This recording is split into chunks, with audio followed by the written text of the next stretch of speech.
Chapter 33. The medium of circulation in the credit system. The great regulator of the velocity of the currency is credit. This explains why a severe pressure upon the money market is generally coincident with a full circulation. The currency theory reviewed. This is to be taken in a double sense.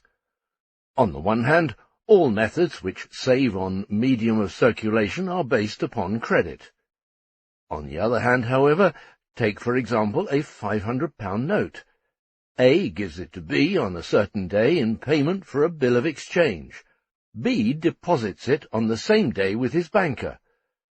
The latter discounts a bill of exchange with it on the very same day for C. C pays it to his bank. The bank gives it to the bill broker as an advance, etc. The velocity with which the note circulates here to serve for purchases and payments is affected by the velocity with which it repeatedly returns to someone in the form of a deposit and passes over to someone else again in the form of a loan. The pure economy in medium of circulation appears most highly developed in the clearing house, in the simple exchange of bills of exchange that are due, and in the preponderant function of money as a means of payment for merely settling balances. But the very existence of these bills of exchange depends in turn on credit, which the industrialists and merchants mutually give one another. If this credit declines, so does the number of bills, particularly long-term ones, and consequently also the effectiveness of this method of balancing accounts. And this economy, which consists in eliminating money from transactions and rests entirely upon the function of money as a means of payment, which in turn is based upon credit, can only be of two kinds, aside from the more or less developed technique in the concentration of these payments.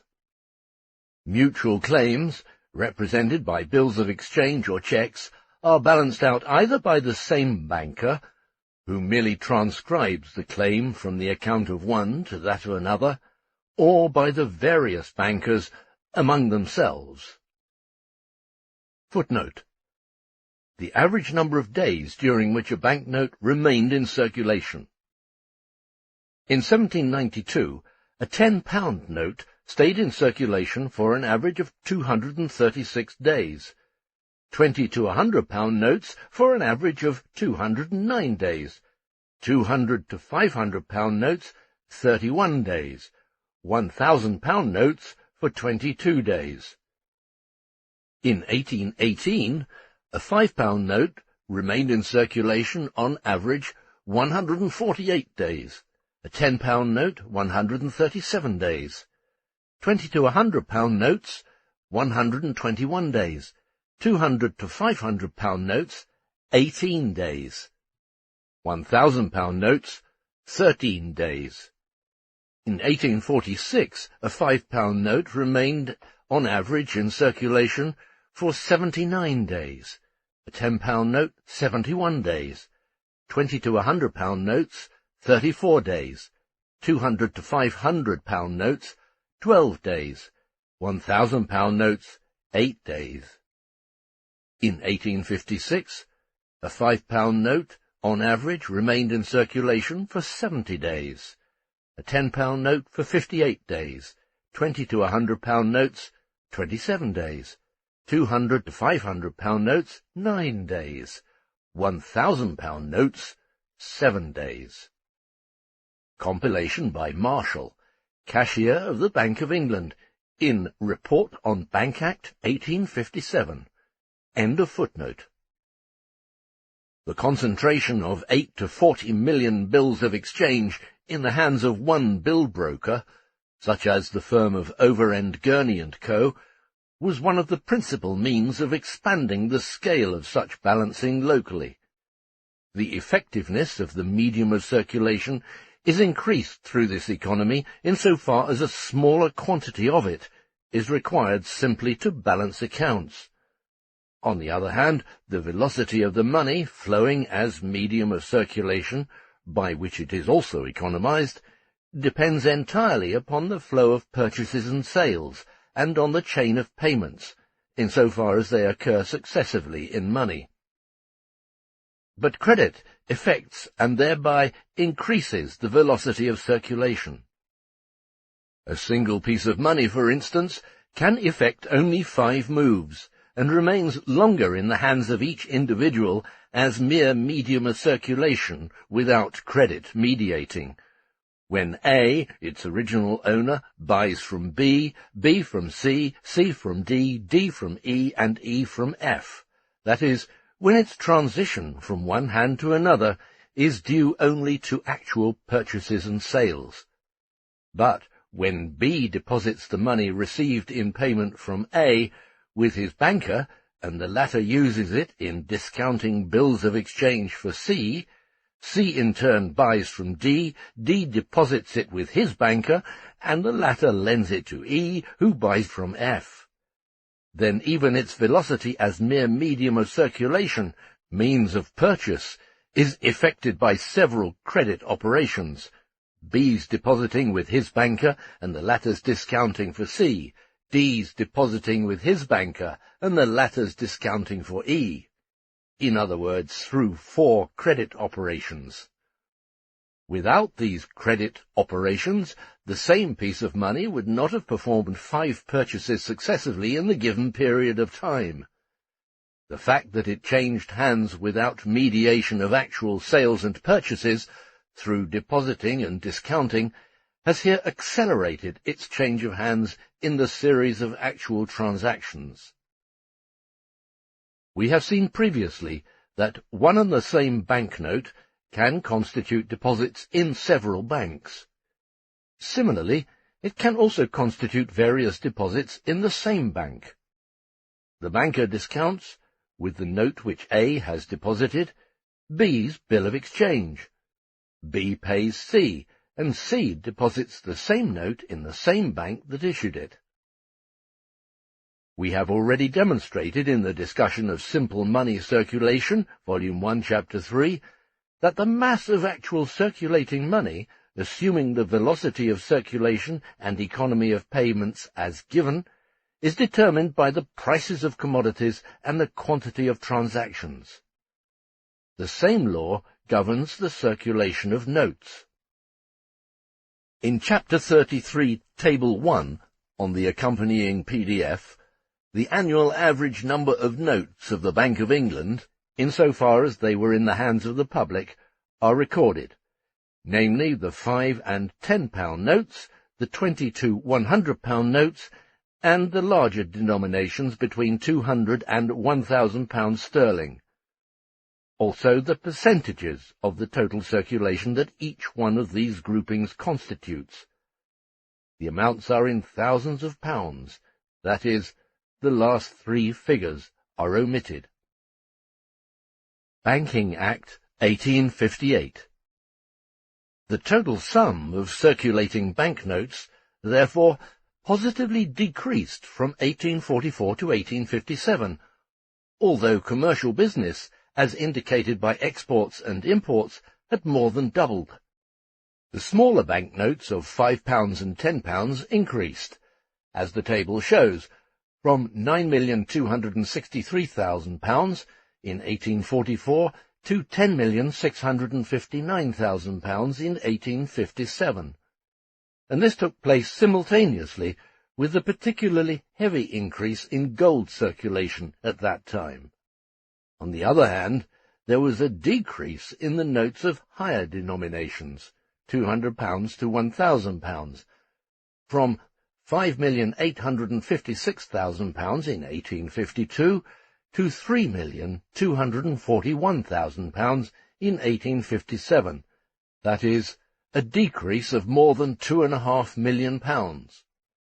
This is explained as follows. On the 8th of June 1854, the private bankers of London admitted the joint stock banks to the arrangements of the clearing house, and shortly afterwards the final clearing was adjusted in the Bank of England. The daily clearances are now effected by transfers in the accounts which the several banks keep in that establishment. In consequence of the adoption of this system, the large notes which the bankers formerly employed for the purpose of adjusting their accounts are no longer necessary. Bank Acts, 1858. To what small minimum the use of money in wholesale trade has been reduced can be deduced from the table in Volume 1, Chapter 3, footnote, which was presented to the Bank Committee by Morrison Dillon and Co., one of the largest of those London firms from which a small dealer can buy his entire assortment of commodities. According to the testimony of W. Newmarch before the Bank Committee, 1857, number 1741, other circumstances also contributed to economy in the circulating medium. Penny postage, railways, telegraphy, in short, the improved means of communication. Thus, England can now carry on 5 to 6 times more business with about the same circulation of banknotes. This is also essentially due to the withdrawal from circulation of notes of higher denomination than £10. Here Newmarch sees a natural explanation for the phenomenon that in Scotland and Ireland, where £1 notes also circulate, note circulation has risen by about 31%. The total circulation of banknotes in the United Kingdom, including £1 notes, is said to be £39 million. The gold circulation, £70 million. In Scotland, the circulation of notes was £3,120,000 in 1834, £3,020,000 in 1844, and £4,050,000 in 1854. From these figures alone, it is evident that banks issuing notes can by no means increase the number of circulating notes at will, as long as these notes are at all times exchangeable for money.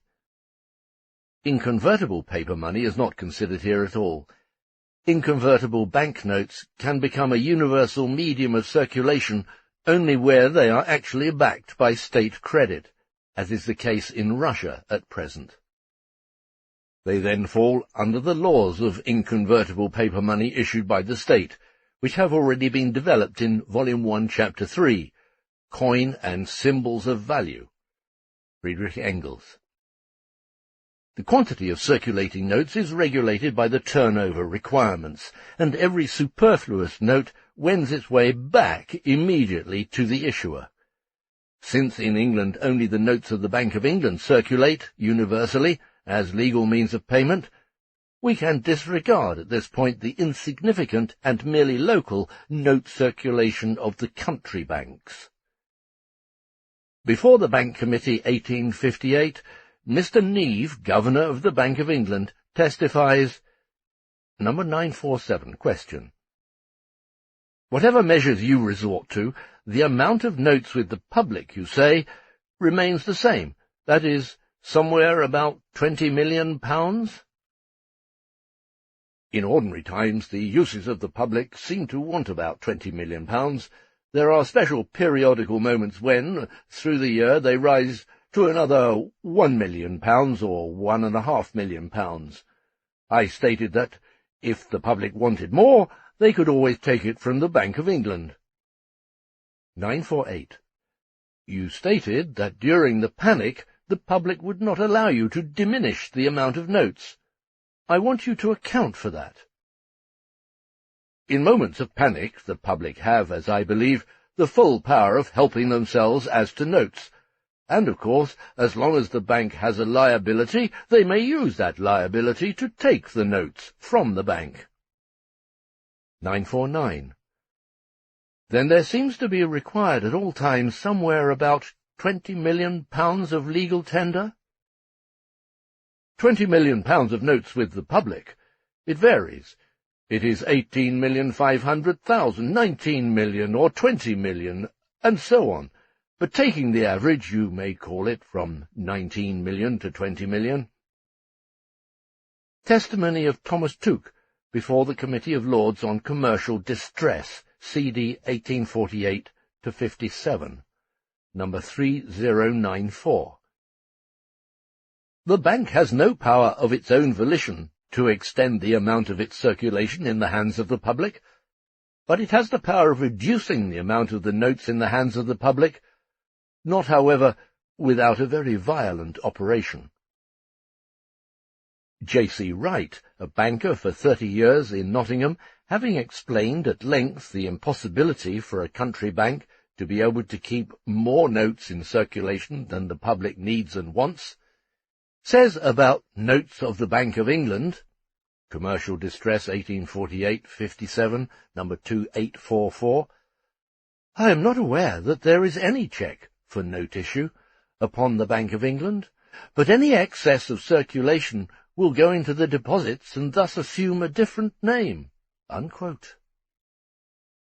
The same holds true for Scotland, where almost nothing but paper circulates, because there, as well as in Ireland, £1 notes are also in use, and the Scotch hate gold. Kennedy, director of a Scottish bank, declares that banks could not even contract their circulation of notes, and, quote, conceives that so long as there are internal transactions requiring notes or gold to perform them, bankers must, either through the demands of their depositors, or in one shape or another, furnish as much currency as those transactions require. The Scottish banks can restrict their transactions, but they cannot control their currency. Unquote. Similarly, Anderson, director of the Union Bank of Scotland, states, 3578, question.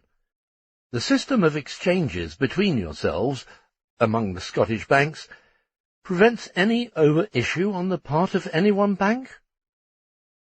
Yes, there is a more powerful preventive than the system of exchanges, which has really nothing to do with this, but does indeed guarantee the ability of the notes of each bank to circulate throughout Scotland. The universal practice in Scotland of keeping a bank account. Everybody who has any money at all has a bank account, and puts in every day the money which he does not immediately want, so that at the close of the business of the day there is no money scarcely out of the banks except what people have in their pockets. The same applies to Ireland, as indicated in the testimony of the Governor of the Bank of Ireland, MacDonald, and the Director of the Provincial Bank of Ireland, Murray, before the same committee. Note circulation is just as independent of the state of the gold reserve in the vaults of the bank which guarantees the convertibility of these notes, as it is of the will of the Bank of England. Quote, on September the 18th, 1846, the circulation of the Bank of England was £20,900,000, and the bullion in the bank £16,273,000. And on April the 5th, 1847, the notes in circulation were £20,815,000, and the bullion £10,246,000. It is evident that 6 million of gold were exported, without any contraction of the currency of the country. Unquote. J. G. Kinnear, The Crisis and the Currency, London, 1847. Of course, this applies only under present conditions prevailing in England, and even here only insofar as legislation does not decree a different relationship between the note issue and metal reserve. Hence, only the requirements of business itself exert an influence on the quantity of circulating money notes and gold. To be noted here, in the first instance, are the periodic fluctuations, which repeat themselves annually regardless of the general condition of business, so that for the past 20 years, quote, the circulation is high in one month, and it is low in another month, and in a certain other month occurs a medium point. Unquote. Newmarch, Bank Acts, 1857, number 1650. Thus, In August of every year, a few millions, generally in gold, pass from the Bank of England into domestic circulation to pay the harvest expenses. Since wages are the principal payments to be made here, banknotes are less serviceable in England for this purpose. By the close of the year, this money has streamed back to the bank. In Scotland, there are almost nothing but £1 notes instead of sovereigns. Here, then, the note circulation is expanded in the corresponding situation, namely twice a year, in May and November, from 3 million to 4 million. After a fortnight, the return flow begins, and is almost completed in 1 month. Anderson, Commercial Distress, 1848-57, numbers 3595 to 3600. The note circulation of the Bank of England also experiences a momentary fluctuation every 3 months because of the quarterly payment of dividends, that is, interest on the national debt, whereby banknotes are first withdrawn from circulation and then again released to the public, but they flow back very soon again. Wegelin, Bank Acts, 1857, number 38, states that this fluctuation in the note circulation amounts to £2.5 million. Mr. Chapman, of the notorious firm of Overend, Gurney & Co., however, estimates the amount of disturbance thus created in the money market as being much higher.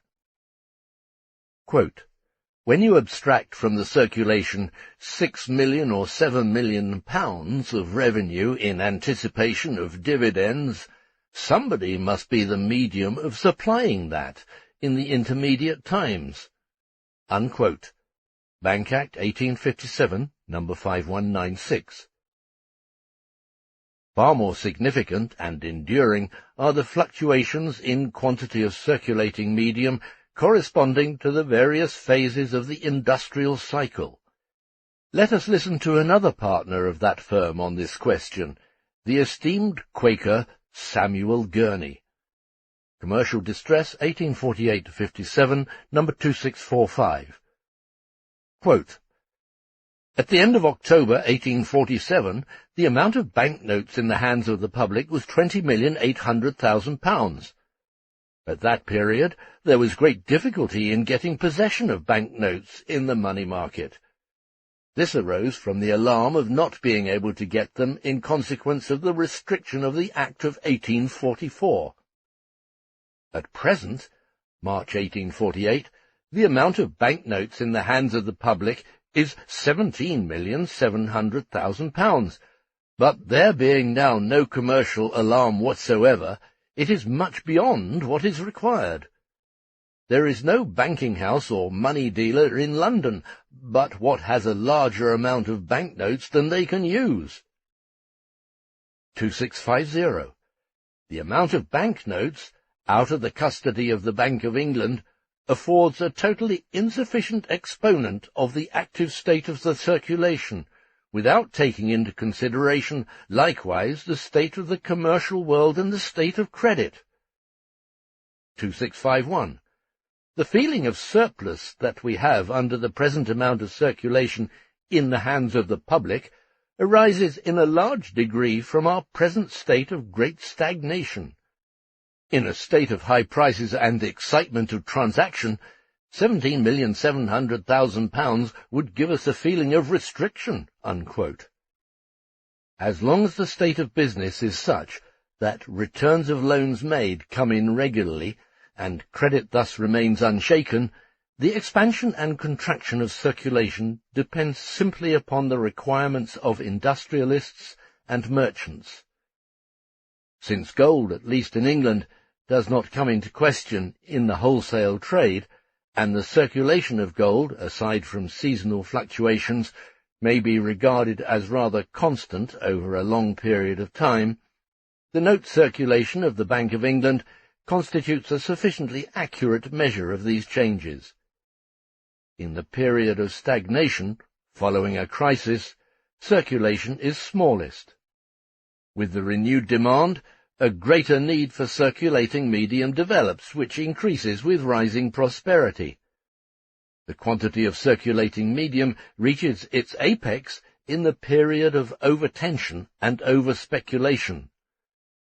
The crisis precipitously breaks out, and overnight banknotes, which yesterday were still so plentiful, disappear from the market, and with them the discounters of bills, lenders of money on securities, and buyers of commodities.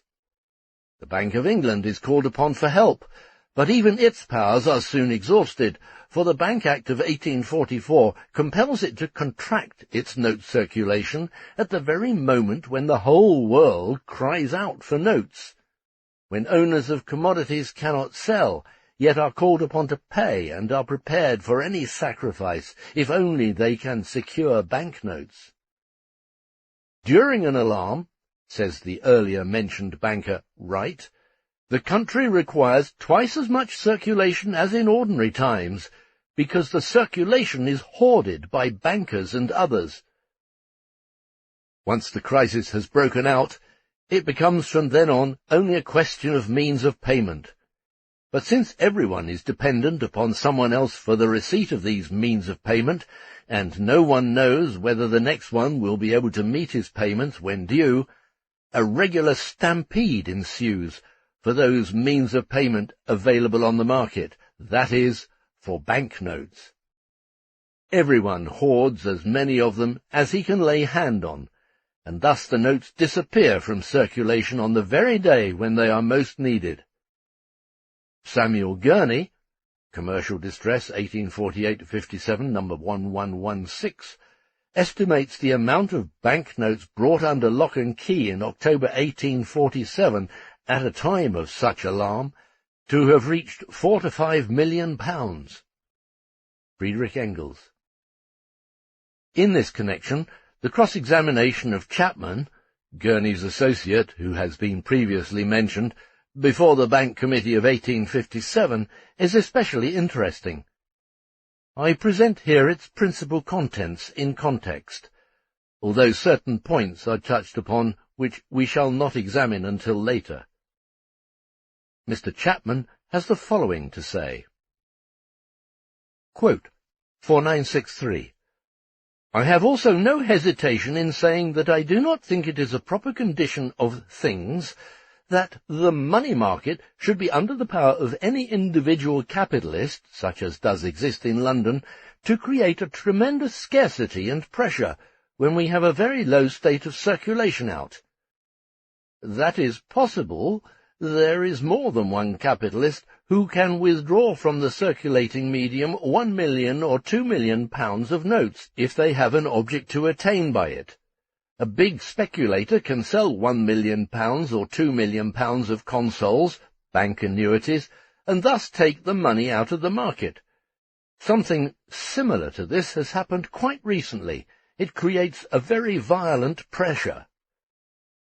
The notes are then indeed unproductive. But that is nothing if it effects his great object. His great object is to knock down the funds, to create a scarcity, and he has it perfectly in his power to do so. An illustration. One morning there was a great demand for money in the stock exchange. Nobody knew its cause. Somebody asked Chapman to lend him £50,000 at 7%. Chapman was astonished, for his rate of interest was much lower. He accepted. Soon after that, the man returned, borrowed another £50,000 at 7.5%, then £100,000 at 8%, and wanted still more at 8.5%. Then even Chapman became uneasy. Later it turned out that a considerable sum of money had been suddenly withdrawn from the market. But, says Chapman, I did lend a large sum at 8%. I was afraid to go beyond. I did not know what was coming. Unquote. It must never be forgotten that, although 19 to 20 million pounds in notes are almost constantly supposed to be in the hands of the public, nevertheless, the portion of these notes which actually circulates, and, on the other hand, the portion which is held idle by the banks as a reserve, continually and significantly vary with respect to each other. If this reserve is large, and therefore the actual circulation small, it means from the point of view of the money market that the circulation is full, money is plentiful. If the reserve is small, and therefore the actual circulation full, in the language of the money market the circulation is low, money is scarce. In other words, the portion representing idle loan capital is small. A real expansion or contraction of the circulation that is independent of the phases of the industrial cycle, with the amount needed by the public, however, remaining the same, occurs only for technical reasons, for instance, on the dates when taxes or the interest on the national debt are due. When taxes are paid, more notes and gold than usual flow into the Bank of England, and, in effect, contract the circulation without regard to its needs. The reverse takes place when dividends on the national debt are paid out. In the former case, loans are made from the bank in order to obtain circulating medium.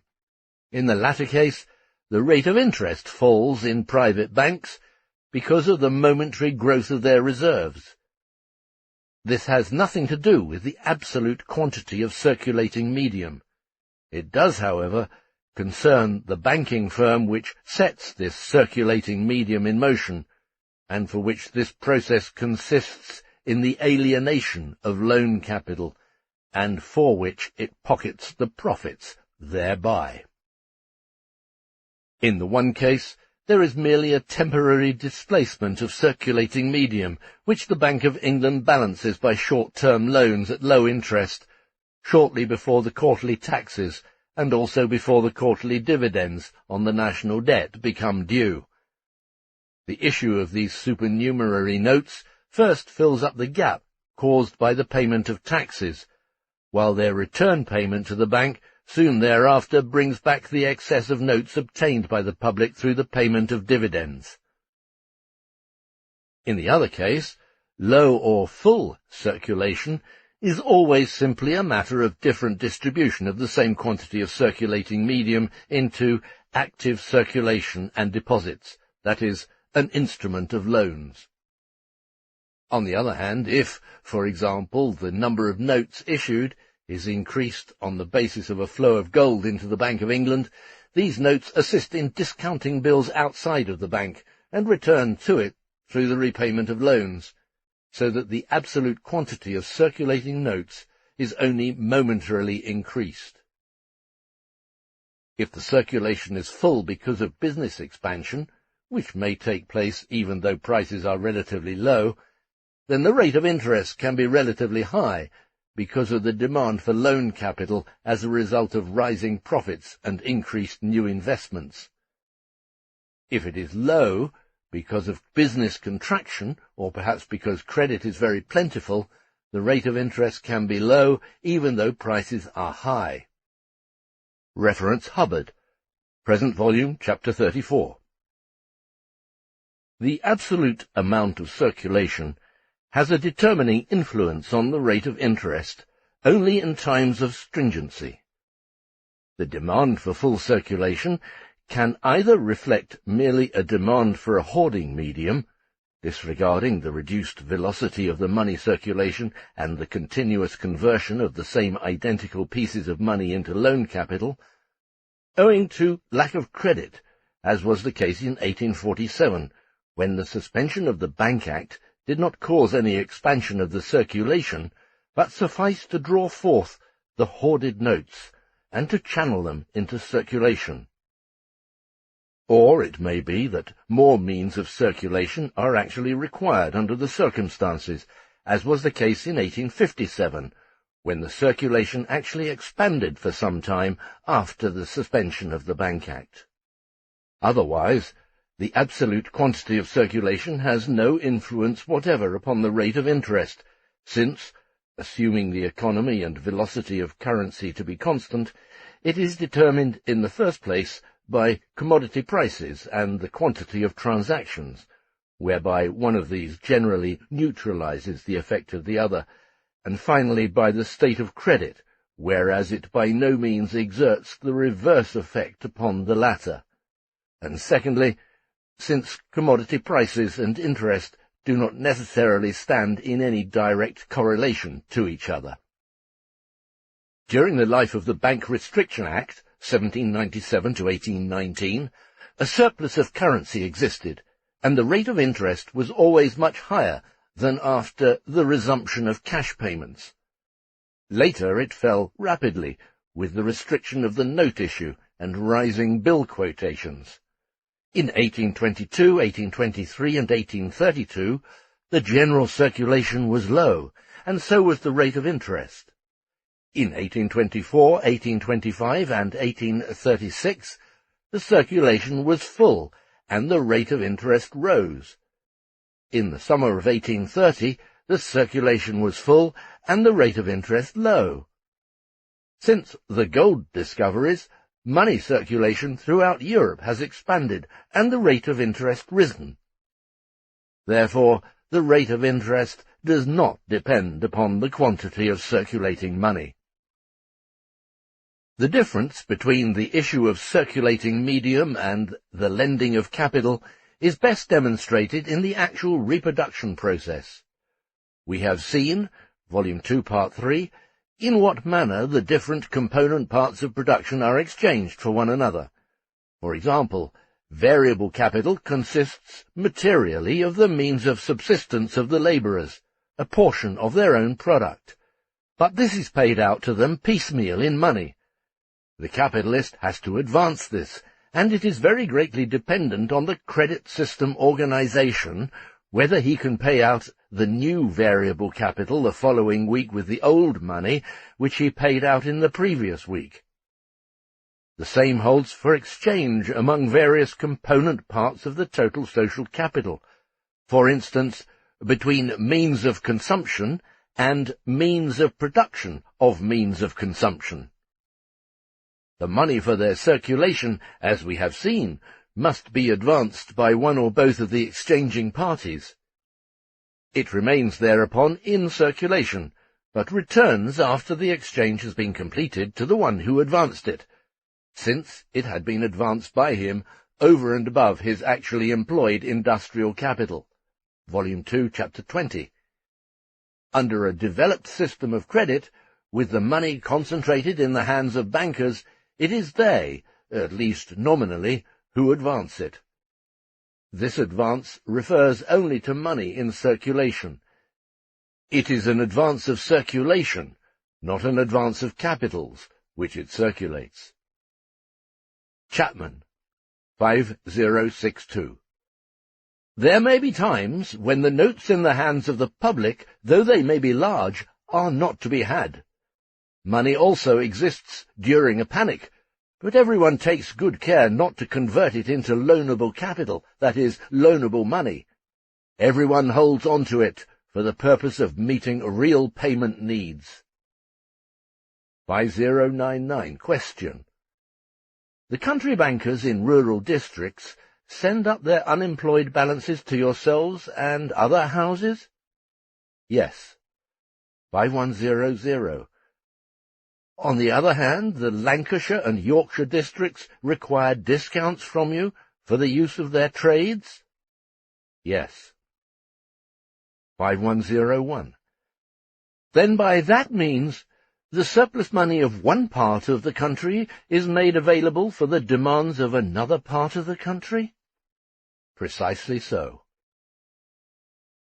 Chapman states that the custom of banks to invest their surplus money capital for short periods in consols and treasury notes has decreased considerably of late, ever since it has become customary to lend this money at call, that is, payable on demand. He personally considers the purchase of such paper for his business very impractical. He therefore invests his money in reliable bills of exchange, some of which become due every day, so that he always knows how much ready money he can count on from day to day. Even the growth of exports expresses itself more or less for every country, but particularly for the country granting credit, as an increasing demand on the domestic money market, which is not felt, however, until a period of stringency. When exports increase, British manufacturers usually draw long-term bills of exchange on the export merchants against consignments of British goods. 5127. Is it not frequently the case that an understanding exists that those bills are to be redrawn from time to time? Chapman. That is a thing which they keep from us. We should not admit any bill of that sort. I dare say it is done, but I cannot speak to a thing of the kind. The innocent Chapman. 5129. If there is a large increase of the exports of the country, as there was last year, of £20 million, will not that naturally lead to a great demand for capital for the discount of bills representing those exports? No doubt. 5130. Inasmuch as this country gives credit, as a general rule, to foreign countries for all exports, it would be an absorption of a corresponding increase of capital for the time being? This country gives an immense credit, but then it takes credit for its raw material.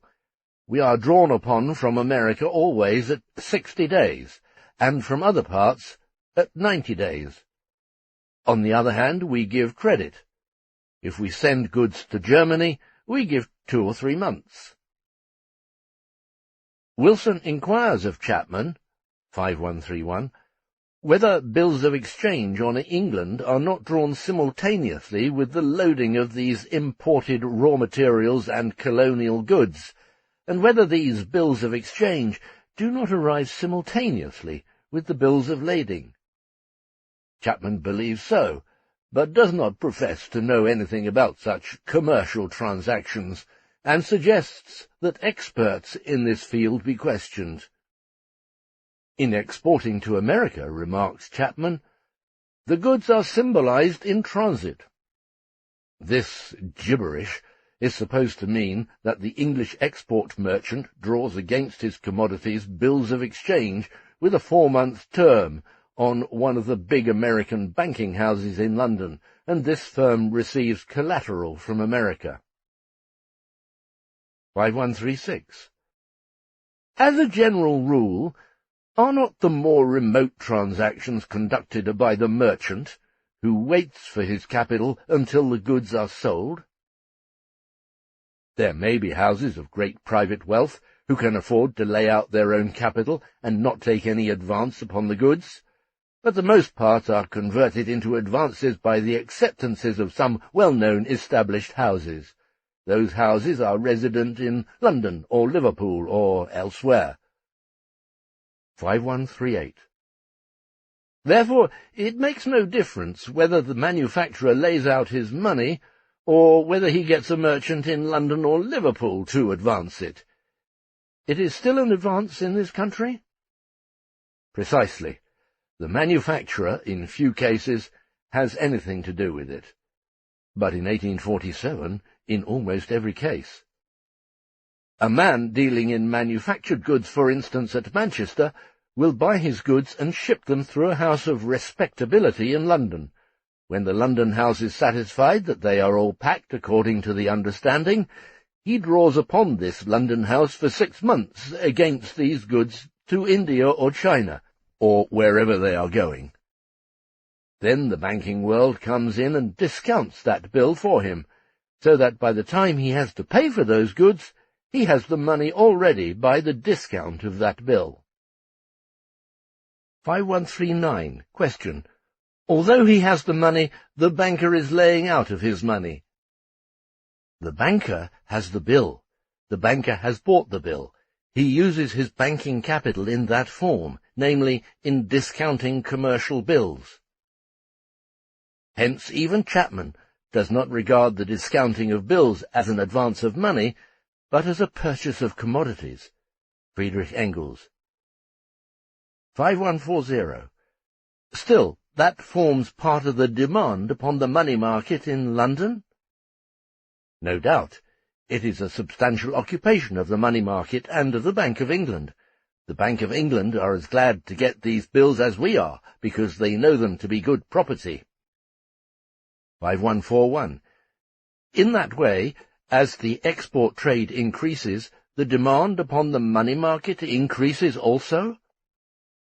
As the prosperity of the country increases, we, the Chapmans, partake of it. 5142. Then, when these various fields for the employment of capital increase suddenly, of course, the natural consequence is that the rate of interest is higher? No doubt about it. In 5143, Chapman cannot quite understand that under our large exports we have had such occasion for bullion. In 5144, the esteemed Wilson asks, may it not be that we give larger credits upon our exports than we take credits upon our imports? I rather doubt that point myself. If a man accepts against his Manchester goods sent to India, you cannot accept for less than 10 months. We have had to pay America for her cotton, that is perfectly true, some time before India pays us, but still it is rather refined in its operation. 5145. If we have had an increase, as we had last year, of £20 million in our exports of manufactures, we must have had a very large increase of imports of raw material previously to that. And in this way, over-exports are already identified with over-imports, and overproduction with over-trading, in order to make up that increased quantity of goods? No doubt. We should have to pay a very considerable balance, that is to say, the balance, no doubt, would run against us during that time, but in the long run, with America, the exchanges are in our favour, and we have been receiving for some time past large supplies of bullion from America. 5148. Wilson asks the arch-usurer Chapman whether he does not regard his high rate of interest as a sign of great prosperity and a high rate of profit. Chapman, evidently surprised at the naivety of this sycophant, affirms this, of course, but has enough integrity to add the following. There are some who cannot help themselves. They have engagements to meet, and they must fulfill them, whether it is profitable or not. But for a continuance of the high rate of interest, it would indicate prosperity. Both forget that a high rate of interest can also indicate, as it did in 1857, that the country is undermined by the roving cavaliers of credit who can afford to pay a high interest because they pay it out of other people's pockets, whereby, however, they help to determine the rate of interest for all, and meanwhile they live in grand style on anticipated profits. Simultaneously, precisely this can incidentally provide a very profitable business for manufacturers and others. Returns become wholly deceptive as a result of the loan system.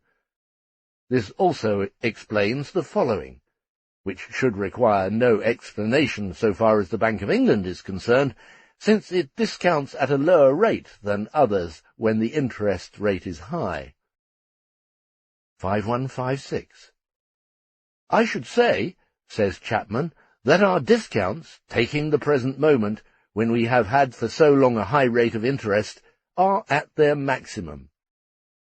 Chapman made this statement on July the 21st, 1857, a couple of months before the crash. 5157. In 1852, when the interest rate was low, they were not nearly so large, for business was indeed a great deal sounder then. 5159. If there was a great flood of money in the market, and the bank rate low, we should get a decrease of bills. In 1852 there was a totally different phase of things. The exports and imports of the country were as nothing then, compared to the present. 5161. Under this high rate of discount, our discounts are as large as they were in 1854, when the rate of interest was between 5 and 5.5%.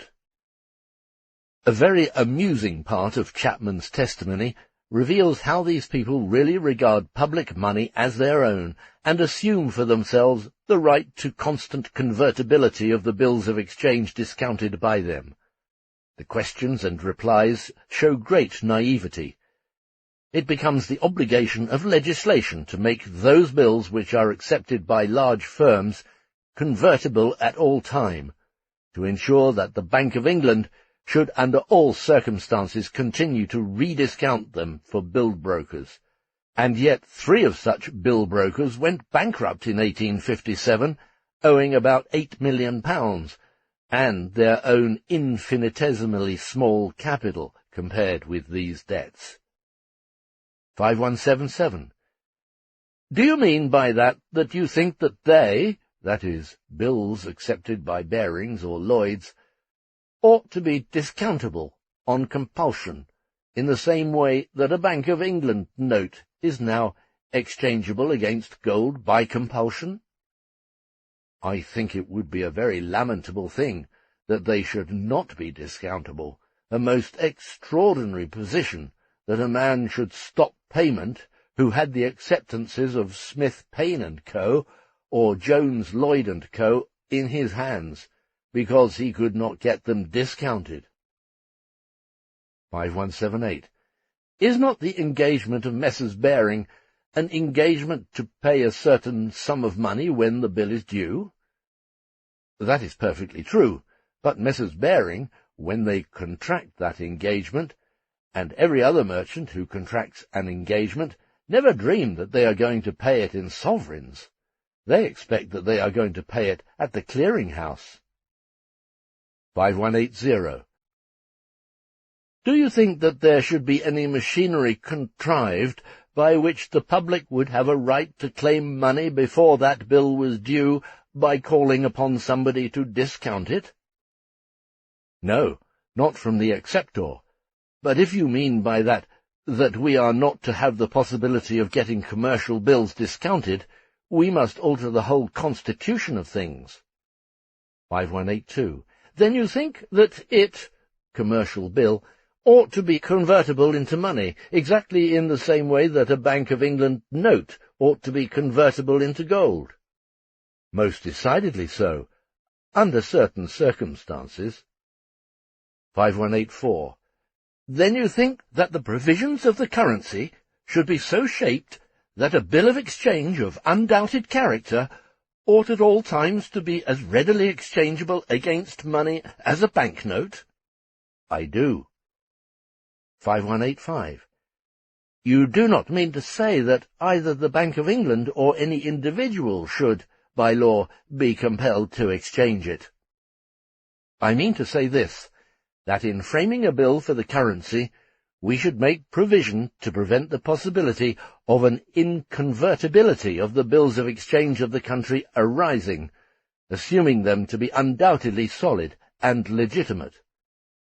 This is the convertibility of the commercial bill as compared with the convertibility of banknotes. 5190. The money dealers of the country only in point of fact represent the public, as did Mr. Chapman later before the Court of Assizes in the Davidson case. See The Great City Frauds, S. Lang, new series of the Great City Frauds of Cole, Davidson and Gordon, London. 5196. During the quarters, when the dividends are paid, it is absolutely necessary that we should go to the Bank of England. When you abstract from the circulation 6 million or 7 million pounds of revenue in anticipation of the dividends, somebody must be the medium of supplying that in the intermediate time. In this case, it is then a question of a supply of money, not of capital or loan capital. 5169. Everybody acquainted with our commercial circle must know that when we are in such a state that we find it impossible to sell exchequer bills, when India bonds are perfectly useless, when you cannot discount the first commercial bills, There must be great anxiety on the part of those whose business renders them liable to pay the circulating medium of the realm on demand, which is the case with all bankers. Then the effect of that is to make every man double his reserve. Just see what the result of that is throughout the country, that every country banker, of whom there are about 500, has to send up to his London correspondent to remit him £5,000 in banknotes. Taking such a limited sum as that as the average, which is quite absurd, you come to £2,500,000 taken out of the circulation. How is that to be supplied? On the other hand, the private capitalists, etc., who have money, do not let go of it at any interest, for they say, after the manner of Chapman, 5195, we would rather have no interest at all than have a doubt about our getting the money, in case we require it. 5173, our system is this, that we have £300 million of liabilities which may be called for at a single moment to be paid in the coin of the realm, and that coin of the realm, if the whole of it is substituted, amounts to £23 million, or whatever it may be. Is not that a state which may throw us into convulsions at any moment? Hence, the sudden change of the credit system into a monetary system during crises. Aside from the domestic panic during crises, one can speak of the quantity of money only in so far as it concerns bullion, universal money. And this is precisely what Chapman excludes. He speaks only of £23 million in banknotes. The same, Chapman, 5218.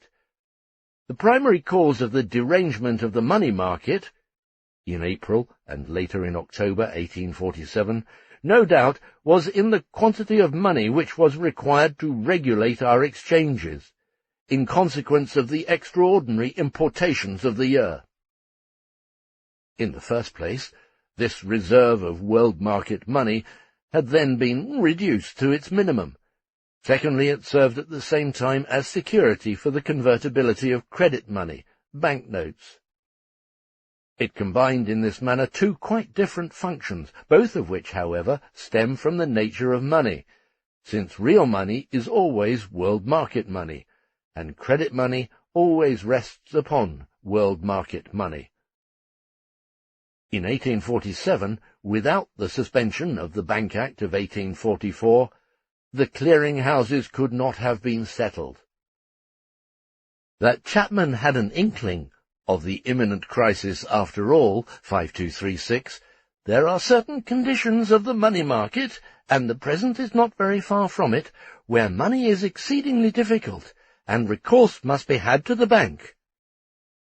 5239. With reference to the sums which we took from the bank on the Friday, Saturday and Monday, the 19th, 20th and 22nd of October, 1847, we should only have been too thankful to have got the bills back on the Wednesday following. The money reflowed to us directly the panic was over. On Tuesday, October the 23rd, the Bank Act was suspended, and the crisis was thus broken. Chapman believes, 5274, that the bills of exchange, running simultaneously on London, amount to 100 or 120 million pounds. This does not include local bills made on provincial firms. 5287.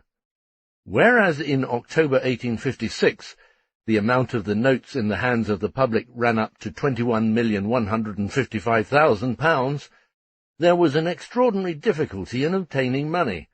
Notwithstanding that the public held so much, we could not touch it. This was due to the fear caused by the squeeze in which the Eastern Bank found itself for a period of time in March 1856. 5290-92. As soon as the panic is over, all bankers deriving their profit from interest begin to employ the money immediately. 5302.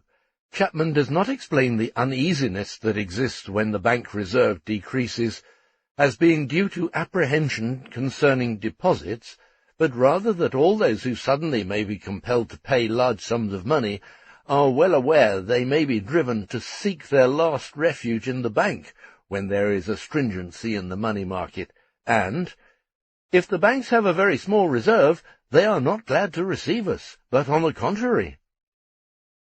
It is pretty, incidentally, to observe how the reserve as a real magnitude dwindles away.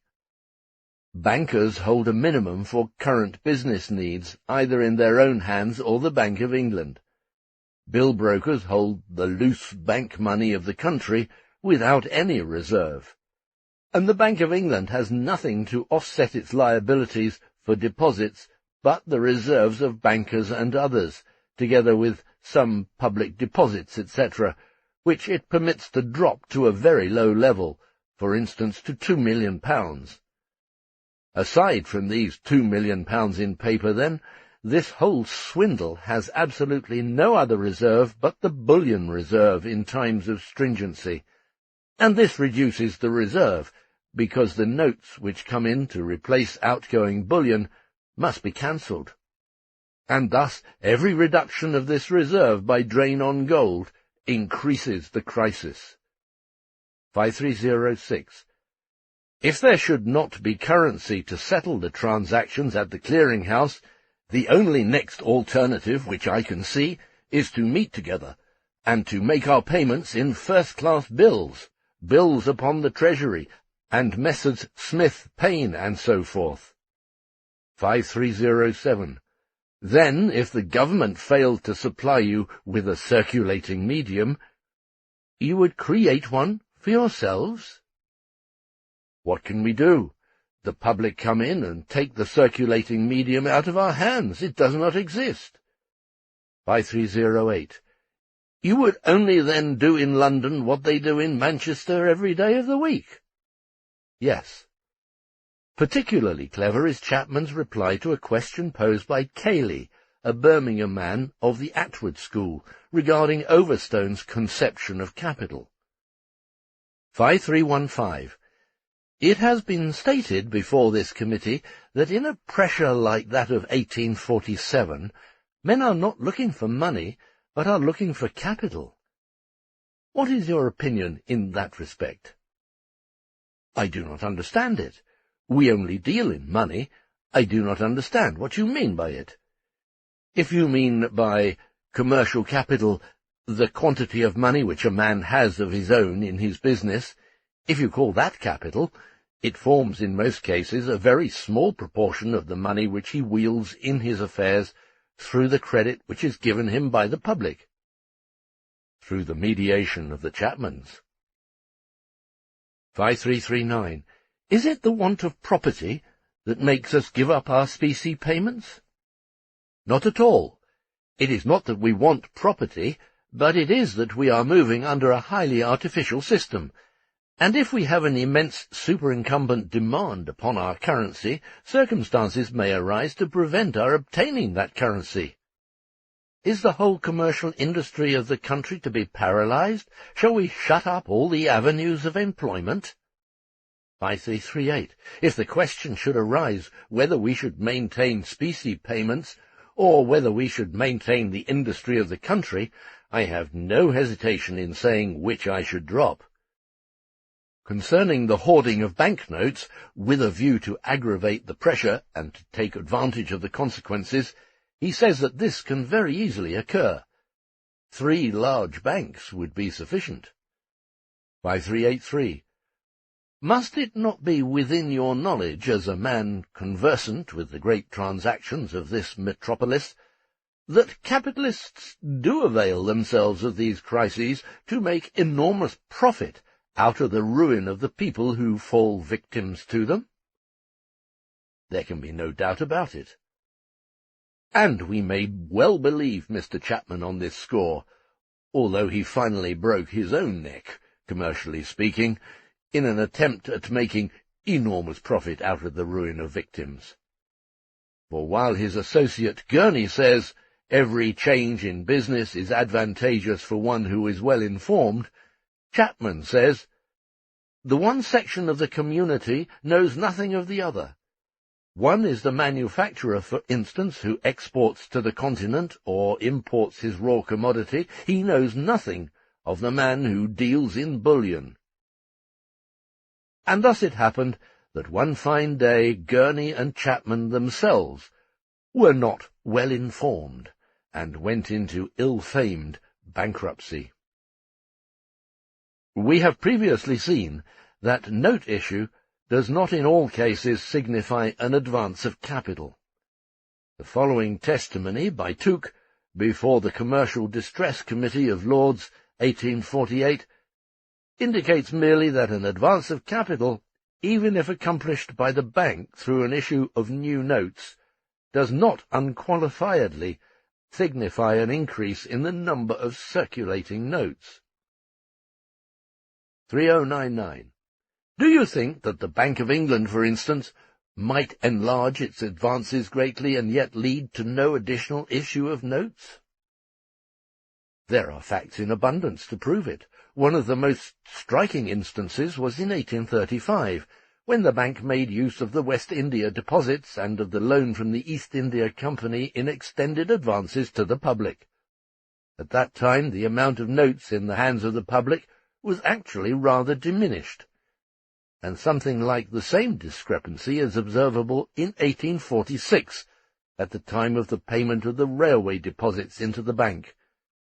The securities, in discount and deposits, were increased to about 30 million, while there was no perceptible effect upon the amount of notes in the hands of the public.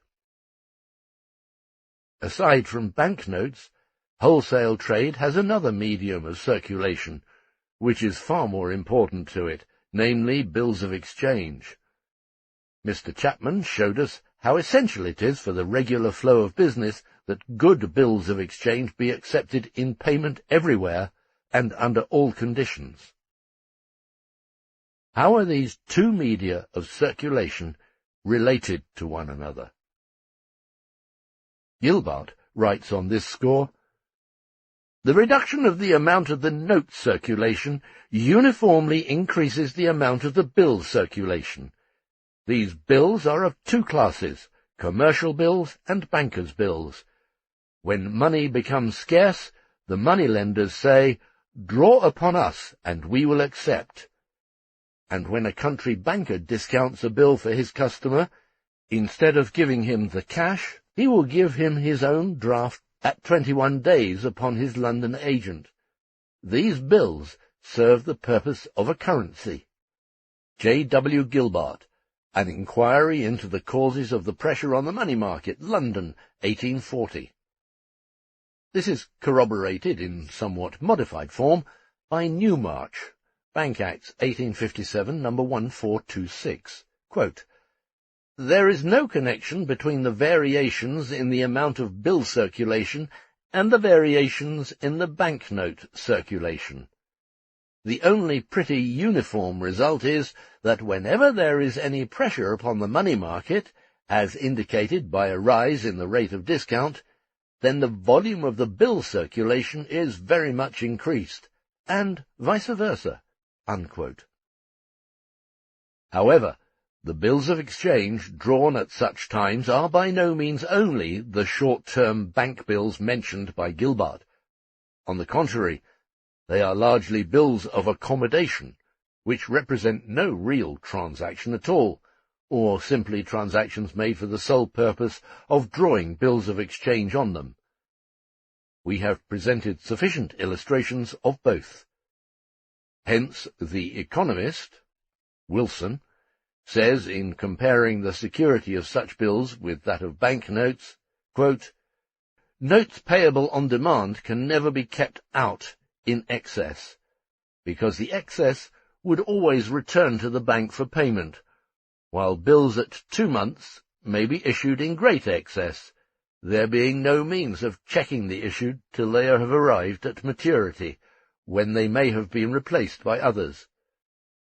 For a people to admit the safety of the circulation of bills payable only on a distant day, and to object to the safety of a circulation of paper payable on demand, is, to us, perfectly unaccountable." Unquote. Economist, May 22nd, 1847. The quantity of circulating bills of exchange, therefore, like that of banknotes, is determined solely by the requirements of commerce. In ordinary times there circulated in the 50s in the United Kingdom, in addition to 39 million in banknotes, about 300 million in bills of exchange, of which 100 to 120 million were made out on London alone.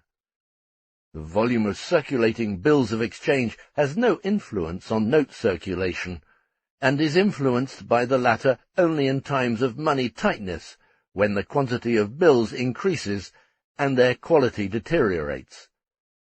Finally, in a period of crisis, the circulation of bills collapses completely. Nobody can make use of a promise to pay, since everyone will accept only cash payment. Only the banknote retains, at least thus far in England, its ability to circulate, because the nation with its total wealth backs up the Bank of England. We have seen that even Mr. Chapman, who after all was himself a magnate on the money market in 1857, complains bitterly that there were several large money capitalists in London strong enough to disrupt the whole money market at any given moment, and thereby bleed white the smaller money dealers. There were several such money sharks, he said, who could considerably intensify astringency by selling 1 or 2 millions worth of consols, and thereby withdrawing an equal amount of banknotes and simultaneously available loan capital from the market. The joint action of 3 large banks would suffice to transform astringency into a panic by a similar manoeuvre. The largest capital power in London is, of course, the Bank of England, which, however, is prevented by its status as a semi-government institution from showing its domination in such a brutal manner. Nevertheless, it also knows enough about ways and means of feathering its nest, particularly since the Bank Act of 1844. The Bank of England has a capital of £14,553,000, and in addition has at its disposal about £3 million balance, that is, undistributed profits, as well as all money collected by the government for taxes, etc., which must be deposited with the bank until it is needed. If we add to this the sum of other deposits, about £30 million in ordinary times, and the bank notes issued without reserve backing, we shall find that Newmarch made a rather conservative estimate in stating, Bank Acts 1857, number 4889, "I satisfied myself that the amount of funds constantly employed in the London money market may be described as something like £420 million, and of that £120 million, a very considerable proportion, something like 15 or 20%, is wielded by the Bank of England. Insofar as the bank issues notes which are not covered by the bullion reserve in its vaults, it creates symbols of value that constitute for it not only circulating medium, but also additional, even if fictitious, capital to the nominal amount of these unbacked notes. And this additional capital yields additional profit. In Bank Acts 1857, Wilson questions Newmarch. 1563. The circulation of a banker, so far as it is kept out upon the average, is an addition to the effective capital of that banker. Is it not? Certainly. 1564. Then whatever profit he derives from that circulation is a profit derived from credit, and not from a capital which he actually possesses? Certainly. The same is true, of course, for private banks issuing notes. In his replies, numbers 1866 to 1868, Newmarch considers 2/3 of all banknotes issued by them. The last third has to be covered by bullion reserve in these banks, as the creation of so much capital, because this amount of coin is saved. The profit of the banker as a result of this may not be larger than that of other capitalists. The fact remains that he draws the profit out of this national saving of coin. The fact that a national saving becomes a private profit does not shock the bourgeois economist in the least, since profit is generally the appropriation of national labour. Is there anything more absurd, for instance, than the Bank of England, 1797 to 1817, whose notes have credit only thanks to the state, taking payment from the state, that is, from the public, in the form of interest on government loans, for the power granted it by the state to transform these same notes from paper into money, and then to lend it back to the state. The banks, incidentally, have still other means of creating capital. Again, according to Newmarch, the country banks, as mentioned before, are accustomed to send their superfluous funds, that is, Bank of England notes, to London bill brokers in return for discounted bills of exchange. With these bills of exchange, the bank serves its customers, since it follows a rule not to reissue bills of exchange received from its local customers in order to prevent their business transactions from becoming known in their own neighbourhood. These bills, received from London, not only serve the purpose of being issued to customers who have to make direct payments in London, in the event they do not prefer to get the bank's own draft on London, they also serve to settle payments locally, since the banker's endorsement secures local credit for them. Thus, in Lancashire, for instance, all the local bank's own notes and a large portion of Bank of England notes have been pushed out of circulation by such bills. Thus, we see here how banks create credit and capital by 1. Issuing their own notes, 2. Writing out drafts on London running up to 21 days, but paid in cash to them immediately on issue, and 3. Paying out discounted bills of exchange, which are endowed with credit primarily and essentially by endorsement through the bank, at least as far as concerns the local district. The power of the Bank of England is revealed by its regulation of the market rate of interest. Footnote.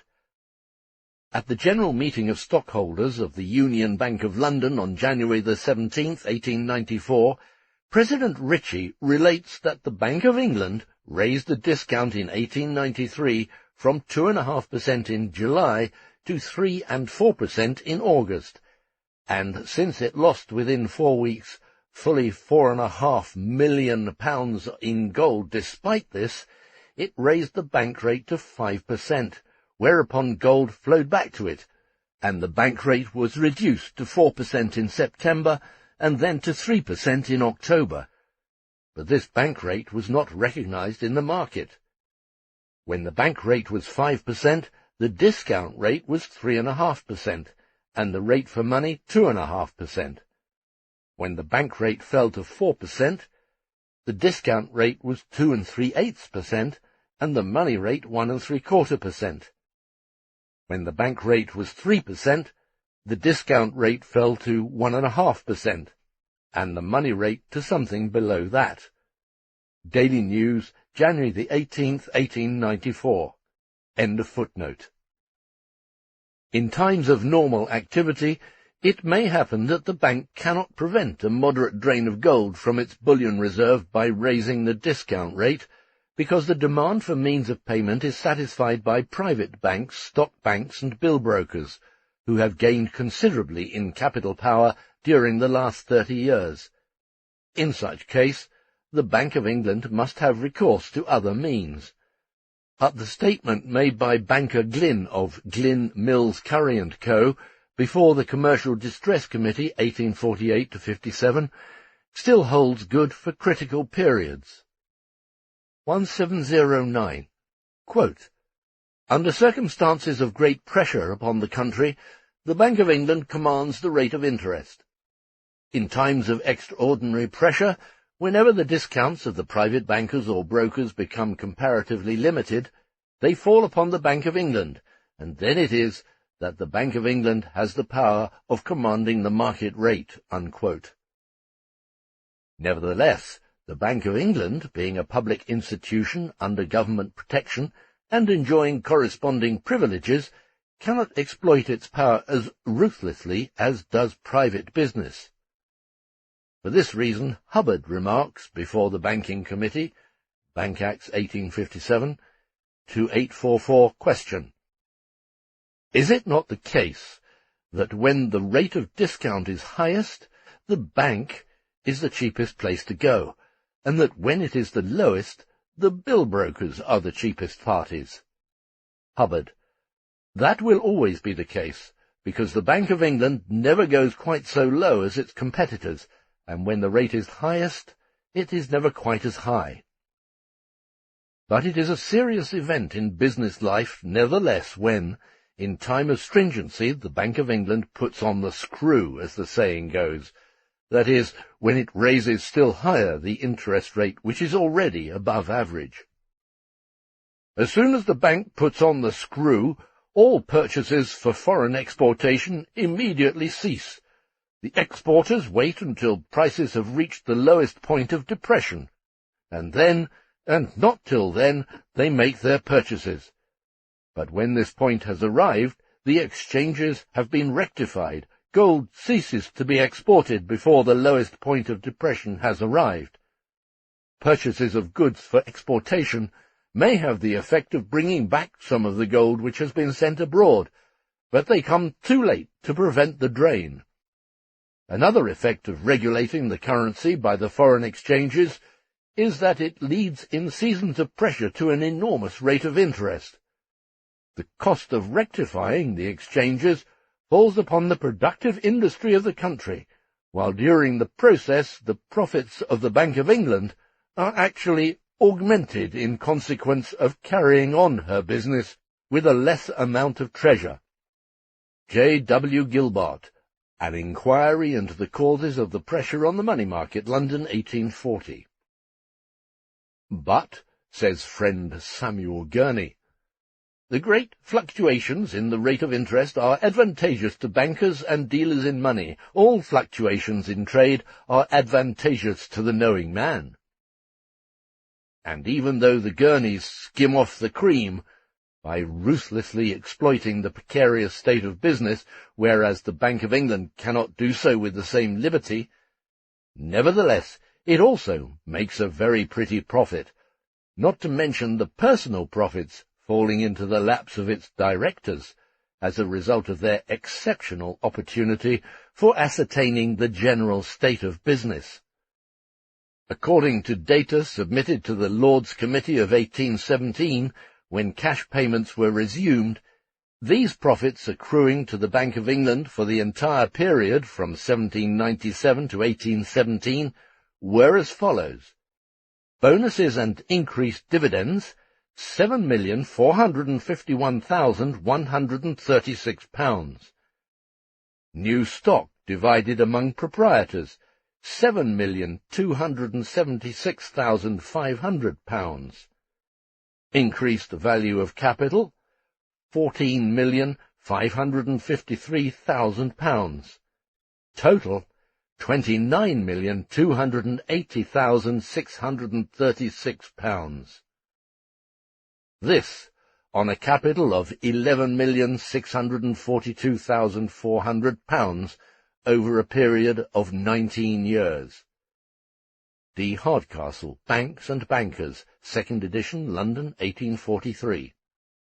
If we estimate the total gain of the Bank of Ireland, which also suspended cash payments in 1797 by the same method, we obtain the following result.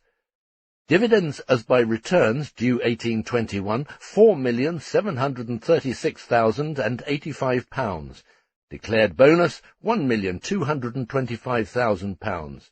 Increased assets, £1,214,800. Increased value of capital, £4,185,000.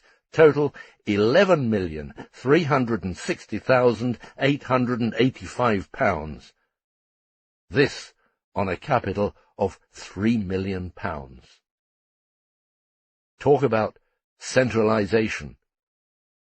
The credit system, which has its focus in the so-called national banks and the big moneylenders and usurers surrounding them, constitutes enormous centralisation and gives to this class of parasites the fabulous power not only to periodically despoil industrial capitalists, but also to interfere in actual production in a most dangerous manner.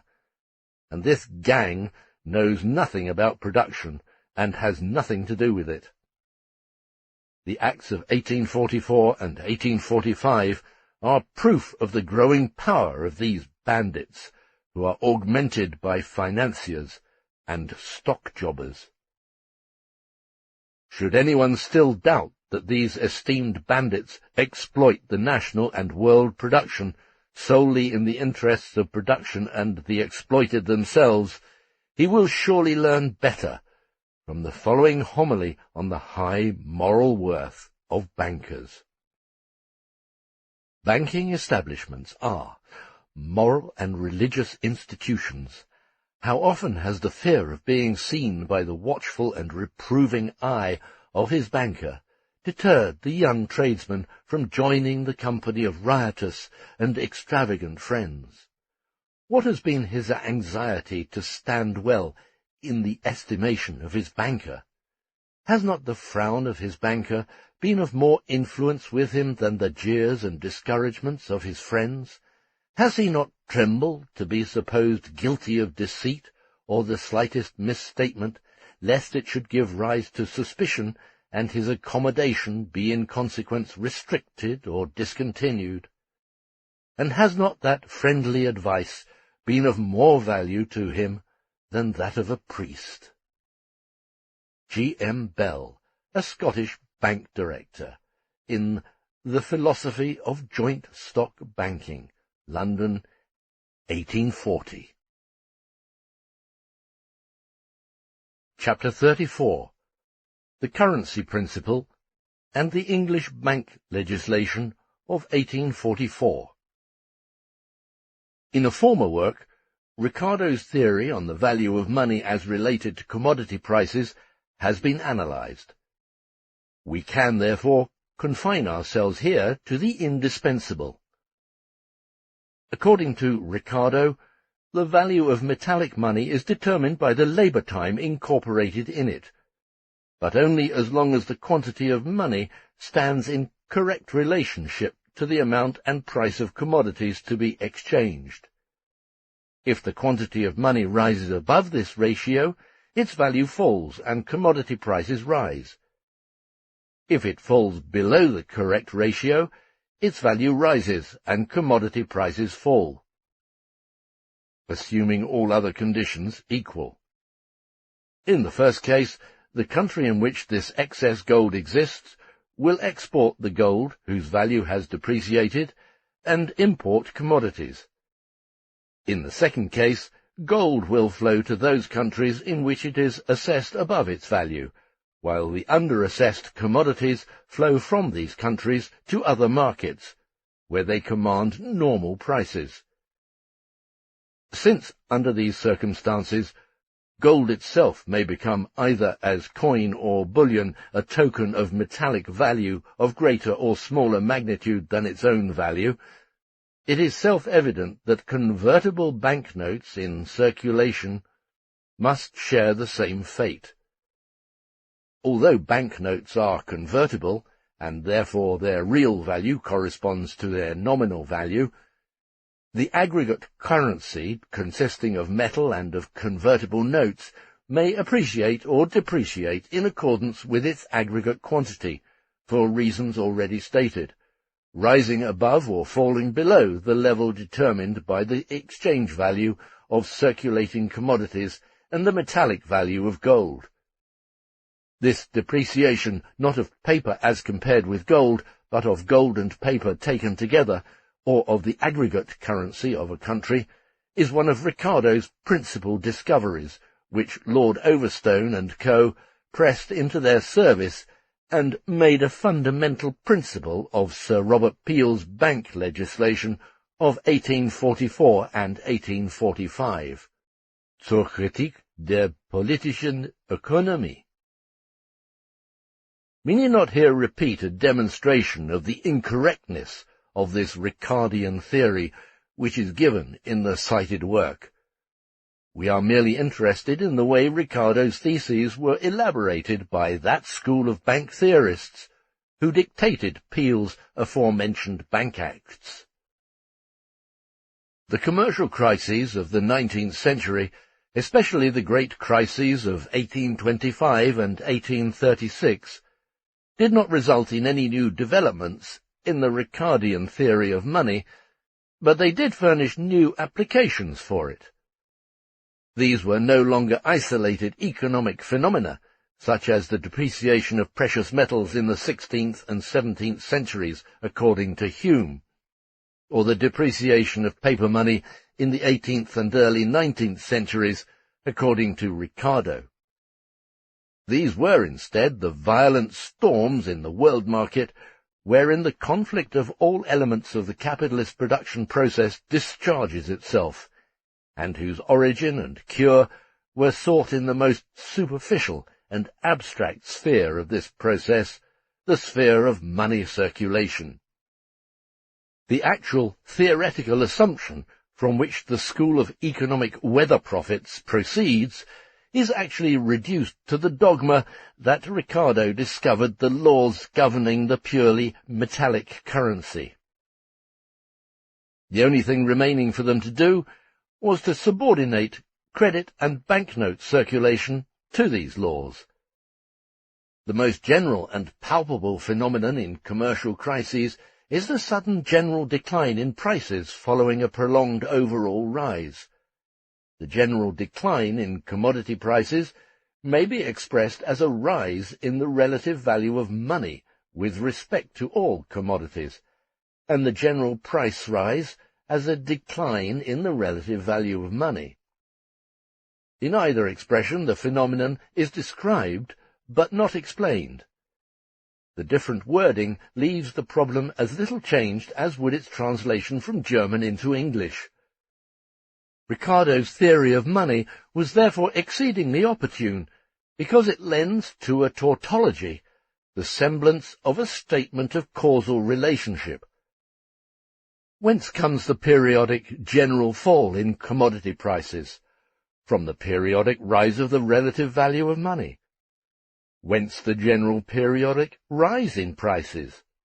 From the periodic decline in the relative value of money. It might have been stated with equal truth that the periodic rise and fall of prices is due to their periodic rise and fall. Once the tautology is admitted as a causal relationship, the rest follows easily. A rise in commodity prices is caused by a decline in the value of money, and a decline in the value of money is caused, as we know from Ricardo, by an oversupply of currency.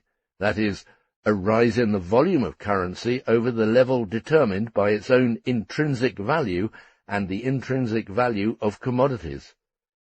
Similarly, a general decline in commodity prices is explained by a rise in the value of money above its intrinsic value in consequence of undersupply of currency. Thus, prices rise and fall periodically because there is, periodically, too much or too little money in circulation. Should a price rise happen to coincide with contracted money circulation and a fall in prices with expanded circulation, it may be asserted, despite this, that the quantity of money in circulation has, though not absolutely yet relatively, increased or declined in consequence of a contraction or expansion of the volume of commodities in the market, even if this cannot be statistically proved. We have seen that, according to Ricardo, these general price fluctuations must take place even with a purely metallic currency, but that they alternatively balance one another, Thus, for example, an undersupply of currency causes a fall in prices, the export of commodities abroad. But this export causes an import of gold from abroad, which in turn brings about a price rise, the opposite movement taking place in the case of an oversupply of currency, when commodities are imported and gold is exported. But, since despite these general price fluctuations, which are in perfect accord with Ricardo's metallic currency, their turbulent and violent form, their crisis form, belongs to the period of developed credit system, it is crystal clear that the issue of banknotes is not exactly regulated by the laws of metallic currency. Metallic currency has its remedy in the import and export of precious metal, which immediately enters circulation as coin, and thus, by its inflow or outflow, causes commodity prices to rise or fall. The same effect on prices must now be exerted artificially by banks, through imitating the laws of metallic currency. If gold is coming in from abroad, it proves that currency is in undersupply, that the value of money is too high and commodity prices too low, and, consequently, that banknotes must be put into circulation in proportion to the newly imported gold. On the other hand, notes must be withdrawn from circulation in proportion to the gold exported from the country. The issue of banknotes, in other words, must be regulated by the import and export of precious metal, or by the rate of exchange. Ricardo's false assumption that gold is only coin, and therefore all imported gold swells the currency, causing prices to rise, while all exported gold reduces the currency, leading to a fall in prices, this theoretical assumption is here turned into the practical experiment of putting an amount of coin in circulation equal in every case to the amount of gold available. Lord Overstone, banker of Jones Lloyd, Colonel Torrens, Norman, Clay, Arbuthnot, and a host of other writers, known in England as advocates of the currency principle, have not only preached this doctrine, but succeeded in 1844 and 1845, with the aid of Sir Robert Peel's Bank Acts, in making it the basis of English and Scottish bank legislation. Its ignominious failure, both theoretical as well as practical, following upon experiments on the broadest national scale, can be treated only in connection with the theory of credit. Loco citato, pages 165 to 68. The critique of this school was furnished by Thomas Tuke, James Wilson in The Economist of 1844 to 1847, and John Fullerton. But we have seen on several occasions, particularly in chapter 28 of this volume, how incompletely they, too, saw through the nature of gold, and how unclear they were about the relationship of money and capital. We quote here merely a few instances in connection with the transactions of the Committee of the Lower House of 1857 concerning Peel's Bank Acts. J.G. Hubbard, former Governor of the Bank of England, testifies 2400. The effect of the export of bullion has no reference whatever to the prices of commodities. It has an effect, and a very important one, upon the price of interest-bearing securities, because as the rate of interest varies, the value of commodities which embodied that interest is necessarily powerfully affected. He presents two tables covering the years 1834 to 1843 and 1845 to 1853, which show that the price variations of 15 major commercial articles were quite independent of the export and import of gold and the interest rate. On the other hand, they show a close connection between the export and import of gold, which is indeed the representative of our uninvested capital, and the interest rate. 2402. In 1847, a very large amount of American securities were retransferred to America, and Russian securities to Russia, and other continental securities were transferred to those places from which we drew our supplies of grain.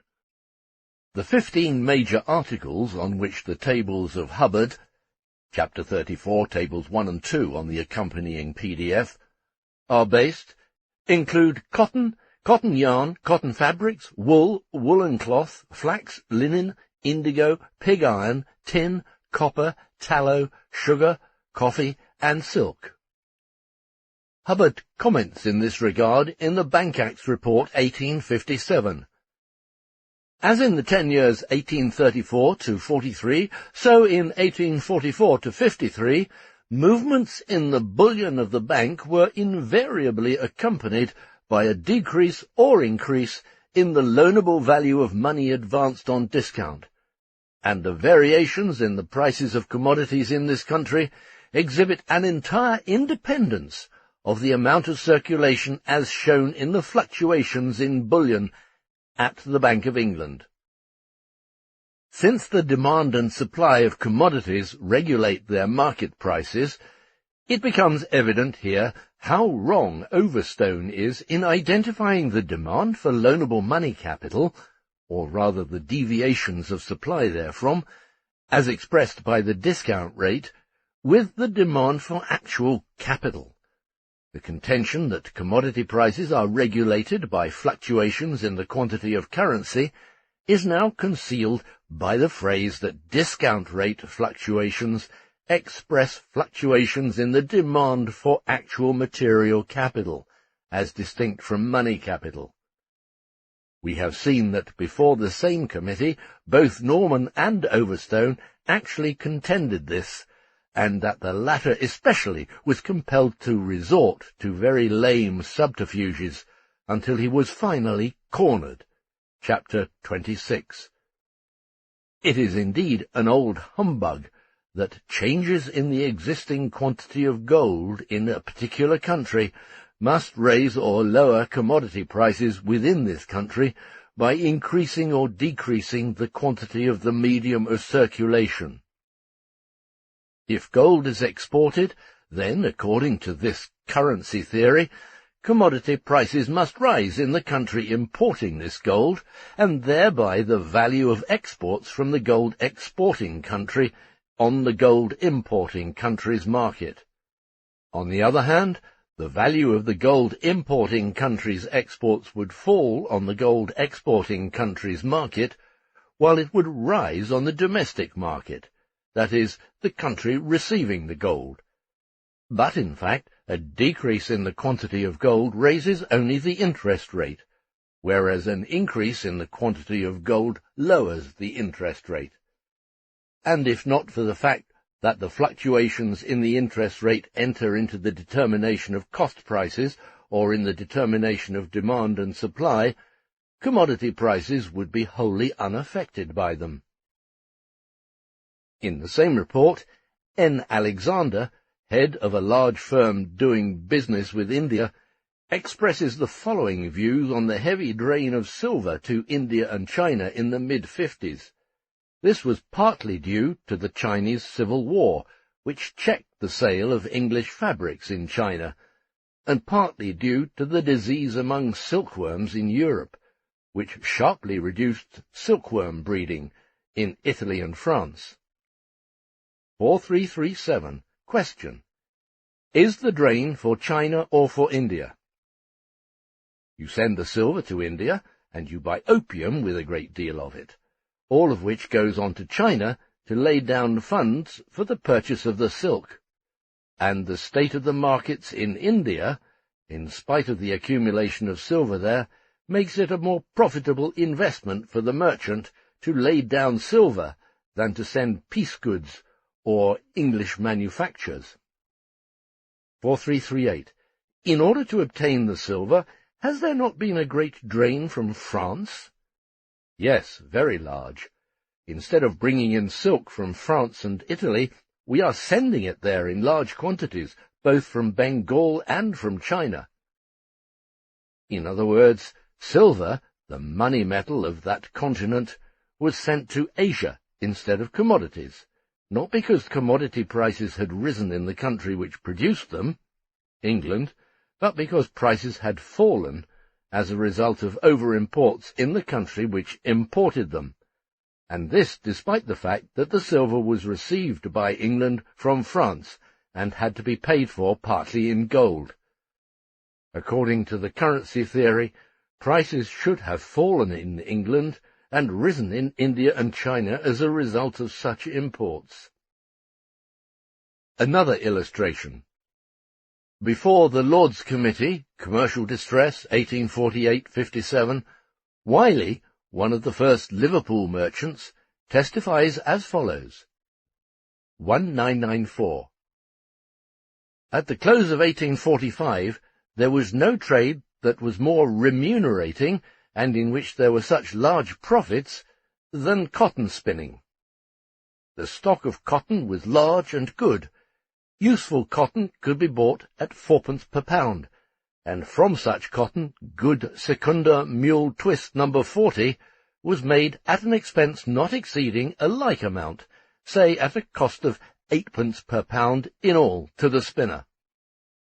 This yarn was largely sold and contracted for in September and October 1845 at 10d. halfpenny and 11d. halfpenny per pound, and in some instances the spinners realized a profit equal to the first cost of the cotton. The trade continued to be remunerative until the beginning of 1846. On March 3, 1844, the stock of cotton, 627,042 bales, was more than double what it is this day, on March 3, 1848, when it was 301,070 bales, and yet the price then was 1¼ per pound dearer, 6¼ as against 5d.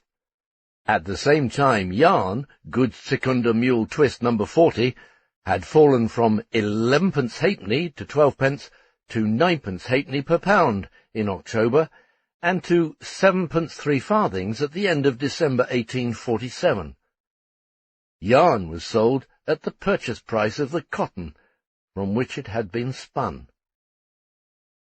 This shows the self-interest of Overstone's sagacity, according to which money should be dear because capital is scarce. On March 3, 1844, the bank interest rate stood at 3%. In October and November of 1847, it rose to 8 and 9%, and was still 4% on March 3, 1848. The prices of cotton were depressed far below the price which corresponded to the state of supply by the complete stoppage of sales and the panic with its ensuing high rate of interest. As a result, there was an enormous decrease in imports in 1848, on the one hand, and on the other a decrease in production in America, hence a new rise in cotton prices in 1849. According to Overstone, the commodities were too dear because there was too much money in the country. 2002. The late decline in the condition of the cotton manufactories is not to be ascribed to the want of the raw material, as the price seems to have been lower, though the stock of the raw material is very much diminished. How nicely Overstone confuses prices, or the value of commodities, with the value of money, that is, the interest rate. In his reply to question 2026, Wiley sums up his general judgment of the currency theory, based on which Cardwell and Sir Charles Wood, in May 1847, asserted the necessity of carrying out the Bank Act of 1844 in its full and entire integrity. Wiley, quote, "These principles seem to me to be of a nature that would give an artificial high value to money, and an artificial and ruinously low value to all commodities and produce." He says, furthermore, concerning the effects of this Bank Act on business in general, "As bills at 4 months, which is the regular course of drafts from manufacturing towns on merchants and bankers for the purchase of goods going to the United States, could not be discounted except at great sacrifices, the execution of orders was checked to a great extent until after the government letter of October the 25th, suspension of the Bank Act, when those 4 months' bills became discountable. We see, then, that the suspension of this Bank Act was received with relief in the provinces as well. 2102. Last October, 1847, there was scarcely an American buyer purchasing goods here who did not at once curtail his orders as much as he possibly could, and when our advices of the dearness of money reached America, all fresh orders ceased. 2134. Corn and sugar were special. The corn market was affected by the prospects of the harvest, and sugar was affected by the immense stocks and imports. 2463. Of our indebtedness to America, much was liquidated by forced sales of consigned goods, and I fear that much was cancelled by the failures here. 2196. If I recollect rightly, 70% was paid on our stock exchange in October 1847. Unquote. The crisis of 1837, with its protracted aftermath, followed in 1842 by a regular post-crisis, and the self-interested blindness of industrialists and merchants who absolutely refused to see any overproduction, for such a thing was absurd and impossible according to vulgar economy, had ultimately achieved that confusion of thought which enabled the currency school to put its dogma into practice on a national scale. The bank legislation of 1844 and 1845 was passed. The Bank Act of 1844 divides the Bank of England into an issue department and a banking department. The former receives securities, principally government obligations, amounting to £14 million, and the entire metal hoard, of which not more than 1/4 is to consist of silver, and issues notes to the full amount of the total. Insofar as these notes are not in the hands of the public, they are held in the banking department, and, together with the small amount of coin required for daily use, about £1 million, constitute its ever-ready reserve. The issue department gives the public gold for notes and notes for gold. The remaining transactions with the public are carried on by the banking department. Private banks in England and Wales, authorised in 1844 to issue their own notes, retained this privilege, but their note issue was fixed. If one of these banks ceases to issue its own notes, the Bank of England can increase its unbacked notes by 2/3 of the quota thus made available. In this way, its issue was increased by 1892 from £14 to £16.5 million. To be exact, 16,450,000. Thus, for every £5 in gold which leave the bank treasury, a £5 note returns to the issue department and is destroyed. For every 5 sovereigns going into the treasury, a new £5 note comes into circulation. In this manner, Overstone's ideal paper circulation, which strictly follows the laws of metallic circulation, is carried out in practice, and by this means, according to the advocates of the currency theory, crises are made impossible for all time.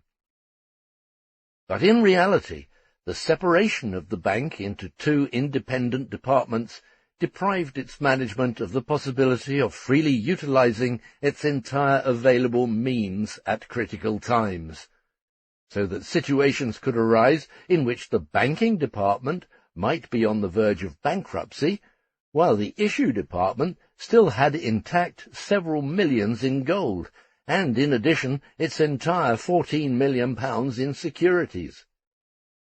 And this could take place so much more easily, since there is a period in almost every crisis when heavy exports of gold take place, which must be covered in the main by the metal reserve of the bank.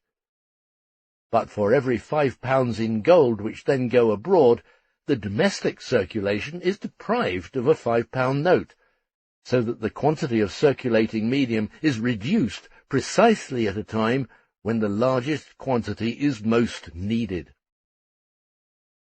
The Bank Act of 1844 thus directly induces the entire commercial world forthwith to hoard a reserve fund of banknotes at the outbreak of a crisis, in other words, to accelerate and intensify the crisis.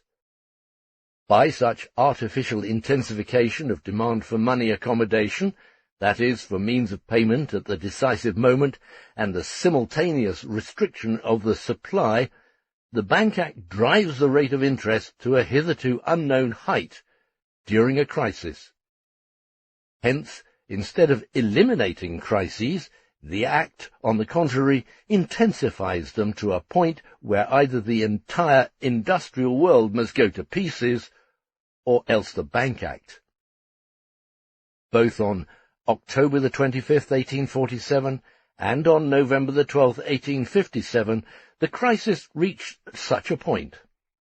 The government then lifted the restriction for the bank in issuing notes by suspending the Act of 1844, and this sufficed in both cases to overcome the crisis.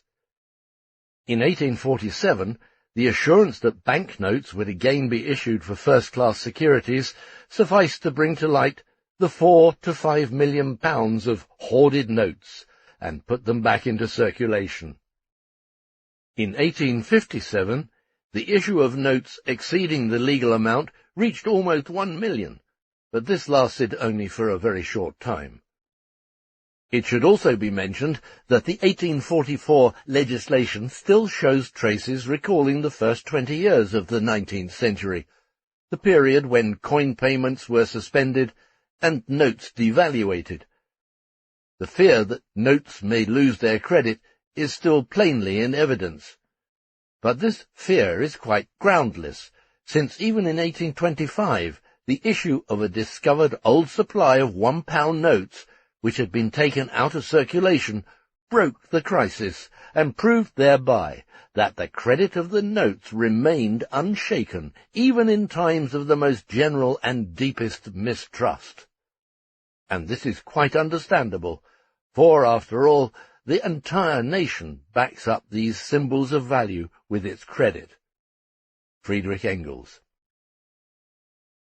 Let us now turn to a few comments on the effect of the Bank Act. John Stuart Mill believes that the Bank Act of 1844 kept down over-speculation.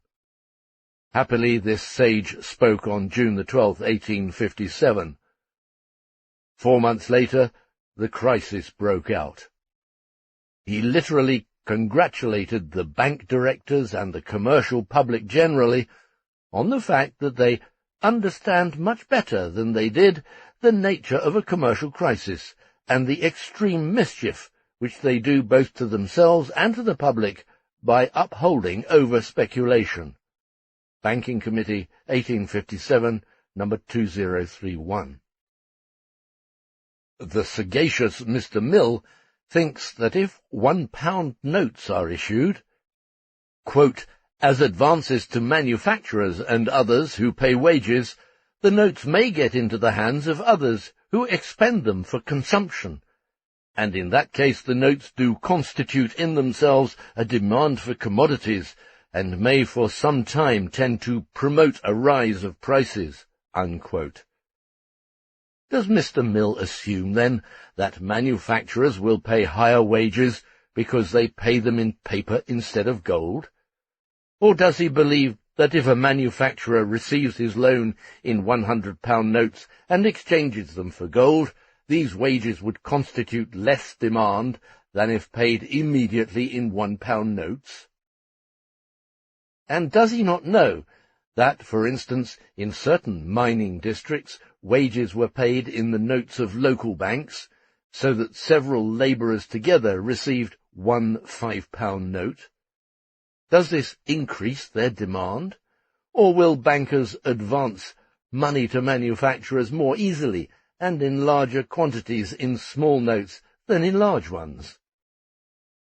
This singular fear which Mill has for £1 notes would be inexplicable if his whole work on political economy did not reveal an eclecticism which shows no hesitation in the face of any contradiction. On the one hand, he agrees on many points with Tooke, as opposed to Overstone. On the other, he believes that commodity prices are determined by the quantity of available money. He is thus by no means convinced that, all other conditions being equal, a sovereign will find its way into the coffers of the bank for every £1 note issued. He fears that the quantity of circulating medium could be increased and thereby devaluated, that is, commodity prices might rise. This, and nothing more, is concealed behind the aforementioned apprehension. Friedrich Engels. Tooke expresses the following views before the Commercial Distress Committee, 1848-57, concerning the division of the bank into two departments, and the excessive precautions taken to safeguard the cashing of notes. The greater fluctuations of the interest rate in 1847, as compared with 1837 and 1839, are due solely to the separation of the bank into two departments. The safety of banknotes was affected neither in 1825 nor in 1837 and 1839. The demand for gold in 1825 was aimed only at filling the vacuum created by the complete discredit of the £1 notes of country banks. This vacuum could be filled only by gold, until such time as the Bank of England also issued £1 notes. In November and December 1825, not the slightest demand existed for gold for export purposes. In point of discredit at home as well as abroad, a failure in paying the dividends and the deposits would be of far greater consequence than the suspending of the payment of the banknotes. 3035. Question. Would you not say that any circumstance which had the effect of ultimately endangering the convertibility of the note would be one likely to add serious difficulty in a moment of commercial pressure? Not at all. In the course of 1847, an increased issue from the circulating department might have contributed to replenish the coffers of the bank, as it did in 1825. Before the Committee on the Bank Act 1857, Newmarch testifies, 1357. The first mischievous effect of that separation of departments of the bank, and the necessary consequence from the cutting in two of the reserve of bullion, has been that the banking business of the Bank of England, that is to say, the whole of that part of the operation of the Bank of England which brings it more immediately into contact with the commerce of the country, has been carried on upon a moiety only of its former amounts of reserve. Out of that division of the reserve has arisen, therefore, this state of things, that whenever the reserve of the banking department has been diminished, even to a small extent, it has rendered necessary an action by the bank upon its rate of discount. That diminished reserve, therefore, has produced a frequent succession of changes and jerks in the rate of discount. 1358. The alterations since 1844, until June 1857, have been some 60 in number, whereas the alterations prior to 1844, in the same space of time, certainly did not amount to a dozen. Of special interest is the testimony of Palmer, a director of the Bank of England since 1811, and for a while its governor, before the Lords' Committee on Commercial Distress, 1848-57. 828. In December 1825, there was about £1,100,000 of bullion remaining in the bank, At that period it must undoubtedly have failed in toto if this Act had been in existence, meaning the Act of 1844. The issue in December, I think, was 5 or 6 million pounds of notes in a week, which relieved the panic that existed at that period. 825. The first period, since July the 1st, 1825, when the present Act would have failed if the bank had attempted to carry out the transactions then undertaken, was on the 28th of February, 1837. At that period there were 3,900,000 to 4 million pounds of bullion in the possession of the bank, and then the bank would have been left with 650,000 pounds only in the reserve. Another period is in the year 1839, which continued from the 9th of July to the 5th of December. 826. What was the amount of the reserve in that case? The reserve was minus altogether £200,000 upon the 5th of September. On the 5th of November it rose to about 1 million or 1.5 million. 830. The Act of 1844 would have prevented the bank giving assistance to the American trade in 1837. 831. There were 3 of the principal American houses that failed. Almost every house connected with America was in a state of discredit, and unless the bank had come forward at that period, I do not believe that there would have been more than 1 or 2 houses that could have sustained themselves. 836. The pressure in 1837 is not to be compared with that of 1847. The pressure in the former year was chiefly confined to the American trade. 838. Early in June 1837, the management of the bank discussed the question of overcoming the pressure. Some gentlemen advocated the opinion that the correct principle was to raise the rate of interest, by which the price of commodities would be lowered. In short, to make money dear and commodities cheap, by which the foreign payment would be accomplished. 906. The establishment of an artificial limitation of the powers of the bank under the Act of 1844, instead of the ancient and natural limitation of the bank's powers, namely, the actual amount of its specie, tends to create artificial difficulty, and therefore an operation upon the prices of merchandise that would have been unnecessary, but for the provisions of the Act. 968. You cannot, by the working of the Act of 1844, materially reduce the bullion under ordinary circumstances below 9.5 million. It would then cause a pressure upon prices and credit, which would occasion such an advance in the exchange with foreign countries as 10 million increase the import of bullion, and to that extent add to the amount in the issue department. 996. Under the limitation that you, the bank, are now subject to, you have not the command of silver to an extent that you require at a time when silver would be required for an action upon the foreign exchanges. 999. What was the object of the regulation restricting the bank as to the amount of silver to 1/5? I cannot answer that question. The purpose was to make money dear. Aside from the currency theory, the separation of the 2 bank departments and the requirement for Scottish and Irish banks to hold gold in reserve for backing notes issued beyond a certain amount had the same purpose. This brought about a decentralization of the national metal reserve, which decreased its capability of correcting unfavorable exchange rates. All the following stipulations aim to raise the interest rate. That the Bank of England shall not issue notes exceeding £14 million, except against gold reserve.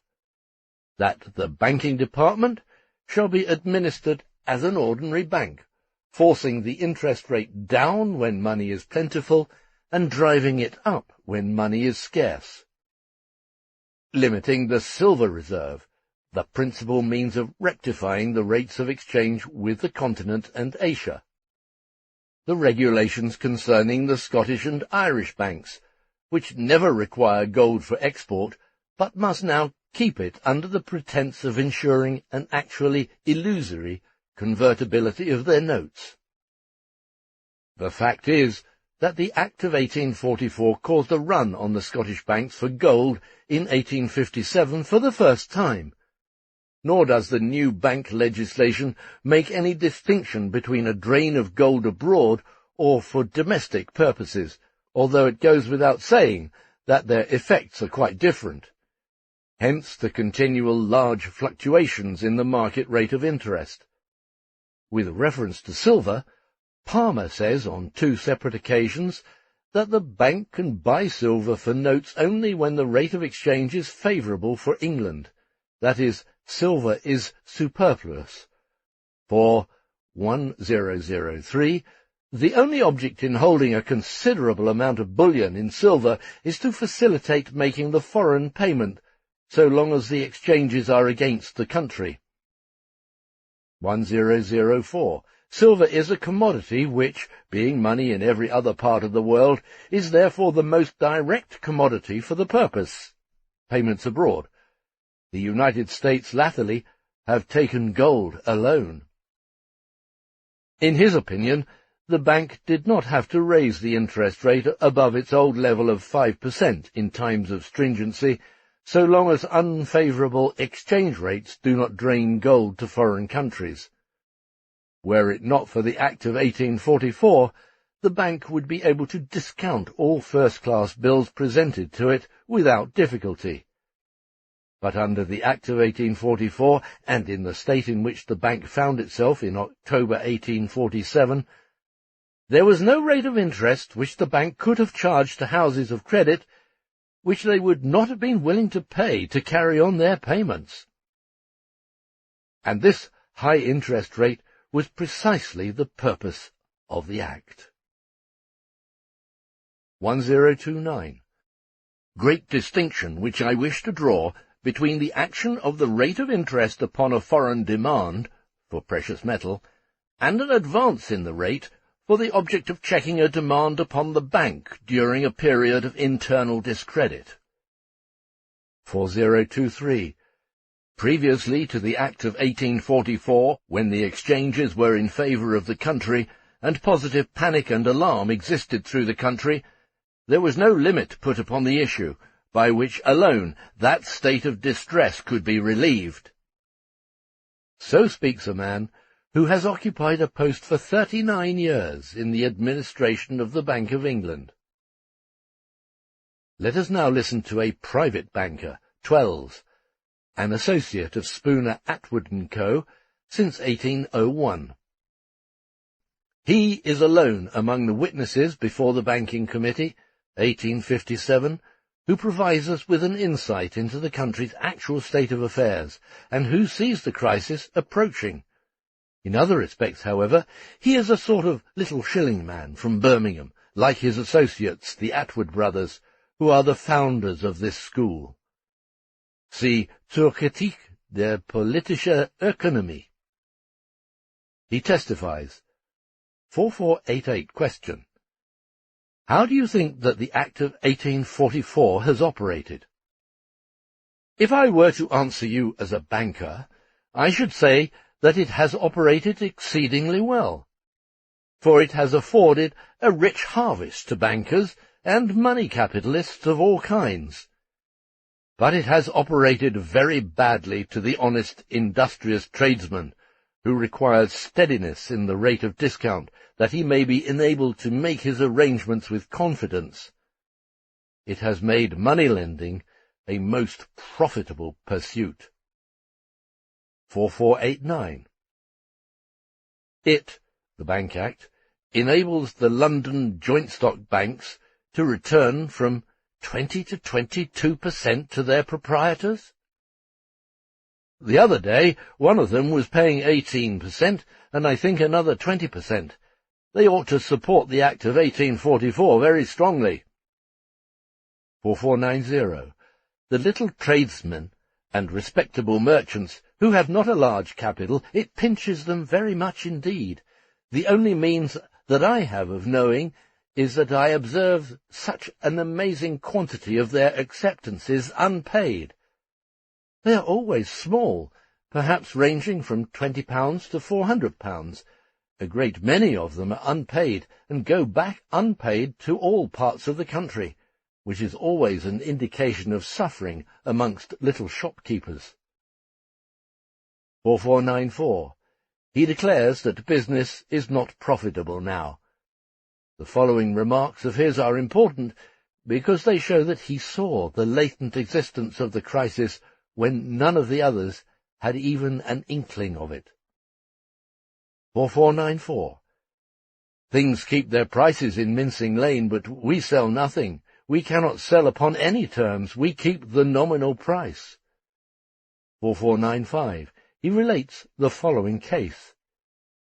A Frenchman sends a broker in Mincing Lane commodities for £3,000 to be sold at a certain price.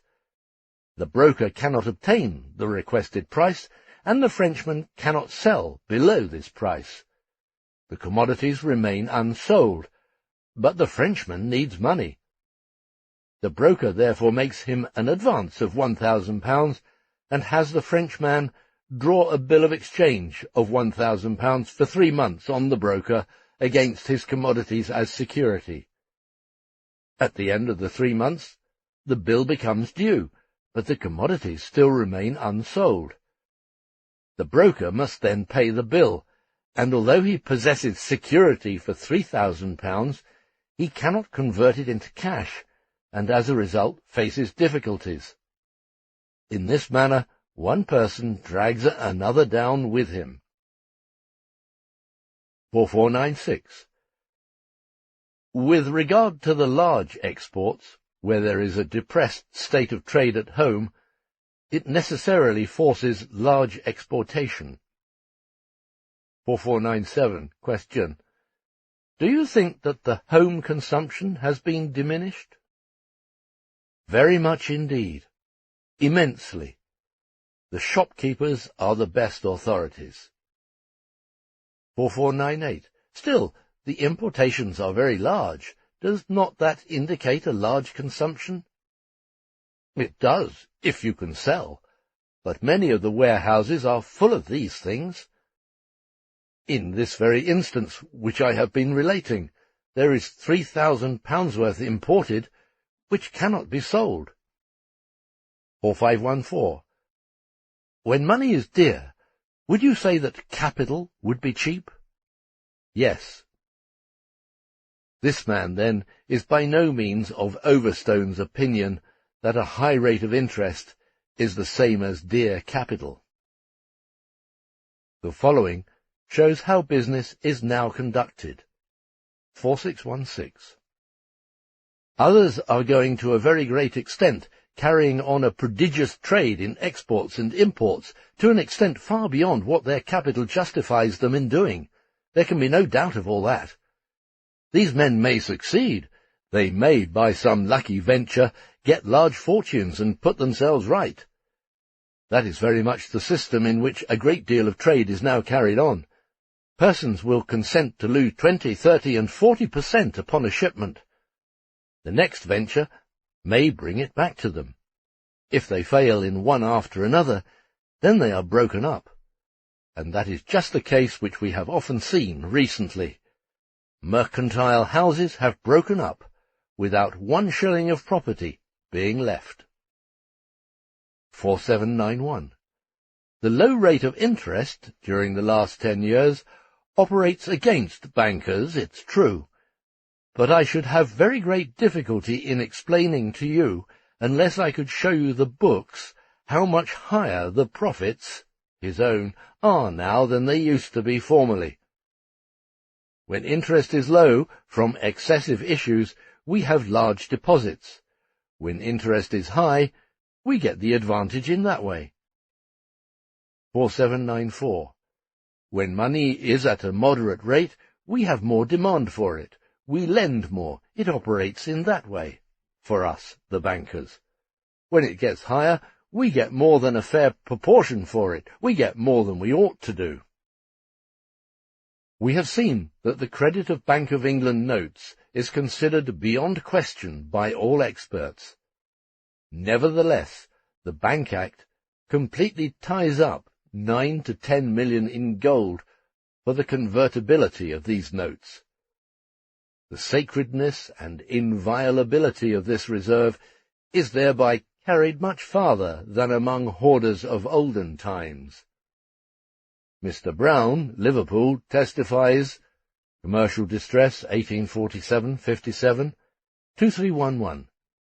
This money, the metal reserve in the issue department, might as well have been thrown into the sea from any use that it was of at that time, there being no power to employ any of it without violating the Act of Parliament. The building contractor E. Capps, already cited earlier, whose testimony is also used to illustrate the modern building system in London, Volume 2, Chapter 12, sums up his opinion of the Bank Act of 1844 as follows. Bank Act 1857, 5508. Then, upon the whole, you think that the present system of bank legislation is a somewhat adroit scheme for bringing the profits of industry periodically into the usurer's bag? I think so. I know that it has operated so in the building trade. As mentioned before, the Scottish banks were forced by the Bank Act of 1845 into a system resembling that of the English. They were obliged to hold gold in reserve for their note issue beyond the limit fixed for each bank. The effect of this may be seen from the following testimony before the Commercial Distress Committee 1848-57. Kennedy, Director of a Scottish Bank. 3375. Was there anything that you can call a circulation of gold in Scotland previously to the passing of the Act of 1845? None whatever. 3376. Has there been any additional circulation of gold since? None whatever. The people dislike gold. 3450. The sum of about £900,000 in gold, which the Scottish banks are compelled to keep since 1845, can only be injurious in his opinion, and absorbs unprofitably so much of the capital of Scotland. Furthermore, Anderson, Director of the Union Bank of Scotland, says, 3588, the only pressure upon the Bank of England by the banks in Scotland for gold was for foreign exchanges? It was, and that is not to be relieved by holding gold in Edinburgh. 3590. Having the same amount of securities in the Bank of England, or in the private banks of England, we have the same power that we had before of making a drain upon the Bank of England. Finally, we quote an article from The Economist. Wilson. The Scotch banks keep unemployed amounts of cash with their London agents. These keep them in the Bank of England. This gives to the Scotch banks, within the limits of these amounts, command over the metal reserve of the bank, and here it is always in the place where it is needed, when foreign payments are to be made. This system was disturbed by the Act of 1845. In consequence of the Act of 1845 for Scotland, of late, a large drain of the coin of the bank has taken place, to supply a mere contingent demand in Scotland, which may never occur. Since that period there has been a large sum uniformly locked up in Scotland, and another considerable sum constantly travelling back and forward between London and Scotland. If a period arrives when a Scotch bank expects an increased demand for its notes, a box of gold is brought down from London. When this period is past, the same box, generally unopened, is sent back to London. Economist, October 23rd, 1847. And what does the father of the Bank Act, banker Samuel Jones Lloyd, alias Lord Overstone, say to all this? Already in 1848 he repeated before the Lords' Committee on Commercial Distress that pressure and a high rate of interest caused by the want of sufficient capital cannot be relieved by an extra issue of banknotes, in spite of the fact that the mere authority to increase the note issue given by the government's letter of October the 25th, 1847, had sufficed to take the edge off the crisis. He holds to the view that the high rate of interest and the depression of the manufacturing interests was the necessary result of the diminution of the material capital applicable to manufacturing and trading purposes. And yet, the depressed condition of the manufacturing industry had for months consisted in material commodity capital filling the warehouses to overflowing and being actually unsaleable, so that for precisely this reason material productive capital lay wholly or partly idle, in order not to produce still more unsaleable commodity capital. And before the Bank Committee of 1857, he says, "By strict and prompt adherence to the principles of the Act of 1844, everything is passed off with regularity and ease. The monetary system is safe and unshaken, the prosperity of the country is undisputed, the public confidence in the wisdom of the Act of 1844 is daily gaining strength, and if the committee wish for further practical illustration of the soundness of the principles on which it rests, or of the beneficial results which it has ensured, the true and sufficient answer to the committee is, look around you. Look at the present state of the trade of this country. Look at the contentment of the people. Look at the wealth and prosperity which pervades every class of the community. And then, having done so, the committee may be fairly called upon to decide whether they will interfere with the continuance of an act under which those results have been developed." To this song of praise by Overstone, before the committee on July the 14th, the antistrophe was given on November the 12th of the same year, in the shape of a letter to the bank's management, in which the government suspended the miracle-working law of 1844 to save what could still be saved. Friedrich Engels. Chapter 35. Precious Metal and Rate of Exchange. Section 1. Movement of the Gold Reserve. It should be noted in regard to the accumulation of notes in times of stringency that it is a repetition of the hoarding of precious metal as used to take place in troubled times in the most primitive conditions of society. The Act of 1844 is interesting in its operation because it seeks to transform all precious metal existing in the country into a circulating medium. It seeks to equate a drain of gold with a contraction of the circulating medium, and a return flow of gold with an expansion of the circulating medium. As a result, the experiment proved the contrary to be the case. With a single exception, which we shall mention shortly, the quantity of circulating notes of the Bank of England has never, since 1844, reached the maximum which it was authorized to issue. The crisis of 1857 proved, on the other hand, that this maximum does not suffice under certain circumstances. From November the 13th to the 30th, 1857, a daily average of £488,830 above this maximum was circulating. Bank Act, 1858. The legal maximum was at that time £14,475,000, plus the amount of metal reserve in the vaults of the bank. Concerning the outflow and inflow of precious metal, the following is to be noted.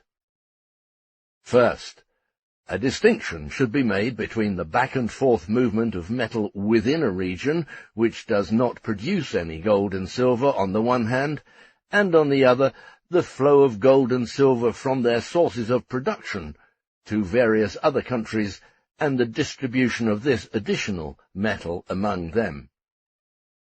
Before the gold mines of Russia, California, and Australia made their influence felt, the supply since the beginning of the 19th century sufficed only for the replacement of worn-out coins, for general use in articles of luxury, and for the export of silver to Asia. However, in the first place, silver exports to Asia have since increased extraordinarily, owing to the Asiatic trade of America and Europe. The silver exported from Europe was largely replaced by the additional supply of gold. Secondly, a portion of the newly imported gold was absorbed by internal money circulation. It is estimated that up to 1857 about £30 million in gold were added to England's internal circulation. Footnote: the effect this had on the money market is indicated by the following testimony of Newmarch. 1509. At the close of 1853 there was a considerable apprehension in the public mind, and in September of that year the Bank of England raised its discount on 3 occasions. In the early part of October there was a considerable degree of apprehension and alarm in the public mind. That apprehension and alarm was relieved to a very great extent before the end of November, and was almost wholly removed in consequence of the arrival of nearly £5 million of treasure from Australia. The same thing happened in the autumn of 1854, by the arrival in the months of October and November of nearly £6 million of treasure. The same thing happened again in the autumn of 1855, which we know was a period of excitement and alarm, by the arrivals in the 3 months of September, October, and November of nearly £8 million of treasure.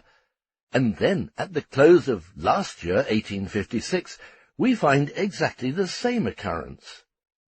In truth, I might appeal to the observation almost of any member of the committee, whether the natural and complete solvent to which we have got into the habit of looking for any financial pressure is not the arrival of a gold ship.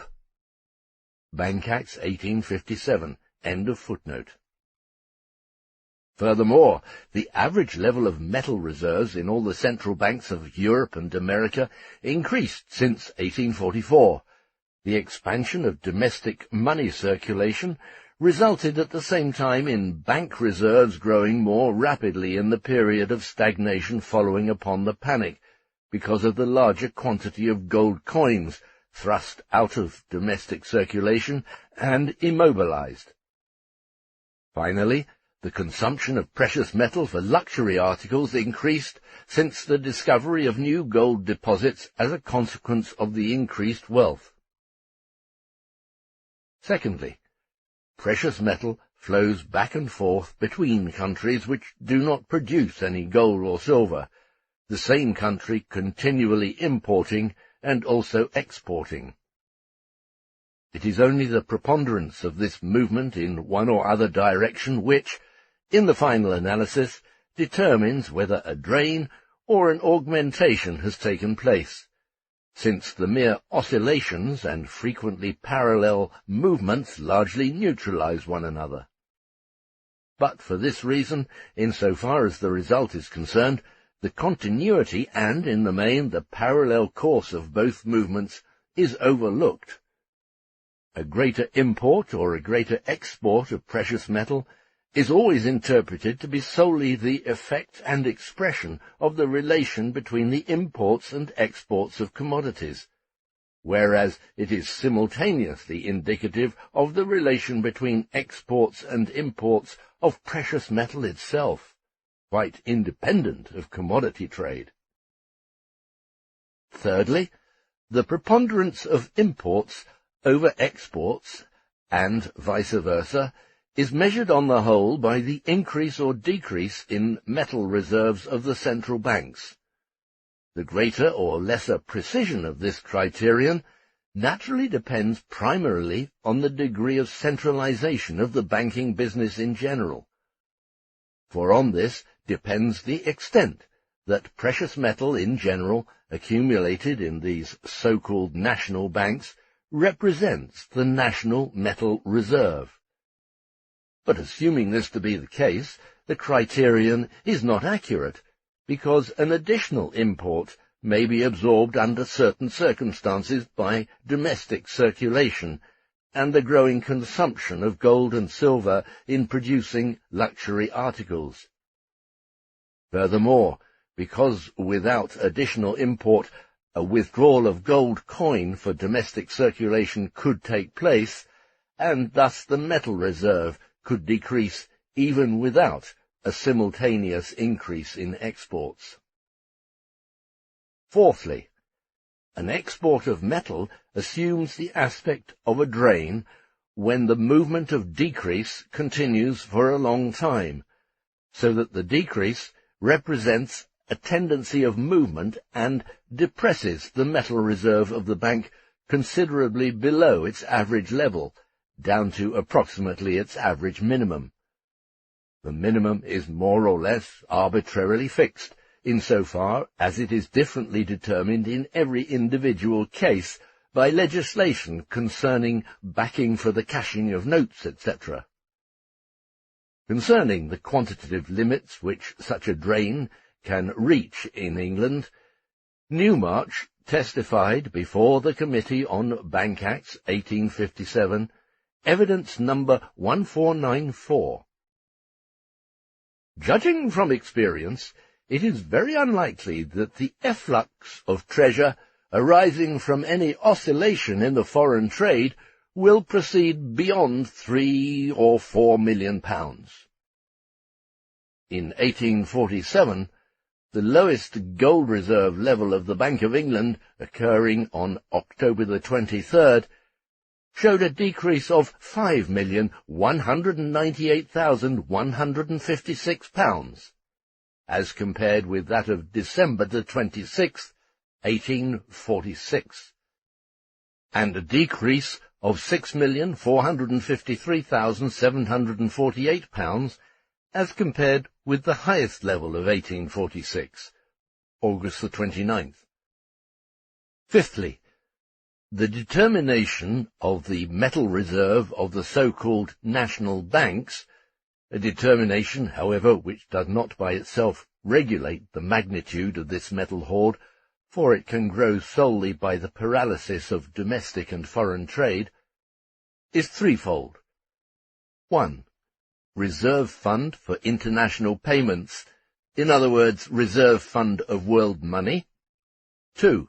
Reserve Fund for alternately expanding and contracting domestic metal circulation. 3. Reserve Fund for the payment of deposits and for the convertibility of notes. This is connected with the function of the bank and has nothing to do with the function of money as such. The reserve fund can therefore also be influenced by conditions which affect every one of these three functions. Thus, as an international fund, it can be influenced by the balance of payments, no matter by what factors the latter may be determined, and whatever its relation to the balance of trade may be. As a reserve fund for domestic metal circulation, it can be influenced by the latter's expansion or contraction. The third function, that of a security fund, does not admittedly determine the independent movement of the metal reserve, but has a twofold effect. If notes are issued which replace metallic money in domestic circulation, also including silver coins in countries where silver is a measure of value, the function of the reserve fund under 2 drops away, and a portion of the precious metal which served to perform this function will for a long time find its way abroad. In this case, metallic coins are not withdrawn for domestic circulation, and thus the temporary augmentation of the metal reserve by immobilizing a part of the circulating coined metal simultaneously falls away. Furthermore, if a minimum metal reserve must be maintained under all circumstances for the payment of deposits and for the convertibility of notes, this affects in its own way the results of a drain or return flow of gold. It affects that part of the reserve which the bank is obliged to maintain under all circumstances, or that part which it seeks to get rid of as useless at certain times. If the circulation were purely metallic and the banking system concentrated, the bank would likewise have to consider its metal reserve as security for the payment of its deposits, and a drain of metal could cause a panic such as was witnessed in Hamburg in 1857. Sixthly, with the exception of perhaps 1837, the real crisis always broke out only after a change in the rates of exchange, that is, as soon as the import of precious metal had again gained preponderance over its export. In 1825, the real crash came after the drain on gold had ceased. In 1839, there was a drain on gold, but it did not bring about a crash.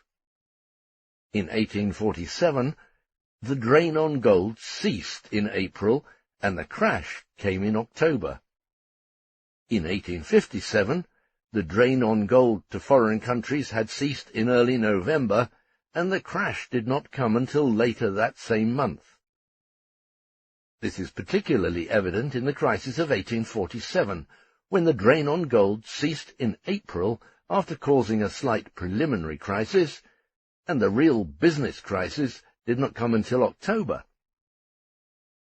The following testimony was presented at the Secret Committee of the House of Lords on Commercial Distress, 1848. This evidence was not printed until 1857, also cited as CD 1848-57.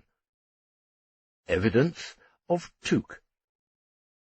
In April 1847, a stringency arose which, strictly speaking, equalled a panic, but was of relatively short duration and not accompanied by any commercial failures of importance. In October, the stringency was far more intensive than at any time during April, an almost unheard of number of commercial failures taking place. In April, the rates of exchange, particularly with America, compelled us to export a considerable amount of gold in payment for unusually large imports. Only by an extreme effort did the bank stop the drain and drive the rates higher. In October, the rates of exchange favoured England. The change in the rates of exchange had begun in the third week of April. They fluctuated in July and August. Since the beginning of August, they always favoured England. The drain on gold in August arose from a demand for internal circulation. J. Morris, Governor of the Bank of England. Although the rate of exchange favoured England since August 1847, and an import of gold had taken place in consequence, the bullion reserve of the bank decreased. £2,200,000 went out into the country in consequence of the internal demand. This is explained on the one hand by an increased employment of labourers in railway construction, and on the other by the circumstance of the bankers wishing to provide themselves with gold in times of distress. Palmer, ex-governor and a director of the Bank of England since 1811. During the whole period from the middle of April 1847 to the day of withdrawing the restrictive clause in the Act of 1844, the foreign exchanges were in favour of this country. The drain of bullion, which created an independent money panic in April 1847, was here, therefore, as always, but a precursor of the crisis, and a turn had already taken place before it broke out. In 1839, a heavy drain of bullion took place for grain, etc., while business was strongly depressed, but there was no crisis or money panic. Seventhly, as soon as general crises have spent themselves, gold and silver, leaving aside the inflow of new precious metal from the producing countries, distribute themselves once more in the proportions in which they existed in a state of equilibrium as individual hordes of the various countries. Other conditions being equal, the relative magnitude of a horde in each country will be determined by the role of that country in the world market. They flow from the country which had more than its normal share to those with less than a normal amount. These movements of outgoing and incoming metal merely restore the original distribution among the various national reserves. This redistribution, however, is brought about by the effects of various circumstances, which will be taken up in our treatment of rates of exchange. As soon as the normal distribution is once more restored, beginning with this moment, a stage of growth sets in, and then again a drain. This last statement applies, of course, only to England, as the centre of the world money market, Friedrich Engels. Eighthly, a drain of metal is generally the symptom of a change in the state of foreign trade, and this change, in turn, is a premonition that conditions are again approaching a crisis. Footnote. According to Newmarch, a drain of gold to foreign countries can arise from three causes. 1. From purely commercial conditions, that is, if imports have exceeded exports, as was the case in 1836 to 1844 and again in 1847, principally a heavy import of grain. 2. In order to secure the means for investing English capital in foreign countries, as in 1857, for railways in India. And 3. For definite expenditures abroad, as in 1853 and 1854, for war purposes in the Orient. End of footnote. Ninthly, the balance of payments can favour Asia against Europe and America. Footnote. Newmarch. When you combine India and China, when you bring into account the transactions between India and Australia, and the still more important transactions between China and the United States, the trade being a triangular one, and the adjustment taking place through us, then it is true that the balance of trade was not merely against this country, but against France, and against the United States. Banking Act 1857. End of footnote. An import of precious metal takes place mainly during two periods. On the one hand, it takes place in the first phase of a low interest rate, which follows upon a crisis and reflects a restriction of production, and then in the second phase when the interest rate rises, but before it attains its average level. This is the phase during which returns come quickly, commercial credit is abundant, and therefore the demand for loan capital does not grow in proportion to the expansion of production. In both phases, with loan capital relatively abundant, the superfluous addition of capital, existing in the form of gold and silver, that is, a form in which it can primarily serve only as loan capital, must seriously affect the rate of interest, and concomitantly the atmosphere of business in general. On the other hand, a drain, a continued and heavy export of precious metal, takes place as soon as returns no longer flow, markets are overstocked, and an illusory prosperity is maintained only by means of credit. In other words, as soon as a greatly increased demand for loan capital exists and the interest rate, therefore, has reached at least its average level.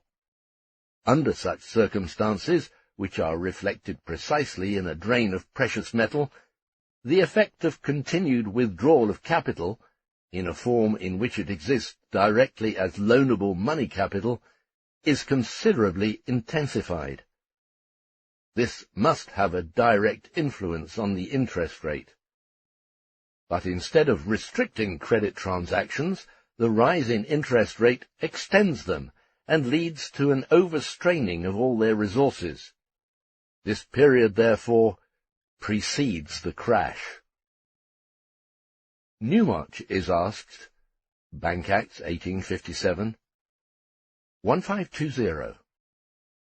But then the volume of bills in circulation increases with the rate of discount? Quote, "It seems to do so. In quiet ordinary times the ledger is the real instrument of exchange.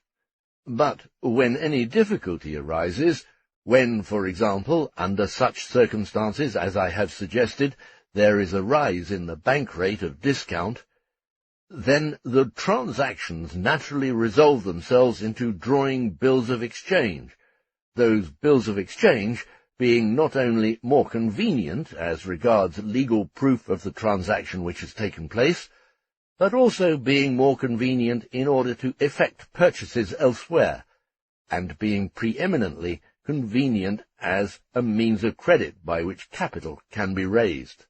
Unquote. Furthermore, as soon as somewhat threatening conditions induce the bank to raise its discount rate, whereby the probability exists at the same time that the bank will cut down the running time of the bills to be discounted by it, the general apprehension spreads that this will rise in crescendo. Everyone, and above all the credit swindler, will therefore strive to discount the future, and have as many means of credit as possible at his command at the given time. These reasons, then, amount to this. It is not that the mere quantity of imported or exported precious metal as such which makes its influence felt, but that it exerts its effect, firstly, by virtue of the specific character of precious metal as capital in money form, and secondly, by acting like a feather, which, when added to the weight on the scales, suffices to tip the oscillating balance definitely to one side. It acts because it arises under conditions when any addition decides in favor of one or the other side. Without these grounds, it would be quite inexplicable why a drain of gold amounting to, say, 5 million to 8 million pounds, and this is the limit of experience to date, should have any appreciable effect. This small decrease or increase of capital, which seems insignificant even compared to the 70 million pounds in gold which circulate on an average in England, is really a negligibly small magnitude when compared to production of such volume as that of the English. Footnote. See, for example, the ridiculous reply of Wegelin, Bank Acts 1857, where he states that a drain of 5 million in gold is so much capital less, and thus attempts to explain certain phenomena which do not take place when there is an infinitely greater increase in prices, or depreciation, expansion, or contraction of real industrial capital. On the other hand, it is just as ridiculous to attempt to explain these phenomena directly as symptoms of an expansion or contraction of the mass of real capital, considered from the viewpoint of its material elements. End of footnote. But it is precisely the development of the credit and banking system which tends, on the one hand, to press all money capital into the service of production, or what amounts to the same thing, to transform all money income into capital, and which, on the other hand, reduces the metal reserve to a minimum in a certain phase of the cycle, so that it can no longer perform the functions for which it is intended. It is the developed credit and banking system which creates this over-sensitiveness of the whole organism. At less developed stages of production, the decrease or increase of the hoard below or above its average level is a relatively insignificant matter. Similarly, on the other hand, even a very considerable drain of gold is relatively ineffective if it does not occur in the critical period of the industrial cycle. In the given explanation, we have not considered cases in which a drain of gold takes place as a result of crop failures, etc.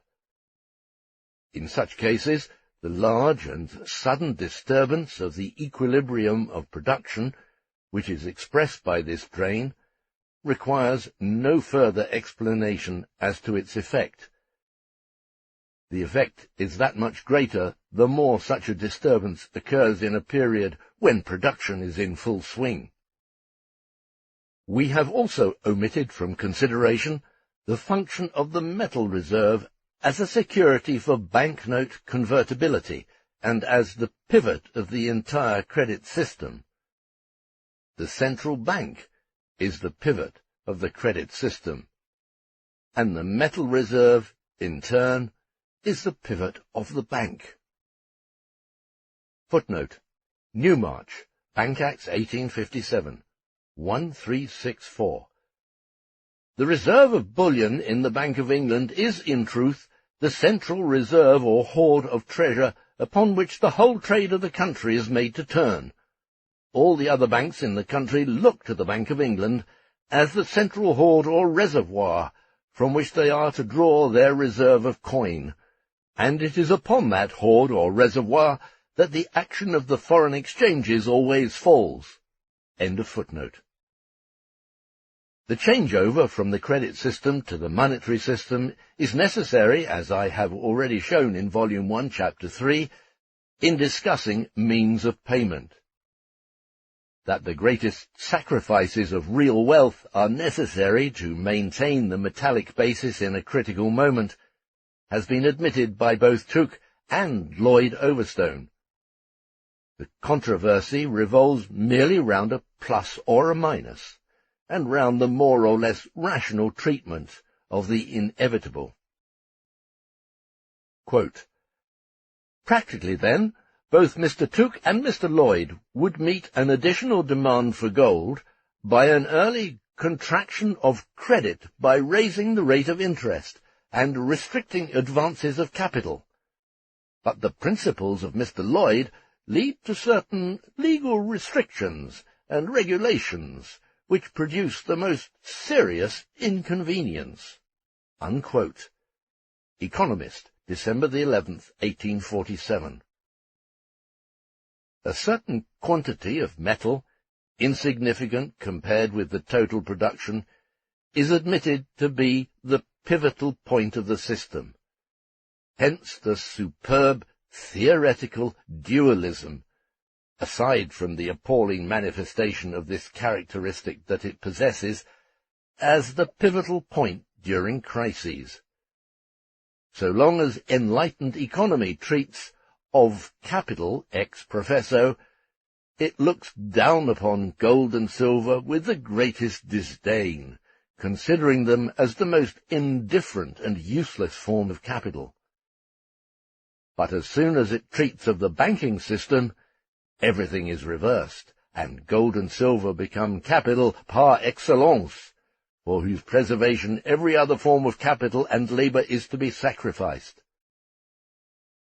But how are gold and silver distinguished from other forms of wealth?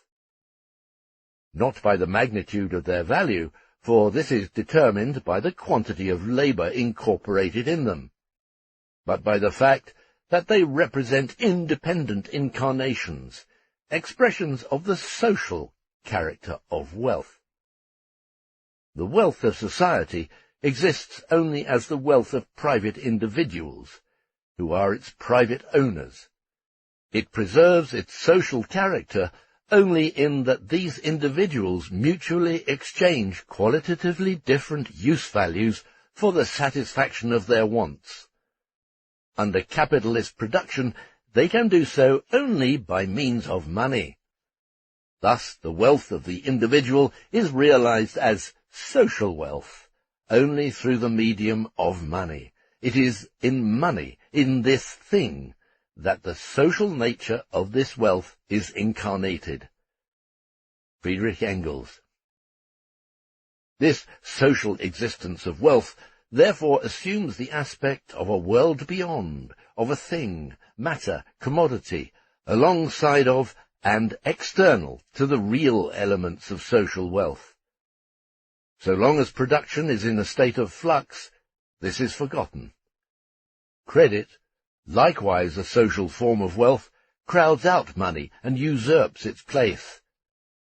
It is faith in the social character of production which allows the money form of products to assume the aspect of something that is only evanescent and ideal, something merely imaginative.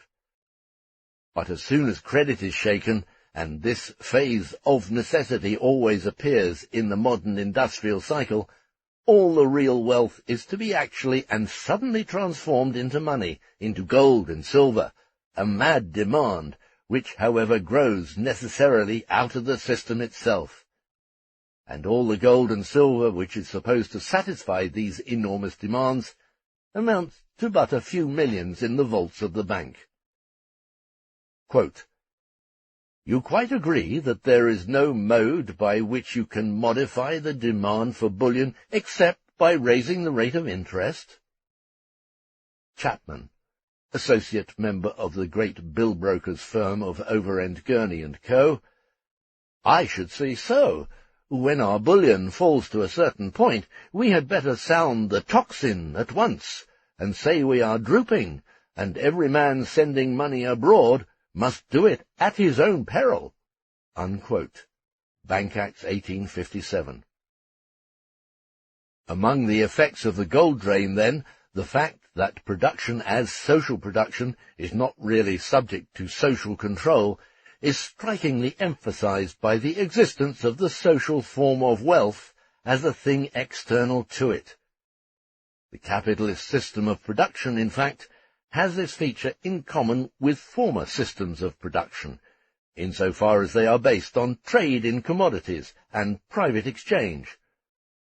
But only in the capitalist system of production does this become apparent in the most striking and grotesque form of absurd contradiction and paradox, because, in the first place, production for direct use value, for consumption by the producers themselves, is most completely eliminated under the capitalist system, so that wealth exists only as a social process, expressed as the intertwining of production and circulation.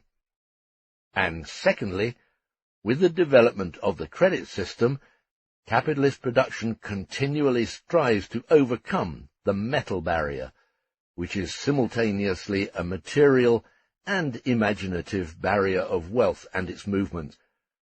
But again and again it breaks its back on this barrier.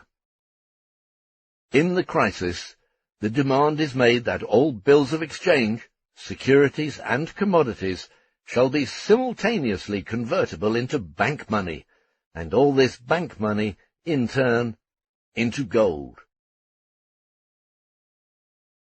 Precious Metal and Rate of Exchange, Section 2. The Rate of Exchange. The rate of exchange is known to be the barometer for the international movement of money metals.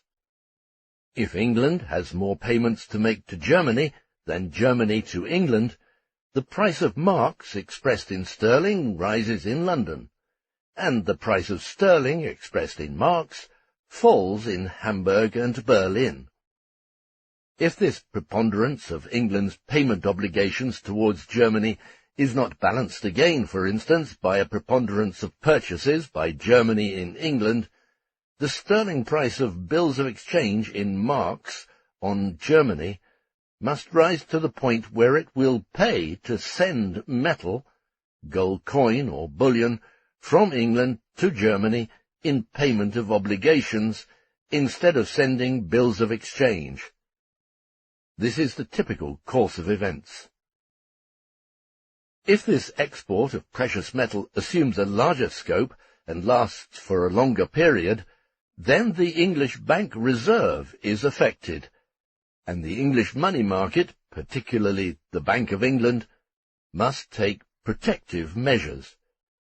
These consist mainly, as we have already seen, in raising the interest rate.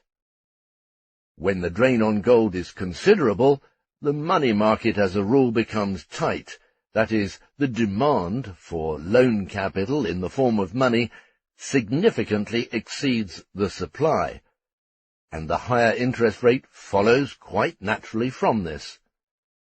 The discount rate, fixed by the Bank of England, corresponds to this situation, and asserts itself on the market.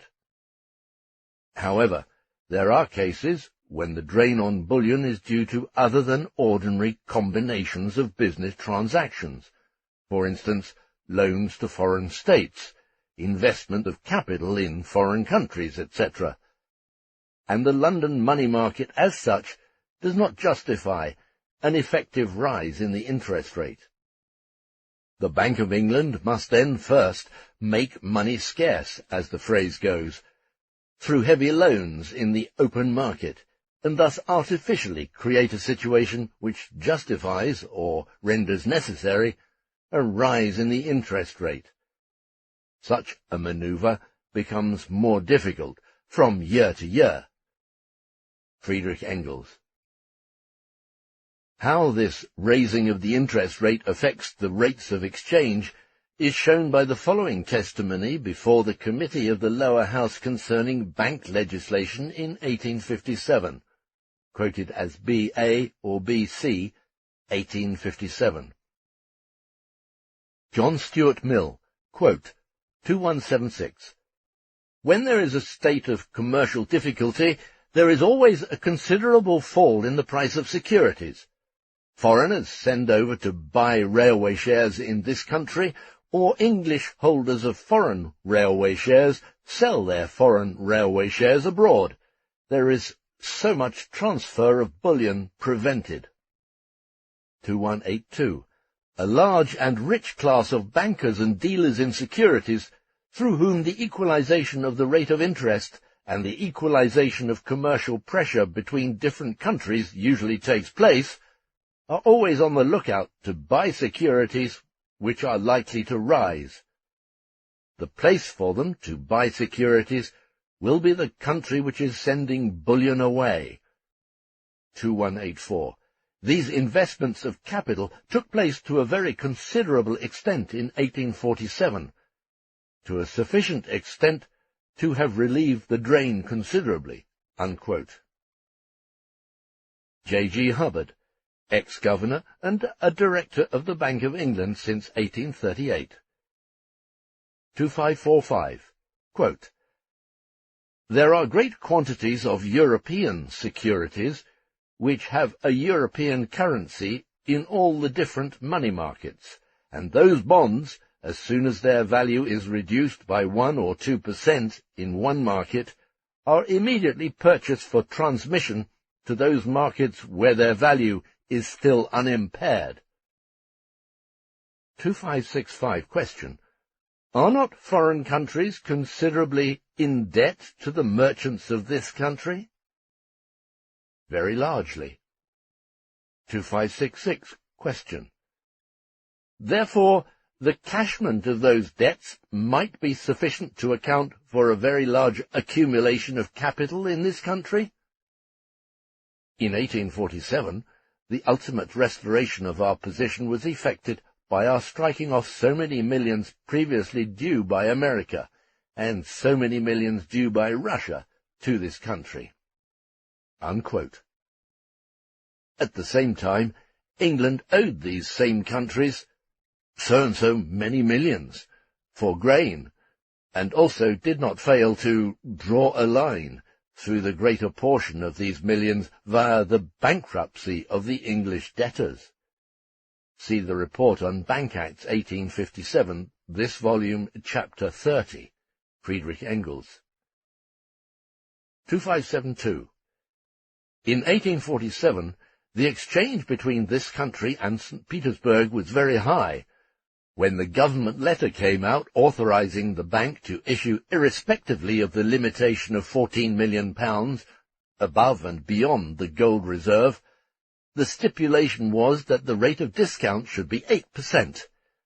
At that moment, with the then rate of discount, it was a profitable operation to order gold to be shipped from St. Petersburg to London, and on its arrival to lend it at 8% up to the maturity of the 3 months' bills drawn against the purchase of gold. 2573. In all bullion operations, there are many points to be taken into consideration. There is the rate of exchange and the rate of interest, which is available for the investment during the period of the maturity of the bill drawn against it. Rate of exchange with Asia. The following points are important, because, on the one hand, they show how England recoups its losses when its rate of exchange with Asia is unfavourable, at the expense of other countries, whose imports from Asia are paid through English middlemen.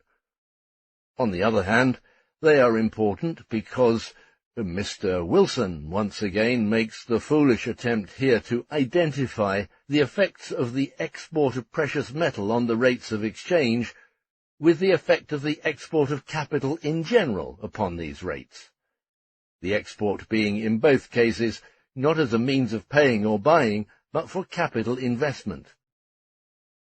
In the first place, it goes without saying that whether so many millions of pounds sterling are sent to India in precious metal or iron rails, to be invested in railways there, these are merely two different forms of transferring the same amount of capital to another country, namely a transfer which does not enter the calculation of ordinary mercantile business, and for which the exporting country expects no other return than the future annual revenue from the income of these railways.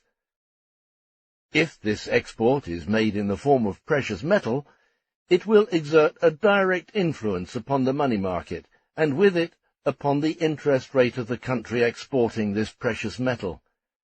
If not necessarily under all circumstances, then under the previously outlined conditions, since it is precious metal, and as such is directly loanable money capital, and the basis of the entire money system.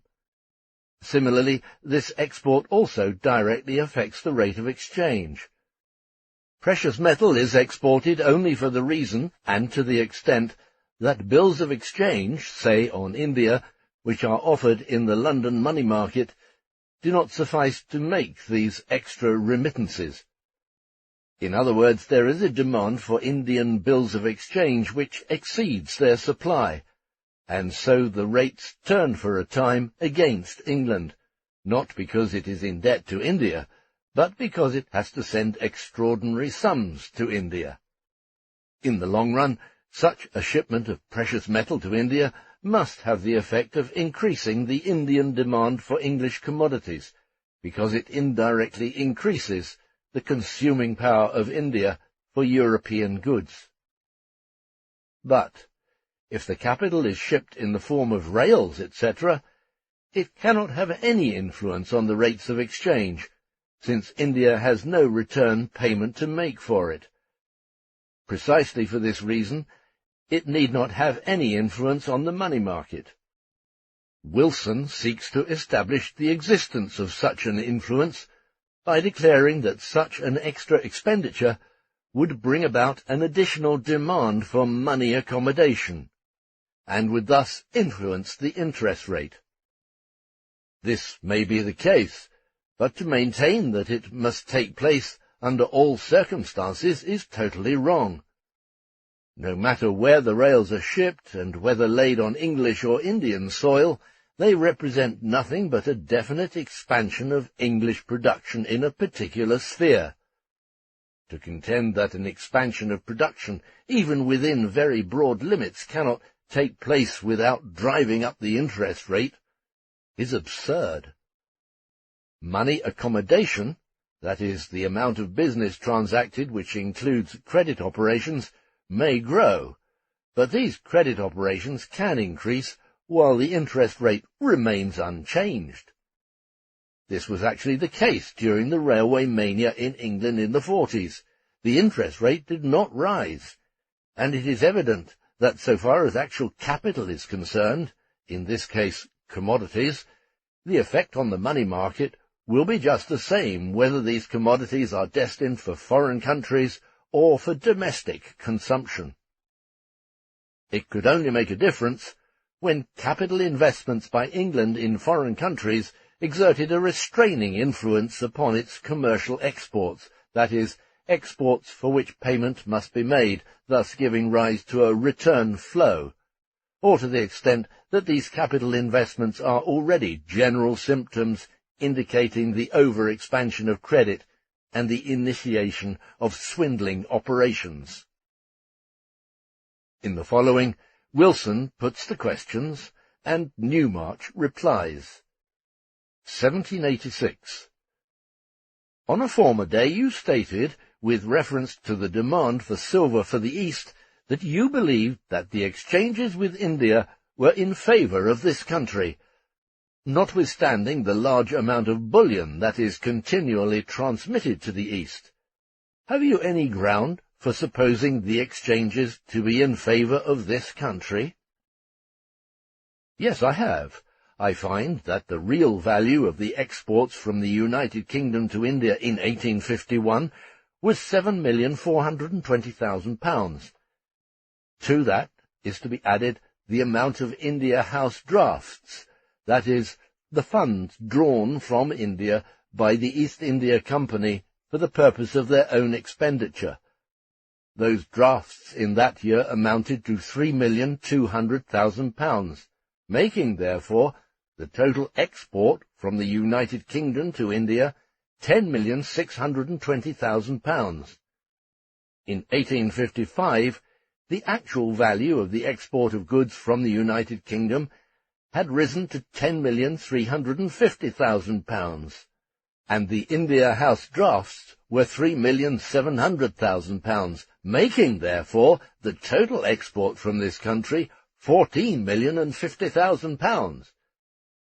Now, as regards 1851, I believe there are no means of stating what was the real value of the import of goods from India to this country, but in 1854 and 1855 we have a statement of the real value. In 1855, the total real value of the imports of goods from India to this country was £12,670,000, and that sum, compared with the £14,050,000 I have mentioned, left a balance in favour of the United Kingdom as regards the direct trade between the two countries of £1,380,000. Bank Acts, 1857.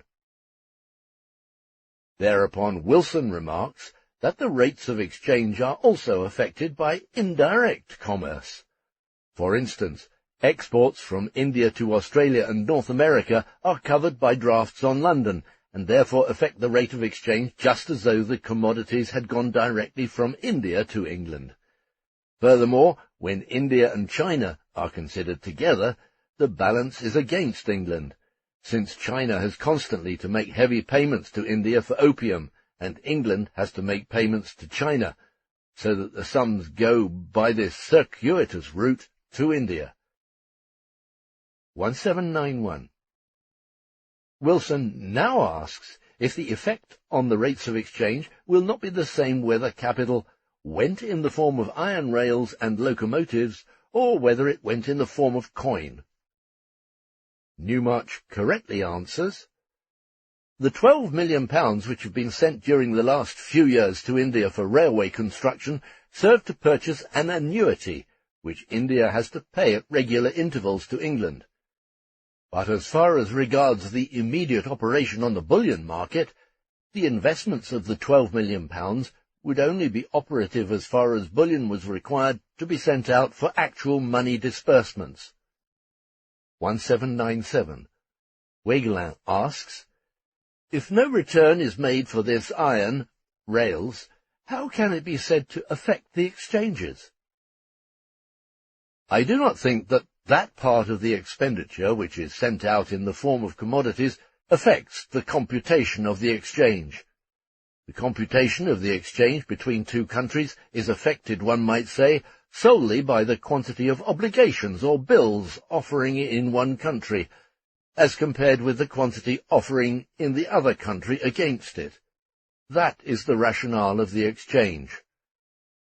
Now, as regards the transmission of those £12 million, the money in the first place is subscribed in this country.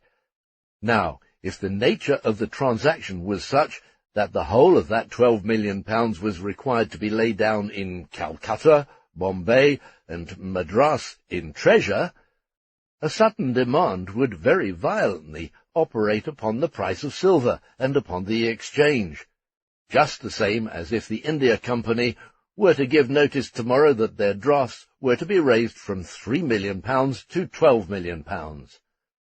But half of those £12 million is spent in buying commodities in this country, iron rails and timber and other materials. It is an expenditure in this country of the capital of this country for a particular kind of commodity to be sent out to India, and there is an end of it. 1798. Wegelin. But the production of those articles of iron and timber necessary for the railways produces a large consumption of foreign articles, which might affect the exchange? Certainly. Wilson now thinks that iron represents labour to a large extent, and that the wage paid for this labour largely represents imported goods. And then questions further. 1801. But speaking quite generally, it would have the effect of turning the exchanges against this country if you sent abroad the articles which were produced by the consumption of the imported articles without receiving any remittance for them, either in the shape of produce or otherwise. That principle is exactly what took place in this country during the time of the great railway expenditure, 1845. For 3 or 4 or 5 years, you spent upon railways £30 million, nearly the whole of which went in the payment of wages. You sustained in 3 years a larger population employed in constructing railways and locomotives and carriages and stations than you employed in the whole of the factory districts. The people spent those wages in buying tea and sugar and spirits and other foreign commodities. Those commodities were imported, but it was a fact that during the time this great expenditure was going on, the foreign exchanges between this country and other countries were not materially deranged. There was no efflux of bullion, on the contrary, there was rather an influx. 1802. Wilson insists that with an equalized trade balance and par rates between England and India, the extra shipment of iron and locomotives would affect the exchanges with India. Newmarch cannot see it that way, so long as the rails are sent out as capital investment, and India has no payment to make for them in one form or another.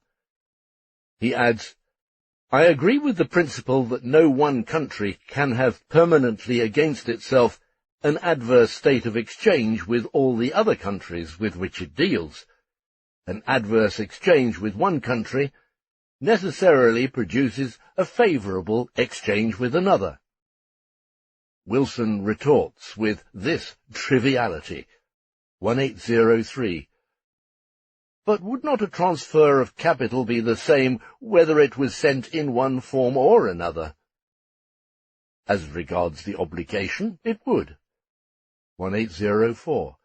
The effect, therefore, of making railways in India, whether you send bullion or whether you send materials, would be the same upon the capital market here in increasing the value of capital as if the whole was sent out in bullion. If iron prices did not rise, it was in any case proof that the value of capital contained in the rails had not been increased. What we are here concerned with is the value of money capital, that is, the interest rate. Wilson would like to identify money capital with capital in general.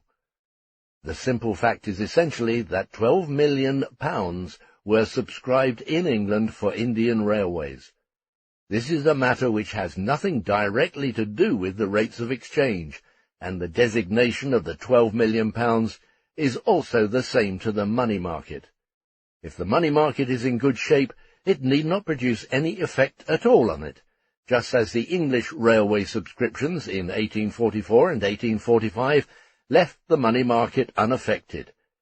If the money market is already in somewhat difficult straits, the interest rate might indeed be affected by it, but certainly only in an upward direction, and this, according to Wilson's theory, would favourably affect the rates of exchange for England. That is, it would work against the tendency to export precious metal, if not to India, then to some other country. Mr. Wilson jumps from one thing to another.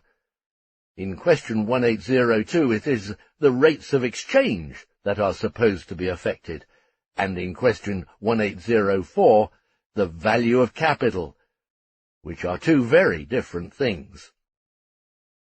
The interest rate may affect the rates of exchange, and the rates of exchange may affect the interest rate, but the latter can be stable while the rates of exchange fluctuate, and the rates of exchange can be stable while the interest rate fluctuates.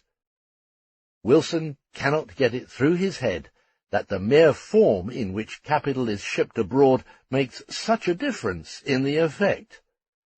That is, that the difference in the form of capital is of such importance, and particularly its money form, which runs very much counter to enlightened economy.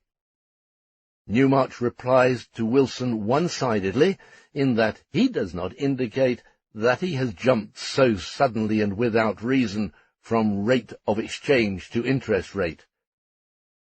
Newmarch answers question 1804 with uncertainty and equivocation.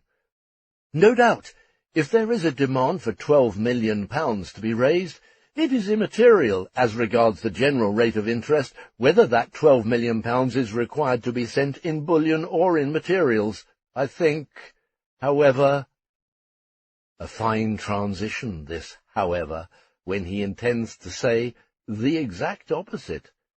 It is not quite immaterial. It is immaterial, but nevertheless it is not immaterial. What definiteness! Because, in the one case, the £6 million would be returned immediately. In the other case, it would not be returned so rapidly. Therefore, it would make some difference whether the £6 million was expended in this country or sent wholly out of it. What does he mean when he says £6 million would return immediately? Insofar as the £6 million have been expended in England, they exist in rails, locomotives, etc., which are shipped to India, whence they do not return. Their value returns very slowly through amortization, whereas the £6 million in precious metal may perhaps return very quickly in kind. Insofar as the £6 million have been expended in wages, they have been consumed, but the money used for payment circulates in the country the same as ever, or forms a reserve. The same holds true for the profits of rail producers, and that portion of the £6 million which replaces their constant capital.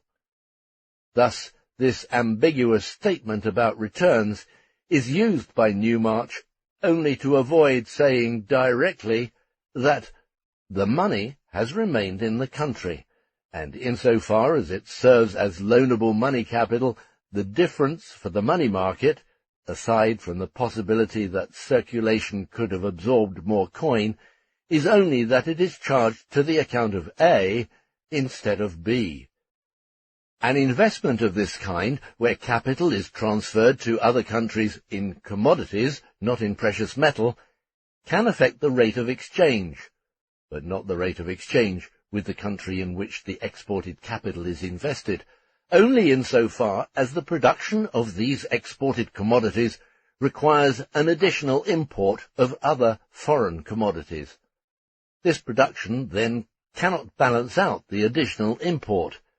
However, the same thing happens with every export on credit, no matter whether intended for capital investment or ordinary commercial purposes.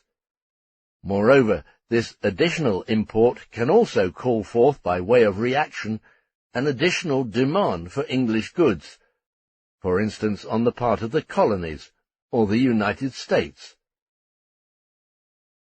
Previously, Newmarch stated that owing to drafts of the East India Company, exports from England to India were larger than imports. Sir Charles Wood cross-examines him on this score. This preponderance of English exports to India over imports from India is actually brought about by imports from India for which England does not pay any equivalent. The drafts of the East India Company, now the East India Government, reserve themselves a tribute levied on India. For instance, in 1855, imports from India to England amounted to £12,670,000. English exports to India amounted to £10,350,000. Balance in India's favour approximately £2,250,000. If that was the whole state of the case, that £2,250,000 would have to be remitted in some form to India. But then come in the advertisements from the India House. The India House advertised to this effect, that they are prepared to grant drafts on the various presidencies in India to the extent of £3,250,000. This amount was levied for the London expenses of the East India Company and for the dividends to be paid to stockholders. And that not merely liquidates the £2,250,000 which arose out of the course of trade, but it presents £1 million of surplus. Bank Acts, 1857. 1922. Question. Wood.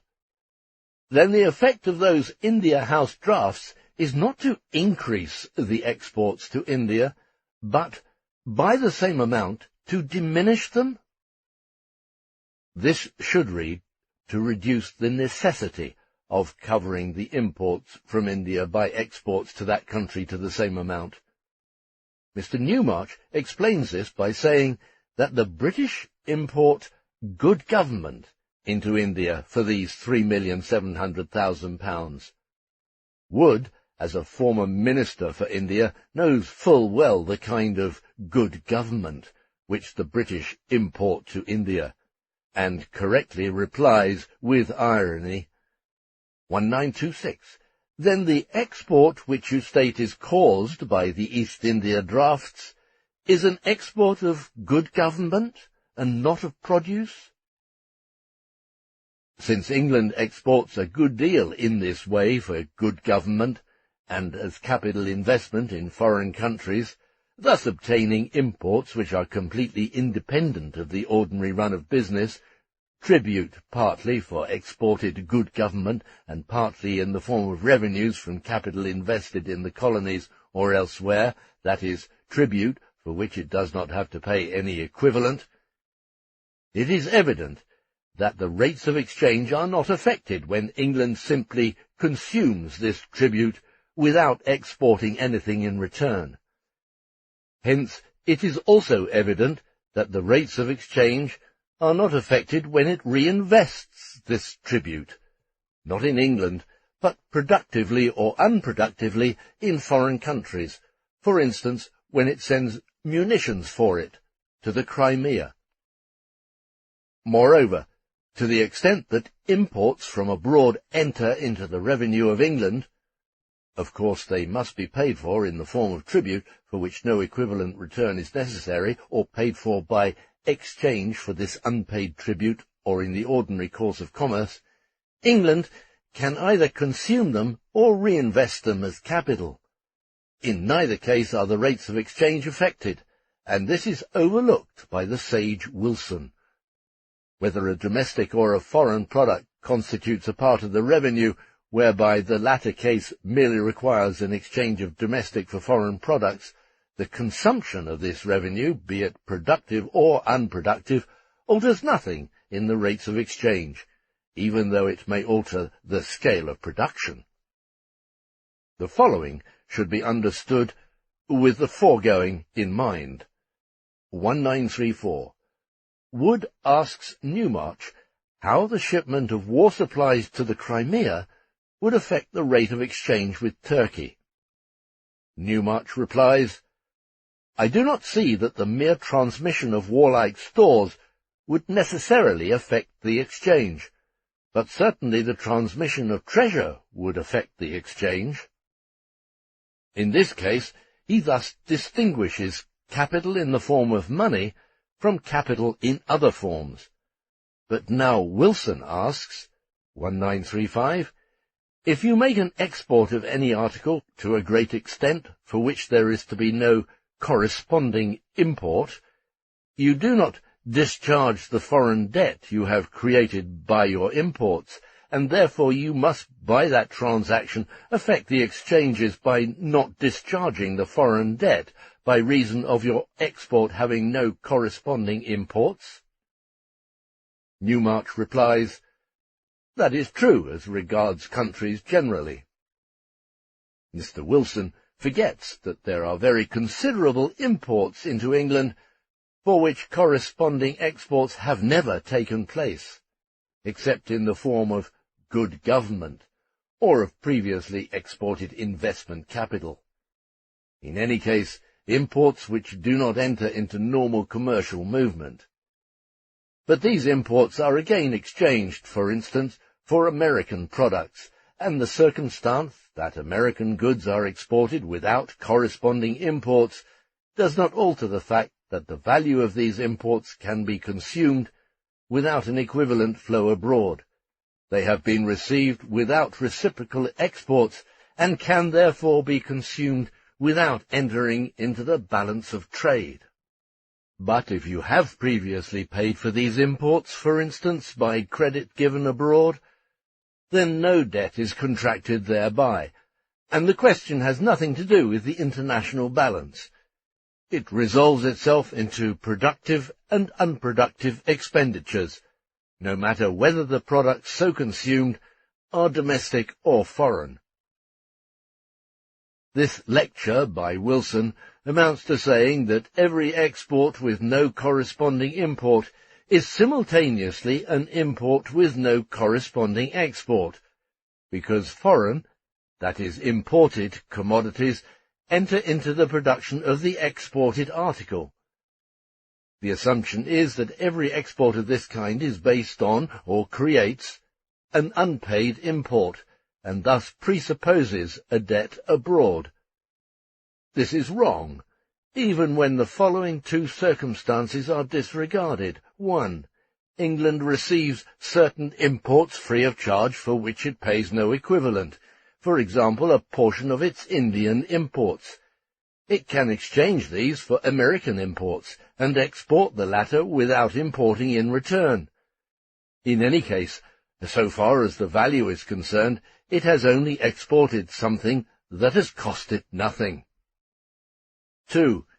England may have paid for imports, for instance, American imports, which constitute additional capital. If it consumes these unproductively, for instance, as war materials, this does not constitute any debt towards America, and does not affect the rate of exchange with America. Newmarch contradicts himself in numbers 1934 and 1935, and Wood calls this to his attention in number 1938.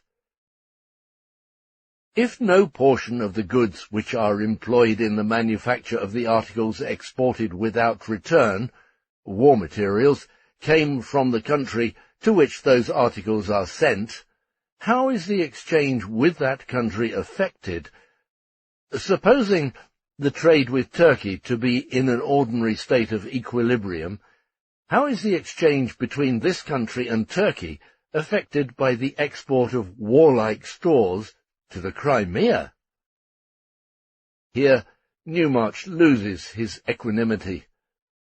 He forgets that he has answered the same simple question correctly in number 1934, and says, "We seem, I think, to have exhausted the practical question, and to have now attained a very elevated region of metaphysical discussion." Wilson has still another version of his claim that the rate of exchange is affected by every transfer of capital from one country to another, no matter whether in the form of precious metal or commodities. Wilson knows, of course, that the rate of exchange is affected by the interest rate, particularly by the relation of the rates of interest prevailing in the two countries whose mutual rates of exchange are under discussion. If he can now demonstrate that surpluses of capital in general, that is, in the first place, commodities of all kinds, including precious metal, have a hand in influencing the interest rate, then he is a step closer to his goal. A transfer of any considerable portion of this capital to some other country must then change the interest rate in both countries, with the change taking place in opposite directions. Thereby, in a secondary way, the rate of exchange between both countries is also altered. Friedrich Engels. He then says in The Economist, May the 22nd, 1847, which he edited at the time, "No doubt, however, such abundance of capital as is indicated by large stocks of commodities of all kinds, including bullion, would necessarily lead not only to low prices of commodities in general, but also to a lower rate of interest for the use of capital. If we have a stock of commodities on hand, which is sufficient to serve the country for 2 years to come, a command over those commodities would be obtained for a given period at a much lower rate than if the stocks were barely sufficient to last us 2 months. All loans of money, in whatever shape they are made, are simply a transfer of a command over commodities from one to another. Whenever, therefore, commodities are abundant, the interest of money must be low, and when they are scarce, the interest of money must be high. As commodities become abundant, the number of sellers, in proportion to the number of buyers, increases, and, in proportion as the quantity is more than is required for immediate consumption, so must a larger portion be kept for future use. Under these circumstances, the terms on which a holder becomes willing to sell for a future payment, or on credit, become lower than if he were certain that his whole stock would be required within a few weeks." In regard to this statement, it is to be noted that a large influx in precious metal can take place simultaneously with a contraction in production, as is always the case in the period following a crisis. In the subsequent phase, precious metal may come in from countries which mainly produce precious metal. Imports of other commodities are generally balanced by exports during this period. In these two phases, the interest rate is low and rises but slowly. We have already discussed the reason for this. This low interest rate could always be explained without recourse to the influence of any large stocks of commodities of all kinds. And how is this influence to take place? The low price of cotton, for instance, renders possible the high profits of the spinners, etc. Now, why is the interest rate low? Surely not because the profit which may be made on borrowed capital is high, but simply and solely because, under existing conditions, the demand for loan capital does not grow in proportion to this profit. In other words, because loan capital has a movement different from industrial capital. What the economist wants to prove is exactly the reverse, namely, that the movements of loan capital are identical with those of industrial capital. In regard to the statement, if we reduce the absurd assumption of stocks for 2 years in advance to the point where it begins to take on some meaning, it signifies that the market is overstocked, This would cause a fall in prices. Less would have to be paid for a bale of cotton. This would by no means justify the conclusion that money for the purchase of this cotton is more easily borrowed. This depends on the state of the money market. If money can be borrowed more easily, it is only because commercial credit is in a state requiring it to make less use than usual of bank credit. The commodities glutting the market are either means of subsistence or means of production. The low price of both increases the industrial capitalist's profit. Why should it depress the interest rate unless it be through the antithesis rather than the identity between the abundance of industrial capital and the demand for money accommodation? Circumstances are such that the merchant and industrial capitalist can more easily advance credit to one another. Owing to this facilitation of commercial credit, both industrialist as well as merchant need less bank credit. Hence the interest rate can be low. This low interest rate has nothing to do with the influx in precious metal, although both may run parallel to each other, and the same causes bringing about low prices of imported articles may also produce a surplus of imported precious metal. If the import market were really glutted, it would prove that a decrease in the demand for imported articles had taken place, and this would be inexplicable at low prices unless it were attributed to a contraction of domestic industrial production. But this again would be inexplicable, so long as there is excessive importing at low prices. A mass of absurdities, in order to prove that a fall in prices equals a fall in the interest rate. Both may simultaneously exist side by side. But if they do, it will be a reflection of the opposition in the directions of the movement of industrial capital and the movement of loanable money capital. It will not be a reflection of their identity. In regard to the statement, it is hard to understand even after this exposition why money interest should be low when commodities are available in abundance. If commodities are cheap, then I may need only £1,000 instead of the previous £2,000 to buy a definite quantity. But perhaps I nevertheless invest £2,000, and thus buy twice the quantity which I could have bought formerly. In this way, I expand my business by advancing the same capital, which I may have to borrow. I buy £2,000 worth of commodities, the same as before. My demand on the money market, therefore, remains the same, even though my demand on the commodity market rises with the fall in commodity prices. But if this demand for commodities should decrease, that is, if production should not expand with the fall in commodity prices, an event which would contradict all the laws of the economist, then the demand for loanable money capital would decrease, although the profit would increase. But this increasing profit would create a demand for loan capital. Incidentally, a low level of commodity prices may be due to three causes. First, to lack of demand. In such a case, the interest rate is low because production is paralyzed, and not because commodities are cheap, for the low prices are but a rejection of that paralysis. Second, it may be due to supply exceeding demand.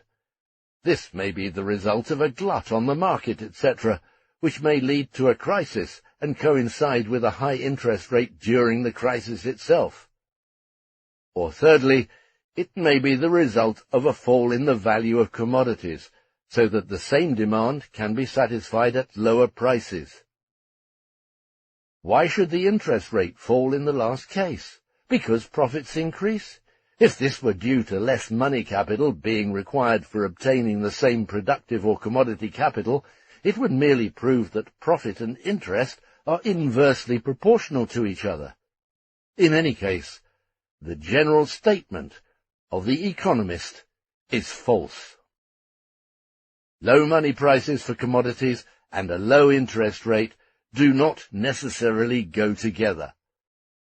Otherwise, the interest rate would be lowest in the poorest countries, where money prices for produce are lowest, and highest in the richest countries, where money prices for agricultural products are highest.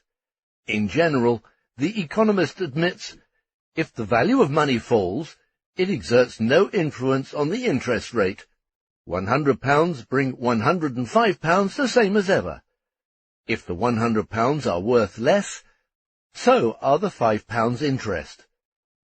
This relation is not affected by the appreciation or depreciation of the original sum. Considered from the point of view of value, a definite quantity of commodities is equal to a definite sum of money. If this value increases, it is equal to a larger sum of money. The opposite is true when it falls. If the value is equal to 2,000, then 5% equals 100. If it is equal to 1,000, then 5% equals 50. But this does not alter the interest rate in any way. The rational part of this matter is merely that greater money accommodation is required when it takes £2,000 to sell the same quantity of commodities than when only £1,000 are required. But this merely shows that profit and interest are here inversely proportional to each other. For the lower the prices of the components of constant and variable capital, the higher the profit and the lower the interest. But the opposite can also be, and is often, the case. For instance, cotton may be cheap because no demand exists for yarn and fabrics, and cotton may be relatively expensive because a large profit in the cotton industry creates a great demand for it. On the other hand, the profits of industrialists may be high precisely because the price of cotton is low. Hubbard's table proves that the interest rate and the prices of commodities execute completely independent movements, whereas the movements of the interest rate adhere closely to those of the metal reserve and the rates of exchange. The economist states, whenever, therefore, commodities are abundant, the interest of money must be low. Precisely the opposite obtains during crises. Commodities are superabundant, inconvertible into money, and therefore the interest rate is high. In another phase of the cycle, the demand for commodities is great, and therefore quick returns are made. But at the same time, prices are rising, and because of the quick returns, the interest rate is low. When the commodities are scarce, the interest of money must be high. The opposite is again true in the slack period following a crisis. Commodities are scarce, absolutely speaking, not with reference to demand, and the interest rate is low. Once more, in regard to the statement, it is pretty evident that an owner of commodities, provided he can sell the latter at all, will get rid of them at a lower price when the market is glutted than he would when there is a prospect of the existing supply becoming rapidly exhausted. But why the interest rate should fall because of that is not so clear. If the market is glutted with imported commodities, the interest rate may rise as a result of an increased demand on the part of the owners for loan capital, in order to avoid dumping their commodities on the market. The interest rate may fall, because the fluidity of commercial credit may keep the demand for bank credit relatively low. The Economist mentions the rapid effect on rates of exchange in 1847 of the raising of the interest rate and other circumstances exerting pressure on the money market. But it should be borne in mind that the gold drain continued until the end of April, in spite of the change in the rates of exchange. A turn did not take place here until early May. On January 1st, 1847, the metal reserve of the bank was £15,066,691. The interest rate 3.5%. 3 months rates of exchange on Paris 25.75, on Hamburg 13.10, on Amsterdam 12.325. On March the 5th, the metal reserve had fallen to £11,595,535. The discount had risen to 4%. The rate of exchange fell to 25.67½, on Paris, 13.925 on Hamburg, and 12.2½ on Amsterdam. The drain of gold continued, as shown in Chapter 35, Table 1, on the accompanying PDF. In 1847, the total export of precious metal from England amounted to £8,602,597.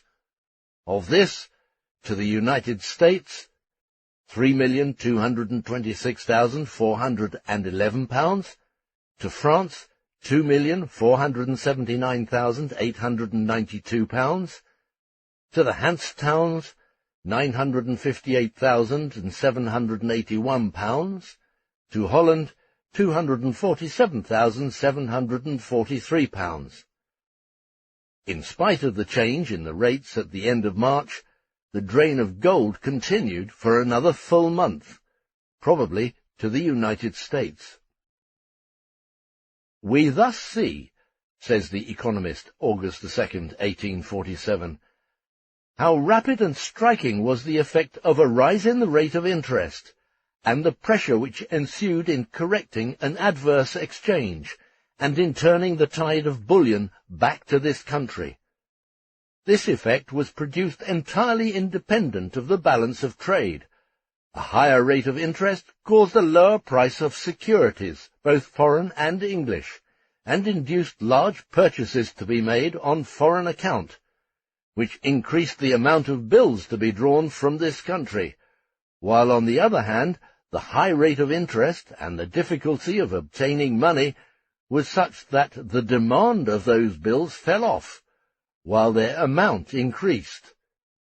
For the same cause, orders for imports were countermanded, and investments of English funds abroad were realized and brought home for employment here. Thus, for example, we read in the Rio de Janeiro Price Current of the 10th of May, "Exchange on England has experienced a further decline, principally caused by a pressure on the market for remittance of the proceeds of large sales of Brazilian government stock on English account." Capital belonging to this country, which has been invested in public and other securities abroad, when the interest was very low here, was thus again brought back when the interest became high. England's balance of trade. India alone has to pay £5 million in tribute for good government, interest and dividends on British capital, etc., not counting the sums sent home annually by officials as savings from their salaries, or by English merchants as part of their profit to be invested in England. Every British colony continually has to make large remittances for the same reason. Most of the banks in Australia, the West Indies, and Canada have been founded with English capital, and the dividends are payable in England. In the same way, England owns many foreign securities, European, North American, and South American, on which it draws interest. In addition to this, it has interests in foreign railways, canals, mines, etc., with corresponding dividends. Remittance on all these items is made almost exclusively in products over and above the amount of English exports. On the other hand, What is sent from England to owners of English securities abroad and for consumption by Englishmen abroad is insignificant in comparison. The question, so far as it concerns the balance of trade and the rates of exchange, is, at any particular moment, one of time. Practically speaking, England gives long credits upon her exports, while the imports are paid for in ready money. At particular moments, this difference of practice has a considerable effect upon the exchanges. At a time when our exports are very considerably increasing, for example, 1850, a continual increase of investment of British capital must be going on. In this way, remittances of 1850 may be made against goods exported in 1849. But if the exports of 1850 exceed those of 1849 by more than £6 million, the practical effect must be that more money is sent abroad to this amount than returned in the same year. And in this way, an effect is produced on the rates of exchange and the rate of interest. When, on the contrary, our trade is depressed after a commercial crisis, and when our exports are much reduced, the remittances due for the past years of larger exports greatly exceed the value of our imports. The exchanges become correspondingly in our favour, capital rapidly accumulates at home, and the rate of interest becomes less. Economist, January 11, 1851. The foreign rates of exchange can change 1. In consequence of the immediate balance of payments, no matter what the cause, a purely mercantile one, or capital investment abroad, or government expenditures for wars, etc., insofar as cash payments thereby are made to foreign countries. 2. In consequence of money depreciation, whether metal or paper, in a particular country. This is purely nominal. If £1 should represent only half as much money as formerly, it would naturally be counted as 12.5 francs instead of 25 francs. 3. When it is a matter of a rate of exchange between countries of which one uses silver and the other gold as money, the rate of exchange depends upon the relative fluctuations of the value of these two metals, since these necessarily alter the parity between them. This is illustrated by the rates of exchange in 1850. They were unfavourable to England, although that country's export rose enormously. Yet no drain of gold took place. This was a result of a momentary rise in the value of silver as against gold. See Economist, November 30th, 1850. Parity for the rate of exchange of £1 is Paris, 25 francs 20 centimes, Hamburg, 13 marks, 10.5 shillings, Amsterdam, 11 florins 97 cents. To the extent that the Paris rate of exchange exceeds 25.20 francs, it becomes more favourable to the English debtor of France or the buyer of French commodities. In both cases, he needs fewer pounds sterling in order to accomplish his purpose. In remoter countries, where precious metal is not easily obtained when bills of exchange are scarce and insufficient for remittances to be made to England, the natural effect is to drive up the prices of such products as are generally shipped to England, since a greater demand arises for them, in order to send them to England in place of bills of exchange. This is often the case in India. An unfavourable rate of exchange, or even a drain on gold, can take place when there is a great abundance of money in England. The interest rate is low, and the price for securities is high. In the course of 1848, England received large quantities of silver from India, since good bills of exchange were rare and mediocre ones were not readily accepted in consequence of the crisis of 1847 and the general lack of credit in business with India. All this silver had barely arrived before it found its way to the continent, where the revolution led to the formation of many hoards. The bulk of the same silver made the trip back to India in 1850, since the rate of exchange now made this profitable. The monetary system is essentially a Catholic institution. The credit system essentially Protestant. The Scotch hate gold. In the form of paper, the monetary existence of commodities is only a social one. It is faith that brings salvation. Faith in money value as the inherent spirit of commodities. Faith in the mode of production and its predestined order. Faith in the individual agents of production as mere personifications of self-expanding capital. But the credit system does not emancipate itself from the basis of the monetary system any more than Protestantism has emancipated itself from the foundations of Catholicism. Chapter 36. Pre-capitalist relationships. Interest-bearing capital, or as we may call it in its antiquated form, usurer's capital, belongs, together with its twin brother, merchant's capital, to the antediluvian forms of capital, which long precede the capitalist mode of production, and are to be found in the most diverse economic formations of society.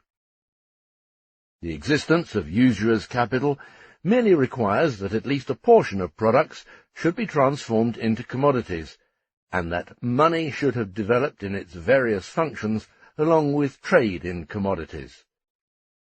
The development of usurer's capital is bound up with the development of merchant's capital, and especially that of money-dealing capital. In ancient Rome, beginning with the last years of the Republic, when manufacturing stood far below its average level of development in the ancient world, merchant's capital, money-dealing capital, and usurer's capital developed to their highest point within the ancient form. We have seen, Capital Volume 1, that hoarding necessarily appears along with money. But the professional hoarder does not become important until he is transformed into a usurer. The merchant borrows money in order to make a profit with it, in order to use it as capital, that is, to expend it. Hence, in earlier forms of society, the moneylender stands in the same relation to him as to the modern capitalist. This specific relation was also experienced by the Catholic universities. Quote, "The universities of Alcalá, Salamanca, Ingolstadt, Freiburg in Breisgau, Mayence, Cologne, Trèves, one after another recognized the legality of interest for commercial loans. The first 5 of these approbations were deposited in the archives of the consulate of the city of Lyon, and published in the appendix to the Traité de l'usure et des intérêts, by Brisé-Pontus, Lyon." Unquote. Monsieur Augier, Le Crédit Public, etc. Paris, 1842. In all the forms in which slave economy, not the patriarchal kind, but that of later Grecian and Roman times, serves as a means of amassing wealth, where money, therefore, is a means of appropriating the labor of others through the purchase of slaves, land, etc., money can be expanded as capital, that is, bear interest, for the very reason that it can be so invested. The characteristic forms, however, in which usurer's capital exists in periods antedating capitalist production, are of 2 kinds. I purposely say characteristic forms. The same forms repeat themselves on the basis of capitalist production, but as mere subordinate forms, They are then no longer the forms which determine the character of interest-bearing capital. These two forms are, first, usury by lending money to extravagant members of the upper classes, particularly landowners. Secondly, usury by lending money to small producers who possess their own conditions of labour.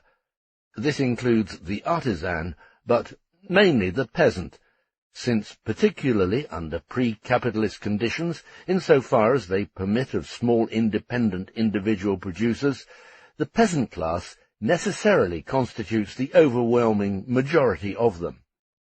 Both the ruin of rich landowners through usury and the impoverishment of the small producers lead to the formation and concentration of large amounts of money capital. But to what extent this process does away with the old mode of production, as happened in modern Europe, and whether it puts the capitalist mode of production in its stead, depends entirely upon the stage of historical development and the attendant circumstances. Usurer's capital, as the characteristic form of interest-bearing capital, corresponds to the predominance of small-scale production of the self-employed peasant and small master craftsman.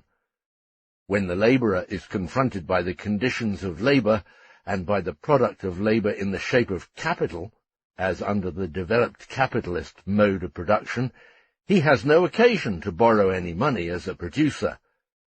When he does any money borrowing, he does so, for instance, at the pawn-shop, to secure personal necessities. But wherever the labourer is the owner, whether actual or nominal, of his conditions of labour and his product, he stands as a producer in relation to the money-lender's capital, which confronts him as usurer's capital. Newman expresses the matter insipidly when he says the banker is respected, while the usurer is hated and despised, because the banker lends to the rich, whereas the usurer lends to the poor. F. W. Newman, Lectures on Political Economy, London, 1851. He overlooks the fact that a difference between the two modes of social production and their corresponding social orders lies at the heart of the matter, and that the situation cannot be explained by the distinction between rich and poor. Moreover, the usury which sucks dry the small producer goes hand in hand with the usury which sucks dry the rich owner of a large estate. As soon as the usury of the Roman patricians had completely ruined the Roman plebeians, the small peasants, this form of exploitation came to an end, and a pure slave economy replaced the small peasant economy. In the form of interest, the entire surplus above the barest means of subsistence, the amount that later becomes wages of the producers, can be consumed by usury. This later assumes the form of profit and ground rent, and hence it is highly absurd to compare the level of this interest, which assimilates all the surplus value excepting the share claimed by the state, with the level of the modern interest rate, where interest constitutes, at least normally, only a part of the surplus value. Such a comparison overlooks that the wage worker produces and gives to the capitalist who employs him profit, interest, and ground rent, that is, the entire surplus value. Carey makes this absurd comparison in order to show how advantageous the development of capital and the fall in the interest rate that accompanies it are for the labourer. Furthermore, while the usurer, not content with squeezing the surplus labour out of his victim, gradually acquires possession even of his very conditions of labour, land, house, etc., and is continually engaged in thus expropriating him, it is again forgotten that, on the other hand, this complete expropriation of the labourer from his conditions of labour is not a result which the capitalist mode of production seeks to achieve, but rather the established condition for its point of departure. The wage slave, just like the real slave, cannot become a creditor's slave due to his position, at least in his capacity as producer. The wage slave, it is true, can become a creditor slave in his capacity as consumer.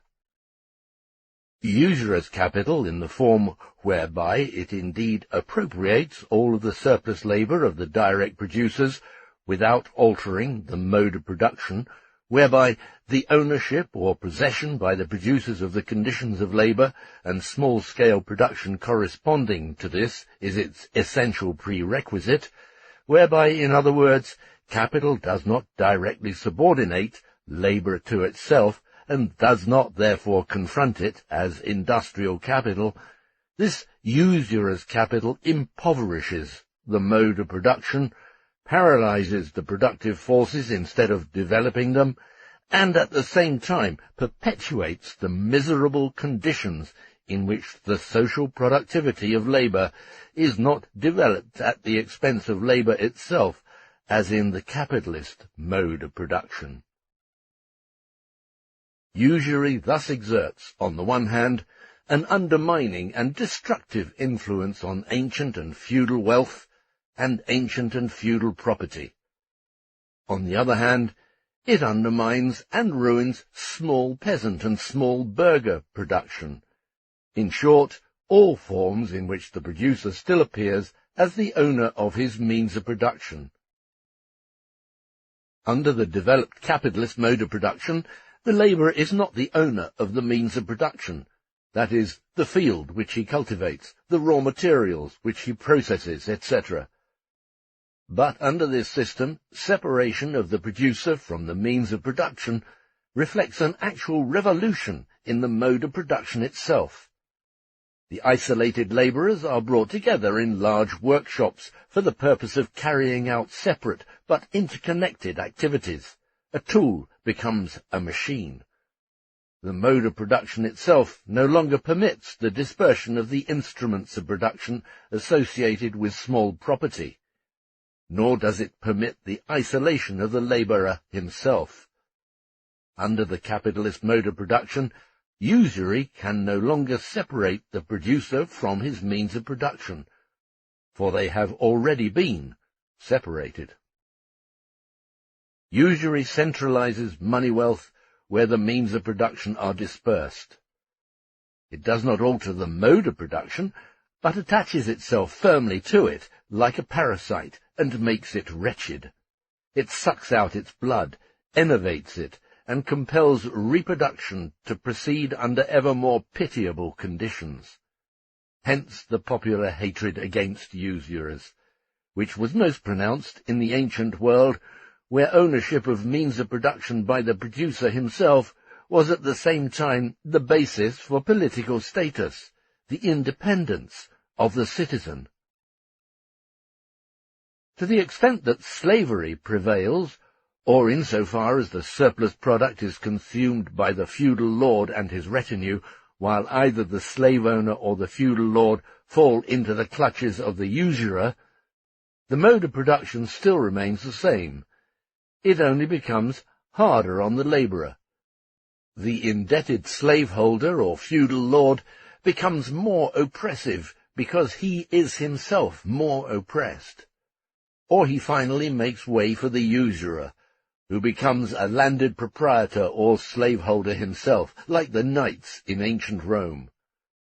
The place of the old exploiter, whose exploitation was more or less patriarchal, because it was largely a means of political power, is taken by a hard, money-mad parvenu. But the mode of production itself is not altered thereby. Usury has a revolutionary effect in all pre-capitalist modes of production, only insofar as it destroys and dissolves those forms of property on whose solid foundation and continual reproduction in the same form the political organization is based. Under Asian forms, usury can continue a long time, without producing anything more than economic decay and political corruption. Only where and when the other prerequisites of capitalist production are present, does usury become one of the means assisting in establishment of the new mode of production by ruining the feudal lord and small-scale producer on the one hand, and centralizing the conditions of labour into capital on the other. In the Middle Ages, no country had a general rate of interest. The Church forbade, from the outset, all lending at interest. Laws and courts offered little protection for loans. Interest was so much the higher in individual cases. The limited circulation of money, the need to make most payments in cash, compelled people to borrow money, and all the more so when the exchange business has still undeveloped. Therefore, large divergences both in interest rates and the conceptions of usury. In the time of Charlemagne, it was considered usurious to charge 100%. In Lindau, on Lake Constance, some local burghers took 216 2/3% in 1348. In Zurich, the city council decreed that 43 1/3% should be the legal interest rate. In Italy, 40% had to be paid sometimes, although the usual rate from the 12th to the 14th century did not exceed 20%. Verona ordered that 12.5% be the legal rate. Emperor Friedrich II fixed the rate at 10%, but only for Jews. He did not deign to speak for Christians. In the German Rhine provinces, 10% was the rule as early as the 13th century. Hühlmann, Geschichte des Städtewesens. Usurer's capital employs the method of exploitation characteristic of capital, yet without the latter's mode of production. This condition also repeats itself within bourgeois economy, in backward branches of industry, or in those branches which resist the transition to the modern mode of production. For instance, if we wish to compare the English interest rate with the Indian, we should not take the interest rate of the Bank of England, but rather, for example, that charged by lenders of small machinery to small producers in domestic industry. Usury, in contradistinction to consuming wealth, is historically important, inasmuch as it is in itself a process generating capital. Usurer's capital and merchant's wealth promote the formation of moneyed wealth, independent of landed property. The less products assume the character of commodities, and the less intensively and extensively exchange value has taken hold of production, the more does money appear as actual wealth as such, as wealth in general, in contrast to its limited representation in use values. This is the basis of hoarding. Aside from money as world money and as hoard, it is in particular the form of means of payment whereby it appears as the absolute form of commodities, and it is especially its function as a means of payment which develops interest and thereby money capital. What squandering and corrupting wealth desires is money as such, money as a means of buying everything, also as a means of paying debts. The small producer needs money above all for making payments. The transformation of services and taxes in kind to landlords and the state into money rent and money taxes plays a great role here. In either case, money is needed as such.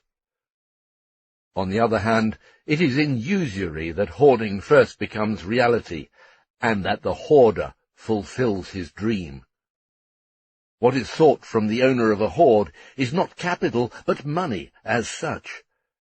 But by means of interest, he transforms this hoard of money into capital, that is, into a means of appropriating surplus labour, in part or in its entirety, and similarly securing a hold on a part of the means of production themselves, even though they may nominally remain the property of others. Usury lives in the pores of production, as it were, just as the gods of Epicurus lived in the space between worlds. Money is so much harder to obtain, the less the commodity form constitutes the general form of products. Hence, the usurer knows no other barrier but the capacity of those who need money to pay or to resist. In small peasant and small burgher production, money serves as a means of purchase mainly, whenever the means of production of the labourer, who is still predominantly their owner under these modes of production, are lost to him, either by accident or through extraordinary upheavals, or at least are not replaced in the normal course of reproduction. Means of subsistence and raw materials constitute an essential part of these requirements of production. If these become more expensive, it may make it impossible to replace them out of the returns for the product, just as ordinary crop failures may prevent the peasant from replacing his seed in kind. The same wars through which the Roman patricians ruined the plebeian jails by compelling them to serve as soldiers, and which prevented them from reproducing their conditions of labour and therefore made paupers of them, and pauperization, the crippling or loss of the prerequisites of reproduction, is here the predominant form. These same wars filled the storerooms and coffers of the patricians with looted copper, the money of that time. Instead of directly giving plebeians the necessary commodities, that is, grain, horses, and cattle, they loaned them this copper, for which they had no use themselves, and took advantage of this situation to exact enormous usurious interest, thereby turning the plebeians into their debtor slaves. During the reign of Charlemagne, the Frankish peasants were likewise ruined by wars, so that they faced no choice but to become serfs instead of debtors. In the Roman Empire, as is known, extreme hunger frequently resulted in the sale of children, and also in free men selling themselves as slaves to the rich. So much for general turning points. In individual cases, the maintenance or loss of the means of production on the part of small producers depends on 1,000 contingencies, and every one of these contingencies or losses signifies impoverishment, and becomes a crevice into which a parasitic usurer may creep.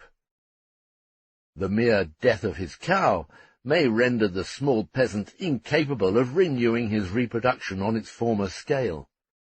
He then falls into the clutches of the usurer, and once in the usurer's power, he can never extricate himself. The really important and characteristic domain of the usurer, however, is the function of money as a means of payment. Every payment of money, ground rent, tribute, tax, etc., which becomes due on a certain date, carries with it the need to secure money for such a purpose. Hence, from the days of ancient Rome to those of modern times, wholesale usury relies upon tax collectors. Then there develops with commerce and the generalization of commodity production the separation in time of purchase and payment. The money has to be paid on a definite date. How this can lead to circumstances in which the money capitalist and usurer, even nowadays, merge into one, is shown by modern money crises. This same usury, however, becomes one of the principal means of further developing the necessity for money as a means of payment, by driving the producer ever more deeply into debt, and destroying his usual means of payment, since the burden of interest alone makes his normal reproduction impossible. At this point, usury sprouts up out of money as a means of payment, and extends this function of money as its very own domain. The credit system develops as a reaction against usury. But this should not be misunderstood, nor by any means interpreted in the manner of the ancient writers, the Church Fathers, Luther, or the early socialists. It signifies no more and no less than the subordination of interest-bearing capital to the conditions and requirements of the capitalist mode of production. On the whole, interest-bearing capital under the modern credit system is adapted to the conditions of the capitalist mode of production. Usury, as such, does not only continue to exist, but is even freed, among nations with a developed capitalist production, from the fetters imposed upon it by all previous legislation. Interest-bearing capital retains the form of usurer's capital in relation to persons or classes, or in circumstances where borrowing does not nor can take place in the sense corresponding to the capitalist mode of production, where borrowing takes place as a result of individual need, as at the pawnshop, where money is borrowed by wealthy spendthrifts for the purpose of squandering, or where the producer is a non-capitalist producer, such as a small farmer or craftsman, who is thus still, as the immediate producer, the owner of his own means of production. Finally, where the capitalist producer himself operates on such a small scale that he resembles those self-employed producers. What distinguishes interest-bearing capital, insofar as it is an essential element of the capitalist mode of production, from usurer's capital, is by no means the nature or character of this capital itself. It is merely the altered conditions under which it operates, and consequently also the totally transformed character of the borrower who confronts the moneylender. Even when a man without fortune receives credit in his capacity of industrialist or merchant, it occurs with the expectation that he will function as capitalist, and appropriate unpaid labour with the borrowed capital. He receives credit in his capacity of potential capitalist.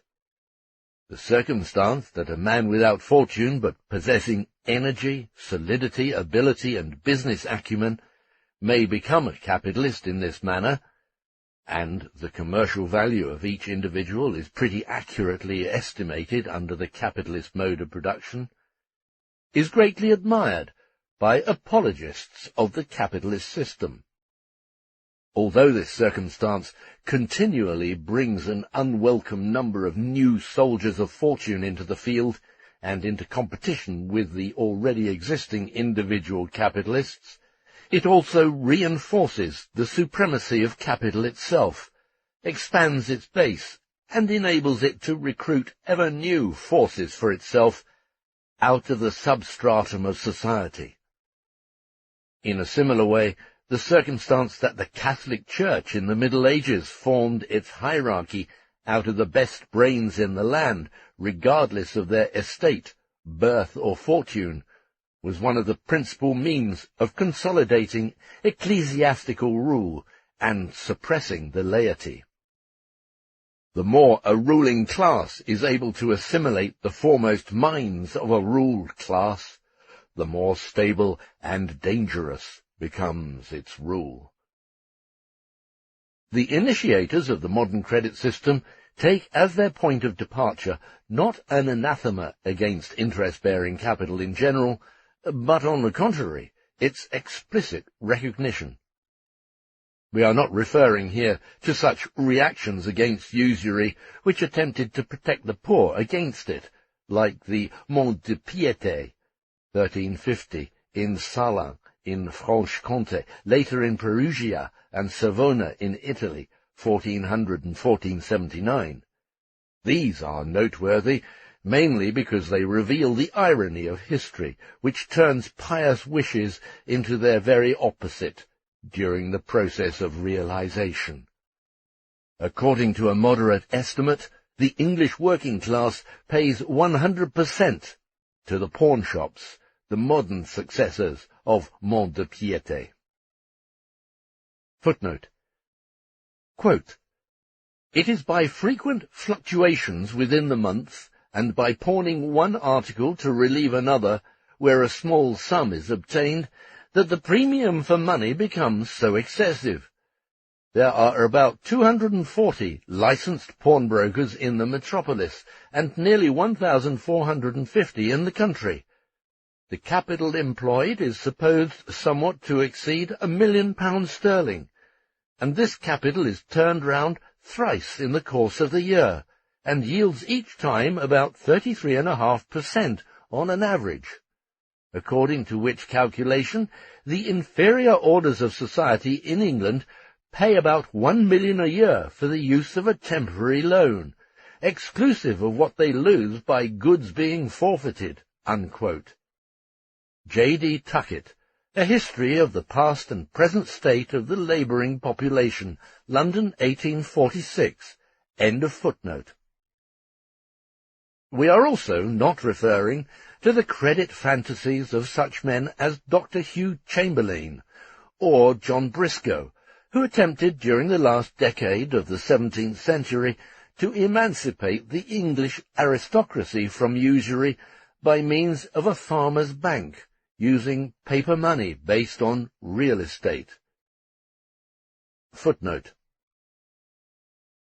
Even in the titles of their works, they state as their principal purpose, quote, "the general good of the landed men, the great increase of the value of land, the exemption of the nobility, gentry, etc., from taxes, enlarging their yearly estates, etc." Unquote. Only the usurers would stand to lose, those worst enemies of the nation, who had done more injury to the nobility and yeomanry than an army of invasion from France could have done. End of footnote. The credit associations established in the 12th and 14th centuries in Venice and Genoa arose from the need for marine commerce and the wholesale trade associated with it to emancipate themselves from the domination of outmoded usury and the monopolization of the money business. While the actual banks founded in those city republics assumed simultaneously the shape of public credit institutions from which the state received loans on future tax revenues, it should not be forgotten that the merchants founding those associations were themselves prominent citizens of those states, and as much interested in emancipating their government as they were in emancipating themselves from the exactions of usurers, and at the same time in getting tighter and more secure control over the state. Hence, when the Bank of England was to be established, the Tories also protested thus. Quote, "Banks are republican institutions. Flourishing banks existed in Venice, Genoa, Amsterdam, and Hamburg. But who ever heard of a Bank of France or Spain?" Unquote. Footnote. Quote, "The rich goldsmith, the precursor of the banker, for example, made Charles II of England pay 20 and 30% for accommodation. A business so profitable induced the goldsmith more and more to become lender to the king, to anticipate all the revenue, to take every grant of Parliament into pawn as soon as it was given, also to outvie each other in buying and taking to pawn bills, orders, and tallies, so that, in effect, all the revenue passed through their hands. The erection of a bank had been suggested several times before that. It was at last a necessity. The bank was a necessity for the government itself, sucked dry by usurers, in order to obtain money at a reasonable rate, on the security of parliamentary grants." Unquote. John Francis, History of the Bank of England, London, 1848. End of footnote. The Bank of Amsterdam in 1609 was not epoch-making in the development of the modern credit system any more than that of Hamburg in 1619. It was purely a bank for deposits. The cheques issued by the bank were indeed merely receipts for the deposited coined and uncoined precious metal, and circulated only with the endorsement of the acceptors. But in Holland, commercial credit and dealing in money developed hand in hand with commerce and manufacture, and interest-bearing capital was subordinated to industrial and commercial capital by the course of development itself. This could already be seen in the low interest rate. Holland, however, was considered in the 17th century the model of economic development, as England is now. The monopoly of old-style usury, based on poverty, collapsed in that country of its own weight. During the entire 18th century, there is the cry, with Holland referred to as an example, for a compulsory reduction of the rate of interest, and legislation acts accordingly, in order to subordinate interest-bearing capital to commercial and industrial capital, instead of the reverse. The main spokesman for this movement is Sir Josiah Child, the father of ordinary English private banking. He declaims against the monopoly of usurers in much the same way as the wholesale clothing manufacturers, Moses and Son, do when leading the fight against the monopoly of private tailors. This same Josiah Child is simultaneously the father of English stock jobbing.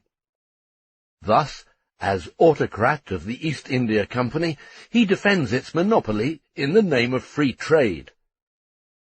Against Thomas Manley, Interest of Money Mistaken, which, by the way, was not written by Manley. It was published anonymously in London in 1668, Friedrich Engels. Child says, quote, "As the champion of the timid and trembling band of usurers, he, Manley, erects his main batteries at that point which I have declared to be the weakest. He denies point-blank that the low rate of interest is the cause of wealth, and vows that it is merely its effect." Traité sur le commerce, etc., 1669, Amsterdam and Berlin, 1754. If it is commerce that enriches a country, and if a lowering of interest increases commerce, then a lowering of interest or a restriction of usury is doubtless a fruitful primary cause of the wealth of a nation. It is not at all absurd to say that the same thing may be simultaneously a cause under certain circumstances and an effect under others. The egg is the cause of the hen, and the hen is the cause of the egg. The lowering of interest may cause an increase of wealth, and the increase of wealth may cause a still greater reduction of interest. I am the defender of industry, and my opponent defends laziness and sloth." End of quote.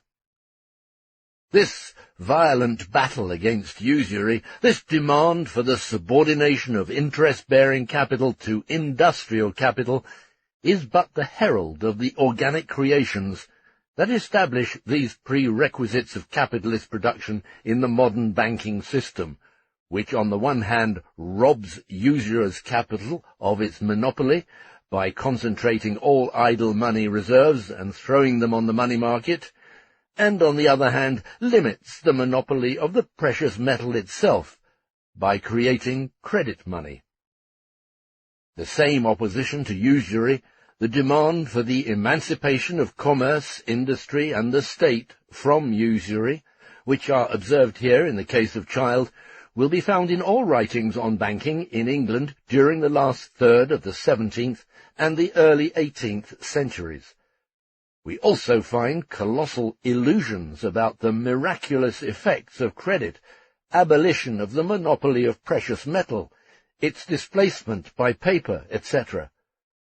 The Scotsman, William Paterson, founder of the Bank of England and the Bank of Scotland, is by all odds Law the First.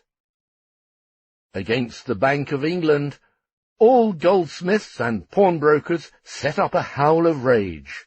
Macaulay, History of England. John Francis, quote, "During the first 10 years, the bank had to struggle with great difficulties. Great foreign feuds, its notes were only accepted far below their nominal value. The goldsmiths, in whose hands the trade in precious metals served as a basis of a primitive banking business, were jealous of the bank because their business was diminished, their discounts were lowered, their transactions with the government had passed to their opponents.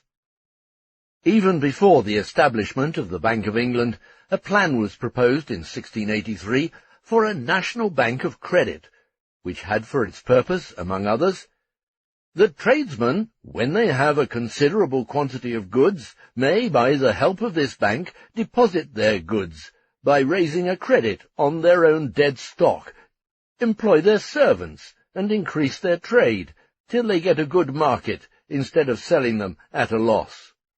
Unquote. After many endeavours, this Bank of Credit was established in Devonshire House on Bishopsgate Street.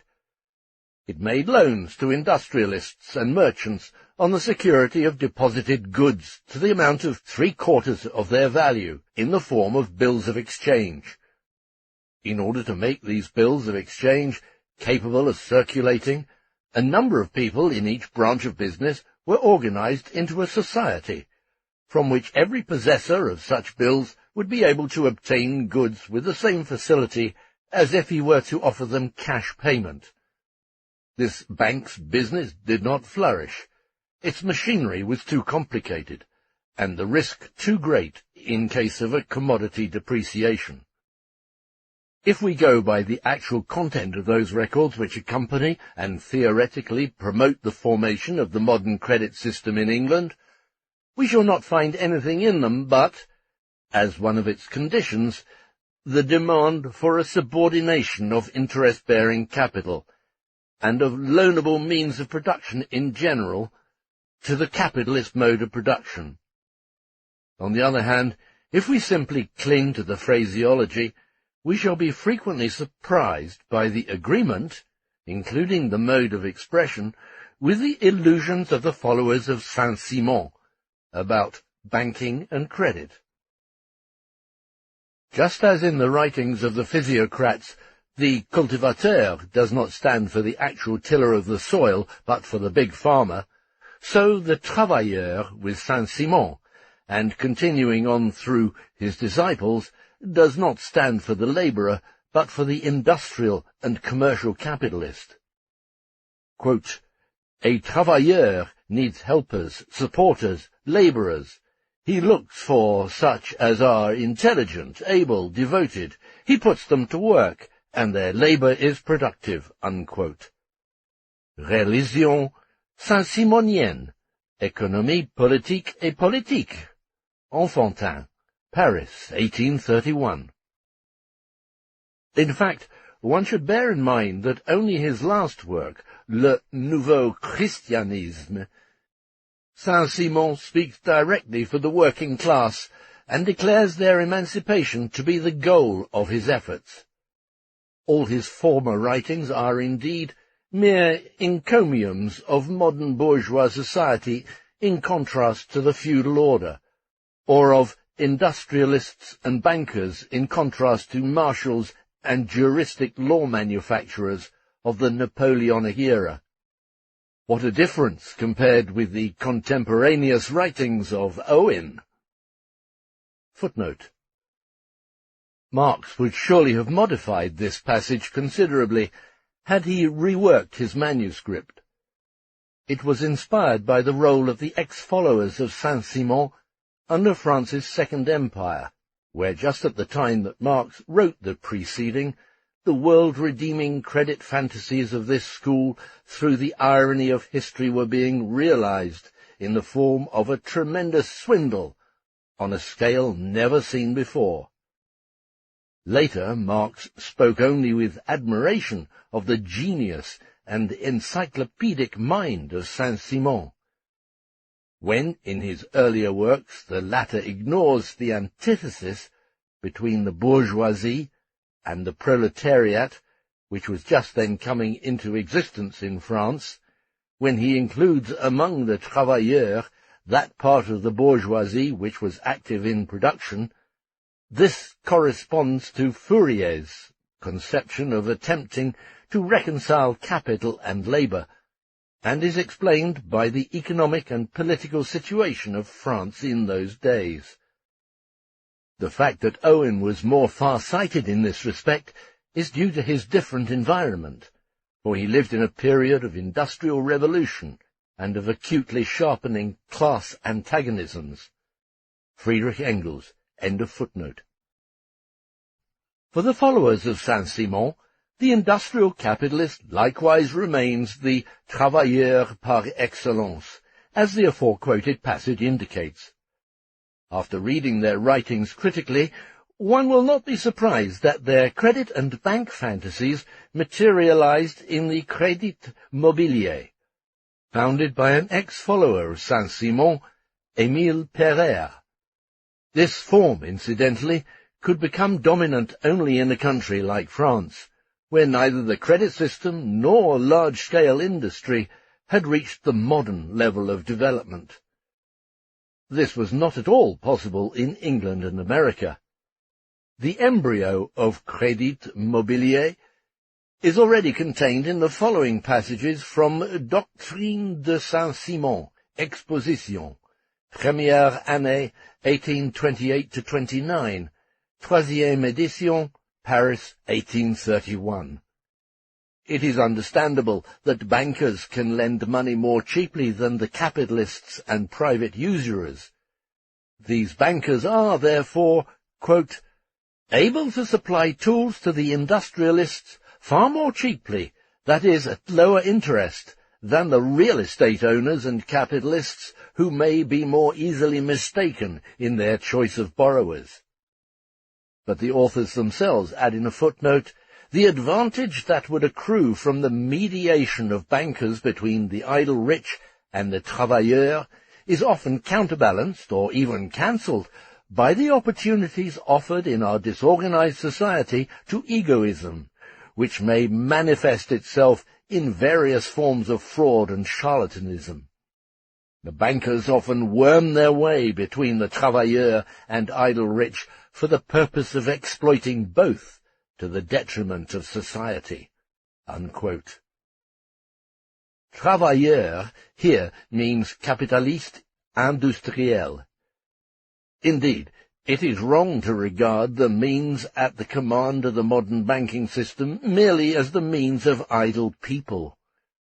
In the first place, it is the portion of capital which industrialists and merchants temporarily hold in the form of idle money, as a money reserve or a capital to be invested. Hence, it is idle capital, but not capital of the idle.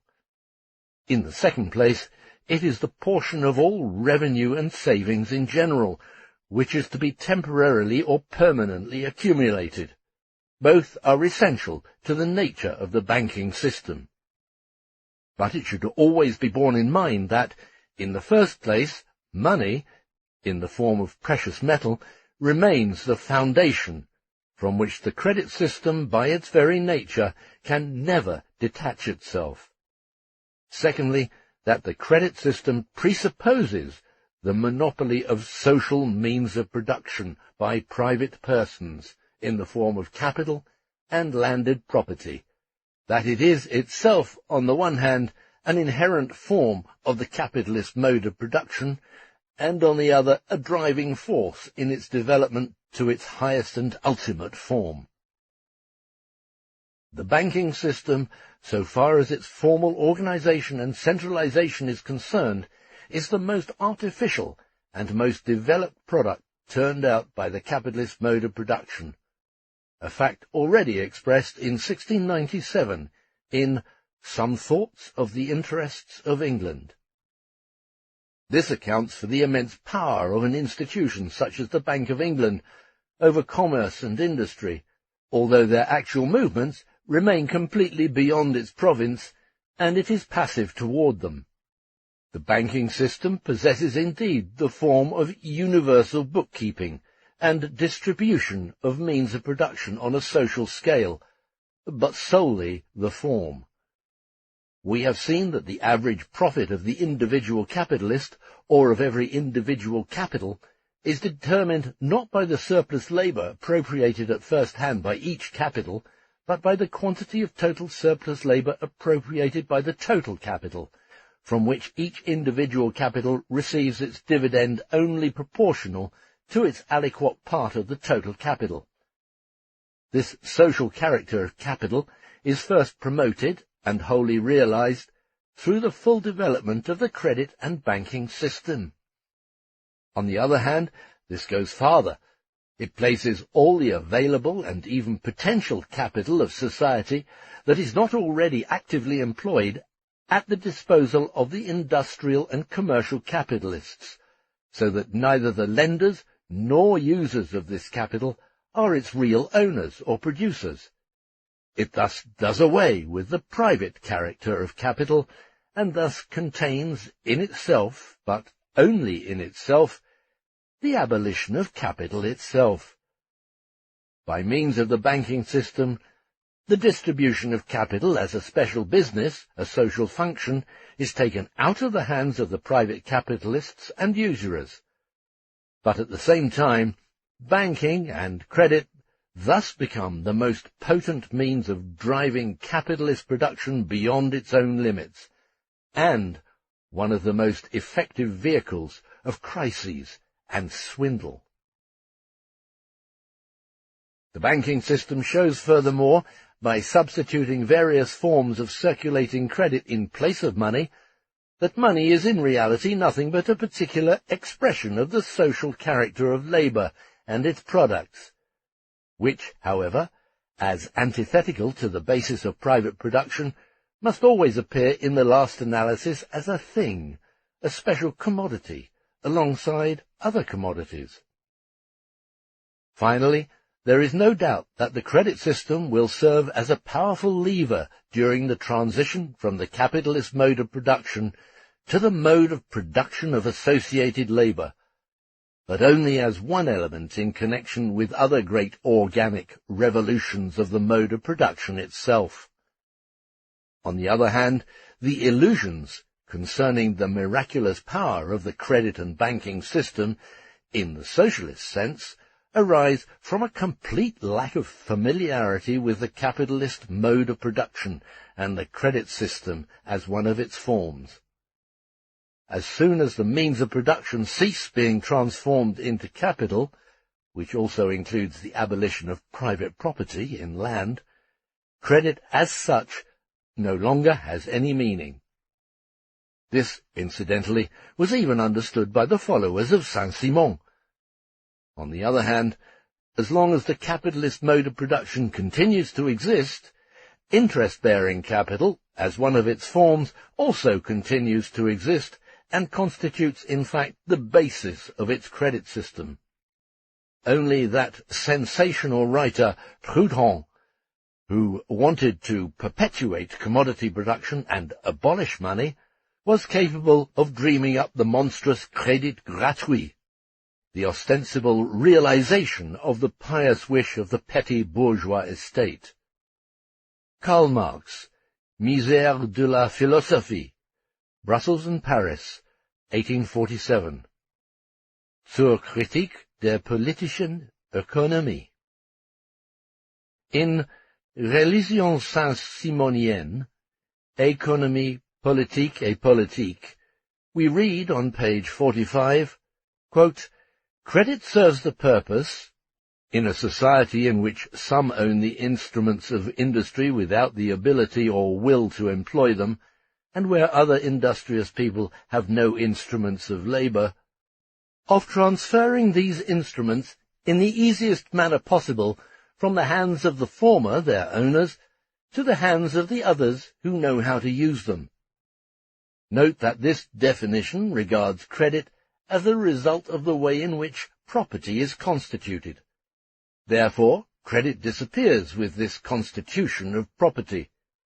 We read furthermore on page 98 that the present banks consider it their business to follow the movement initiated by transactions taking place outside of their domain, but not themselves to provide an impulse to this movement. In other words, the banks perform the role of capitalists in relation to the travailleurs, whom they loan money. The notion that the banks themselves should take over the management and distinguish themselves through the number and usefulness of their managed establishments and of promoted works, contains the Crédit Mobilier in embryo. In the same way, Charles Pecqueur demands that the banks, which the followers of Saint-Simon call a système général des banques, should rule production. Pecqueur is essentially a follower of Saint-Simon, but much more radical.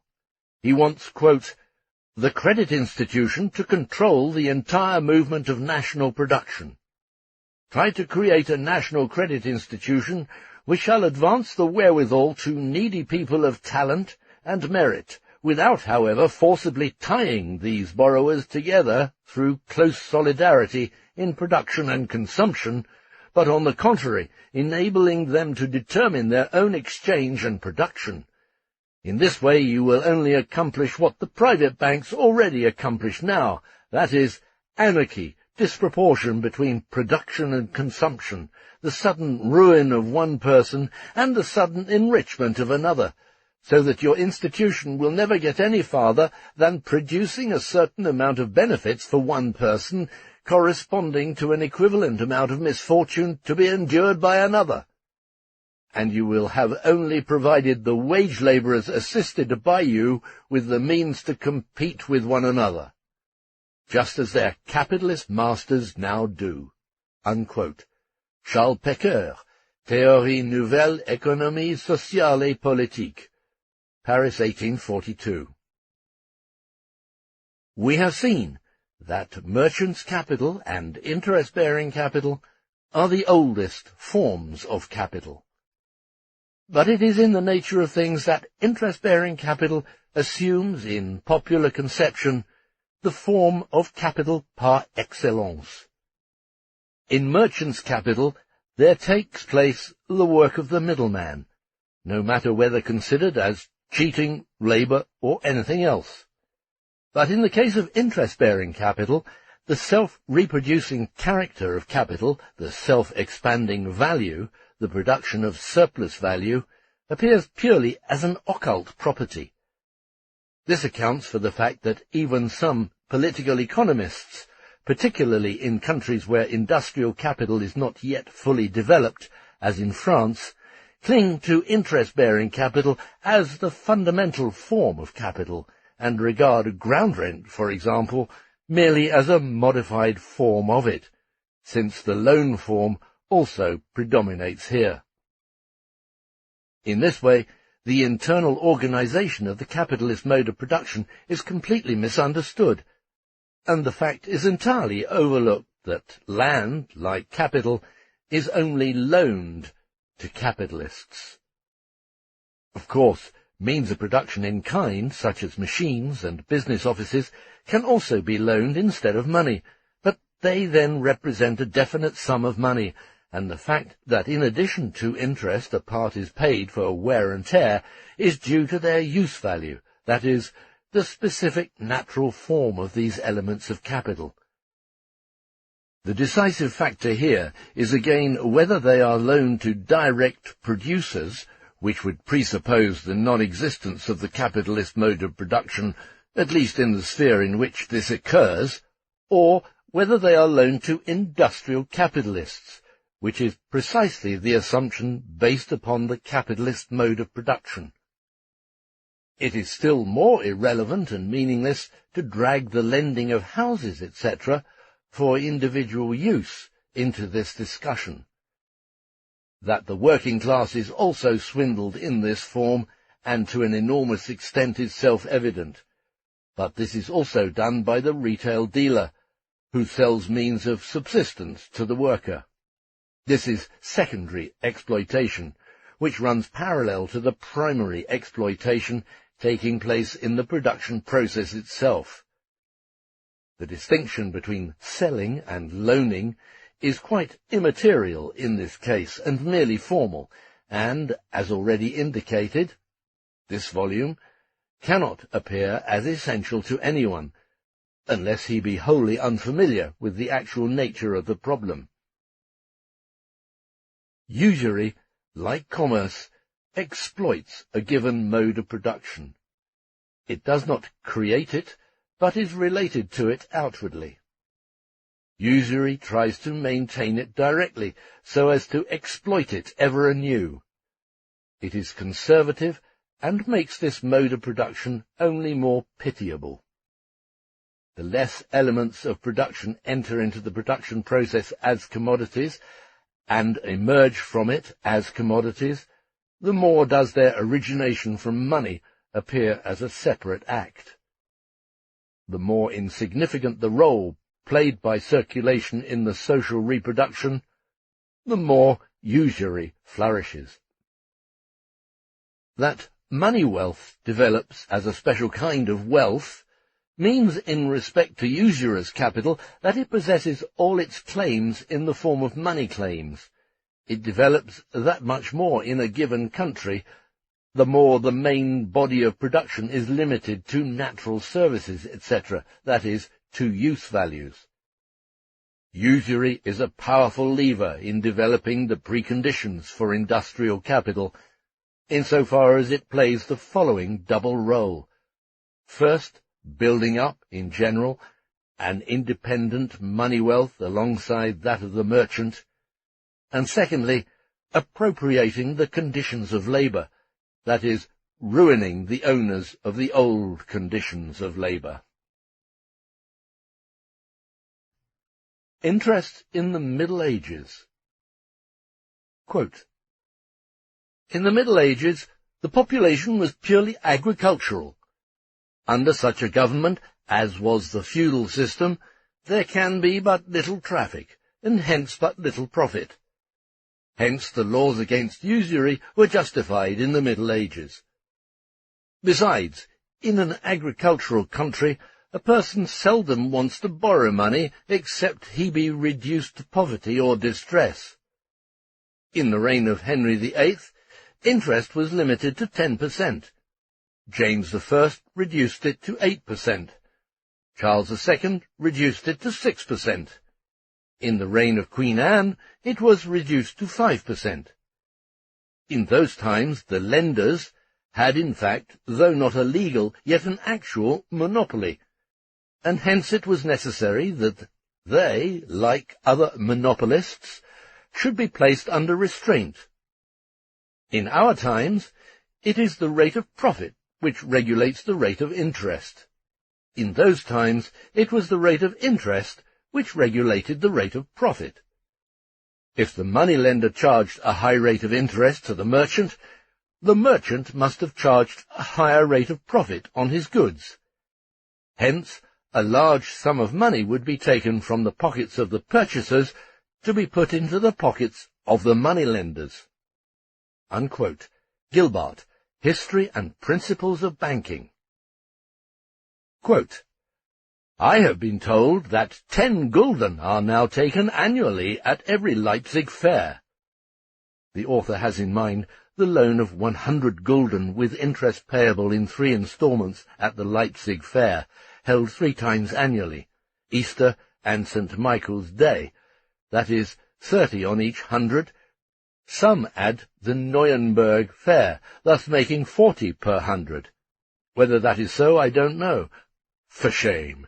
What will be the infernal outcome of this? Whoever now has 100 florins at Leipzig takes 40 annually, which is the same as devouring 1 peasant or burgher each year. If one has 1,000 florins, he takes 400 annually, which means devouring a knight or a rich nobleman per year. If one has 10,000 florins, he takes 4,000 per year, which means devouring a rich count each year. If one has 100,000 florins, as the big merchants must possess, he takes 40,000 annually, which means devouring 1 affluent prince each year. If one has 1,000,000 florins, he takes 400,000 annually, which means devouring 1 mighty king every year. And he does not risk either his person or his wares, does not work, sits near his fireplace, and roasts apples. So might a lowly robber sit at home and devour a whole world in 10 years. Unquote. From Bücher vom Kaufhandel und Wucher, 1524. Luther's Werke, Wittenberg, 1589. Quote, 15 years ago, I took pen in hand against usury when it had spread so alarmingly that I could scarcely hope for any improvement. Since then it has become so arrogant that it deigns not to be classed as vice, sin, or shame, but achieves praise as pure virtue and honour, as though it were performing a great favour and Christian service for the people. What will help deliver us now that shame has turned into honour and vice into virtue? Unquote. Martin Luther. And die Pfarrherren wieder den Wucher zu predigen. Wittenberg, 1540. Quote, Jews, Lombards, usurers, and extortioners were our first bankers, our primitive traffickers in money, their character little short of infamous. They were joined by London goldsmiths. As a body, our primitive bankers were a very bad set. They were gripping usurers, iron-hearted extortioners. Unquote. D. Hardcastle, Banks and Bankers, 2nd edition, London, 1843. Quote, the example shown by Venice, in establishing a bank, was thus quickly imitated.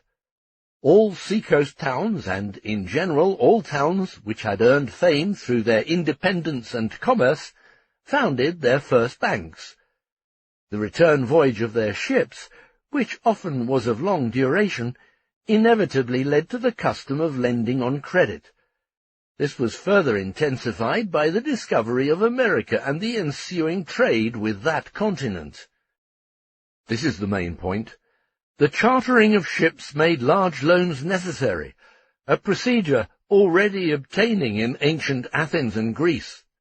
In 1308, the Hanse town of Bruges possessed an insurance company. Unquote. Monsieur Augier. To what extent the granting of loans to landowners, and thus to the pleasure-seeking wealthy in general, still prevailed in the last third of the 17th century, even in England, before the development of modern credit, may be seen, among others, in the works of Sir Dudley North. He was not only one of the first English merchants, but also one of the most prominent theoretical economists of his time. Quote, the moneys employed at interest in this nation are not near the 10th part disposed to trading people, wherewith to manage their trades, but are for the most part lent for the supplying of luxury, and to support the expense of persons who, though great owners of lands, yet spend faster than their lands bring in, and being loath to sell, choose rather to mortgage their estates. Unquote. Discourses upon Trade, London, 1691. Poland in the 18th century. Quote, Warsaw carried on a large bustling business in bills of exchange, which, however, had as its principal basis and aim the usury of its bankers. In order to secure money which they could lend to spendthrift gentry at 8% and more, they sought and obtained abroad open exchange credit, that is, credit that had no commodity trade as its basis, but which the foreign drawee continued to accept as long as the returns from these manipulations did not fail to come in. However, they paid heavily for this through bankruptcies of men like Tapper and other highly respected Warsaw bankers. Unquote. J. G. Bush, Theoretisch-praktische Darstellung der Handlung, etc. 3rd edition, Hamburg, 1808, Volume 2. Advantages derived by the Church from the prohibition of interest. Quote, taking interest had been interdicted by the Church, but selling property for the purpose of finding succour in distress had not been forbidden. It had not even been prohibited to transfer property to the moneylender as security for a certain term, until a debtor repaid his loan, leaving the moneylender free to enjoy the usufruct of the property as a reward for his abstinence from his money. The Church itself, and its associated communes and pia corpora, ecclesiastical establishments, derived much profit from this practice, particularly during the Crusades. This brought a very large portion of national wealth into possession of the so-called dead hand, all the more so because the Jews were barred from engaging in such usury, the possession of such fixed liens not being concealable. Without the ban on interest, churches and cloisters would never have become so affluent." Unquote. Part 6. Transformation of surplus profit into ground rent. Chapter 37. Introduction. The analysis of landed property in its various historical forms is beyond the scope of this work. We shall be concerned with it only in so far as a portion of the surplus value produced by capital falls to the share of the landowner. We assume, then, that agriculture is dominated by the capitalist mode of production just as manufacture is. In other words, that agriculture is carried on by capitalists who differ from other capitalists primarily in the manner in which their capital and the wage labour set in motion by this capital are invested. So far as we are concerned, the farmer produces wheat, etc., in much the same way as the manufacturer produces yarn or machines. The assumption that the capitalist mode of production has encompassed agriculture implies that it rules over all spheres of production and bourgeois society.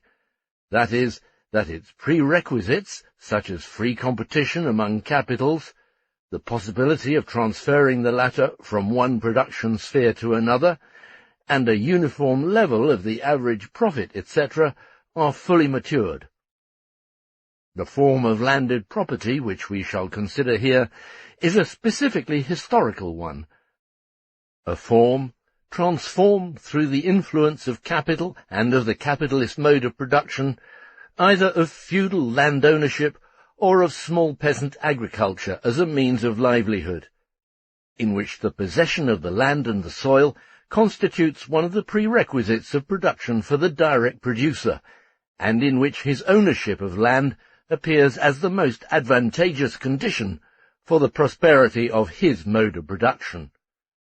Just as the capitalist mode of production in general is based on the expropriation of the conditions of labour from the labourers, so does it in agriculture presuppose the expropriation of the rural labourers from the land, and their subordination to a capitalist, who carries on agriculture for the sake of profit.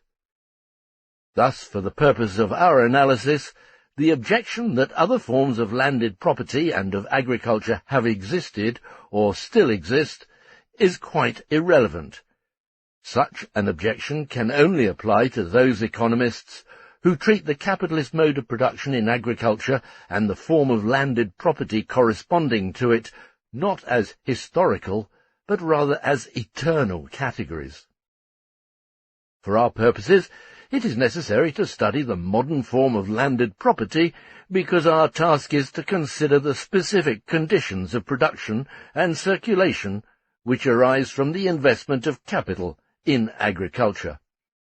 Without this, our analysis of capital would not be complete. We therefore confine ourselves exclusively to the investment of capital in agriculture itself, that is, in producing the principal agricultural crop which feeds a given people. We can use wheat for this purpose, because it is the principal means of subsistence in modern capitalistically developed nations. Or, instead of agriculture, we can use mining, because the laws are the same for both. One of the big contributions of Adam Smith was to have shown that ground rent for capital invested in the production of such agricultural products as flax and dyestuffs, and in independent cattle raising, etc., is determined by the ground rent obtained from capital invested in the production of the principal article of subsistence. Smith, An Inquiry into the Nature and Causes of the Wealth of Nations. Aberdeen, London, 1848. In fact, no further progress has been made in this regard since then. Any limitations or additions would belong in an independent study of landed property, not here. Hence we shall not speak of landed property ex professo, insofar as it does not refer to land destined for wheat production, but shall merely refer to it, on occasion, by way of illustration. It should be noted for the sake of completeness that we also include water, etc. in the term land, insofar as it belongs to someone as an accessory to the land. Landed property is based on the monopoly by certain persons over definite portions of the globe, as exclusive spheres of their private will, to the exclusion of all others. Footnote. Nothing could be more comical than Hegel's development of private landed property. According to this, man as an individual must endow his will with reality as the soul of external nature, and must therefore take possession of this nature, and make it his private property. If this were the destiny of the individual, of man as an individual, it would follow that every human being must be a landowner, in order to become a real individual. Free private ownership of land, a very recent product, is, according to Hegel, not a definite social relation, but a relation of man as an individual to nature, an absolute right of man to appropriate all things. Hegel, Philosophie des Rechts, Berlin, 1840. This much at least is evident. The individual cannot maintain himself as a landowner by his mere will against the will of another individual, who likewise wants to become a real individual by virtue of the same strip of land. It definitely requires something other than goodwill. Furthermore, it is absolutely impossible to determine where the individual draws the line for realizing his will, whether this will requires for its realization a whole country, or whether it requires a whole group of countries by whose appropriation the supremacy of my will over the thing can be manifested. Here Hegel comes to a complete impasse. Quote, "The appropriation is of a very particular kind. I do not take possession of more than I touch with my body, but it is clear, on the other hand, that external things are more extensive than I can grasp. By thus having possession of such a thing, some other is thereby connected to it. I carry out the act of appropriation by means of my hand, but its scope can be extended." But this other thing is again linked with still another, and so the boundary within which my will, as the soul, can pour into the soil, disappears. When I possess something, my mind at once passes over to the idea that not only this property in my immediate possession, but what is associated with it is also mine. Here positive right must decide, for nothing more can be deduced from the concept." Unquote. This is an extraordinarily naive admission of the concept, and proves that this concept, which makes the blunder at the very outset of regarding as absolute a very definite legal view of landed property belonging to bourgeois society, understands nothing of the actual nature of this landed property. This contains at the same time the admission that positive right can and must alter its determinations as the requirements of social, that is, economic, development change. End of footnote. With this in mind, the problem is to ascertain the economic value, that is, the realization of this monopoly on the basis of capitalist production. With the legal power of these persons to use or misuse certain portions of the globe, nothing is decided. The use of this power depends wholly upon economic conditions, which are independent of their will. The legal view itself only means that the landowner can do with the land what every owner of commodities can do with his commodities. And this view, this legal view of free private ownership of land, arises in the ancient world only with the dissolution of the organic order of society, and in the modern world only with the development of capitalist production. It has been imported by Europeans to Asia only here and there. In the section dealing with primitive accumulation, Volume 1, Part 8, we saw that this mode of production presupposes, on the one hand, the separation of the direct producers from their position as mere accessories to the land, in the form of vassals, serfs, slaves, etc., and on the other hand, the expropriation of the mass of the people from the land. To this extent, the monopoly of landed property is a historical premise, and continues to remain the basis of the capitalist mode of production, just as in all previous modes of production which are based on the exploitation of the masses in one form or another. But the form of landed property with which the incipient capitalist mode of production is confronted does not suit it. It first creates for itself the form required by subordinating agriculture to capital. It thus transforms feudal landed property, clan property, small peasant property in mark communes, no matter how divergent their juristic forms may be, into the economic form corresponding to the requirements of this mode of production.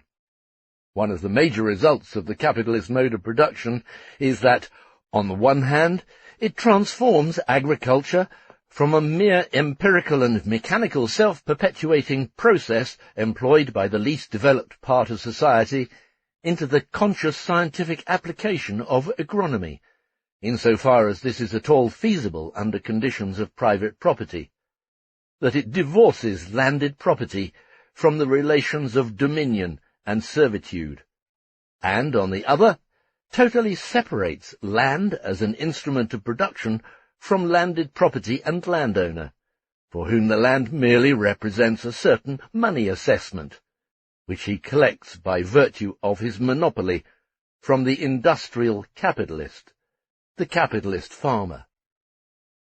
It dissolves the connection between land ownership and the land so thoroughly that the landowner may spend his whole life in Constantinople, while his estates lie in Scotland. Landed property thus receives its purely economic form by discarding all its former political and social embellishments and associations, in brief, all those traditional accessories which are denounced, as we shall see later, as useless and absurd superfluities by the industrial capitalists themselves, as well as their theoretical spokesmen, in the heat of their struggle with landed property. The rationalizing of agriculture on the one hand, which makes it, for the first time, capable of operating on a social scale, and the reduction ad absurdum of property in land, on the other, are the great achievements of the capitalist mode of production. Like all of its other historical advances, it also attained these by first completely impoverishing the direct producers. Footnote.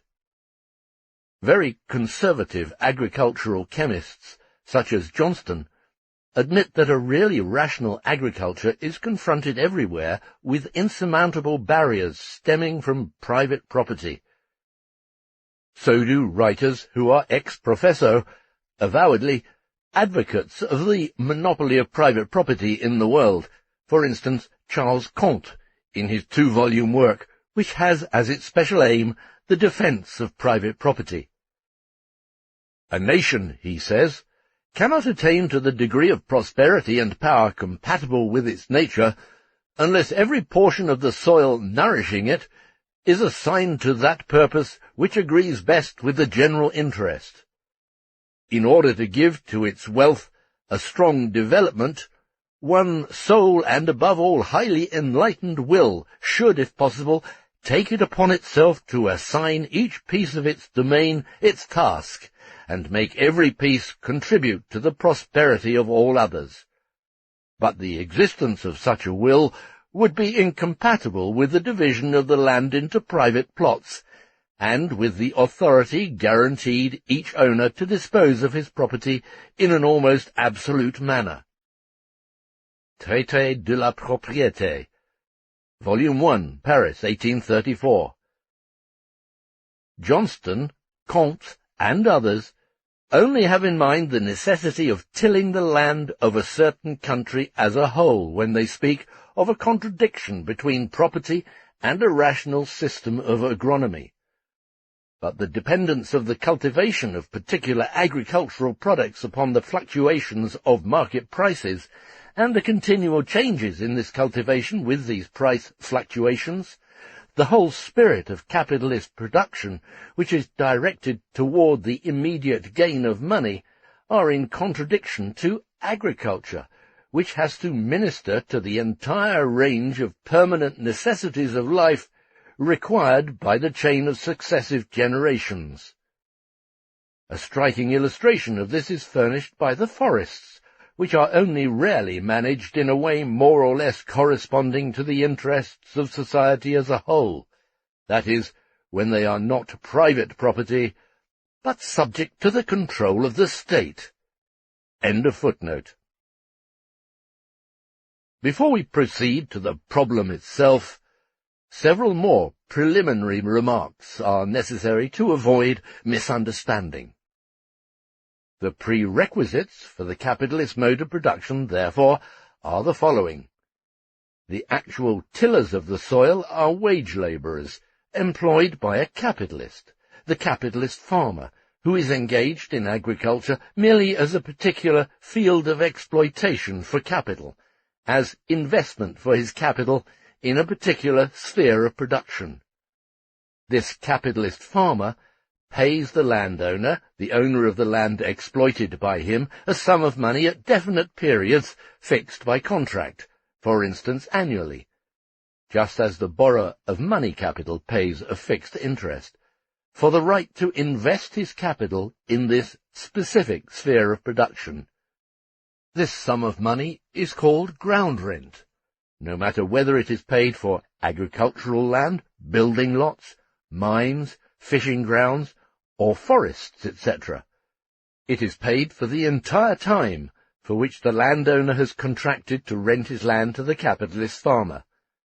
Ground rent, therefore, is here that form in which property in land is realized economically, that is, produces value. Here, then, we have all three classes, wage labourers, industrial capitalists, and landowners, constituting together, and in their mutual opposition, the framework of modern society. Capital may be fixed in the land, incorporated in it either in a transitory manner, as through improvements of a chemical nature, fertilization, etc., or more permanently, as in drainage canals, irrigation works, levelling, farm buildings, etc. Elsewhere, I have called the capital thus applied to land la terre capitale. Footnote. Misère de la philosophie. There I have made a distinction between terre matière and terre capitale.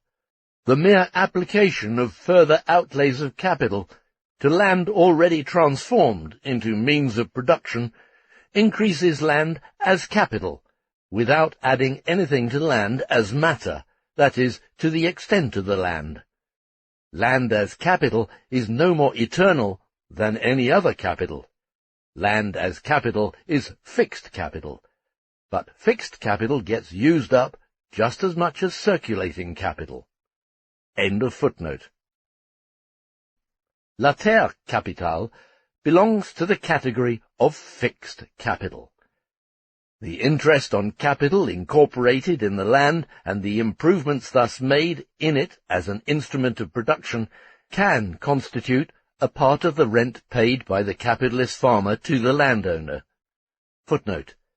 I say can, because under certain circumstances this interest is regulated by the law of ground rent, and therefore can disappear, as in the case of competition between virgin lands of great natural fertility. End of footnote. But it does not constitute the actual ground rent, which is paid for the use of the land as such, be it in a natural or cultivated state. In a systematic treatment of landed property, which is not within our scope, this part of the landowner's revenue would have to be discussed at length. But a few words about it will suffice here. The more transitory capital investments, which accompany the ordinary production processes in agriculture, are all made without exception by the capitalist farmer. These investments, like cultivation proper in general, improve the land, increase its output, and transform the land from mere material into land capital when the cultivation is carried on more or less rationally, that is, when it is not reduced to a brutal spoliation of the soil, as was in vogue, for example, among the former slaveholders in the United States. However, the gentlemen landowners secure themselves against such practice by contract. Footnote. See James Anderson, A Calm Investigation of the Circumstances that have led to the present scarcity of grain in Britain, London 1801, and Carey, The Past, the Present, and the Future, Philadelphia, 1848. End of footnote. A cultivated field is worth more than an uncultivated one of the same natural quality. The more permanent fixed capital investments, which are incorporated in the soil and used up in a longer period of time, are also in the main, and in some spheres often exclusively, made by the capitalist farmer. But as soon as the time stipulated by contract has expired, and this is one of the reasons why with the development of capitalist production the landowners seek to shorten the contract period as much as possible, the improvements incorporated in the soil become the property of the landowner as an inseparable feature of the substance, the land. In the new contract made by the landowner, he adds the interest for capital incorporated in the land to the ground rent itself, and he does this whether he now leases the land to the capitalist farmer who made these improvements, or to some other farmer. His rent is thus inflated, and should he wish to sell his land, we shall see immediately how its price is determined, its value is now higher. He sells not merely the land, but the improved land, the capital incorporated in the land for which he paid nothing. Quite aside from the movements of ground rent itself, here lies one of the secrets of the increasing enrichment of landowners, the continuous inflation of their rents, and the constantly growing money value of their estates, along with progress in economic development. Thus, they pocket a product of social development created without their help. Fruges consumere nati, those born to consume the fruits. Horace, Epistles, Book 1, Epistle 2, line 27. But this is at the same time one of the greatest obstacles to a rational development of agriculture, for the tenant farmer avoids all improvements and outlays for which he cannot expect complete returns during the term of his lease. We find this situation denounced as such an obstacle again and again, not only in the 18th century by James Anderson, the actual discoverer of the modern theory of rent. On J. Anderson's Theory of Rent, see Karl Marx, Theorien über den Mehrwert. Karl Marx, Friedrich Engels, Werke, Volume 26, Part 2. Who was also a practical capitalist farmer and an advanced agronomist for his time, but also in our own day by opponents of the present constitution of landed property in England. Alfred A. Walton, in his History of the Landed Tenures of Great Britain and Ireland, London, 1865, says on this score, quote, "All the efforts of the numerous agricultural associations throughout the country must fail to produce any very extensive or really appreciable results in the real advancement of agricultural improvement, so long as such improvements mean in a far higher degree increased value to the estate and rent roll of the landlord than bettering the condition of the tenant farmer or labourer. The farmers, generally, are as well aware as either the landlord or his agent, or even the president of the agricultural association, that good drainage, plenty of manure, and good management, combined with the increased employment of labour to thoroughly cleanse and work the land, will produce wonderful results both in improvement and production.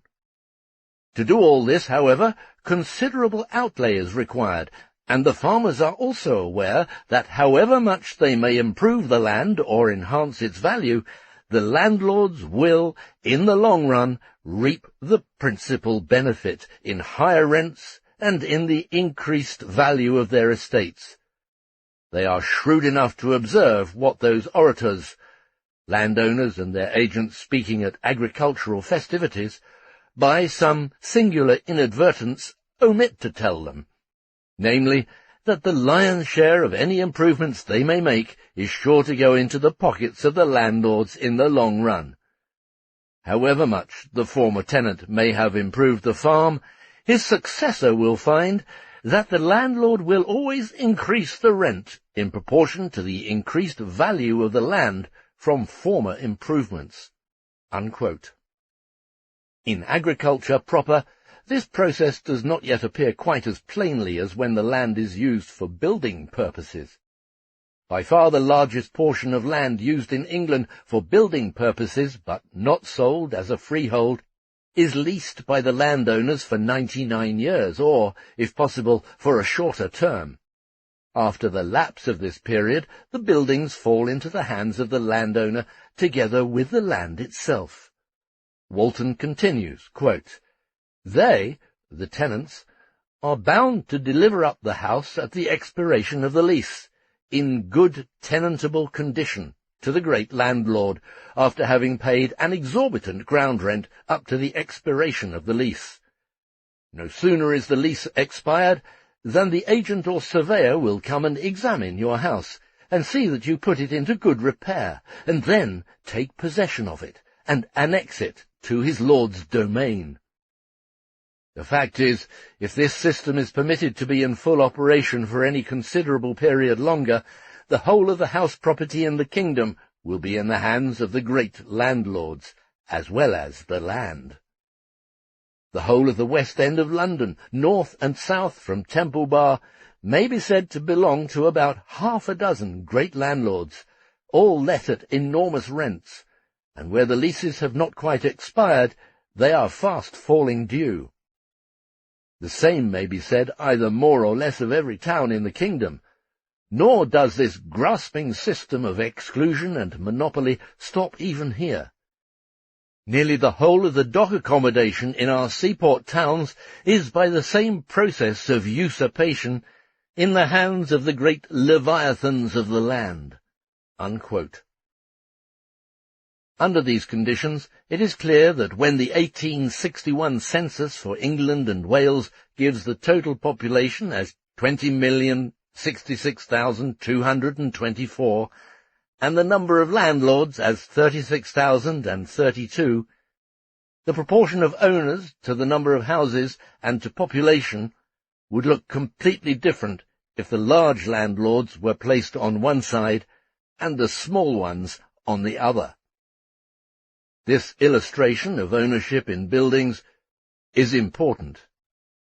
In the first place, it clearly shows the difference between actual ground rent and interest on fixed capital incorporated in the land, which may constitute an addition to ground rent.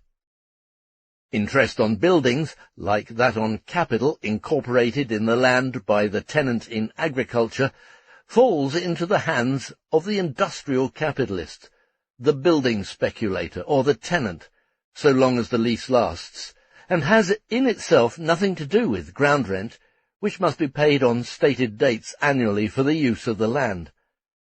Secondly, it shows that capital incorporated in the land by others ultimately passes into the hands of the landlord together with the land, and that the interest for it inflates his rent. Some writers, acting either as spokesmen of landlordism and taking up the cudgels against the attacks of bourgeois economists, or in an endeavour to transform the capitalist system of production from a system of contradictions into one of harmonies, like Carey, have tried to represent ground rent, the specific economic expression of landed property, as identical with interest. This would eliminate the opposition between landlords and capitalists. The opposite method was employed in the early stages of capitalist production. In those days, landed property was still regarded by popular conception as the pristine and respectable form of private property, while interest on capital was decried as usury. Dudley North, Locke, and others therefore represented interest on capital as a form analogous to ground rent, just as Turgot deduced the justification for interest from the existence of ground rent. Aside from the fact that ground rent may and does exist in its pure form, without any addition for interest on capital incorporated in the land, those more recent writers forget that in this way the landlord not only receives interest on other persons' capital that cost him nothing, but also pockets this capital of others without recompense. The justification of landed property, like that of all other forms of property corresponding to a certain mode of production, is that the mode of production itself is a transient historical necessity, and this includes the relations of production and exchange which stem from it. It is true, as we shall see later, that landed property differs from other kinds of property in that it appears superfluous and harmful at a certain stage of development, even from the point of view of the capitalist mode of production. Ground rent may in another form be confused with interest, and thereby its specific character overlooked. Ground rent assumes the form of a certain sum of money, which the landlord draws annually by leasing a certain plot on our planet. We have seen that every particular sum of money may be capitalized, that is, considered as the interest on an imaginary capital. For instance, if the average rate of interest is 5%, then an annual ground rent of £200 may be regarded as interest on a capital of £4,000. Ground rent so capitalized constitutes the purchase price or value of the land, a category which, like the price of labour, is prima facie irrational, since the earth is not the product of labour and therefore has no value.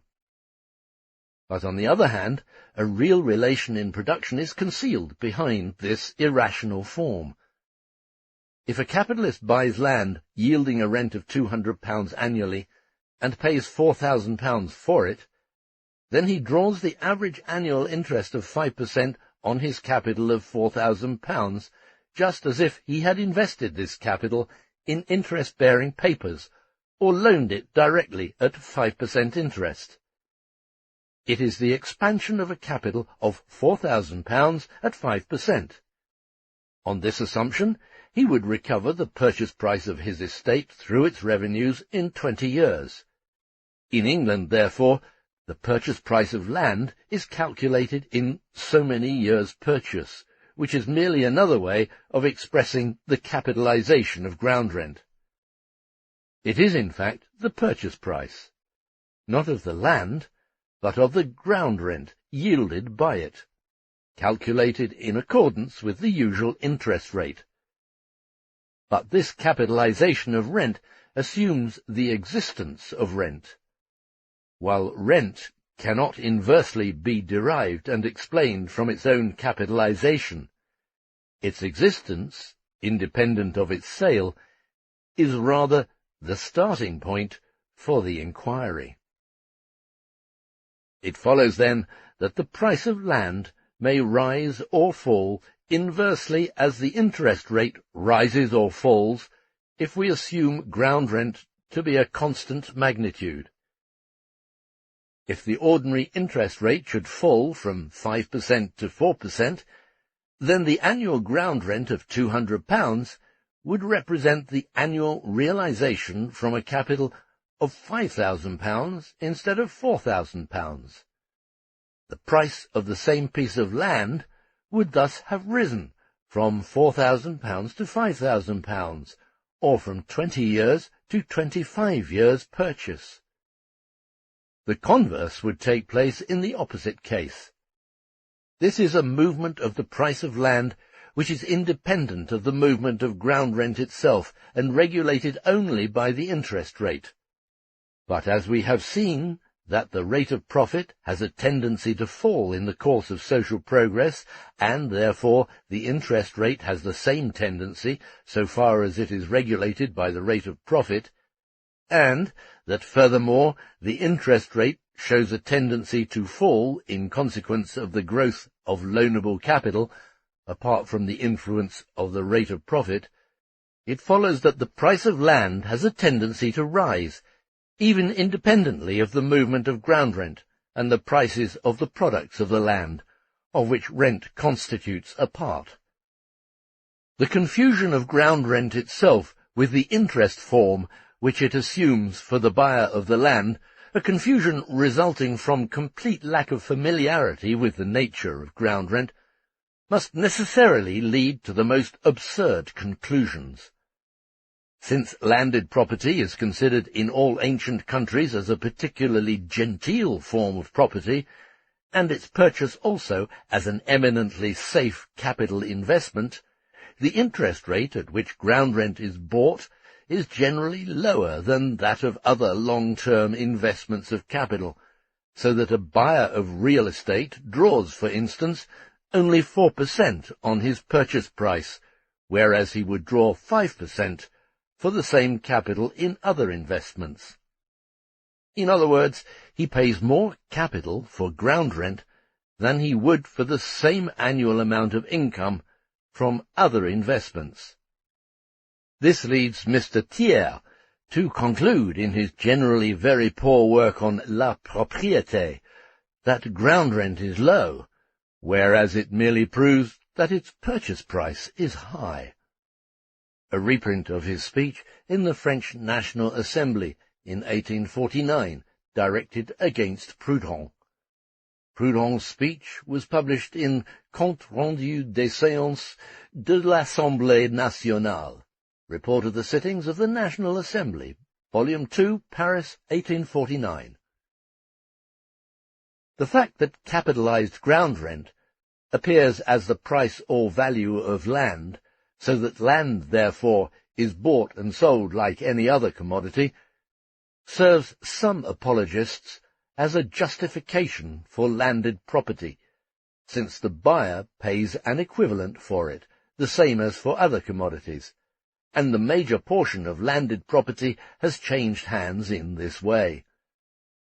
The same reason, in that case, would also serve to justify slavery, since the returns from the labour of the slave, whom the slaveholder has bought, merely represent the interest on the capital invested in this purchase. To derive a justification for the existence of ground rent from its sale and purchase means, in general, to justify its existence by its existence. As important as it may be for a scientific analysis of ground rent, that is, the independent and specific economic form of landed property on the basis of the capitalist mode of production, to study it in its pure form, free of all distorting and obfuscating irrelevancies, it is just as important for an understanding of the practical effects of landed property, even for a theoretical comprehension of a multitude of facts which contradict the concept and nature of ground rent, and yet appear as modes of existence of ground rent, to learn the sources which give rise to such muddling in theory. In practice, naturally, everything appears as ground rent that is paid as lease money by tenant to landlord for the right to cultivate the soil. No matter what the composition of this tribute, and no matter what its sources, it has this in common with the actual ground rent, that the monopoly of the so-called landed proprietor of a portion of our planet enables him to levy such tribute and impose such an assessment. It has this in common with the actual ground rent, that it determines the price of land, which, as we have indicated earlier, is nothing but the capitalized income from the lease of the land. We have already seen that interest for the capital incorporated in the land may constitute such an extraneous component of ground rent, a component which must become a continually growing extra charge on the total rent of a country as economic development progresses. But aside from this interest, it is possible that the lease money may conceal in part, and in certain cases in its entirety, that is, in complete absence of the actual ground rent when the land is therefore actually worthless, a deduction from the average profit or from the normal wages, or both. This portion, whether of profit or wages, appears here as ground rent, because instead of falling to the industrial capitalist or the wage worker, as would normally be the case, it is paid to the landlord in the form of lease money. Economically speaking, neither the one nor the other of these portions constitutes ground rent, but in practice it constitutes the landlord's revenue, an economic realization of his monopoly, much as actual ground rent, and it has just as determining an influence on land prices. We are not speaking now of conditions in which ground rent, the manner of expressing landed property in the capitalist mode of production, formally exists without the existence of the capitalist mode of production itself, that is, without the tenant himself being an industrial capitalist, nor the type of his management being a capitalist one. Such is the case, for example, in Ireland. The tenant there is generally a small farmer. What he pays to the landlord in the form of rent frequently absorbs not merely a part of his profit, that is, his own surplus labour, to which he is entitled as possessor of his own instruments of labour, but also a part of his normal wage, which he would otherwise receive for the same amount of labour.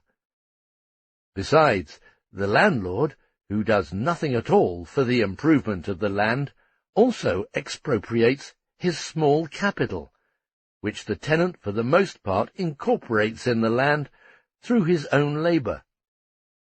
This is precisely what a usurer would do under similar circumstances, with just the difference that the usurer would at least risk his own capital in the operation.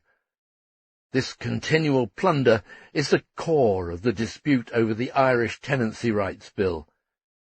The main purpose of this bill is to compel the landlord, when ordering his tenant off the land, to indemnify the latter for his improvements on the land, or for his capital incorporated in the land. Palmerston used to wave this demand aside with the cynical answer, "The House of Commons is a house of landed proprietors."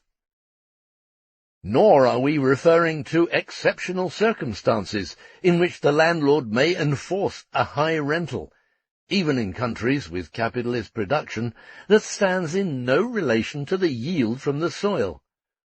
Of such a nature, for example, is the leasing of small patches of land to labourers in English factory districts, either as small gardens or for amateur spare-time farming. Reports of inspectors of factories. We are referring to ground rent in countries with developed capitalist production. Among English tenants, for instance, there are a number of small capitalists who are destined and compelled by education, training, tradition, competition, and other circumstances to invest their capital as tenants in agriculture. They are forced to be satisfied with less than the average profit, and to turn over part of it to the landlords as rent. This is the only condition under which they are permitted to invest their capital in the land, in agriculture. Since landlords everywhere exert considerable, and in England even overwhelming, influence on legislation, they are able to exploit this situation for the purpose of victimizing the entire class of tenants. For instance, the Corn Laws of 1815, a bread tax, admittedly imposed upon the country to secure for the idle landlords a continuation of their abnormally increased rentals during the anti-Jacobin War, had indeed the effect, excluding cases of a few extraordinarily rich harvests, of maintaining prices of agricultural products above the level to which they would have fallen had corn imports been unrestricted. But they did not have the effect of maintaining prices at the level decreed by the law-making landlords to serve as normal prices in such manner as to constitute the legal limit for imports of foreign corn. But the leaseholds were contracted in an atmosphere created by these normal prices. As soon as the illusion was dispelled, a new law was passed, containing new normal prices, which were as much the impotent expression of a greedy landlord's fantasy as the old ones. In this way, tenants were defrauded from 1815 up to the 30s. Hence, the standing problem of agricultural distress during this entire period. Hence, the expropriation and the ruin of a whole generation of tenants during this period, and their replacement by a new class of capitalists. Footnote. See the Anti-Corn Law Prize Essays. However, the Corn Laws always kept prices at an artificially higher level. For the better-placed tenants this was favourable. They profited from the passivity in which the protective duties kept the great mass of tenants who relied, with or without good reason, on the exceptional average price. End of footnote. A much more general and important fact, however, is the depression of the actual farm labourer's wage below its normal average, so that part of it is deducted to become part of the lease money, and thus, in the guise of ground rent, it flows into the pocket of the landlord rather than the labourer.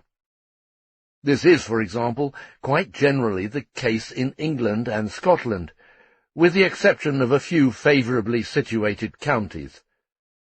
The inquiries into the level of wages by the parliamentary investigating committees, which were appointed before the passage of the Corn Laws in England, so far the most valuable and almost unexploited contributions to the history of wages in the 19th century, and at the same time a pillory erected for themselves by the English aristocracy and bourgeoisie, proved convincingly and beyond a doubt that the high rates of rent and the corresponding rise in land prices during the anti-Jacobin War were due in part to no other cause but deductions from wages and their depression to a level that was even below the physical minimum requirement.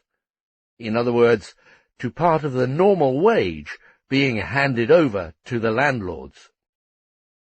Various circumstances, such as the depreciation of money and the manipulation of the poor laws in the agricultural districts, had made this operation possible at a time when the incomes of the tenants were enormously increasing, and the landlords were amassing fabulous riches.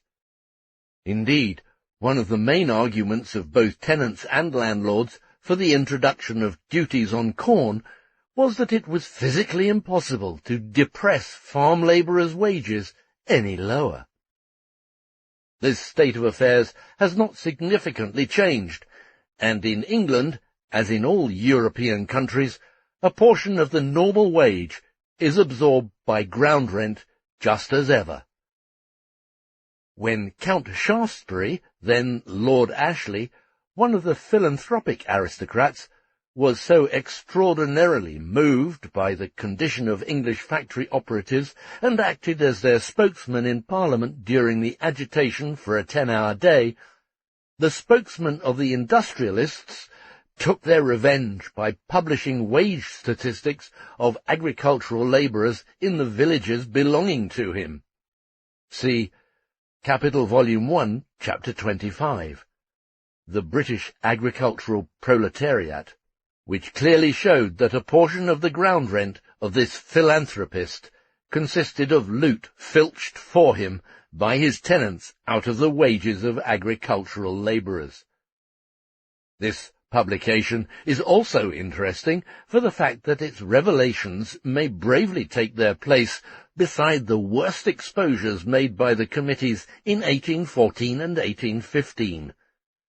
As soon as circumstances force a temporary increase in the wage of agricultural labourers, a cry goes up from the capitalist tenant farmers that raising wages to the normal level, as done in other branches of industry, would be impossible, and would ruin them, unless ground rent were reduced at the same time. Therein lies the confession that under the head of ground rent there is a deduction of the labourer's wages which is handed over to the landlords. For instance, from 1849 to 1859, the wages of agricultural labourers rose in England through a combination of momentous events: the exodus from Ireland, which cut off the supply of agricultural labourers coming from there, an extraordinary absorption of the agricultural population by factories, a wartime demand for soldiers, an exceptionally large emigration to Australia and the United States, California, and other circumstances which need not be dwelt upon here. At the same time, average prices of grain fell by more than 16% during this period, with the exception of the poor agricultural years 1854 to 1856. The tenant farmers clamoured for a reduction in rents. They were successful in individual cases, but on the whole failed to achieve this demand. They had recourse to a reduction of production costs, among other things by the mass production of steam engines and new machinery, which to some extent replaced horses and pushed them out of the economy, but also brought about, in part, an artificial overpopulation by throwing agricultural day labourers out of work, and thereby caused a new drop in wages.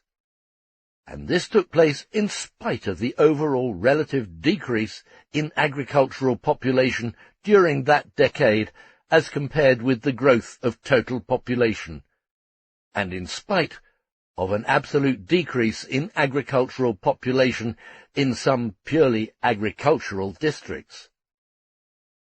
Footnote: John C. Morton, The Forces Used in Agriculture. Lecture in the London Society of Arts, 1860, based upon authentic documents collected from about 100 tenants in 12 Scottish and 35 English counties. End of footnote.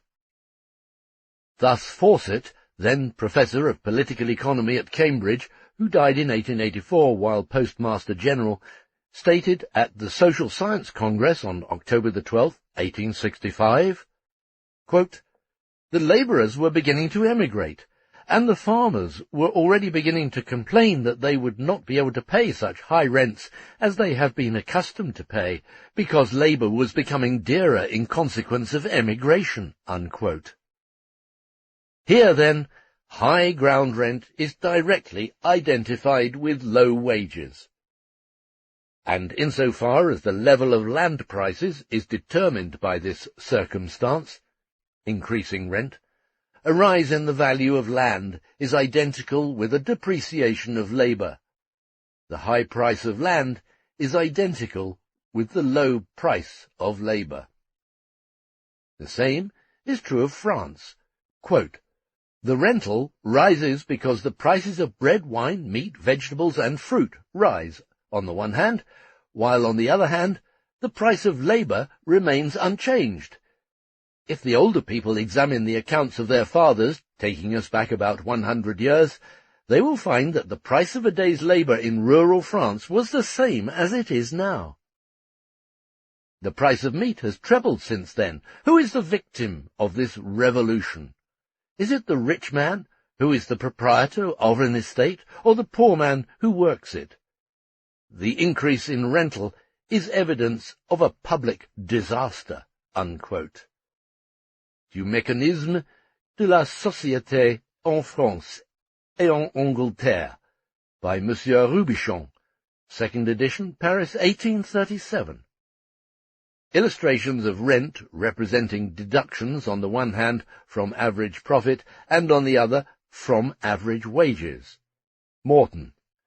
Here Marx quotes John Lockhart Morton, real estate agent and agricultural mechanic, who was previously quoted.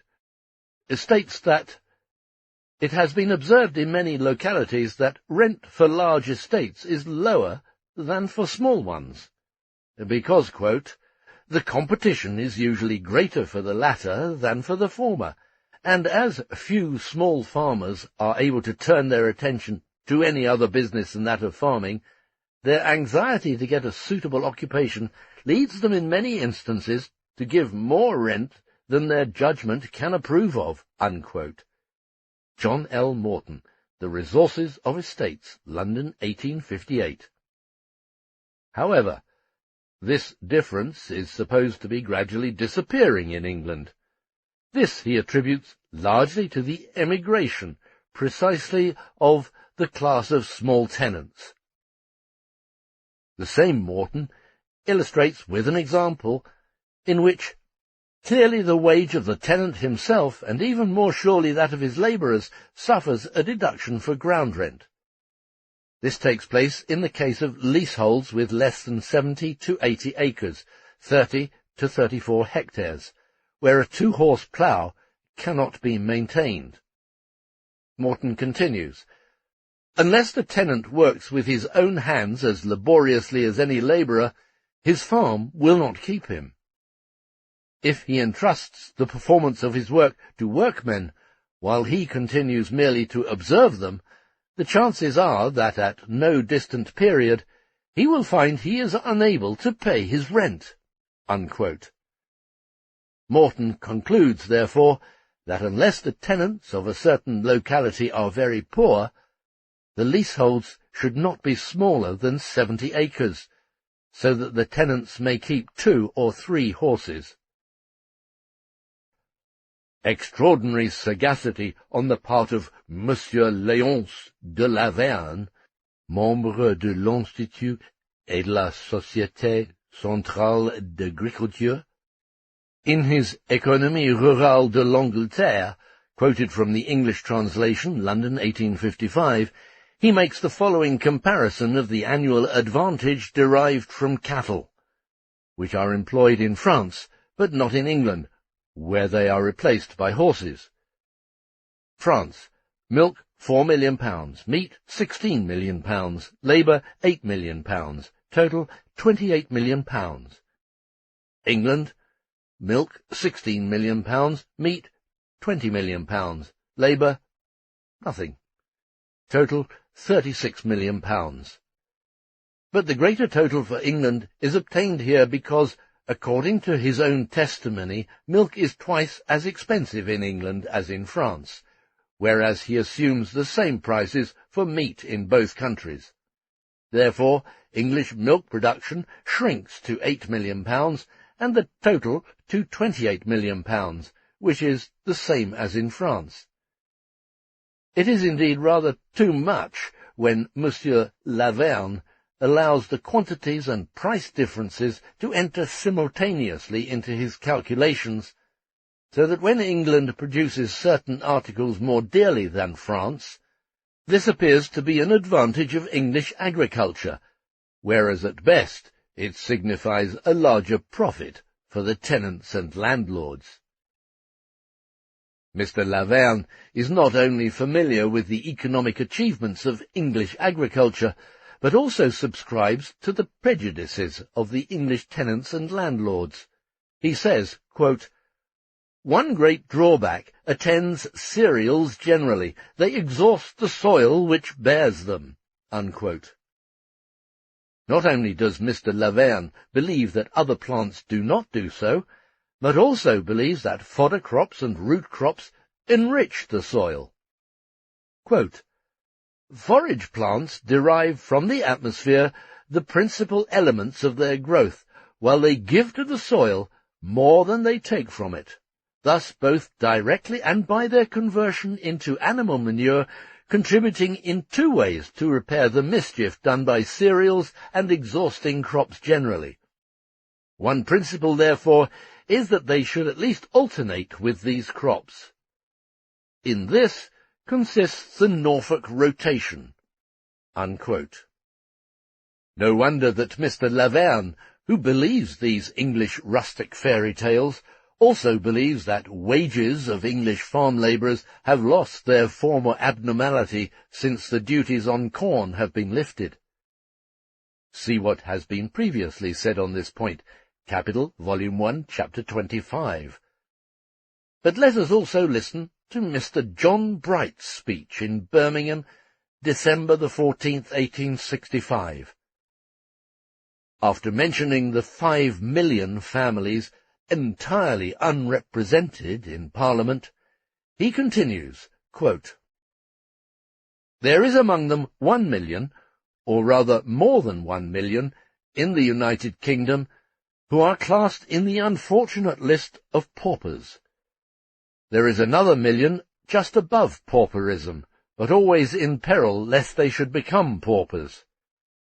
Their condition and prospects are not more favourable than that. Now look at the ignorant and lower strata of this portion of the community. Look to their abject condition, to their poverty, to their suffering, to their utter hopelessness of any good. Why, in the United States, even in the Southern States, during the reign of slavery, every Negro had an idea that there was a day of jubilee for him. But to these people, to this class of the lowest strata in this country, I am here to state that there is neither the belief of anything better, nor scarcely an aspiration after it. Have you read a paragraph which lately appeared in the newspapers about John Cross, a Dorsetshire labourer? He worked 6 days in the week, had an excellent character from his employer for whom he had worked 24 years at the rate of 8 shillings per week. John Cross had a family of 7 children to provide for out of these wages in his hovel, for a feeble wife and an infant child. He took, legally, I believe he stole, a wooden hurdle of the value of 6pence. For this offence he was tried before the magistrates and sentenced to 14 or 20 days' imprisonment. I can tell you that many thousands of cases like that of John Cross are to be found throughout the country, and especially in the South, and that their condition is such that hitherto the most anxious investigator has been unable to solve the mystery as to how they keep body and soul together. Now, cast your eye over the country, and look at these 5 million of families and the desperate condition of this strata of them. Is it not true that the unenfranchised nation may be said to toil, and knowing almost no rest? Compare it with the ruling class, but if I do I shall be charged with communism. But compare this great toiling and unenfranchised nation with the section who may be considered the governing classes. Look at its wealth, look at its ostentation, look at its luxury. Behold its weariness, for there is weariness amongst them, but it is the weariness of satiety. And see how they rush from place to place, as it were, to discover some new pleasure." Unquote. Morning Star, December the 14th, 1865. It is shown in what follows how surplus labour, and consequently surplus product, is generally confused with ground rent, that, qualitatively and quantitatively, specifically determined, at least on the basis of the capitalist mode of production, part of the surplus product.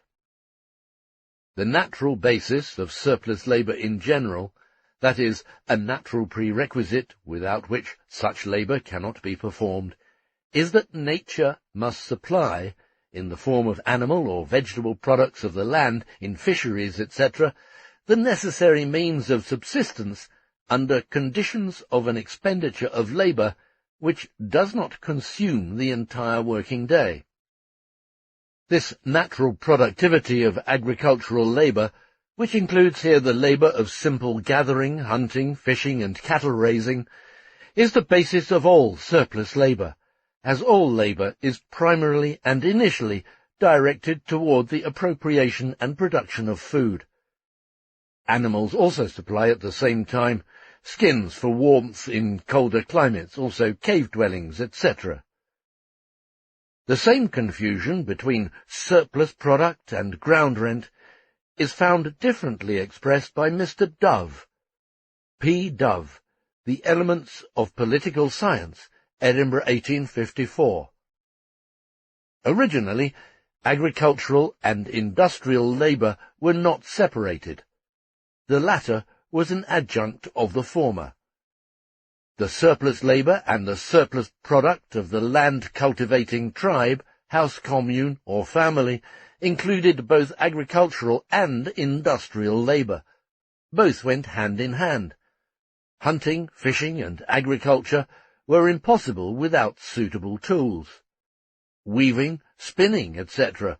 were first carried on as an agrarian sideline. We have previously shown that just as the labour of an individual workman breaks up into necessary and surplus labour, the aggregate labour of the working class may be so divided that the portion which produces the total means of subsistence for the working class, including the means of production required for this purpose, performs the necessary labour for the whole of society. The labour performed by the remainder of the working class may then be regarded as surplus labour. But the necessary labour consists by no means only of agricultural labour, but also of that labour which produces all other products necessarily included in the average consumption of the labourer. Furthermore, from the social standpoint, some perform only necessary labour because others perform only surplus labour, and vice versa. It is but a division of labour between them. The same holds for the division of labour between agricultural and industrial labourers in general. The purely industrial character of labour on the one hand corresponds to the purely agricultural character on the other. This purely agricultural labour is by no means natural, but is rather a product, and a very modern one at that, which has not yet been achieved everywhere, of social development, and corresponds to a very definite stage of the development of production. Just as a portion of agricultural labour is materialized in products which either minister only to luxury or serve as raw materials in industry, but by no means serve as food, let alone as food for the masses, so, on the other hand, a portion of industrial labour is materialized in products which serve as necessary means of consumption for both agricultural and non-agricultural labourers. It is a mistake, from a social point of view, to regard this industrial labour as surplus labour. It is, in part, as much necessary labour as the necessary portion of the agricultural labour. It is also but a form rendered independent of a part of industrial labour which was formerly naturally connected with agricultural labour, a necessary mutual supplement to the specifically agricultural labour now separated from it. From a purely material point of view, 500 mechanical weavers, for example, produce surplus fabrics to a far greater degree, that is, more than is required for their own clothing. Finally, it should be borne in mind in considering the various forms of manifestation of ground rent, that is, the lease money paid under the heading of ground rent to the landlord for the use of the land for purposes of production or consumption, that the price of things which have in themselves no value, that is, are not the product of labour, such as land, or which at least cannot be reproduced by labour, such as antiques and works of art by certain masters, etc., may be determined by many fortuitous combinations. In order to sell a thing, nothing more is required than its capacity to be monopolized and alienated. There are three main errors to be avoided in studying ground rent, and which obscure its analysis. Error 1. Confusing the various forms of rent pertaining to different stages of development of the social production process. Whatever the specific form of rent may be, all types have this in common. The appropriation of rent is that economic form in which landed property is realized, and ground rent, in turn, presupposes the existence of landed property, the ownership of certain portions of our planet by certain individuals. The owner may be an individual representing the community, as in Asia, Egypt, etc., or this landed property may be merely incidental to the ownership of the immediate producers themselves by some individual, as under slavery or serfdom. Or it may be a purely private ownership of nature by non-producers, a mere title to land. Or finally, it may be a relationship to the land which, as in the case of colonists and small peasants owning land, seems to be directly included, in the isolated and not socially developed labour, in the appropriation and production of the products of particular plots of land by the direct producers. This common element in the various forms of rent, namely that of being the economic realization of landed property, of legal fiction by grace of which certain individuals have an exclusive right to certain parts of our planet, makes it possible for the differences to escape detection. Error 2. All ground rent is surplus value, the product of surplus labour. In its undeveloped form as rent in kind, it is still directly the surplus product itself.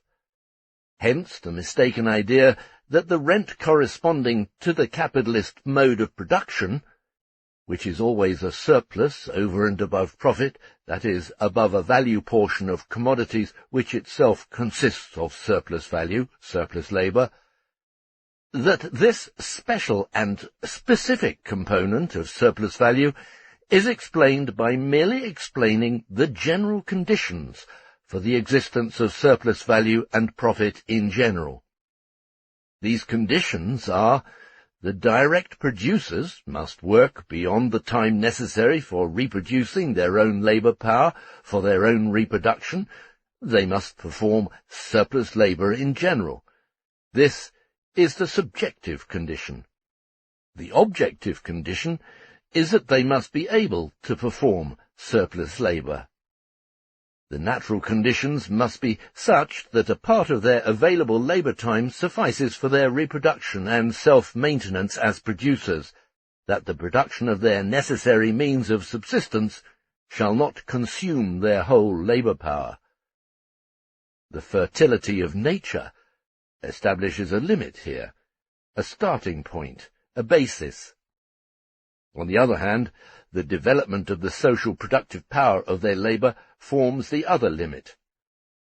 Examined more closely, since the production of means of subsistence is the very first condition of their existence and of all production in general, labour used in this production, that is, agricultural labour in the broadest economic sense, must be fruitful enough so as not to absorb the entire available labour time in the production of means of subsistence for the direct producers, that is, agricultural surplus labour, and therefore agricultural surplus product, must be possible.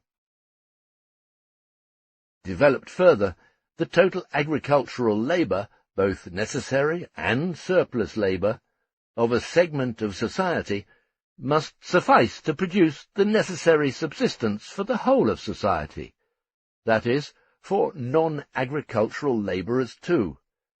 This means, therefore, that the major division of labour between agricultural and industrial must be possible, and similarly between tillers of the soil producing means of subsistence and those producing raw materials.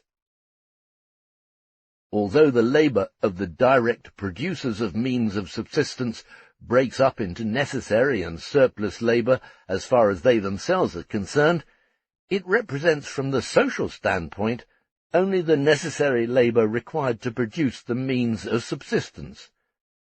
Incidentally, the same is true for all division of labour within society as a whole, as distinct from the division of labour within individual workshops.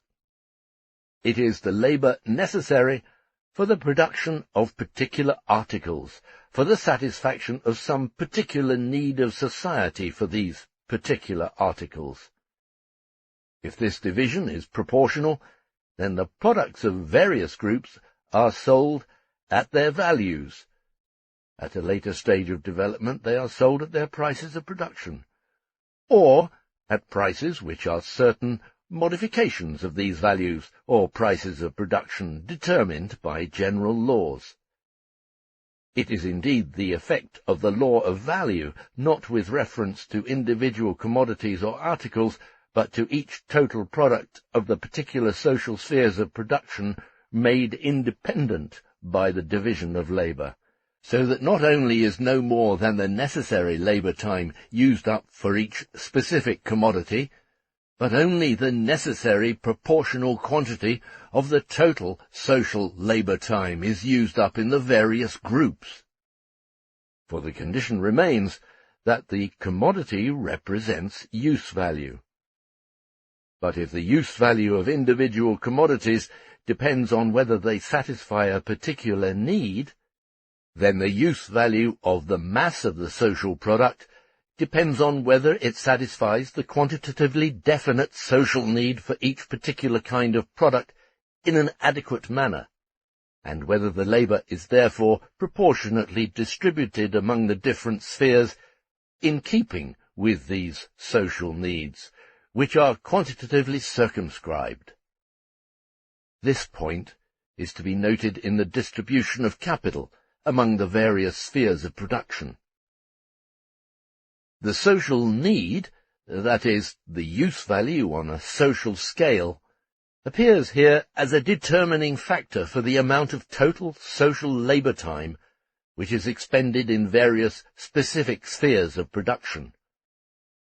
But it is merely the same law which is already applied in the case of single commodities, namely, that the use value of a commodity is the basis of its exchange value, and thus of its value. This point has a bearing upon the relationship between necessary and surplus labour only insofar as a violation of this proportion makes it impossible to realize the value of the commodity and thus the surplus value contained in it. For instance, let us assume that proportionally too much cotton goods have been produced, although only the labour time necessary under the prevailing conditions is incorporated in this total cloth production. But in general, too much social labour has been expended in this particular line. In other words, a portion of this product is useless. It is therefore sold solely as if it had been produced in the necessary proportion.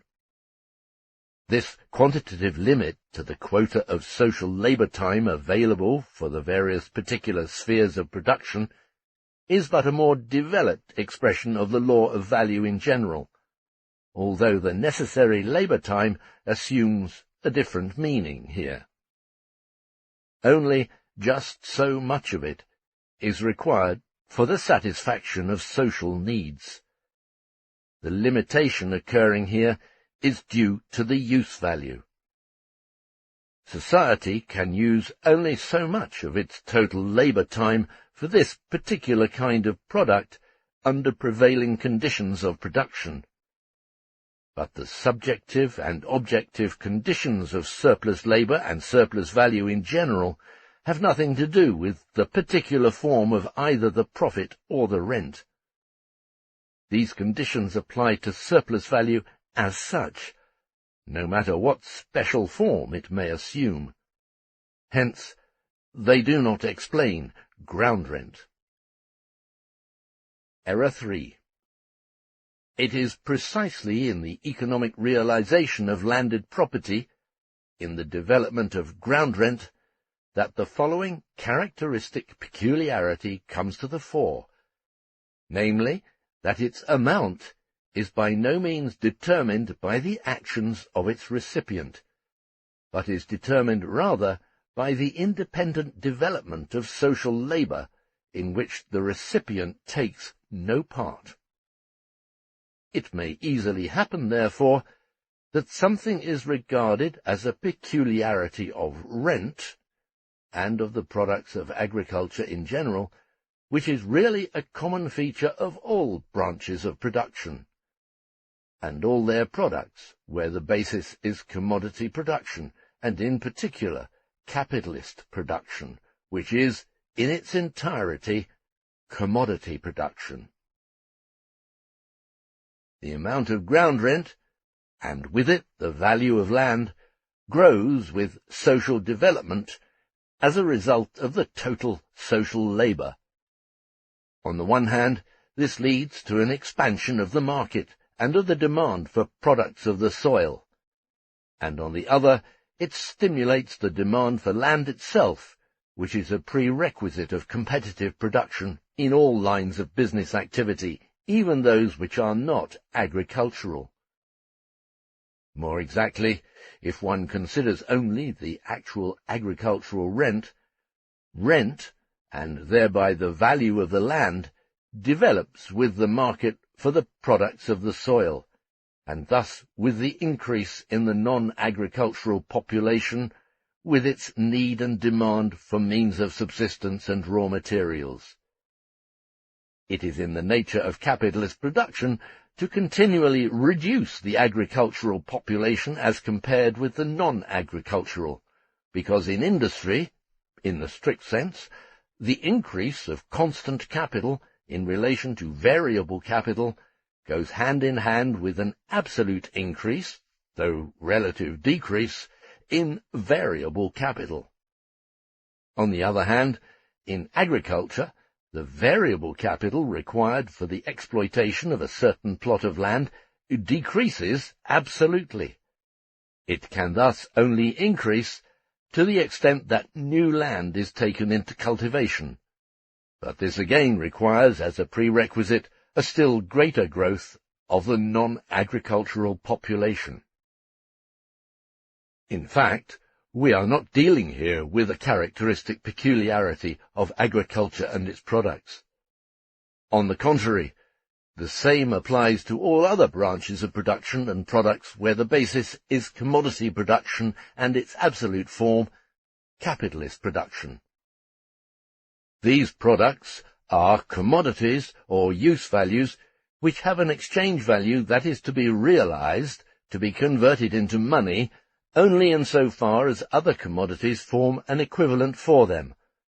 That is, other products confront them as commodities and values. Thus, in so far as they are not produced as immediate means of subsistence for the producers themselves, but as commodities, as products which become use values only by their transformation into exchange values, money, by their alienation. The market for these commodities develops through the social division of labour. The division of productive labours mutually transforms their respective products into commodities, into equivalents for each other, making them mutually serve as markets. This is in no way peculiar to agricultural products. Rent can develop as money rent only on the basis of commodity production, in particular capitalist production, and it develops to the same extent that agricultural production becomes commodity production, that is, to the same extent that non-agricultural production develops independently of agricultural production. For to that degree, the agricultural product becomes commodity, exchange value, and value. Insofar as commodity production, and thus the production of value, develops with capitalist production, so does the production of surplus value and surplus product. But in the same proportion as the latter develops, landed property acquires the capacity of capturing an ever-increasing portion of this surplus value by means of its land monopoly, and thereby of raising the value of its rent and the price of the land itself. The capitalist still performs an active function in the development of this surplus value and surplus product, but the landowner need only appropriate the growing share in the surplus product and the surplus value, without having contributed anything to this growth. This is the characteristic peculiarity of his position, and not the fact that the value of the products of the land, and thus of the land itself, increases to the degree that the market for them expands. The demand grows, and with it the world of commodities which confronts the products of the land. In other words, the mass of non-agricultural commodity producers and non-agricultural commodity production. But since this takes place without any action on his part, it appears to him as something unique that the mass of value, the mass of surplus value, and the transformation of a portion of surplus value into ground rent should depend upon the social production process, on the development of commodity production in general. For this reason, Dove, for instance, tries to evolve rent from this. He says that rent does not depend upon the mass of the agricultural product, but upon its value. P. Dove, The Elements of Political Science, Edinburgh, 1854. However, this depends upon the mass and productivity of the non-agricultural population. But it is also true of every other product that it can only develop as a commodity, partly as the mass and partly as the variety of other commodities which form equivalents for its increase. This has already been demonstrated in connection with the general presentation of value, Capital Volume 1. On the one hand, the exchangeability of a product in general depends on the multiplicity of commodities existing in addition to it. On the other hand, on this exchangeability depends in particular the quantity in which this product can be produced as a commodity. No producer, whether industrial or agricultural, when considered by himself alone, produces value or commodities. His product becomes a value and a commodity only in the context of definite social interrelations. In the first place, insofar as it appears as the expression of social labour, hence insofar as the individual producer's labour time counts as a part of the social labour time in general. And secondly, this social character of his labour appears impressed upon his product through its pecuniary character, and through its general exchangeability, determined by its price. Therefore, if, on the one hand, surplus value, or still more narrowly, the surplus product in general, is explained instead of rent, the mistake is made, on the other hand, of ascribing exclusively to agricultural products a characteristic which belongs to all products in their capacity as commodities and values. This is vulgarized still more by those who pass from the general determination of value over to the realization of the value of a specific commodity. Every commodity can realize its value only in the process of circulation, and whether it realizes its value, or to what extent it does so, depends on prevailing market conditions. It is not a singularity of ground rent, then, that agricultural products develop into and as values. That is, that they confront other commodities as commodities, and that non-agricultural products confront them as commodities, or that they develop as specific expressions of social labor. The singularity of ground rent is rather that together with the conditions in which agricultural products develop as values, commodities, and together with the conditions in which their values are realized, there also grows the power of landed property to appropriate an increasing portion of these values, which were created without its assistance. And so an increasing portion of surplus value is transformed into ground rent. Chapter 38. Differential Rent. General Remarks. In the analysis of ground rent, we shall begin with the assumption that products paying such a rent, products in which a portion of the surplus value, and therefore also a portion of the total price, resolves itself into ground rent, that is, that agricultural as well as mining products are sold at their prices of production like all other commodities. It suffices for our purposes to confine ourselves to agricultural and mining products. In other words, their selling prices are made up of the elements of their cost, the value of consumed constant and variable capital, plus a profit determined by the general rate of profit and calculated on the total advanced capital, whether consumed or not. We assume, then, that average selling prices of these products are equal to their prices of production. The question now arises how it is possible for ground rent to develop under these conditions. That is, how is it possible for a portion of the profit to become transformed into ground rent, so that a portion of the commodity price falls to the landlord? In order to demonstrate the general character of this form of ground rent, let us assume that most of the factories of a certain country derive their power from steam engines, while a smaller number derive it from natural waterfalls. Let us further assume that the price of production in the former amounts to 115 for a quantity of commodities which have consumed a capital of 100. The 15% profit is calculated not solely on the consumed capital of 100, but on the total capital employed in the production of this commodity value. We have previously shown that this price of production is not determined by the individual cost price of every single industrial producer, but by the average cost price of the commodity under average conditions of capital in the entire sphere of production. It is, in fact, the market price of production, the average market price, as distinct from its oscillations.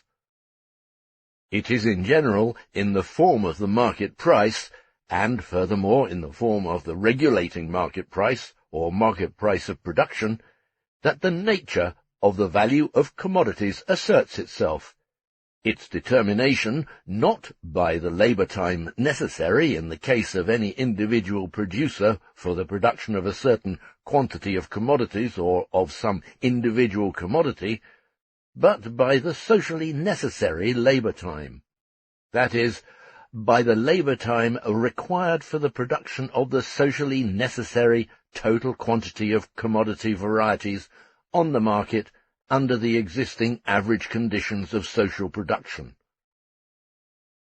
As definite figures are immaterial in this case, We shall assume, furthermore, that the cost price in factories run on water power is only 90 instead of 100.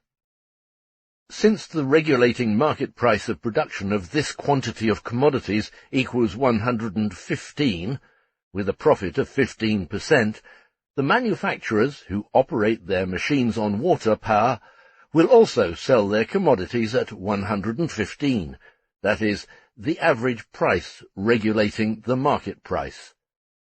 Their profit would then be 25 instead of 15. The regulating price of production would allow them a surplus profit of 10%, not because they sell their commodities above the price of production, but because they sell them at the price of production, because their commodities are produced or their capital operates under exceptionally favourable conditions. That is, under conditions which are more favourable than the average prevailing in this sphere. Two things become evident at once.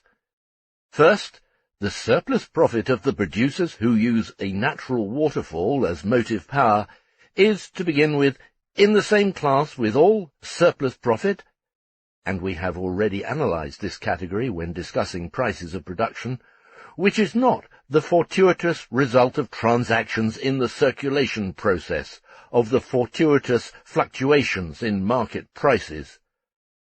This surplus profit, then, is likewise equal to the difference between the individual price of production of these favoured producers and the general social price of production regulating the market in this entire production sphere.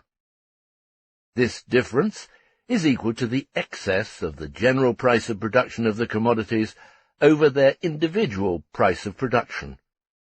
The two regulating limits of this excess are, on the one hand, the individual cost price, and thus the individual price of production, and on the other hand, the general price of production. The value of commodities produced with water power is smaller because a smaller total quantity of labour is required for their production. That is, less labour, in materialised form, enters into the constant capital as part of the latter. The labour employed here is more productive. Its individual productive power is greater than that employed in the majority of factories of the same kind. Its greater productive power is shown in the fact that in order to produce the same quantity of commodities, it requires a smaller quantity of constant capital, a smaller quantity of materialized labour than the others. It also requires less living labour, because the water wheel need not be heated. This greater individual productiveness of employed labour reduces the value, but also the cost price, and thereby the price of production of the commodity. For the individual industrial capitalist, this expresses itself in a lower cost price for his commodities. He has to pay for less materialized labour, and also less wages for less living labour power employed. Since the cost price of his commodities is lower, his individual price of production is also lower. His cost price is 90 instead of 100. His individual price of production would therefore be only 103.5 instead of 115. 100 to 115 equals 90 to 103.5. The difference between his individual price of production and the general price of production is limited by the difference between his individual cost price and the general cost price. This is one of the magnitudes which form the limits to his surplus profit. The other is the magnitude of the general price of production, into which the general rate of profit enters as one of the regulating factors. Were coal to become cheaper, the difference between his individual cost price and the general cost price would decrease, and with it his surplus profit. Should he be compelled to sell his commodities at their individual value, or at the price of production determined by their individual value, then the difference would disappear. It is, on the one hand, a result of the fact that the commodities are sold at their general market price, the price brought about by the equalization of individual prices through competition, and on the other, a result of the fact that the greater individual productivity of labour set in motion by him does not benefit the labourer, but the employer, as does all productivity of labour, that it appears as the productiveness of capital. Since the level of the general price of production is one of the limits of this surplus profit, the level of the general rate of profit being one of its factors, this surplus profit can only arise from the difference between the general and the individual price of production, and consequently from the difference between the general and the individual rate of profit.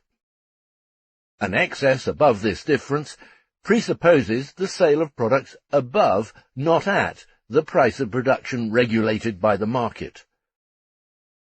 Secondly, thus far, the surplus profit of the manufacturer using natural water power instead of steam does not differ in any way from any other surplus profit.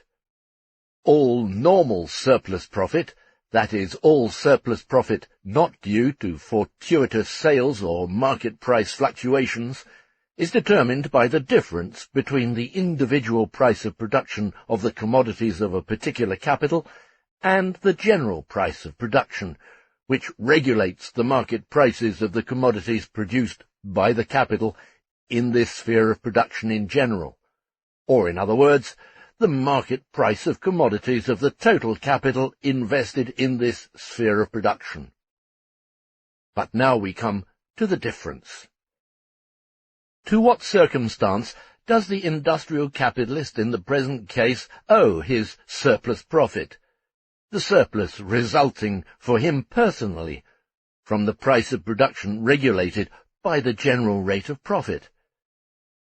He owes it in the first instance to a natural force, the motive power of the waterfall, which is found readily available in nature, and is not itself a product of labour, like the coal which transforms water into steam.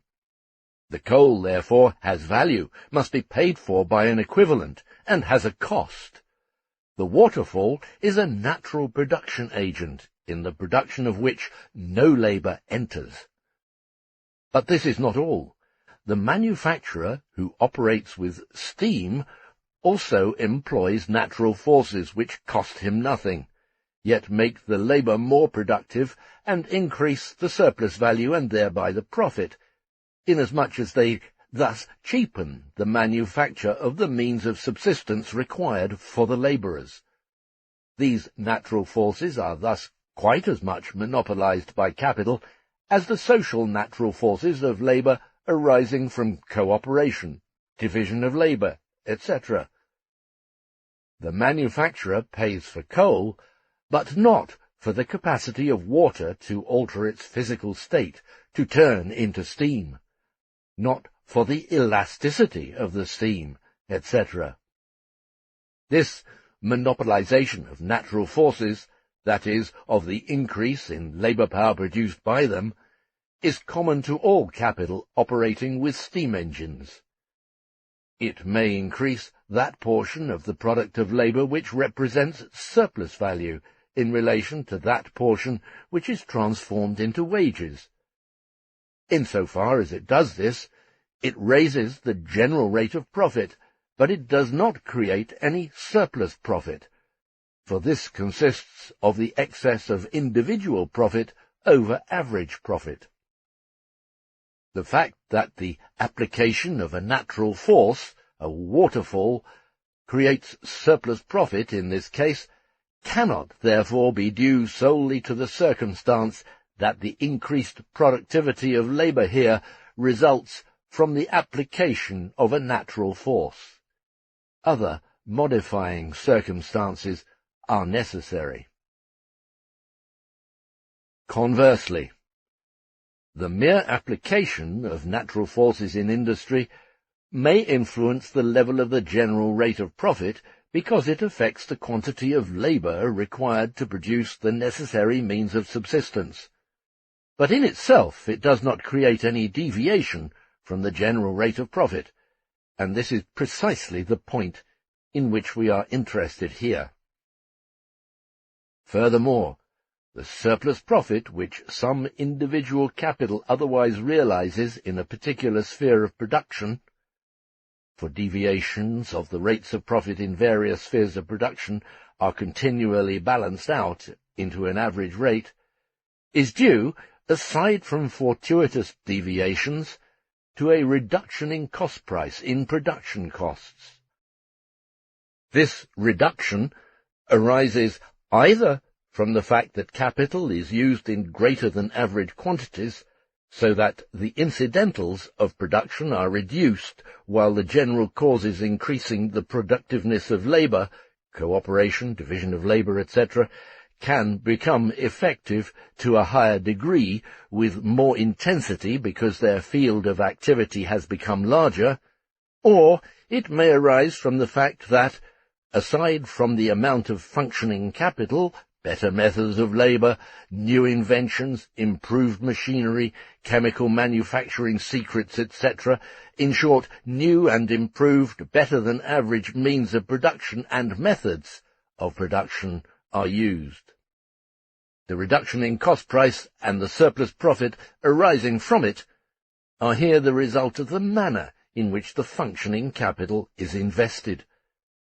They result either from the fact that the capital is concentrated in the hands of one person in extraordinarily large quantities, a condition that is cancelled out as soon as equal magnitudes of capital are used on the average, or from the fact that a certain magnitude of capital functions in a particularly productive manner, a condition that disappears as soon as the exceptional method of production becomes general, or is surpassed by a still more developed one. The cause of the surplus profit, then, arises here from the capital itself, which includes the labour set in motion by it, whether it be due to the greater magnitude of capital employed, or to its more efficient application. And, as a matter of fact, there is no particular reason why all capital, in the same production sphere, should not be invested in the same manner. On the contrary, the competition between capitals tends to cancel these differences more and more. The determination of value by the socially necessary labour time asserts itself through the cheapening of commodities and the compulsion to produce commodities under the same favourable conditions. But matters are different with the surplus profit of an industrial capitalist who makes use of the waterfall. The increased productiveness of the labour used by him comes neither from the capital and labour itself, nor from the mere application of some natural force different from capital and labour, but incorporated in the capital. It arises from the greater natural productiveness of labour bound up with the application of a force of nature, but not a force of nature that is at the command of all capital in the same sphere of production, as, for example, the elasticity of steam. In other words, its application is not to be taken for granted whenever capital is generally invested in this sphere of production. On the contrary, it is a monopolizable force of nature which, like the waterfall, is only at the command of those who have at their disposal particular portions of the earth and its appurtenances. It is by no means within the power of capital to call into existence this natural premise for a greater productivity of labour in the same manner as any capital may transform water into steam. It is found only locally in nature, and wherever it does not exist, it cannot be established by a definite investment of capital. It is not bound to goods which labour can produce, such as machines and coal, but to specific natural conditions prevailing in certain portions of land. Those manufacturers who own waterfalls exclude those who do not from using this natural force, because land, and particularly land endowed with water power, is scarce. This does not prevent the amount of water power available for industrial purposes from being increased, even though the number of natural waterfalls in a given country is limited. The waterfall may be harnessed by man in order to fully exploit its motive force. If such exists, the water wheel may be improved so as to make use of as much of the water power as possible. Where the ordinary wheel is not suitable for the water supply, turbines may be used, etc. The possession of this natural force constitutes a monopoly in the hands of its owner. It is a condition for an increase in the productiveness of the invested capital that cannot be established by the production process of the capital itself. This natural force, which can be monopolized in this manner, is always bound to the land. Such a natural force does not belong to the general conditions of the sphere of production in question, nor to those conditions of the latter which may be generally established. Footnote. Concerning extra profit, see the inquiry into those principles respecting the nature of demand and the necessity of consumption, lately advocated by Mr. Malthus, London, 1821. Against Malthus. End of footnote. Now let us assume that the waterfalls, along with the land to which they belong, are held by individuals who are regarded as owners of these portions of the earth, that is, who are landowners. These owners prevent the investment of capital in the waterfalls and their exploitation by capital. They can permit or forbid such utilization. But a waterfall cannot be created by capital out of itself. Therefore, the surplus profit which arises from the employment of this waterfall is not due to capital, but to the utilization of a natural force which can be monopolized, and has been monopolized by capital. Under these circumstances, the surplus profit is transformed into ground rent. That is, it falls into possession of the owner of a waterfall. If the manufacturer pays the owner of a waterfall £10 annually, then his profit is £15, that is, 15% on the £100, which then make up his cost of production. And he is just as well or possibly better off than all other capitalists in his sphere of production who operate with steam. It would not alter matters one bit if the capitalist himself should be the owner of a waterfall. He would, in such a case, pocket, as before, the surplus profit of £10 in his capacity as waterfall owner, and not in his capacity as capitalist. And precisely because this surplus does not stem from his capital as such, but rather from the control of a limited natural force distinct from his capital which can be monopolized, is it transformed into ground rent. First, it is evident that this rent is always a differential rent, for it does not enter as a determining factor into the general production price of commodities, but rather is based on it. It invariably arises from the difference between the individual production price of a particular capital having command over the monopolized natural force, on the one hand, and the general production price of the total capital invested in the sphere of production concerned, on the other. Secondly, this ground rent does not arise from the absolute increase in the productiveness of employed capital, or labour appropriated by it, since this can only reduce the value of commodities. It is due to the greater relative fruitfulness of specific separate capitals invested in a certain production sphere as compared with investments of capital which are excluded from these exceptional and natural conditions favouring productiveness. For instance, if the use of steam should offer overwhelming advantages not offered by the use of water power, despite the fact that coal has value and water power has not, and if these advantages more than compensated for the expense, then the water power would not be used, and could not produce any surplus profit, and therefore could not produce any rent.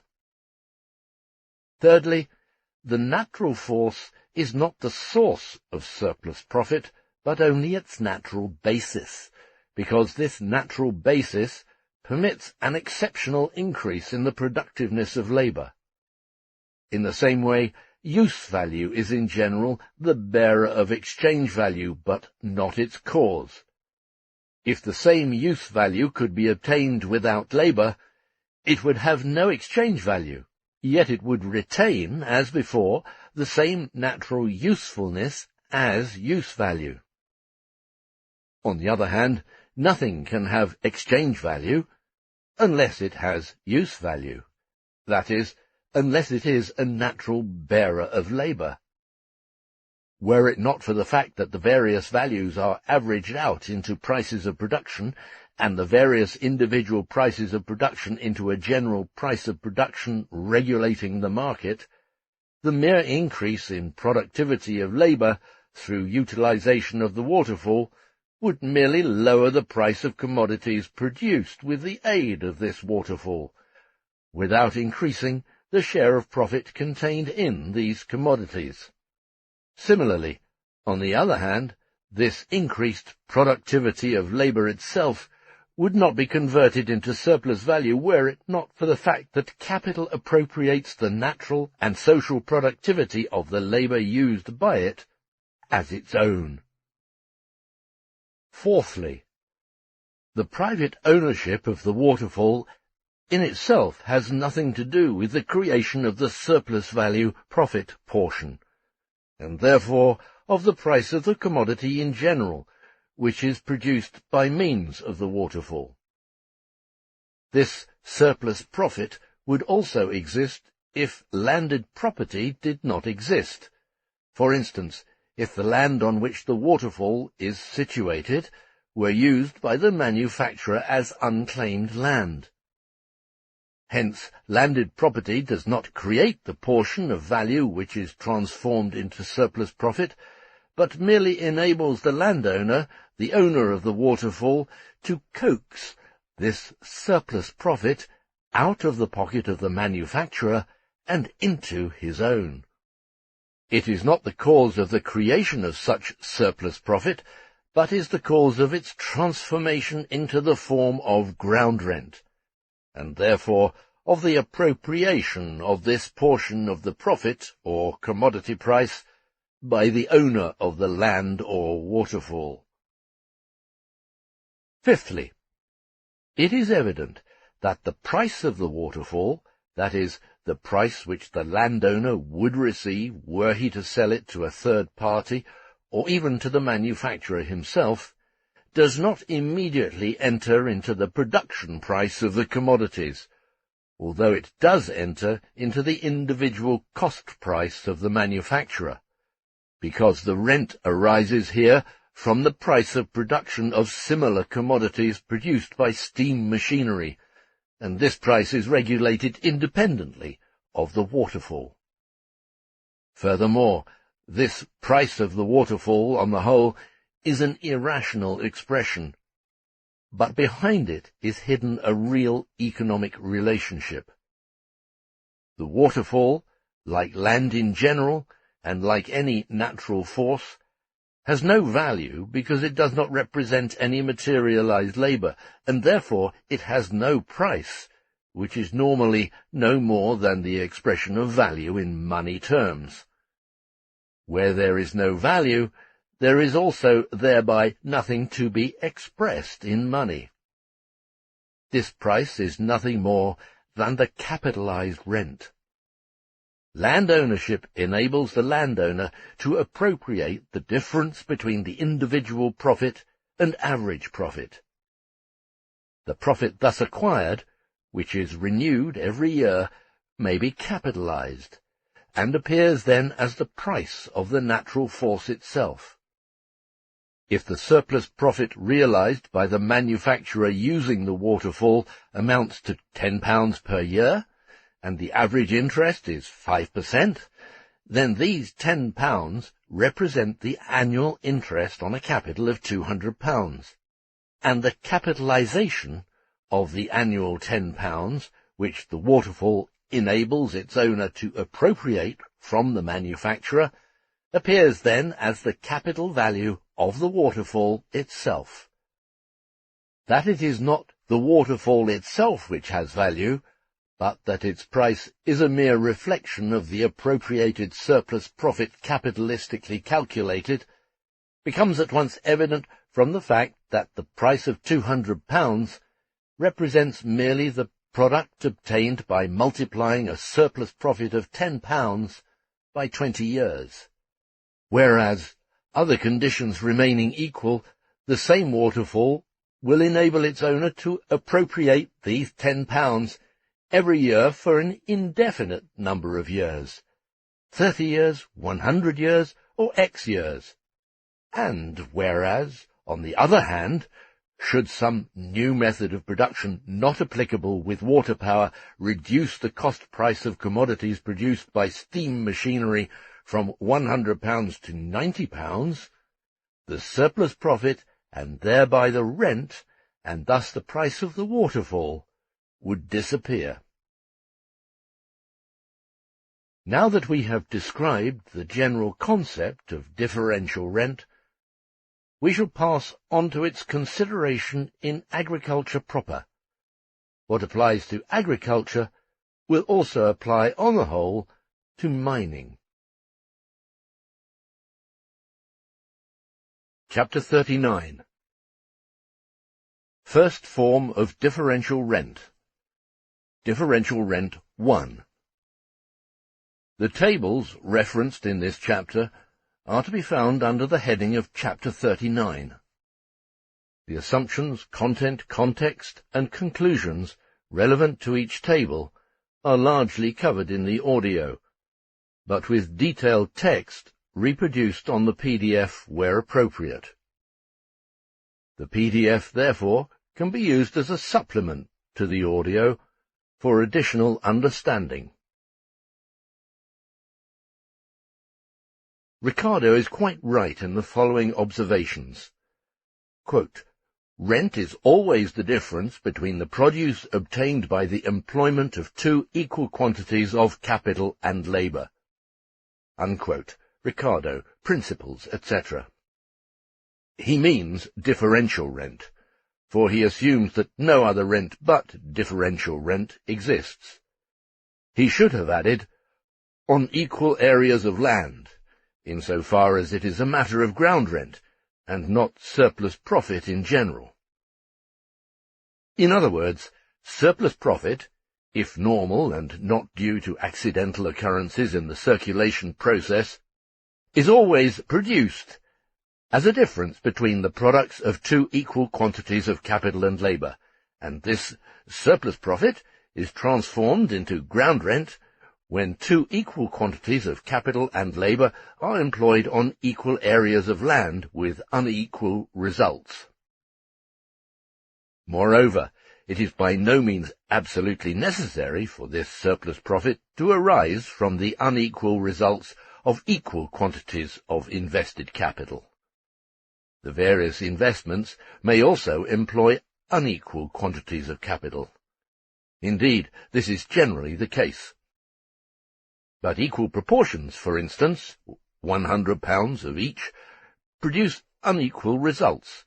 That is, their rates of profit are different. This is the general prerequisite for the existence of surplus profit in any sphere of capital investment. The second prerequisite is the transformation of this surplus profit into the form of ground rent, of rent in general, as a form distinct from profit. It must be investigated in each case when, how, under what conditions this transformation takes place. Ricardo is also right in the following observation, provided it is limited to differential rent. Quote, Whatever diminishes the inequality in the produce obtained on the same or on new land tends to lower rent, and whatever increases that inequality necessarily produces an opposite effect and tends to raise it." Unquote. However, among these causes are not merely the general ones, fertility and location, but also, 1, the distribution of taxes, depending on whether it operates uniformly or not. The latter is always the case when, as in England, it is not centralized, and when the tax is levied on land, not on rent.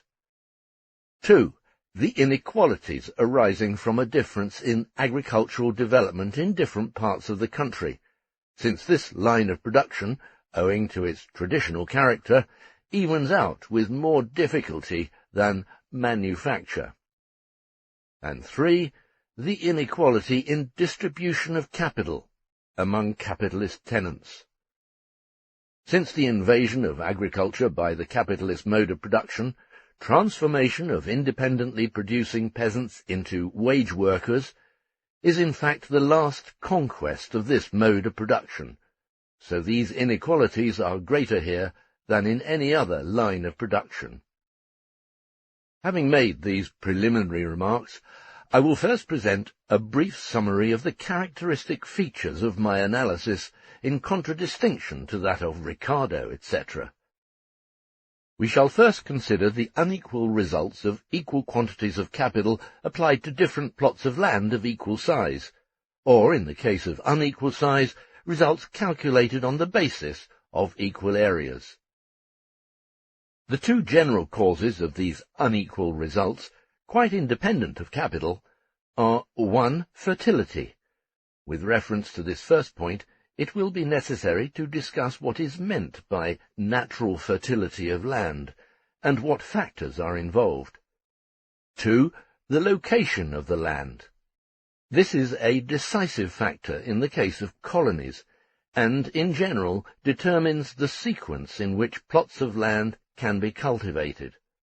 Furthermore, it is evident that these two different causes of differential rent, fertility and location, may work in opposite directions. A certain plot of land may be very favourably located, and yet be very poor in fertility, and vice versa. This circumstance is important, for it explains how it is possible that bringing into cultivation the land of a certain country may equally well proceed from the better to the worse land as vice versa. Finally, it is clear that the progress of social production in general has, on the one hand, the effect of evening out differences arising from location as a cause of ground rent by creating local markets, and improving locations by establishing communication and transportation facilities. On the other hand, it increases the differences in individual locations of plots of land by separating agriculture from manufacturing and forming large centres of production on the one hand, while relatively isolating agricultural districts on the other. For the present, however, we shall leave this point concerning location out of consideration, and confine ourselves to natural fertility. Aside from climatic factors, etc., the difference in natural fertility depends on the chemical composition of the topsoil, that is, on its different plant nutrition content. However, assuming the chemical composition and natural fertility in this respect to be the same for two plots of land, the actual effective fertility differs depending on whether these elements of plant nutrition are in a form which may be more or less easily assimilated, and immediately utilized for nourishing the crops. Hence it will depend partly upon chemical and partly upon mechanical developments in agriculture to what extent the same natural fertility may be made available on plots of land of similar natural fertility. Fertility, although an objective property of the soil, always implies an economic relation, a relation to the existing chemical and mechanical level of development in agriculture, and, therefore, changes with this level of development.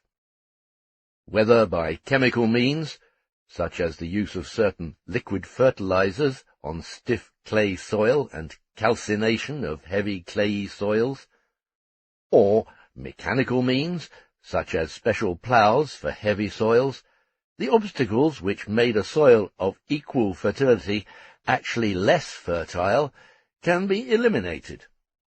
Drainage also belongs under this head.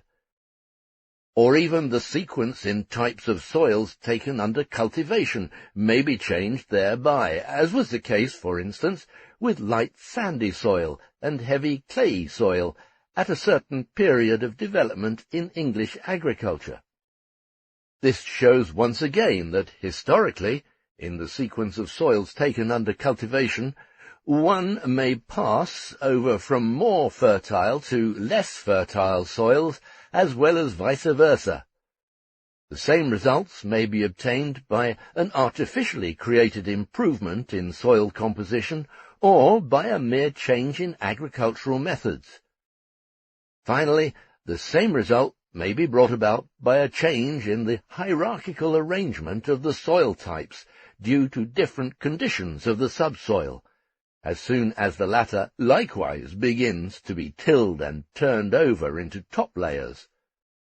This is in part dependent on the employment of new agricultural methods, such as the cultivation of fodder grass, and in part on the employment of mechanical means, which either turn the subsoil over into top layers, mix it with topsoil, or cultivate the subsoil without turning it up.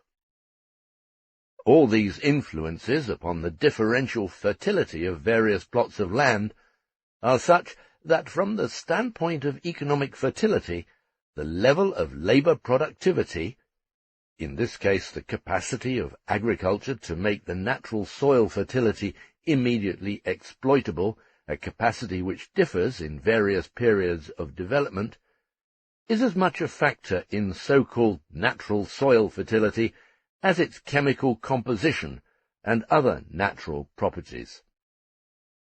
We assume, then, the existence of a particular stage of development in agriculture.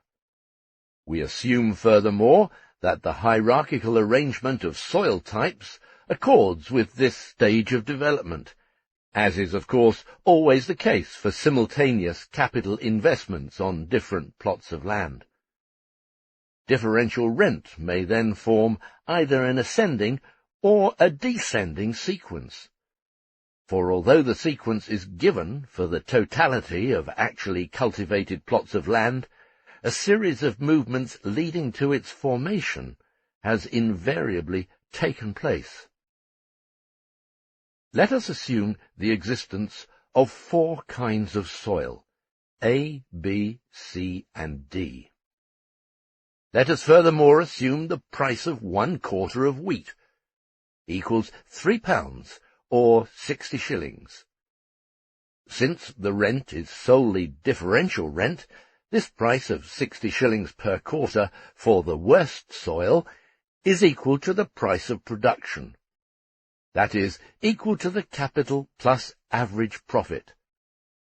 Let A be this worst soil, which yields 1 quarter equal to 60 shillings for each 50 shillings spent.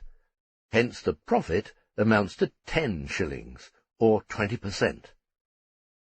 Let B yield 2 quarters equals 120 shillings for the same expenditure. This would mean 70 shillings of profit, or a surplus profit of 60 shillings. Let C yield 3 quarters equals 180 shillings for the same expenditure.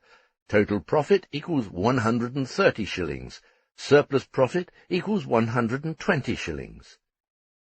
Let D yield 4 quarters equals 240 shillings, equals 180 shillings of surplus profit.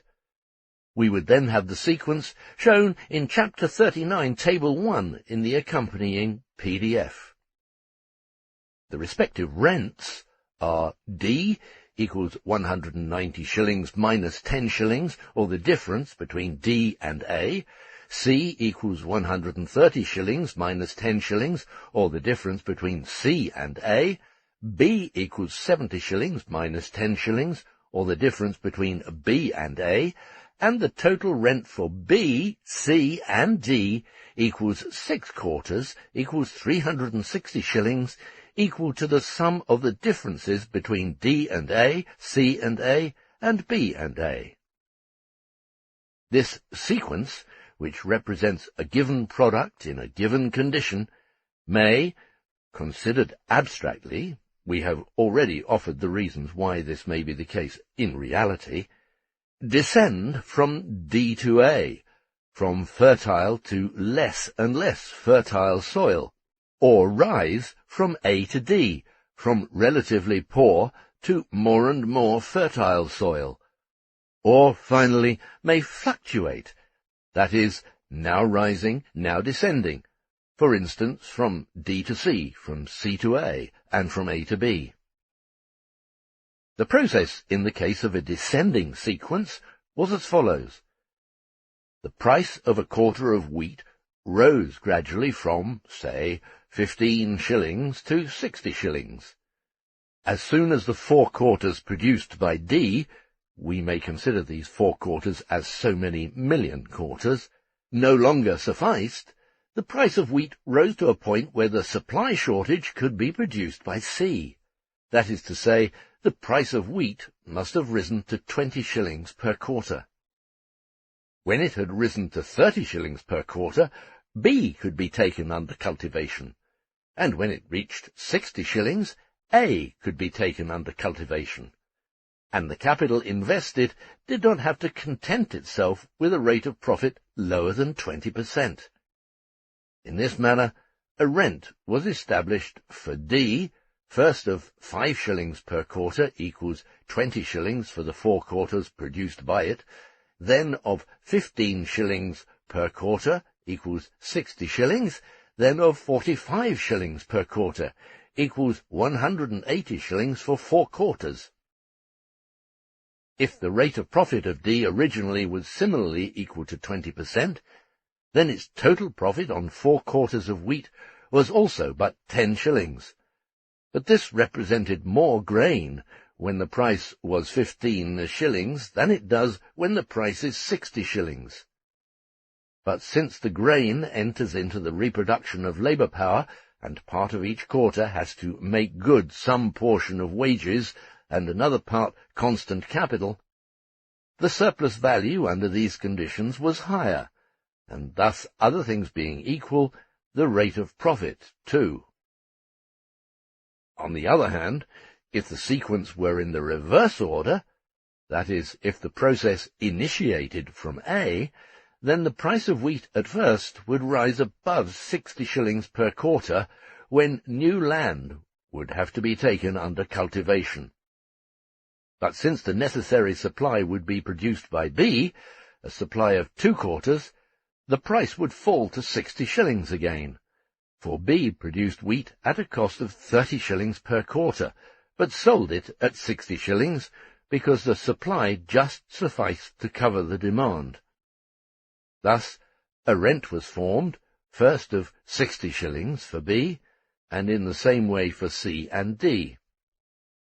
It is assumed throughout that the market price remained at 60 shillings, although C and D produced wheat having an actual value of 20 and 15 shillings per quarter respectively, because the supply of the 1 quarter produced by A was needed as much as ever to satisfy the total demand. In this case, the increase in demand above supply, which was first satisfied by A, then by A and B, would not have made it possible to cultivate B, C, and D successively, but would merely have caused a general extension of the sphere of cultivation, and the more fertile lands might only later come under cultivation. In the first sequence, an increase in price would raise the rent and decrease the rate of profit. Such a decrease might be entirely or partially checked by counteracting circumstances. This point will have to be treated later in more detail. It should not be forgotten that the general rate of profit is not determined uniformly in all spheres of production by the surplus value. It is not the agricultural profit which determines industrial profit, but vice versa. But of this more anon. In the second sequence, the rate of profit on invested capital would remain the same. The amount of profit would be represented by less grain, but the relative price of grain, compared with that of other commodities, would have risen. However, the increase in profit, wherever such an increase takes place, becomes separated from the profit in the form of rent, instead of flowing into the pockets of the capitalist tenant farmer and appearing as a growing profit. The price of grain, however, could remain unchanged under the conditions assumed here. The development and growth of differential rent would remain the same for fixed as well as for increasing prices, and for a continuous progression from worse to better soils, as well as for a continuous retrogression from better to worse soils. Thus far, we have assumed 1. That the price rises in one sequence and remains stationary in the other. 2. That there is a continuous progression from better to worse soil, or from worse to better soil. But now let us assume that the demand for grain rises from its original figure of 10 to 17 quarters. Furthermore, that the worst soil A is displaced by another soil A, which produces 1 1/3 quarters at a price of production of 60 shillings, 50 shillings cost plus 10 shillings for 20% profit, so that its price of production per quarter equals 45 shillings. Or, perhaps, the old soil A may have improved through continuous rational cultivation, or be cultivated more productively at the same cost, for instance through the introduction of clover, etc., so that its output, with the same investment of capital, rises to 1 1/3 quarters. Let us also assume that soil types B, C, and D yield the same output as previously, but that new soil types have been introduced. For instance, A', with a fertility lying between A and B, and also B' and B', with a fertility between B and C. We should then observe the following phenomena. First, the price of production of a quarter of wheat, or its regulating market price, falls from 60 shillings to 45 shillings, or by 25%. Second, the cultivation proceeds simultaneously from more fertile to less fertile soil, and from less fertile to more fertile soil. Soil A' is more fertile than A, but less fertile than the hitherto cultivated soils B, C, and D. B' and B' are more fertile than A', and B, but less fertile than C and D. The sequence thus proceeds in criss-cross fashion. Cultivation does not proceed to soil absolutely less fertile than A, etc., but to relatively less fertile soil with respect to the hitherto most fertile soil types C and D. And on the other hand, cultivation does not proceed to soil absolutely more fertile, but to relatively more fertile soil with respect to the hitherto least fertile soil A, or A and B. Thirdly, the rent on B falls, likewise the rent on C and D, but the total rental in grain rises from 6 quarters to 7 2/3. The amount of cultivated and rent-yielding land increases, and the amount of produce rises from 10 quarters to 17. The profit, although it remains the same for A, rises if expressed in grain, but the rate of profit itself might rise, because the relative surplus value does. In this case, the wage, that is, the investment of variable capital, and therefore the total outlay, is reduced because of the cheapening of means of subsistence. This total rental, expressed in money, falls from 360 shillings to 345 shillings. This new sequence is shown in Chapter 39, Table 2, in the accompanying PDF. Finally, if only soil types A, B, C, and D were cultivated as before, but their productiveness rose in such a way that A produced 2 quarters instead of 1 quarter, B 4 quarters instead of 2, C 7 quarters instead of 3, and D 10 quarters instead of 4, so that the same causes affect the various types of soil differently, the total production increases from 10 quarters to 23. Assuming that demand absorbs these 23 quarters through an increase in population and a fall in prices, we should obtain the result shown in Chapter 39, Table 3. The numerical proportions in this and in other tables are chosen at random, but the assumptions are quite rational.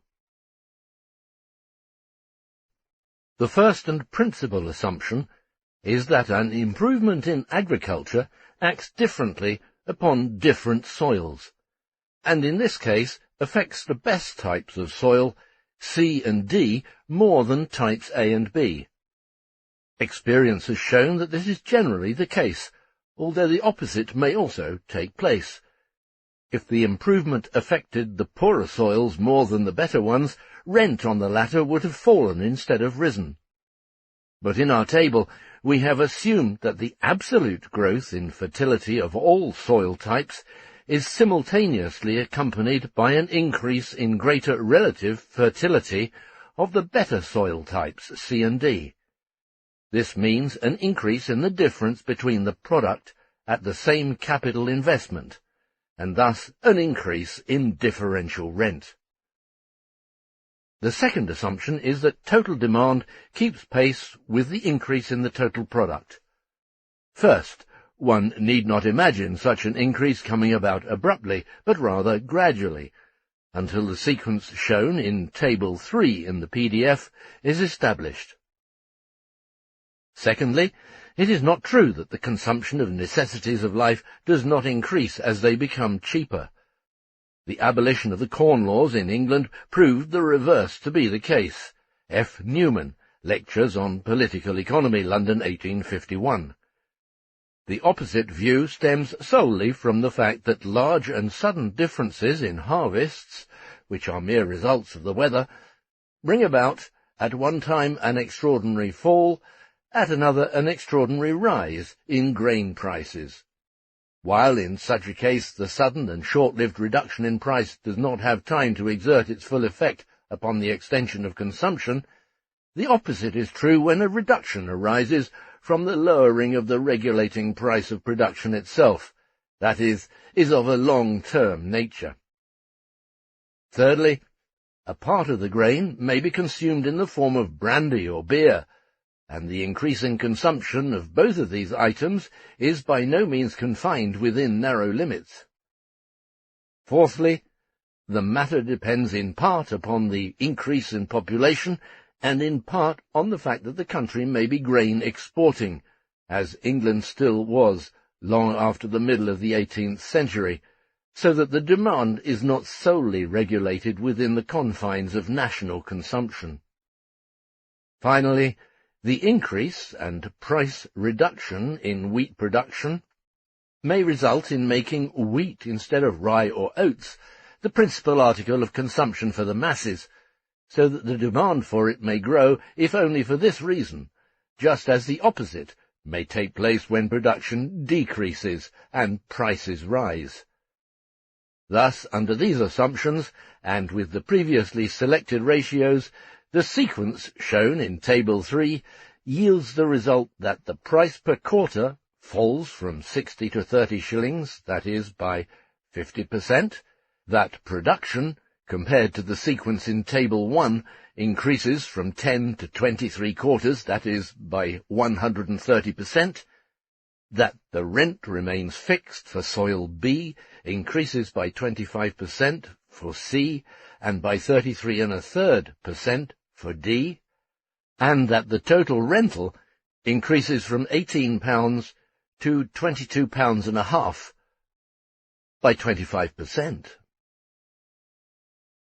A comparison of these three tables, whereby the sequence in Table 1 is to be taken twice, rising from A to D and descending from D to A, which may be considered either as given gradations under some stage of society, for instance, as existing side by side in three different countries, or as succeeding one another in different periods of development within the same country, shows 1. The sequence, when complete, whatever the course of its formative process may have been, invariably appears as being in a descending line. For when analyzing a rent, the point of departure will always be land yielding the maximum rent, and only finally do we come to land yielding no rent. 2.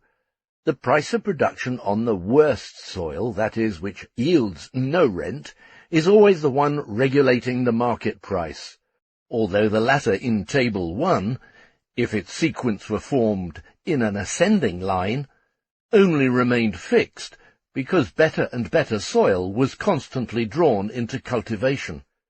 In such a case, the price of grain produced on the best soil is a regulating one, insofar as it depends upon the quantity produced on such soil, to what extent soil type A remains the regulator. If B, C, and D should produce more than demand requires, A would cease to be the regulator. Storch has this point hazily in mind when he adopts the best soil type as the regulating one.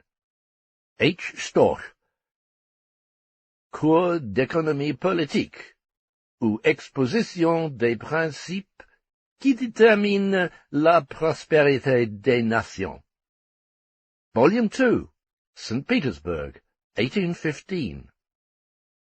In this manner, the American price of grain regulates the English price. 3. Differential rent arises from differences in the natural fertility of the soil which is given for every given stage of agricultural development, leaving aside for the present the question of location. In other words, from the limited area of the best land, and from the circumstance that equal amounts of capital must be invested on unequal types of soil, so that an unequal product results from the same amount of capital. 4. The existence of a differential rent, and of a graduated differential rent, can develop equally well in a descending sequence, which proceeds from better to worse soils, as in an ascending one, which progresses in the opposite direction from worse to better soils.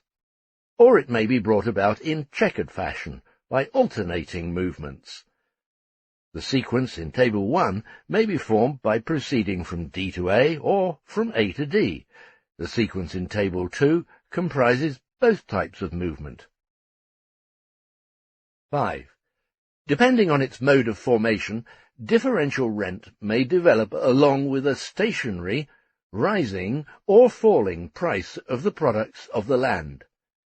In the case of a falling price, total production and total rental may rise, and rent may develop on hitherto rentless land, even though the worst soil A may have been displaced by a better one, or may itself have improved, and even though the rent may decrease on other land which is better, or even the best. See Table 2. This process may also be connected with a fall in total rent, in money. Finally, at a time when prices fall on account of a general improvement in cultivation, so that the product of the worst soil and its price decrease, The rent on some of the better soils may remain the same, or may fall, while it may rise on the best ones. Nevertheless, the differential rent of every soil, compared with the worst soil, depends, if the difference in quantity of products is given, upon the price, say, of a quarter of wheat. But when the price is given, differential rent depends upon the magnitude of the difference in quantity of products. And if, with an increasing absolute fertility of all soils, that of the better ones grows relatively more than that of the worse ones, the magnitude of this difference grows proportionately. In this way, see Table 1, when the price is 60 shillings, the rent on D is determined by its differential product as compared with A, in other words, by the surplus of 3/4. The rent is therefore 3 times 60 equals 180 shillings. But in Table 3, where the price is 30 shillings, the rent is determined by the quantity of surplus product of D as compared with A equals 8/4.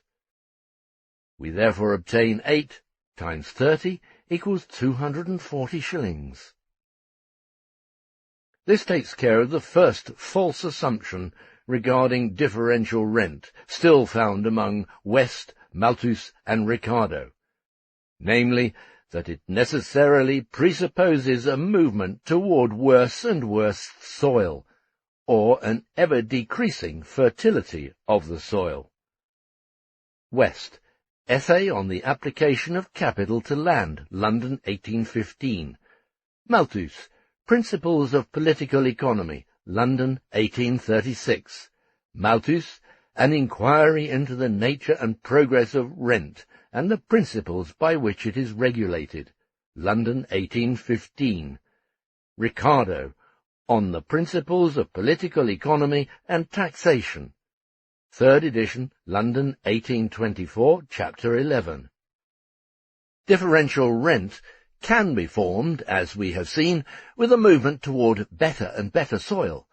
It can be formed when a better soil takes the lowest position that was formerly occupied by the worst soil. It can be connected with a progressive improvement in agriculture.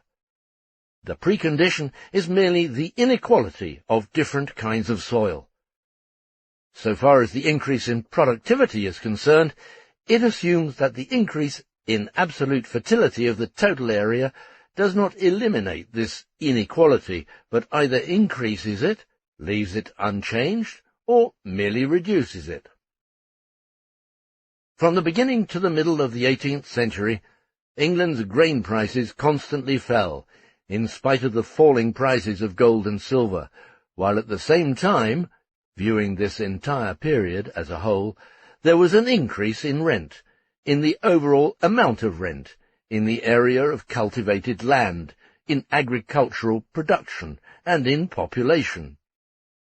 This corresponds to Table 1, taken in conjunction with Table 2, see PDF, in an ascending line, but in such a way that the worst land A is either improved or eliminated from the grain-producing area. However, this does not mean that it was not used for other agricultural or industrial purposes.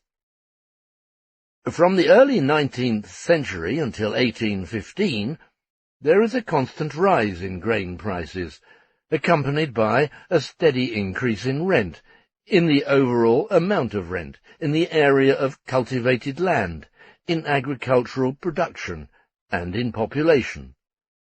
This corresponds to Table 1 in a descending line. In Petty's and Davenant's time, farmers and landowners complained about improvements and the bringing into cultivation of new land. The rent on better lands decreased, and the total amount of rent increased through the extension of the area of land yielding rent. Regarding differential rent in general, it is to be noted that the market value is always above the total price of production of the total quantity of products. For instance, in Table 1, 10 quarters of total product are sold for 600 shillings, because the market price is determined by the price of production of A, which amounts to 60 shillings per quarter. But the actual price of production is, for A, 60 shillings for 1 quarter, for B, 60 shillings for 2 quarters, equals 30 shillings for 1 quarter, for C, 60 shillings for 3 quarters, 20 shillings for 1 quarter, for D, 60 shillings for 4 quarters, or 15 shillings for 1 quarter. The actual price of production of these 10 quarters is 4 times 60 equals 240 shillings. But they are sold for 600 shillings, that is, at 250% of the price of production. The actual average price for 1 quarter is 240 over 10 equals 24 shillings. The market price is 60 shillings.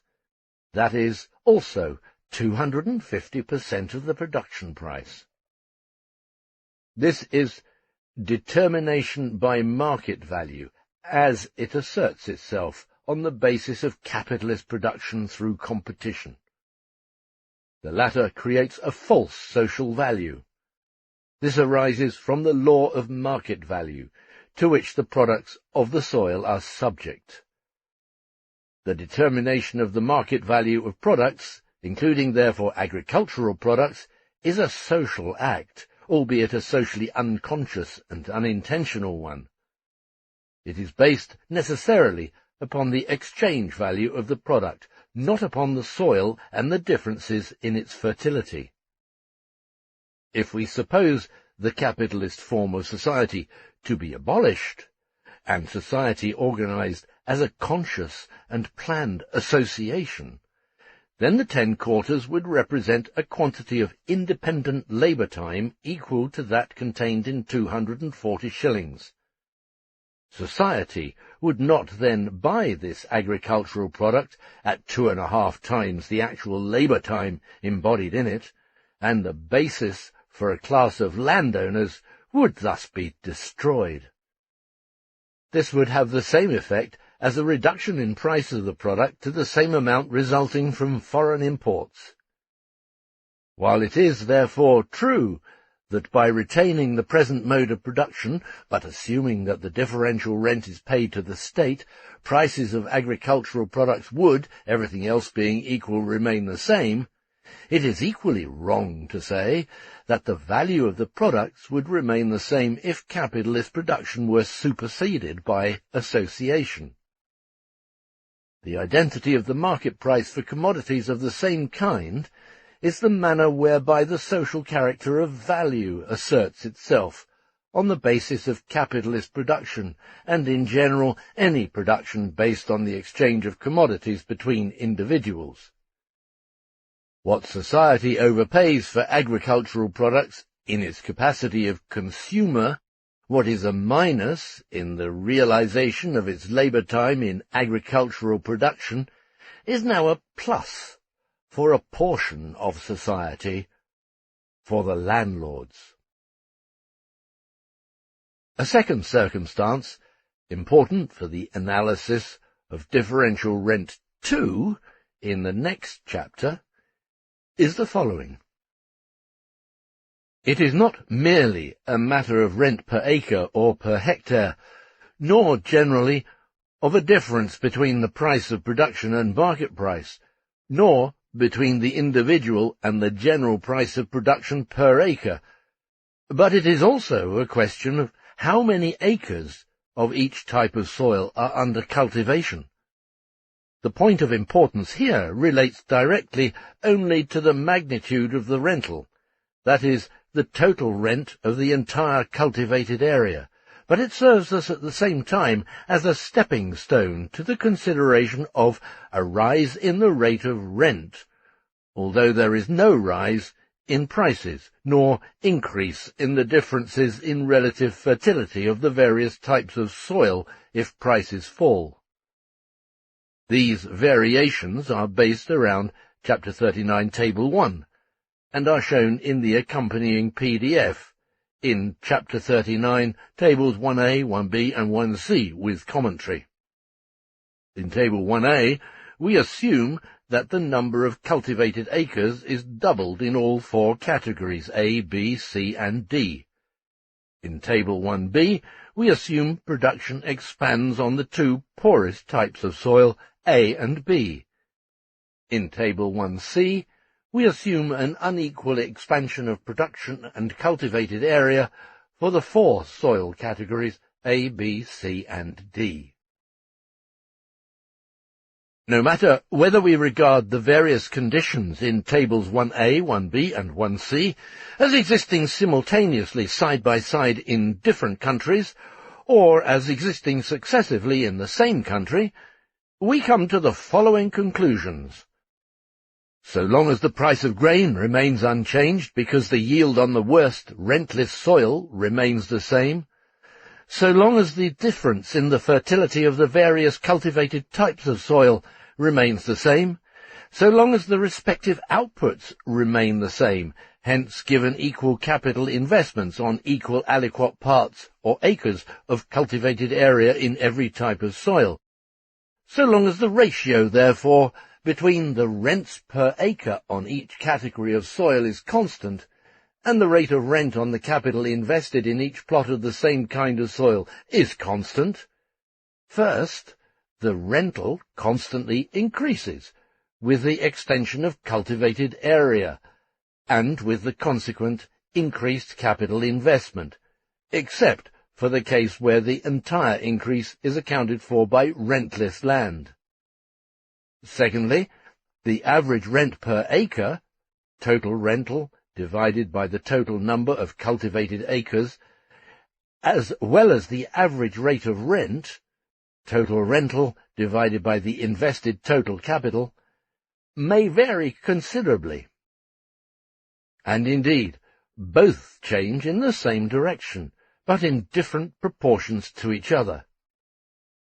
If we leave out of consideration the case in which the expansion takes place only on the rentless soil A, we find that the average rent per acre and the average rate of rent on the capital invested in agriculture depend on the proportions which the various classes of soil constitute in the total cultivated area, or, what amounts to the same thing, on the distribution of the total employed capital among the kinds of soil of varying fertility.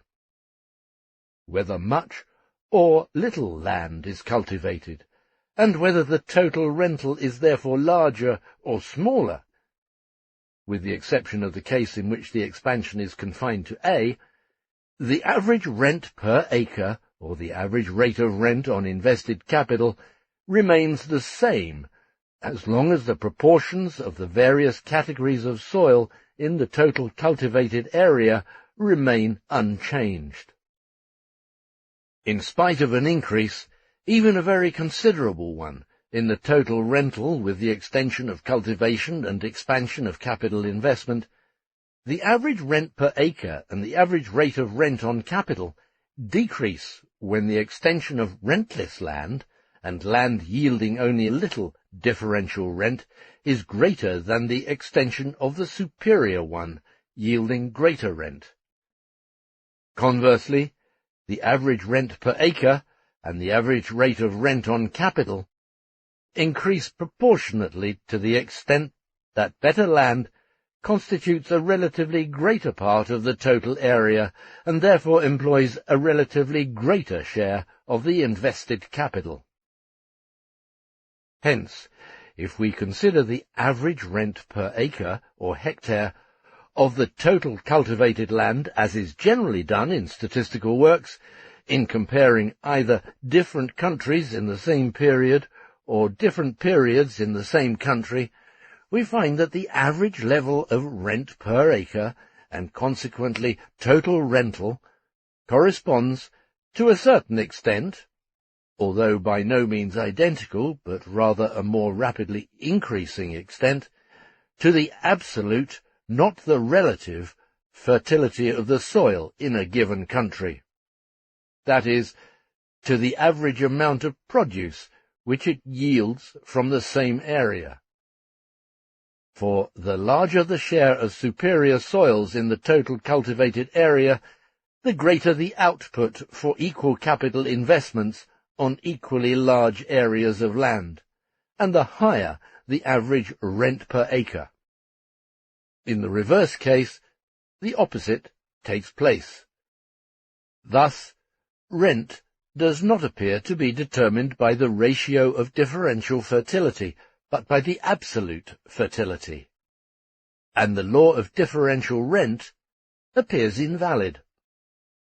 For this reason, certain phenomena are disputed, or an attempt is made to explain them by non-existing differences in average prices of grain and in the differential fertility of cultivated land, whereas such phenomena are merely due to the fact that the ratio of total rental to total area of cultivated land or to total capital invested in the land, as long as the fertility of the rentless soil remains the same, and therefore the prices of production and the differences between the various kinds of soil remain unchanged, is determined not merely by the rent per acre or the rate of rent on capital, but quite as much by the relative number of acres of each type of soil in the total number of cultivated acres, or, what amounts to the same thing, by the distribution of the total invested capital among the various types of soil.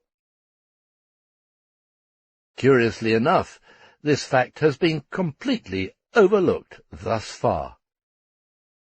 At any rate, we see, and this is important for our further analysis, that the relative level of the average rent per acre and the average rate of rent, or the ratio of the total rental to the total capital invested in the land, may rise or fall by merely extensively expanding cultivation, as long as prices remain the same.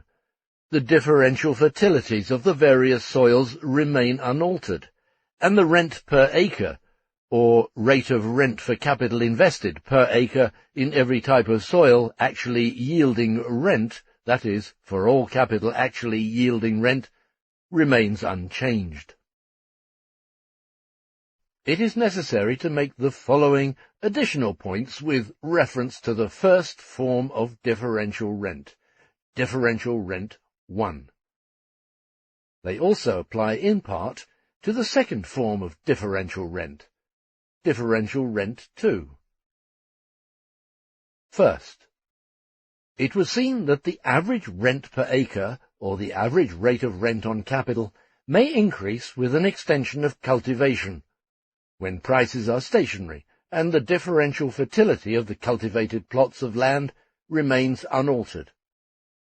As soon as all the land in a given country has been appropriated and investments of capital in land, cultivation and population have reached a definite level, all given conditions as soon as the capitalist mode of production becomes the prevailing one and also encompasses agriculture, the price of uncultivated land of varying quality, merely assuming differential rent to exist, is determined by the price of the cultivated plots of land of the same quality and equivalent location.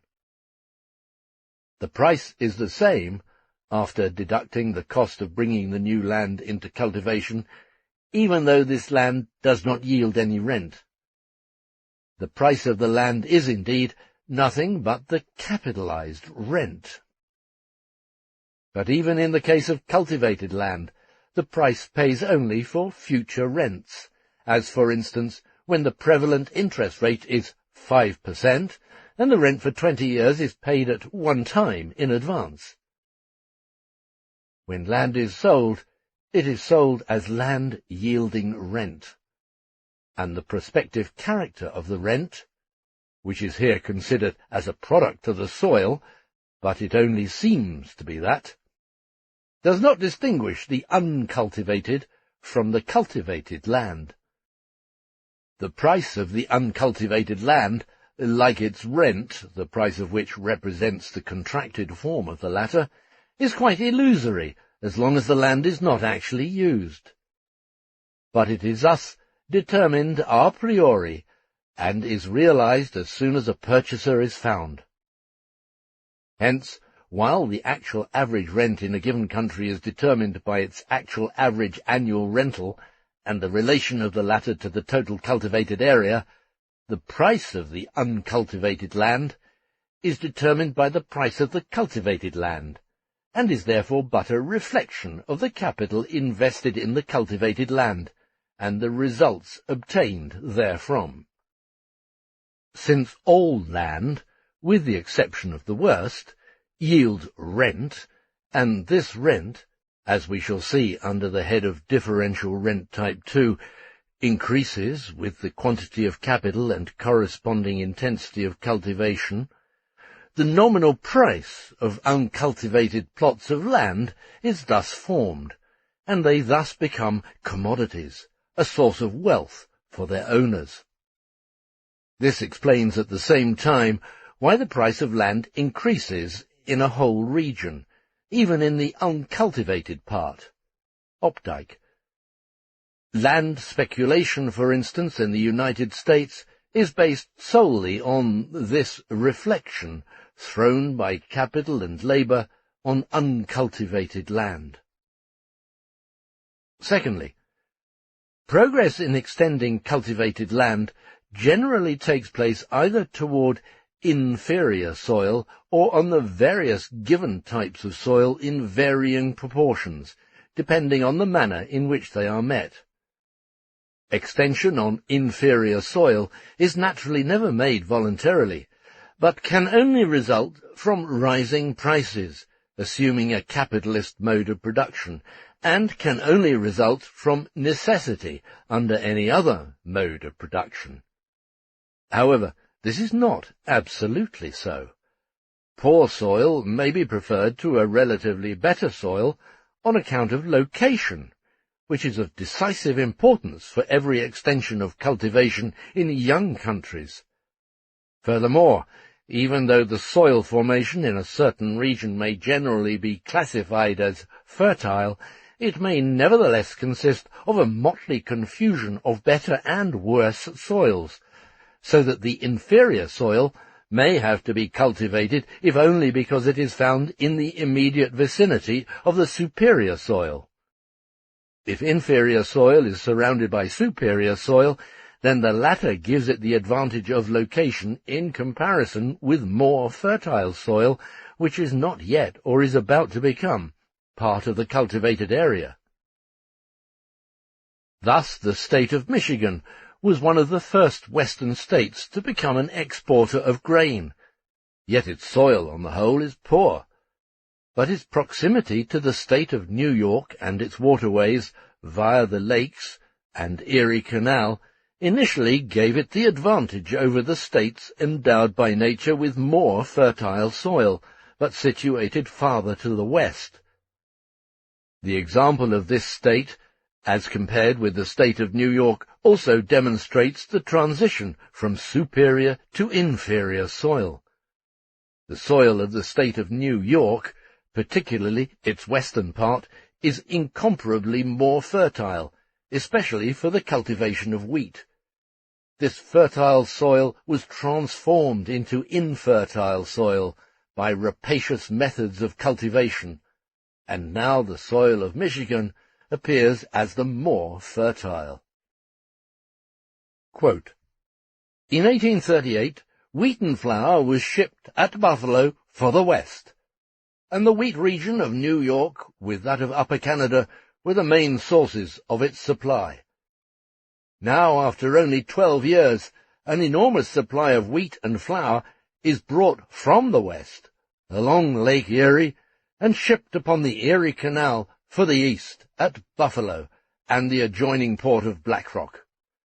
The effect of these large arrivals from the Western states, which were unnaturally stimulated during the years of European famine, has been to render wheat less valuable in western New York, to make the wheat culture less remunerative, and to turn the attention of the New York farmers more to grazing and dairy husbandry, fruit culture, and other branches of rural economy, in which they think the Northwest will be unable so directly to compete with them." Unquote.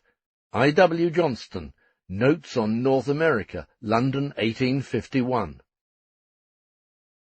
Thirdly, it is a mistaken assumption that the land in colonies, and in general in young countries which can export grain at cheaper prices, must of necessity be of greater natural fertility. The grain is not only sold below its value in such cases, but below its price of production, that is, below the price of production determined by the average rate of profit in the older countries. The fact that we, as Johnston says, quote, "are accustomed to attach the idea of great natural productiveness and of boundless tracts of rich land to those new states from which come the large supplies of wheat that are annually poured into the port of Buffalo," unquote, is primarily the result of economic conditions. The entire population of such an area as Michigan, for instance, is at first almost exclusively engaged in farming, and particularly in producing agricultural mass products, which alone can be exchanged for industrial products and tropical goods. Its entire surplus production appears, therefore, in the form of grain. This, from the outset, sets apart the colonial states founded on the basis of the modern world market from those of earlier, particularly ancient times. They receive through the world market finished products, such as clothing and tools, which they would have to produce themselves under other circumstances.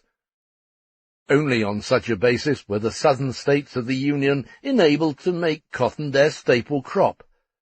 The division of labor on the world market makes this possible.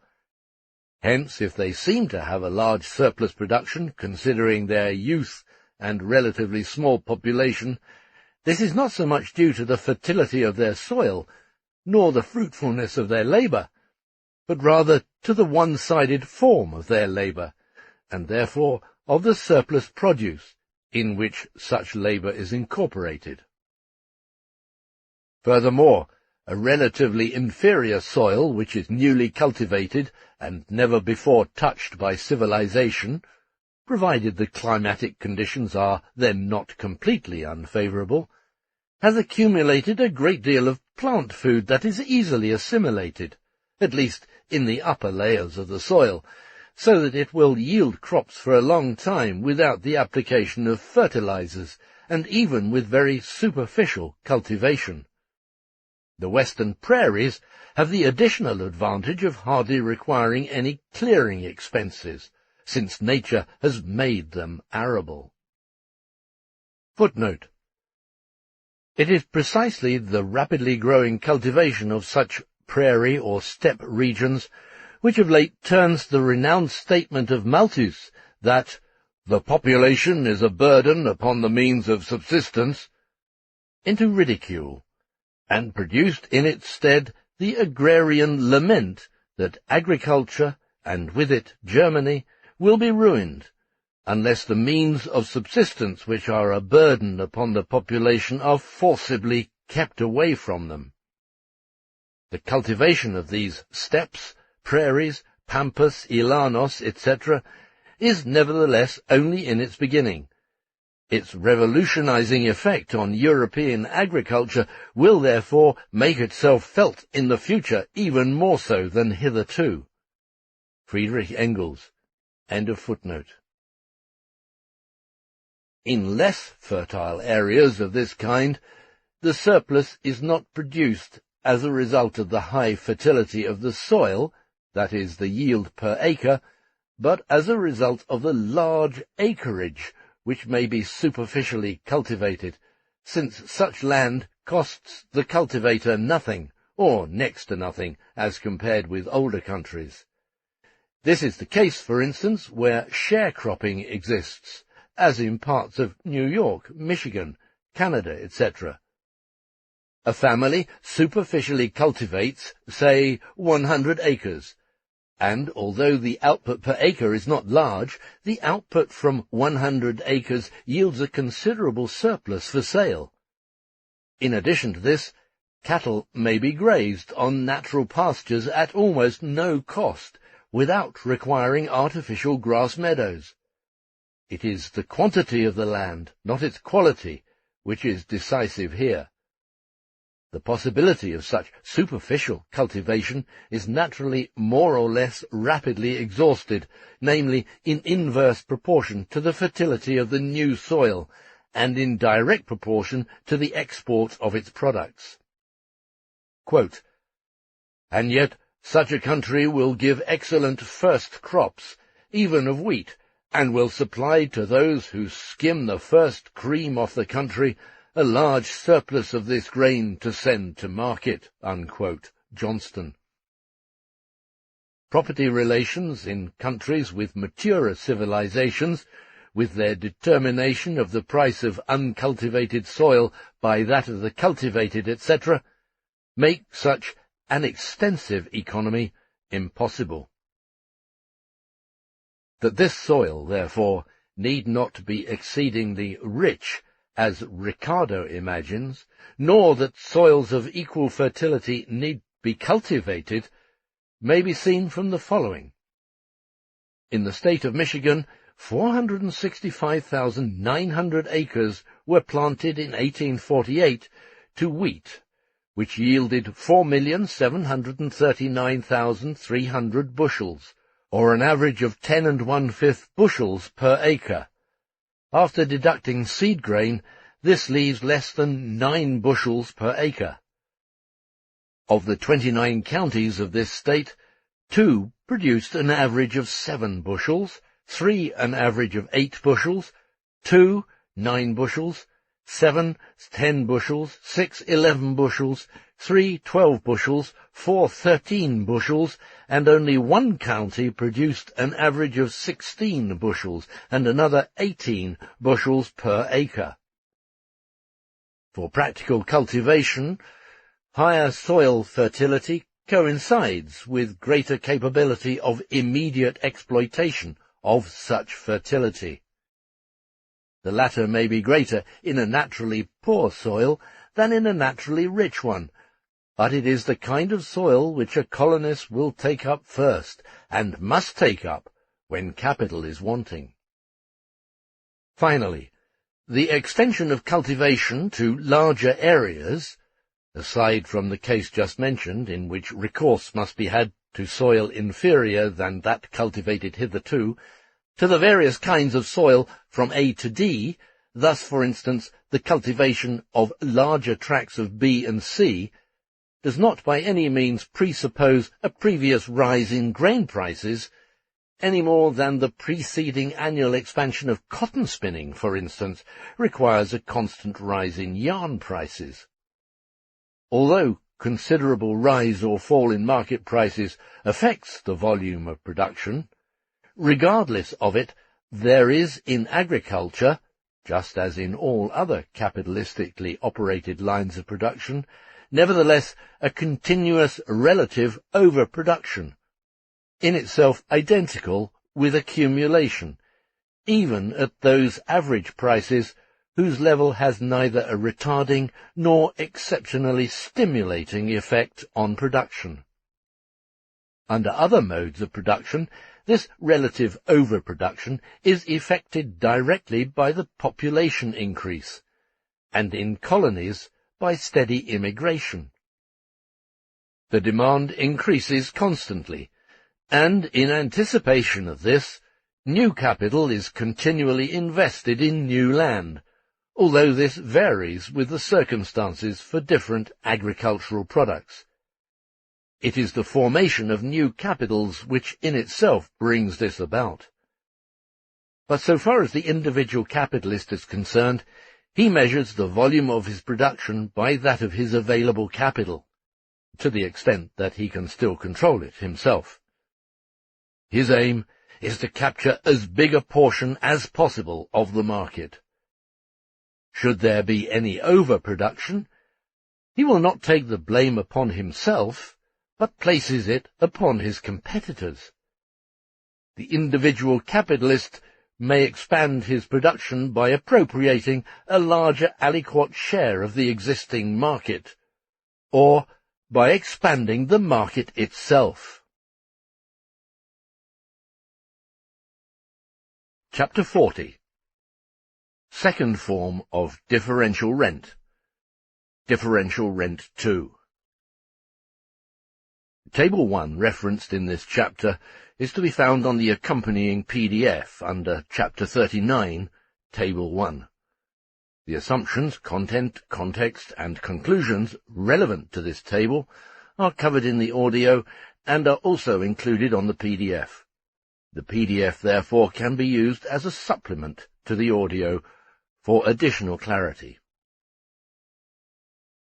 Thus far we have considered differential rent only as the result of varying productivity of equal amounts of capital invested in equal areas of land of different fertility, so that differential rent was determined by the difference between the yield from the capital invested in the worst rentless soil and that from the capital invested in superior soil.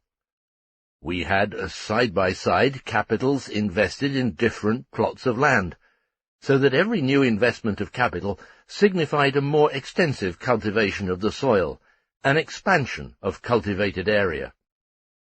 In the last analysis, however, differential rent was, by its nature, merely the result of the different productivity of equal capitals invested in land. But can it make any difference if capitals of different productivity are invested successively in the same plot of land or side by side in different plots of land, provided the results are the same? To begin with, there is no denying that, insofar as the formation of surplus profit is concerned, it is immaterial whether £3 in production price per acre of A yield 1 quarter, so that £3 is the price of production and the regulating market price of 1 quarter, while £3 in production price per acre of B yield 2 quarters, and thereby £3 of surplus profit. Similarly, £3 in production price per acre of C yield 3 quarters and £6 of surplus profit. And finally, £3 in production price per acre of D yield 4 quarters and £9 of surplus profit. Or whether the same result is achieved by applying these £12 in production price, or £10 of capital, with the same success in the same sequence upon one and the same acre. It is in both cases a capital of £10, whose value portions of £2.50 each are successively invested, whether in 4 acres of varying fertility side by side, or successively in one and the same acre of land. And, because of their varying outputs, one portion yields no surplus profit, whereas the other portions yield surplus profit proportionate to their difference in yield with respect to rentless investment. The surplus profit and the various rates of surplus profit for the different value portions of capital are formed in the same manner in both cases, and the rent is nothing but a form of this surplus profit, which constitutes its substance. But at any rate, in the second method, there are some difficulties concerning the transformation of surplus profit into rent, this change of form, which includes the transfer of surplus profit from the capitalist tenant to the landowner. This accounts for the obstinate resistance of English tenants to official agricultural statistics, and it accounts for their struggle against the landlords over the determination of actual results derived from their capital investment. Morton. For rent is fixed when land is leased, and after that the surplus profit arising from successive investments of capital flows into the pockets of the tenant as long as the lease lasts. This is why the tenants have fought for long leases, and, on the other hand, due to the greater power of the landlords, an increase in the number of tenancies at will has taken place, that is, leases which can be cancelled annually. It is therefore evident from the very outset that even if immaterial for the law of formation of surplus profit, it makes a considerable difference for the transformation of surplus profit into ground rent whether equal capitals are invested side by side in equal areas of land with unequal results, or whether they are invested successively in the same land. The latter method confines this transformation, on the one hand, within narrower limits, on the other hand, within more variable limits. For this reason, the work of the tax assessor, as Morton shows in his Resources of Estates, becomes a very important, complicated, and difficult profession in countries practicing intensive cultivation. And, economically speaking, we mean nothing more by intensive cultivation than the concentration of capital upon the same plot rather than its distribution among several adjoining pieces of land. If soil improvements are of a more permanent nature, the artificially increased differential fertility of the soil coincides with its natural differential fertility as soon as the lease expires, and therefore the assessment of the rent corresponds to the determination of the rent on plots of different fertilities in general. On the other hand, insofar as the formation of surplus profit is determined by the magnitude of operating capital, the amount of rent for a certain amount of operating capital is added to the average rent of the country, and thus provision is made for the new tenant to command sufficient capital to continue cultivation in the same intensive manner. In the study of differential rent, too, the following points are still to be emphasized. First, its basis and point of departure, not just historically, but also insofar as concerns its movements at any given period of time, is differential rent 1, that is, the simultaneous cultivation, side by side, of soils of unequal fertility and location.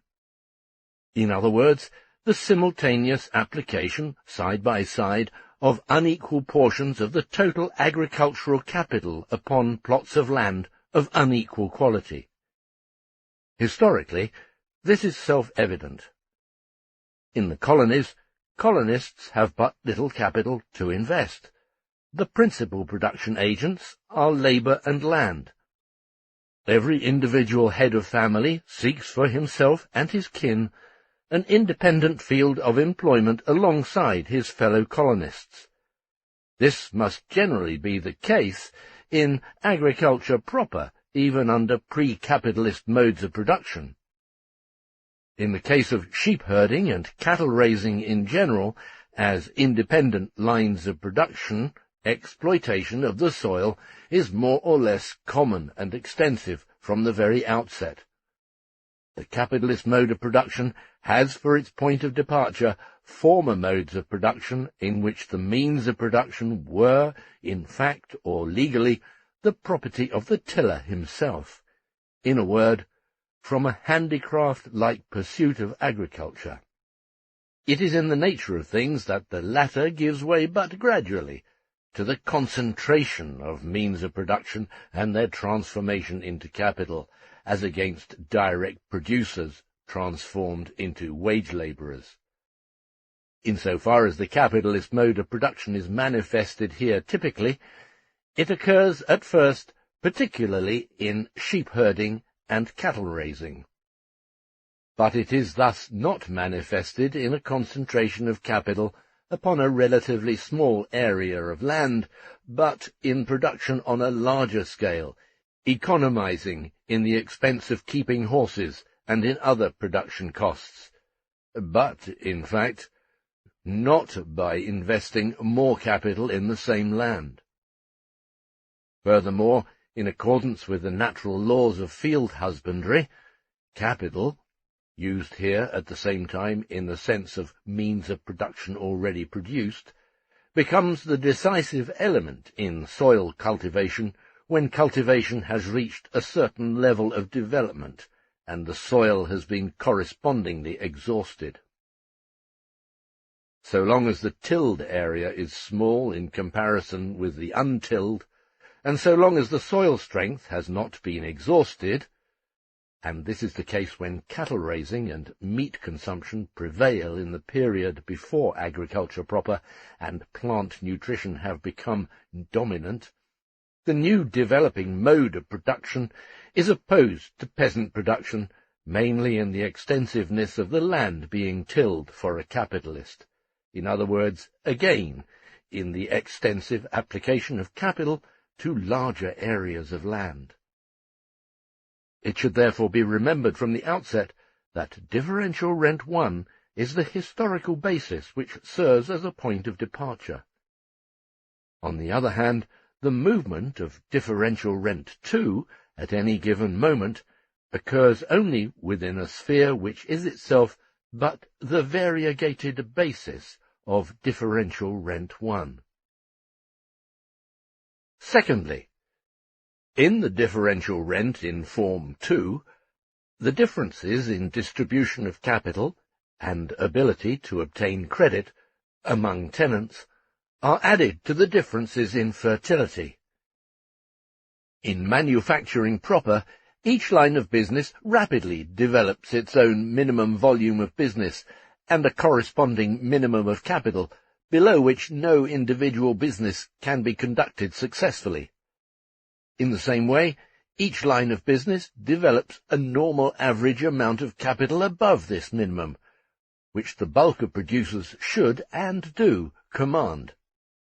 A larger volume of capital can produce extra profit. A smaller volume does not so much as yield the average profit. The capitalist mode of production spreads in agriculture but slowly and unevenly, as may be observed in England, the classic land of the capitalist mode of production in agriculture.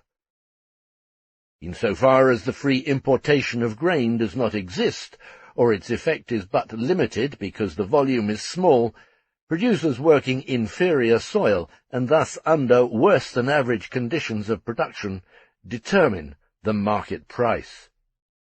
A large portion of the total mass of capital invested in husbandry, and in general available to it, is in their hands. It is true that the peasant, for example, expends much labour on his small plot of land, but it is labour isolated from objective social and material conditions of productivity, labour robbed and stripped of these conditions. This circumstance enables the actual capitalist tenants to appropriate a portion of surplus profit, a fact which would not obtain, at least so far as this point is concerned, if the capitalist mode of production were as evenly developed in agriculture as in manufacture. Let us first consider just the formation of surplus profit with differential rent 2, without for the present bothering about the conditions under which the transformation of this surplus profit into ground rent may take place. It is then evident that differential rent 2 is merely differently expressed differential rent 1, but identical to it in substance. The variation in fertility of various soil types exerts its influence in the case of differential rent 1 only insofar as unequal results are attained by capitals invested in the soil, that is, the amount of products obtained either with respect to equal magnitudes of capital or proportionate amounts. Whether this inequality takes place for various capitals invested successively in the same land, or for capitals invested in several plots of differing soil type, this can change nothing in the difference in fertility, nor in its product, and can therefore change nothing in the formation of differential rent for the more productively invested portions of capital. It is still the soil which, now as before, shows different fertility with the same investment of capital, save that here the same soil performs for a capital successively invested in different portions what various kinds of soil do in the case of differential rent 1 for different equal portions of social capital invested in them. If the same capital of £10, which is shown in Table 1, Chapter 39, to be invested in the form of independent capitals of £2.50 each by various tenants in each acre of the 4 soil types A, B, C, and D, were instead successively invested in one and the same acre D, so that the first investment yielded 4 quarters, the second 3, the third 2, and the fourth 1 quarter, or in the reverse order. Then the price of the quarter furnished by the least productive capital, namely equal to £3, would not yield any differential rent, but would determine the price of production, so long as the supply of wheat whose price of production is £3 were needed. And since our assumption is that the capitalist mode of production prevails, so that the price of £3 includes the average profit made by a capital of £2.50 generally, the other 3 portions of £2.50 each will yield surplus profit in accordance with the difference in output, since this output is not sold at its own price of production, but at the price of production of the least productive investment of £2.50. The latter investment does not yield any rent, and the price of its products is determined by the general law of prices of production. The formation of surplus profit would be the same as in Table 1. Once again, it is seen here that differential rent 2 presupposes differential rent 1. The minimum output obtained from a capital of £2.50, that is, from the worst soil, is here assumed to be 1 quarter. Assumed also is that aside from the £2.50 which yield 4 quarters, and for which he pays a differential rent of 3 quarters, the tenant operating with soil type D invests in this same soil £2.50 which yield only 1 quarter, like the same capital upon the worst soil A. This would be an investment of capital which does not yield rent, since it returns to him only average profit. There would be no surplus profit which could be transformed into rent. On the other hand, this decreasing yield of the second investment of capital in D would have no influence on the rate of profit.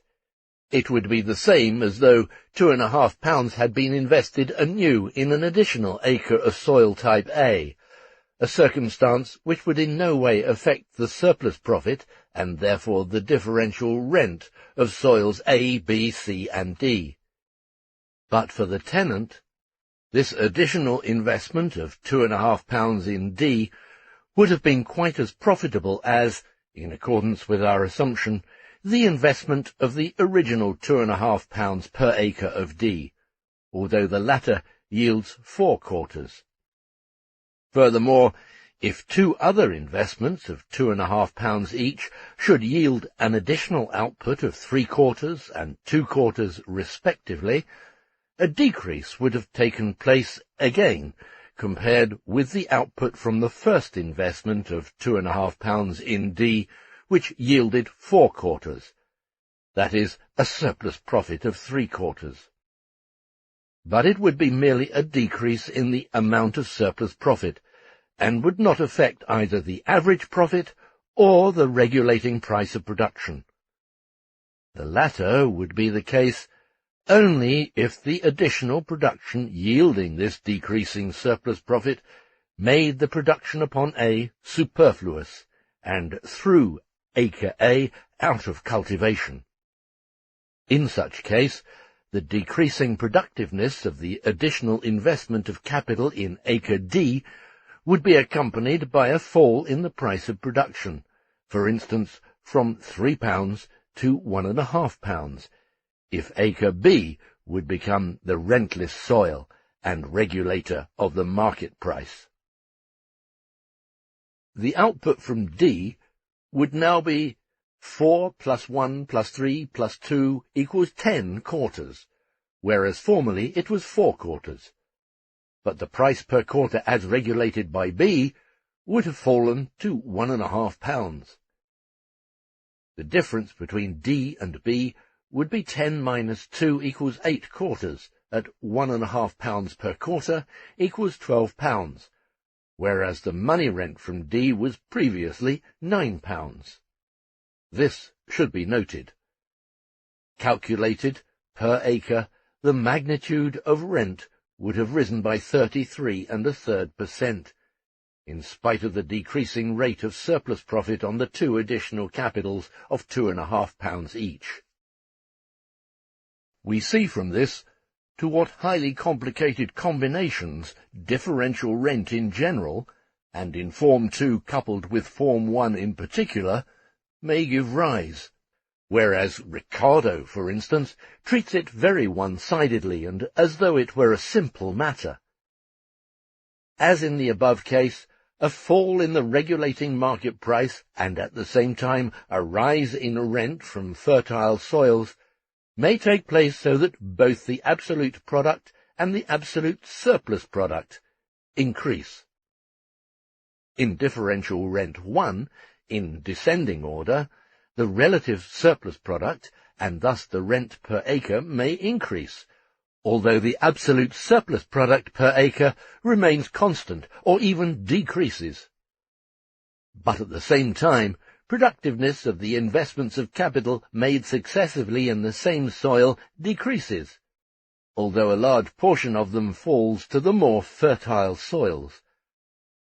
From a certain point of view, as concerns both output and prices of production, the productivity of labour has risen. But from another point of view, it has decreased, because the rate of surplus profit and the surplus product per acre decrease for the various investments of capital in the same land. Differential rent 2, with decreasing productiveness of successive investments of capital, would necessarily be accompanied by a rise in the price of production, and an absolute decrease in productivity, only if investments of capital could be made in none but the worst soil A. If an acre of A, which, with an investment of capital of £2.5 yielded 1 quarter at a price of production of £3, should only yield a total of 1.5 quarters with an additional outlay of £2.5, that is, a total investment of £5, then the price of production of this 1.5 quarters equals £6, or that of 1 quarter equals £4. Every decrease in productivity with a growing investment of capital would here mean a relative decrease in output per acre, whereas upon superior soils it would only signify a decrease in the superfluous surplus product. But, by the nature of things, with the development of intensive cultivation, that is, with successive investments of capital in the same soil, this will take place more advantageously or to a greater extent on better soils. We are not referring to permanent improvements by which a hitherto useless soil is converted into useful soil. The decreasing productiveness of successive investments of capital must therefore have principally the effect indicated before. The better soil is selected because it affords the best promise that capital invested in it will be profitable, since it contains the most natural elements of fertility, which need but be utilized. When, after the abolition of the Corn Laws, cultivation in England became still more intensive, a great deal of former wheat land was devoted to other purposes, particularly cattle pastures, while the fertile land best suited for wheat was drained and otherwise improved. The capital for wheat cultivation was thus concentrated in a more limited area. In this case, and all possible surplus rates between the greatest surplus product of the best soil and the output of rentless soil A coincide here with an absolute rather than a relative increase in surplus product per acre, the newly formed surplus profit potential rent does not represent a portion of a former average profit transformed into rent, a portion of the output in which the average profit formerly was expressed, but an additional surplus profit, which is transformed out of this form into rent.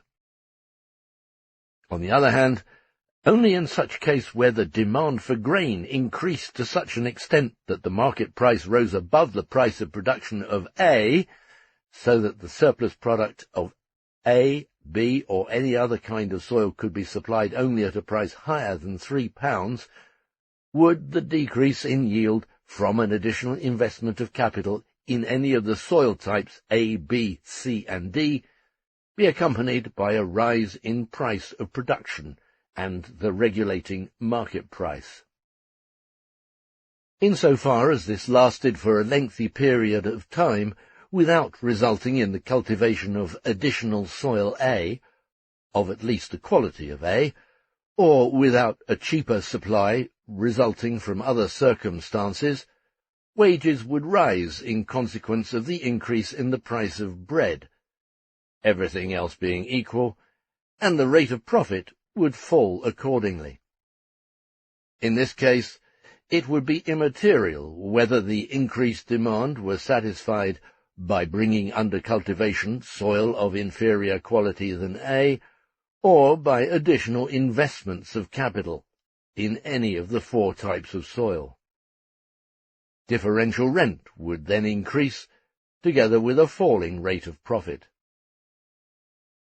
This one case, in which the decreasing productiveness of subsequent additional capitals invested in already cultivated soils may lead to an increase in price of production, a fall in rate of profit, and the formation of higher differential rent, for the latter would increase under the given circumstances upon all kinds of soil, just as though soil of inferior quality than A were regulating the market price, has been labelled by Ricardo as the only case, the normal case, to which he reduces the entire formation of differential rent too.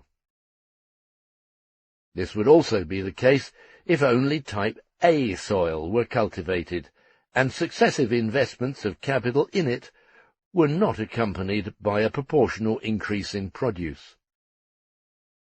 Here, then, in the case of differential rent 2, one completely loses sight of differential rent 1.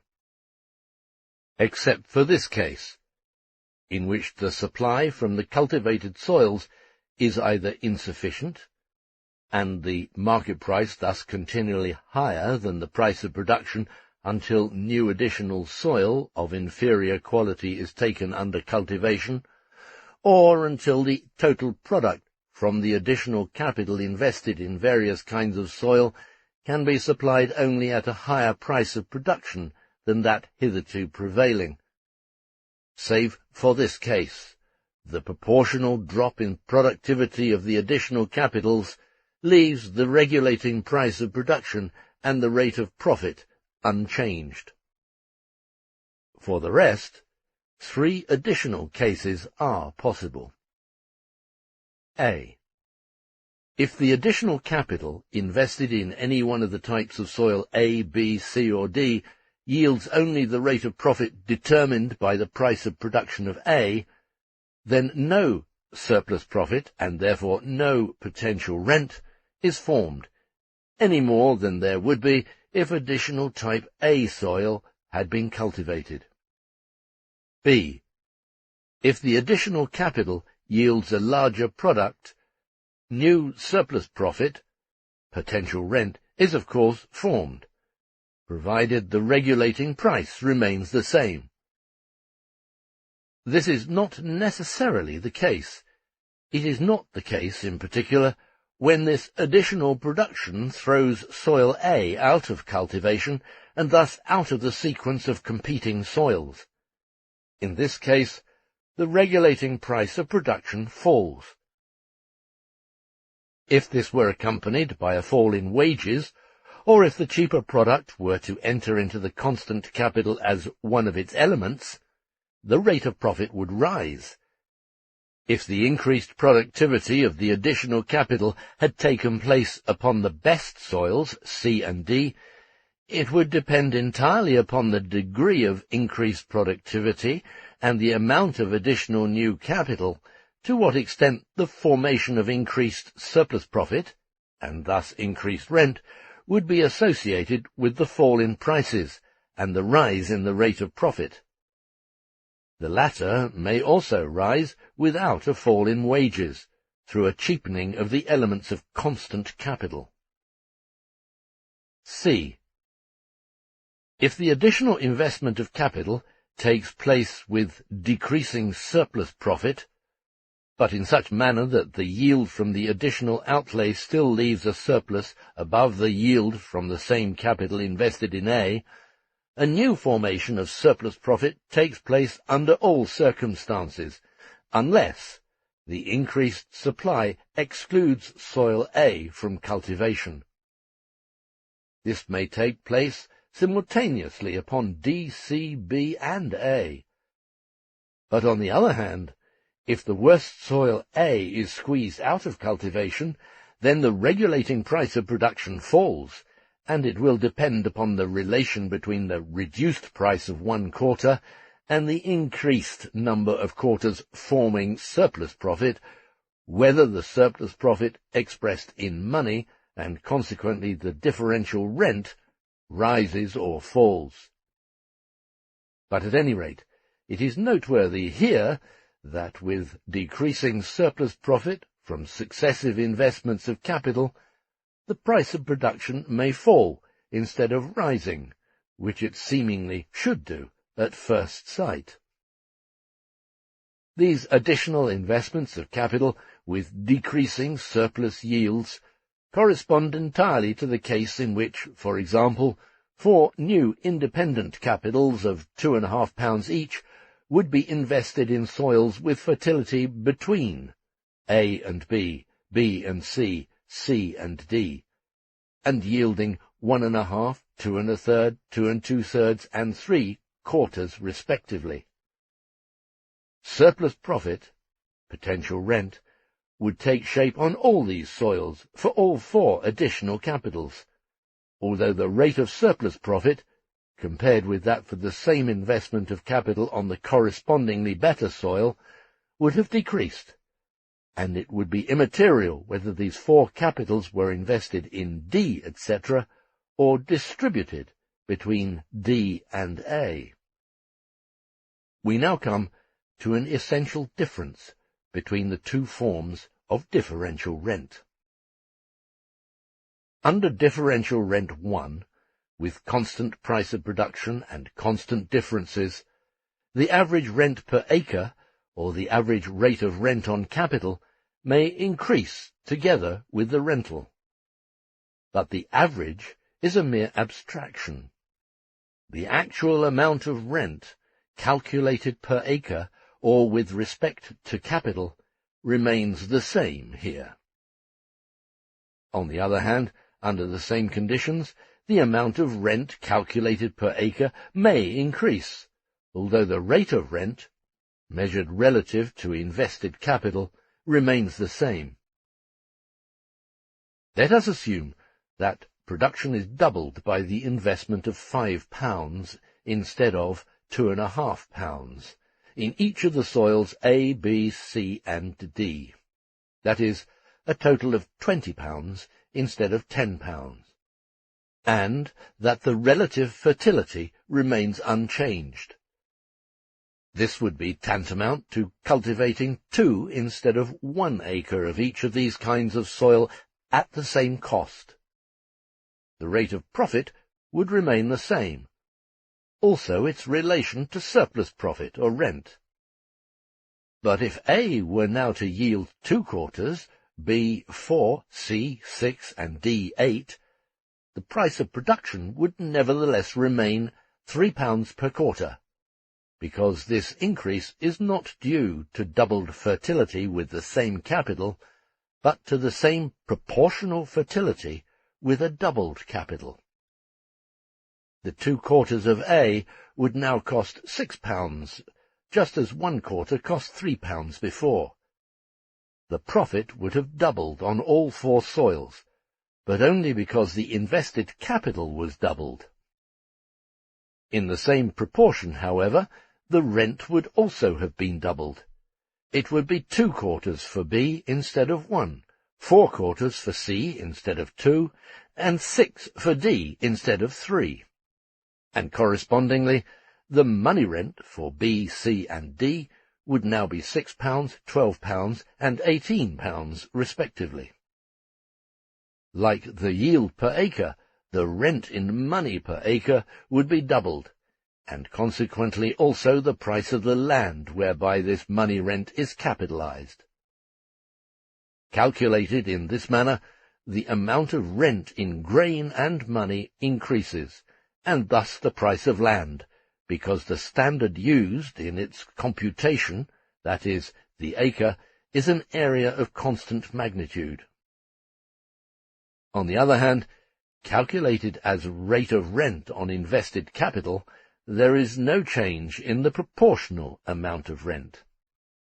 The total rental of £36 is to the invested capital of £20 as the rental of 18 is to the invested capital of 10. The same holds true for the ratio of money rent from each type of soil to the capital invested in it. For instance, in C, £12 rent is to £5 capital, as £6 rent was formerly to 2.5.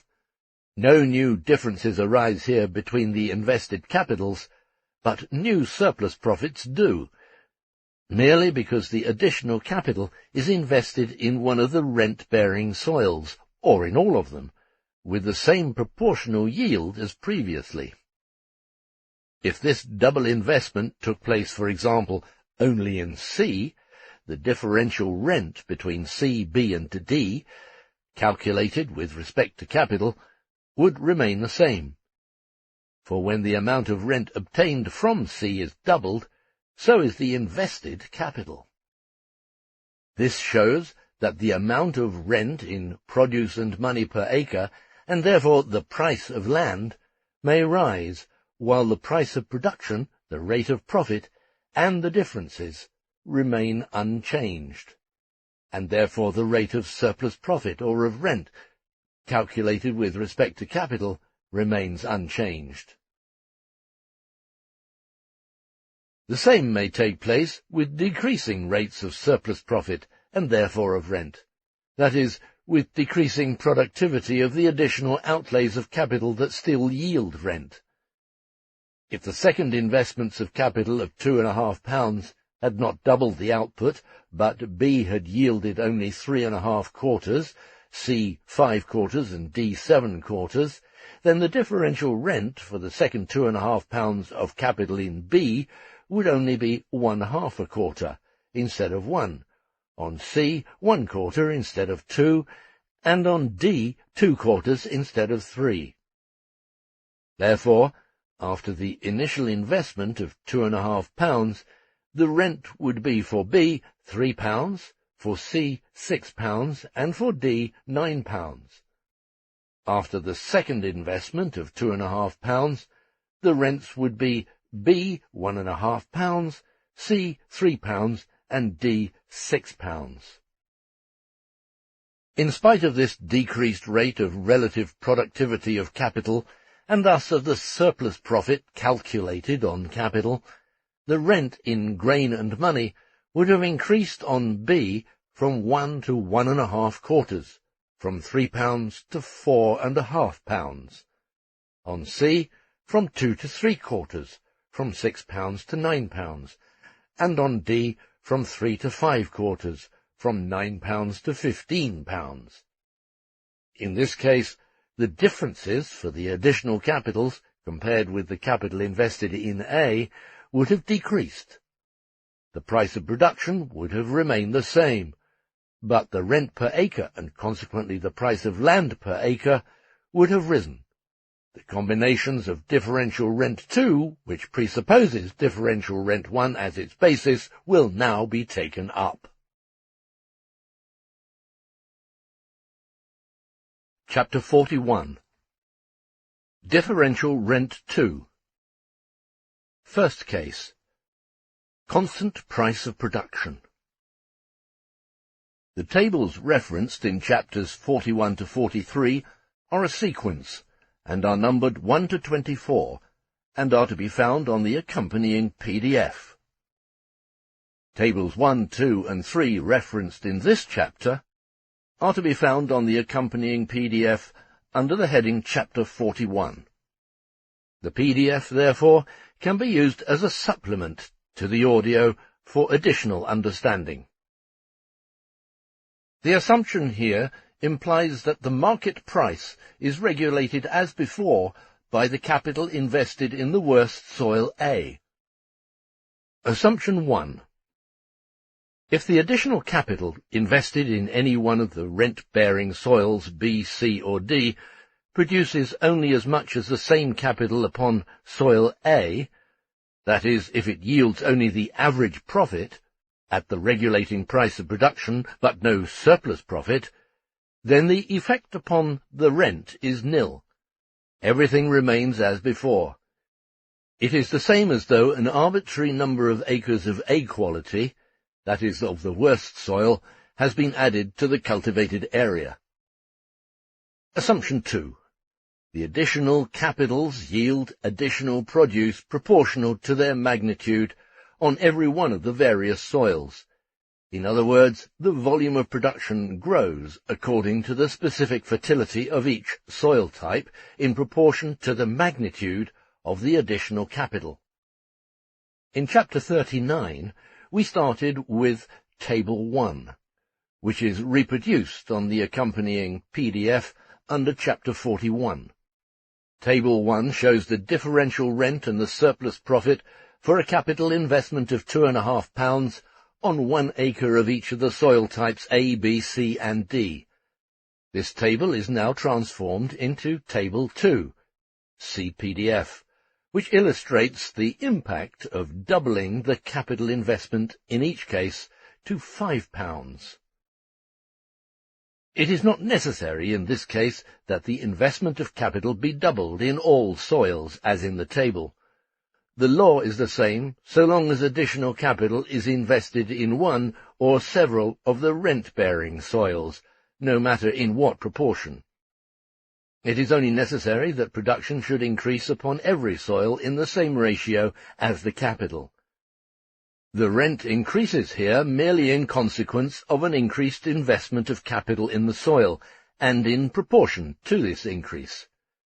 This increase in produce and rent in consequence of, and proportionately to, the increased outlay of capital, is just the same as regards the quantity of produce and rent, as when the cultivated area of the rent-bearing plots of land of the same quality had been increased and taken under cultivation with the same outlay of capital as that previously invested in the same types of soils. In the case of Table 2, for instance, the result would remain the same if the additional capital of £2.5 per acre were invested in an additional acre of B, C, and D.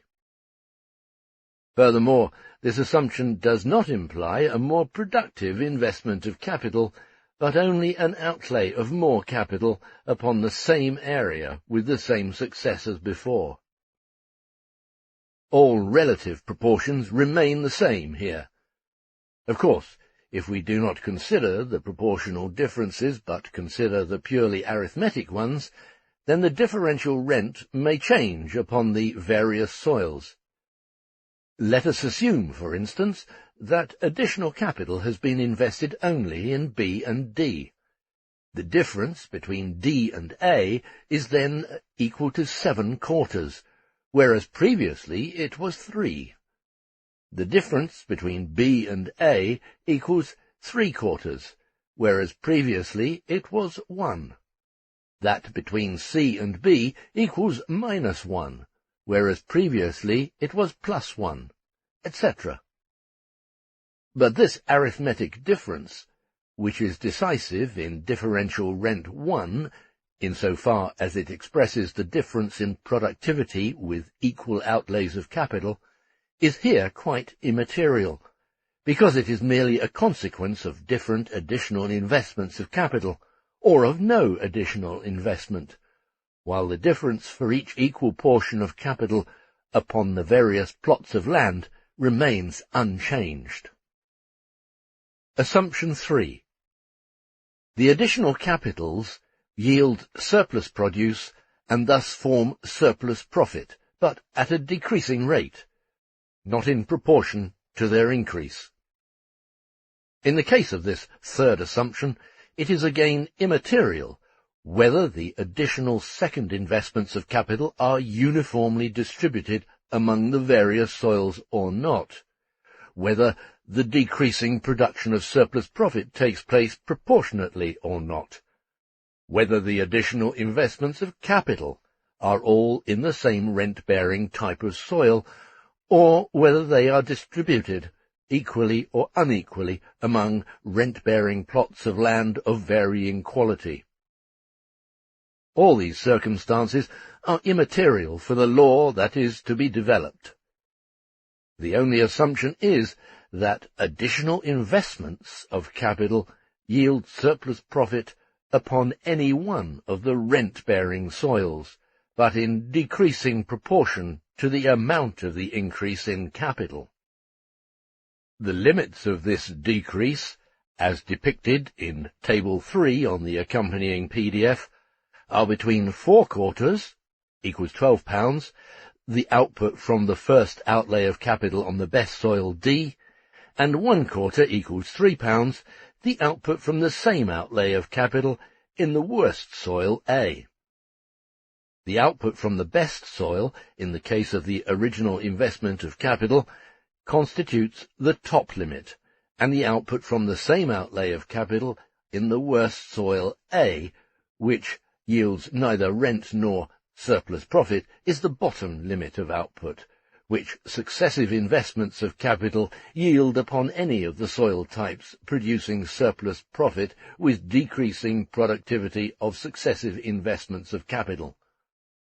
Just as assumption 2 corresponds to the case in which new plots of the same quality are added from the better soils to the cultivated area, in which the quantity of any one of the cultivated soils is increased, so assumption 3 corresponds to the case in which additional plots are cultivated whose various degrees of fertility are distributed among soils ranging from D to A, that is, from the best to the worst soils.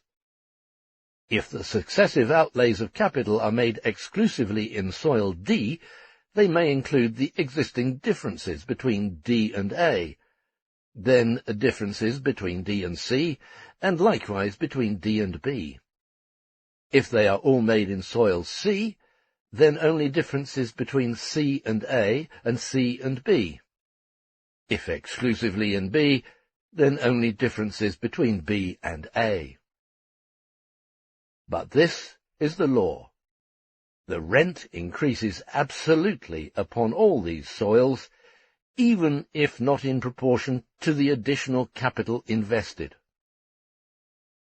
The rate of surplus profit, considering both the additional capital and the total capital invested in the soil, decreases, but the absolute magnitude of the surplus profit increases, just as the decreasing rate of profit on capital in general is, in the main, accompanied by an increase in the absolute amount of profit. Thus, the average surplus profit of a capital invested in B equals 90% on the capital, whereas it was equal to 120% for the first outlay of capital. But the total surplus profit increases from 1 quarter to 1½ quarters, or from £3 to £4½ The total rent, considered by itself rather than in relation to the doubled magnitude of the advanced capital, has risen absolutely. The differences in rents from various soils and their relative proportions may vary here, but this variation in differences is a consequence, not a cause, of the increase in rents in relation to one another. Assumption 4. The case in which additional investments of capital in the better soils yield more produce than the original ones requires no further analysis. It goes without saying that under this assumption the rent per acre will increase, and proportionately more than the additional capital, no matter in which kind of soil the outlay has been made. In this case, the additional investment of capital is accompanied by improvements. This includes the cases in which additional outlay of less capital produces the same or a greater effect than an additional outlay of more capital did formerly. This case is not quite identical with the former one, and the distinction is important in all investments of capital.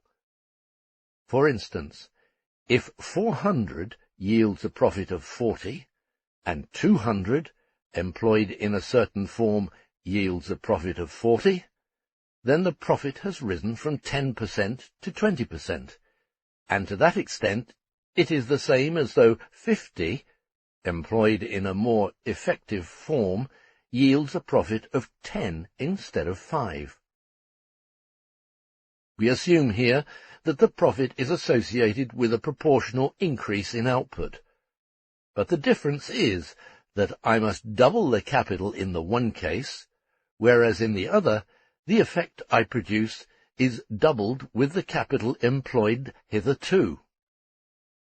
It is by no means the same whether I produce 1, the same output as before with half as much living and materialized labor, or 2, twice the output as before with the same labor, or 3, 4 times the former output with twice the labor. In the first case, labor, in a living or materialized form, is released, and may be employed otherwise. The power to dispose of capital and labor increases. The release of capital and labor is in itself an augmentation of wealth. It has exactly the same effect as though this additional capital has been obtained by accumulation, but it saves the labor of accumulation. Assume that a capital of 100 has produced an output of 10 meters. The 100 includes constant capital, living labor, and profit. Thus, a meter costs 10. Now, if I can produce 20 meters with the same capital of 100, then a meter costs 5. If, on the other hand, I can produce 10 meters with a capital of 50, then a meter likewise costs 5, and should the former supply of commodities suffice, a capital of 50 is released. If I have to invest a capital of 200 in order to produce 40 meters, then a meter also costs 5. The determination of value, and also the price, does not permit any difference to be discerned here, no more than the amount of output proportional to the outlay of capital. But in the first case, additional capital is saved to be used perhaps to double production if necessary. In the second case, capital is released. In the third case, the increased output can only be obtained by augmenting the invested capital, although not in the same proportion as when the increased output was to have been supplied by the old productive power. From the viewpoint of capitalist production, the employment of constant capital is always cheaper than that of variable capital, not as regards increasing the surplus value, but rather as regards reducing the cost price, and saving of costs even in the element creating surplus value, in labor, performs this service for the capitalist and makes profit for him so long as the regulating price of production remains the same.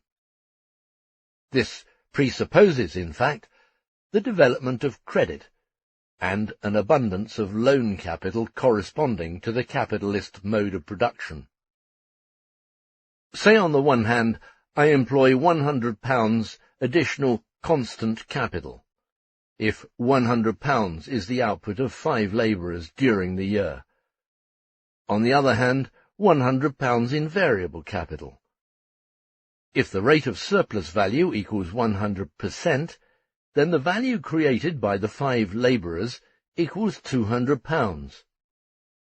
On the other hand, the value of £100 constant capital equals £100, and as capital it is perhaps equal to £105 if the interest rate equals 5%.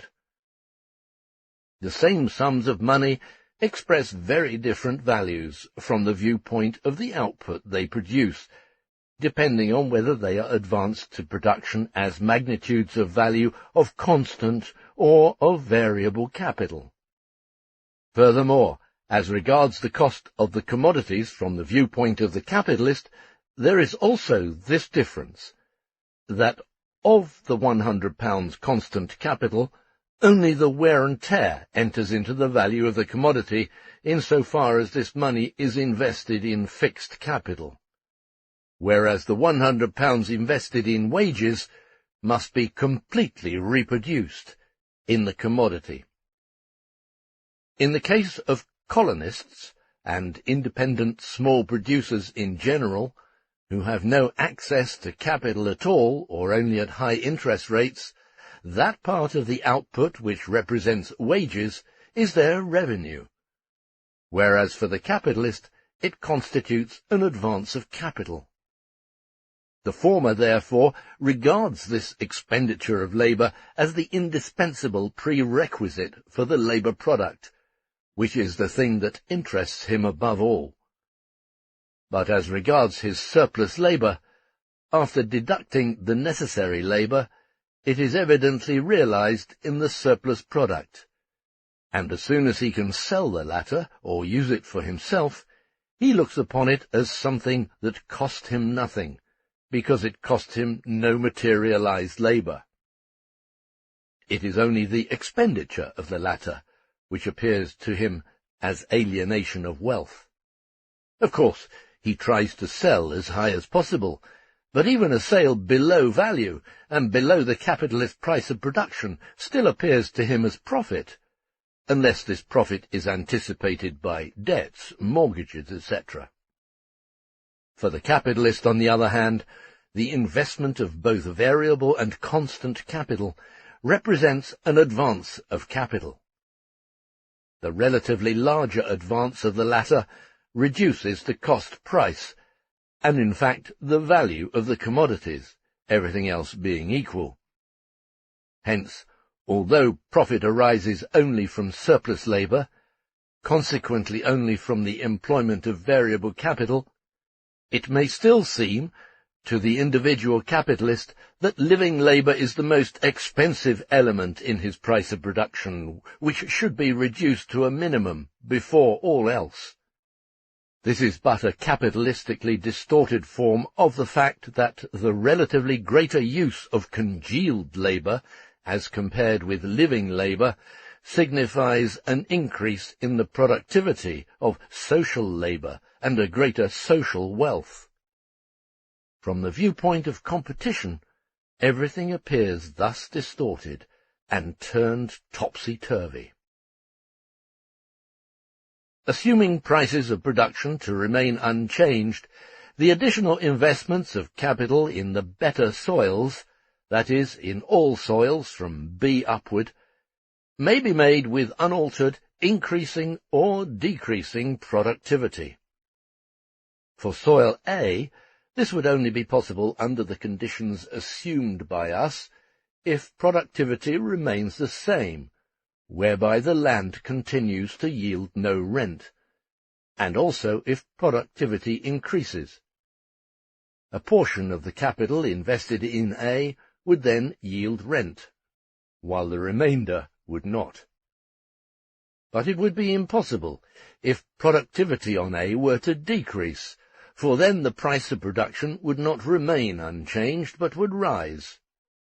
Yet in all these cases, that is, whether the surplus product yielded by the additional investments is proportional to the latter, or is greater or smaller than this proportion, whether, therefore, the rate of surplus profit on the capital remains constant, rises, or falls, when this capital increases, the surplus product and the corresponding surplus profit per acre increases, and hence also the potential rent in grain and money. The growth in the mere quantity of surplus profit or rent, calculated per acre, that is, an increasing quantity calculated on the basis of some constant unit, in the present case on a definite quantity of land, such as an acre or a hectare, expresses itself as an increasing ratio. Hence the magnitude of the rent, calculated per acre, increases under such circumstances simply in consequence of the increase in the capital invested in the land. This takes place, to be sure, assuming the prices of production remain the same, and, on the other hand, regardless of whether the productivity of the additional capital remains unaltered, or whether it decreases or increases. The latter circumstances modify the range in which the magnitude of rent per acre increases, but not the existence of this increase itself. This is a phenomenon peculiar to differential rent 2, and distinguishing it from differential rent 1. If the additional investments of capital were made successively in space, side by side in new additional soil of corresponding quality, rather than successively in time in the same soil, the quantity of the rental would have increased, and, as previously shown, so would the average rent from the total cultivated area, but not the magnitude of the rent per acre. Given the same result so far as quantity and value of total production and surplus product are concerned, the concentration of capital upon a smaller area of land increases the amount of rent per acre, whereas under the same conditions its dispersion over a larger area, all other conditions being equal, does not produce this effect. But the more the capitalist mode of production develops, the more does the concentration of capital upon the same area of land develop, and therefore the more does the rent, calculated per acre, increase. Consequently, given two countries in which the prices of production are identical, the differences in soil type are identical, and the same amount of capital is invested, but in the one country more in the form of successive outlays upon a limited area of land, whereas in the other more in the form of coordinated outlays upon a larger area, then the rent per acre, and thereby the price of land, would be higher in the first country and lower in the second, although the total rent would be the same for both countries.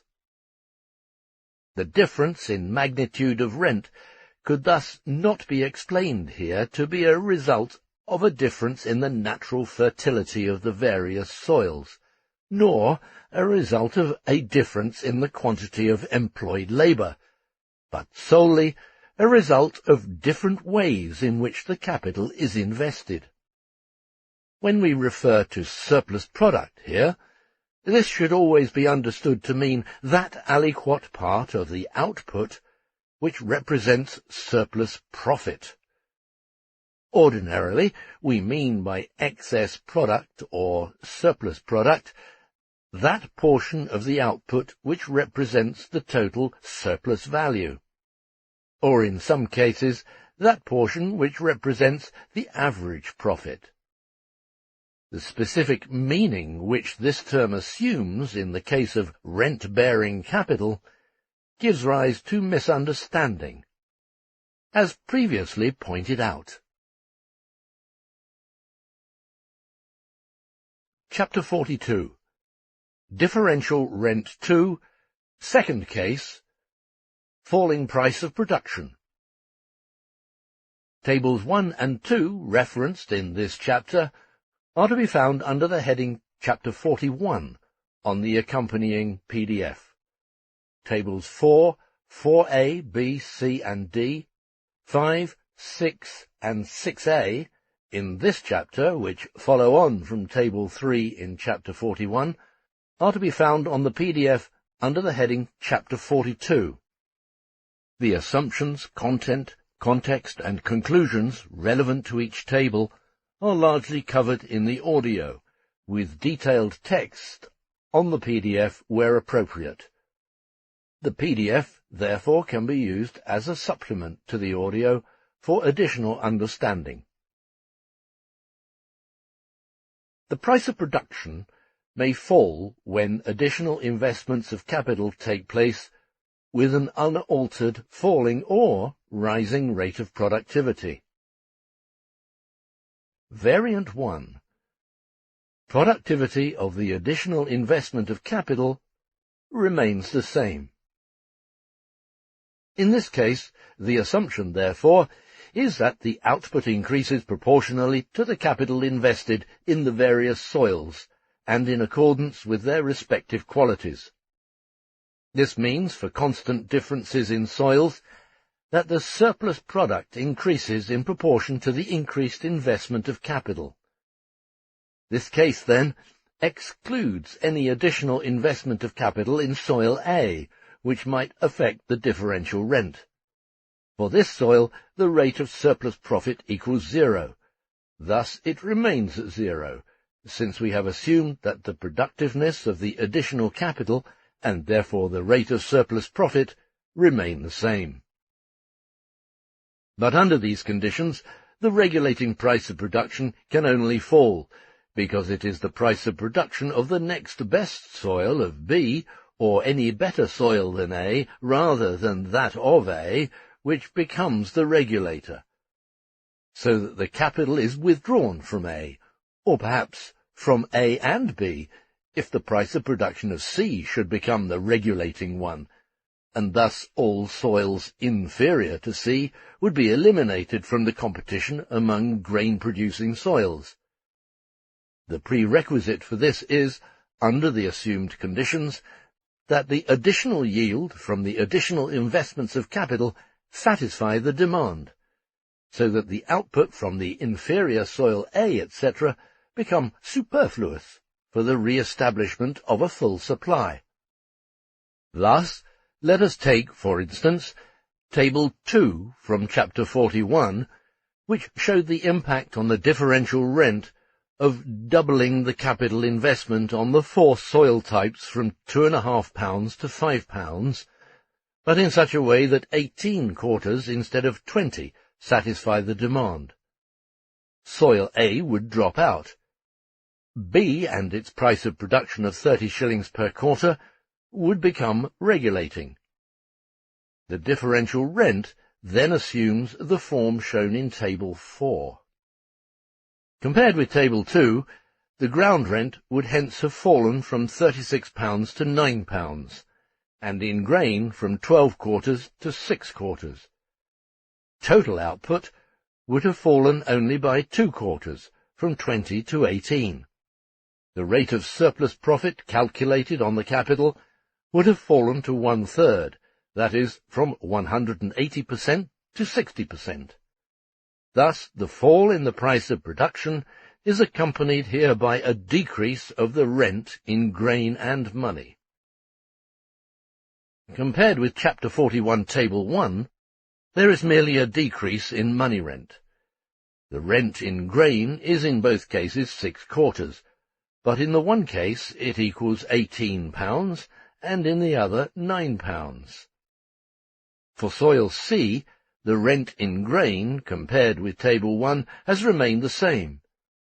In fact, it is owing to the additional production resulting from the uniformly acting additional capital that the yield from A has been excluded from the market, and thereby soil A has been eliminated as a competing producing agent. and it is owing to this fact that a new differential rent 1 has been formed in which the better soil B plays the same role as did formerly the inferior soil A. Consequently, on the one hand, the rent from B has disappeared. On the other hand, nothing has been altered in the differences between B, C, and D by the investment of additional capital, in accordance with our assumption. For this reason, that part of the output which is transformed into rent is reduced. If the above result, the satisfaction of the demand with A excluded, had been accomplished, perchance, by the investment of more than double the capital in C or D, or in both, then the matter would assume a different aspect. For example, if the third investment of capital were made in C, the situation would be as depicted on Table 4A on the PDF. On the PDF, the impact of a third investment of capital on the rental from the soil types B, C, and D is more fully discussed, together with Tables 4B, 4C, and 4D. The most important thing is to compare Tables 4C and 4D with Table 1. The detailed description of this comparison is included on the PDF, and indicates that in spite of the fall in price by £1.50 per quarter, that is a fall of 50%, and in spite of the reduction in competing soil from 4 to 3 acres, the total money rent remains the same, and the total grain rent is doubled, while, calculated per acre, both the grain rent and the money rent rise. The reason for this is that more quarters of surplus product are produced.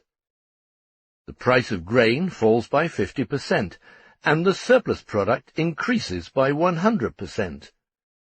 But in order to obtain this result, the total production under the conditions assumed by us must be trebled, and the investment of capital in the superior soils must be more than doubled. At what rate the latter must increase depends in the first place upon the distribution of additional capital investments among the better and best soils, always assuming that the productivity of the capital invested in each soil type increases proportionately to its magnitude.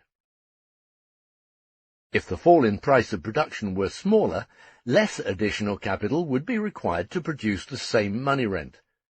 If the supply required to throw soil A out of cultivation, and this depends not merely upon the output per acre of A, but also upon the share held by A in the entire cultivated area, thus, if the supply required for this purpose were larger, and thereby also the amount of additional invested capital required in soils better than A, then, other circumstances remaining the same, the money and grain rents would have increased still more, although soil B would have ceased yielding money and grain rents. If the capital eliminated from A had been £5, the total product would have increased from 20 to 30 quarters. The money rent would be only half as large, or £48 instead of £36. The grain rent would be the same, namely 12 quarters. This may be illustrated by comparing Tables 2 and 4D. If a total product of 44 quarters equals £66 could be produced upon D with a capital of £27.50, corresponding to the old rate for D, 4 quarters per £2.50 capital, then the total rental would once more reach the level attained in Table 2, and the table would appear as follows. Type of soil B, capital £5, output quarters 4, grain rent quarter 0, money rent £0. Type of soil C, capital £5, output quarters 6, grain rent quarters 2, money rent £3. Type of soil D, capital £27.50, output quarters 44, grain rent quarters 22, money rent £33. Total capital pounds 37.5, output quarters 54, grain rent quarters 24, money rent £36. The total production would be 54 quarters as against 20 quarters in Table 2, and the money rent would be the same, equals £36. But the total capital would be £37.5, whereas in Table 2 it was £20. The total invested capital would be double almost, while production would be nearly treble. The grain rent would be double, and the money rent would remain the same. Hence, if the price falls, while productivity remains the same as a result of the investment of additional money capital in the better soils which yield rent, that is, all soils better than A, then the total capital has a tendency not to increase at the same rate as production and grain rent. Thus the increase in grain rent may compensate for the loss in money rent due to the falling price. The same law also manifests itself in that the invested capital must be proportionately larger as more is invested in C than D, that is, in soils yielding less rent rather than in soils yielding more rent. The point is simply this. In order that the money rent may remain the same or rise, a definite additional quantity of surplus product must be produced, and the greater the fertility of the soils yielding surplus product, the less capital this requires. If the difference between B and C and D were still greater, still less additional capital would be required. The specific proportion is determined by 1. The ratio of fall in price, in other words by the difference between soil B, which does not yield rent now, and soil A, which formerly was the soil not yielding rent. 2. The ratio of the differences between the soils better than B upwards. 3. The amount of newly invested additional capital. And 4. Its distribution among the soils of varying quality. In fact, we see that this law merely expresses what was already ascertained in the first case. When the price of production is given, no matter what its magnitude, the rent may increase as a result of additional capital investment. For owing to the elimination of A, we now have a new differential rent 1, with B as the worst soil, and £1.50 per quarter as the new price of production. It is the same law, except that our point of departure is soil B instead of A, and our price of production is taken as £1.50 instead of £3. The important thing here is this. To the extent that so much and so much additional capital was necessary in order to withdraw the capital from soil A and create the supply without it, we find that this may be accompanied by an unaltered, rising, or falling rent per acre, if not from all plots of land, then at least from some, and so far as the average of the cultivated plots is concerned. We have seen that grain rent and money rent do not maintain a uniform relation to one another. It is merely due to tradition that grain rent is still of any importance in economics. One might demonstrate equally well that, for example, a manufacturer can buy much more of his yarn with his profit of £5 than he could formerly with a profit of £10. It shows, at any rate, that messieurs landlords, when they are simultaneously owners or shareholders in manufacturing establishments, sugar refineries, distilleries, etc., may, in their capacity as producers of their own raw materials, still make a considerable profit when the money rent is falling. Variant 2. Decreasing rate of productivity of the additional capital. This introduces nothing new into the problem, insofar as the price of production may also fall in this case, as in the case just considered, only when additional investments of capital in better soils than A render the output from A superfluous, and the capital is therefore withdrawn from A, or A is employed for the production of other products. This case has been exhaustively discussed. It was shown that the rent in grain and money per acre may increase, decrease, or remain unchanged. For convenience in making comparisons, please refer to Chapter 41, Table 1 on the PDF. Now let us assume that a quantity of 16 quarters supplied by B, C, and D at a decreasing rate of productivity suffices to exclude A from cultivation. In such case, Chapter 41, Table 3 is transformed into Chapter 42, Table 5. Here, at a decreasing rate of productivity of the additional capital and a varying decrease for the various soil types, the regulating price of production has fallen from £3 to 1 5/7 pounds. The investment of capital has risen by 1/2, from £10 to £15. The money rent has fallen by almost 1/2, from £18 to 9 3/7 pounds, but the grain rent has fallen by only 1/12, from 6 quarters to 5½ quarters. The total output has risen from 10 to 16, or by 60%. The grain rent constitutes a little more than 1/3 of the total product. The advanced capital is to the money rent as 15 to 9 3/7, whereas formerly this ratio was 10 to 18. Variant 3. Rising rate of productivity of the additional capital. This differs from Variant 1 at the beginning of this chapter, where the price of production falls while the rate of productivity remains the same, merely in that when a given amount of additional produce is required to exclude soil A, this occurs here more quickly.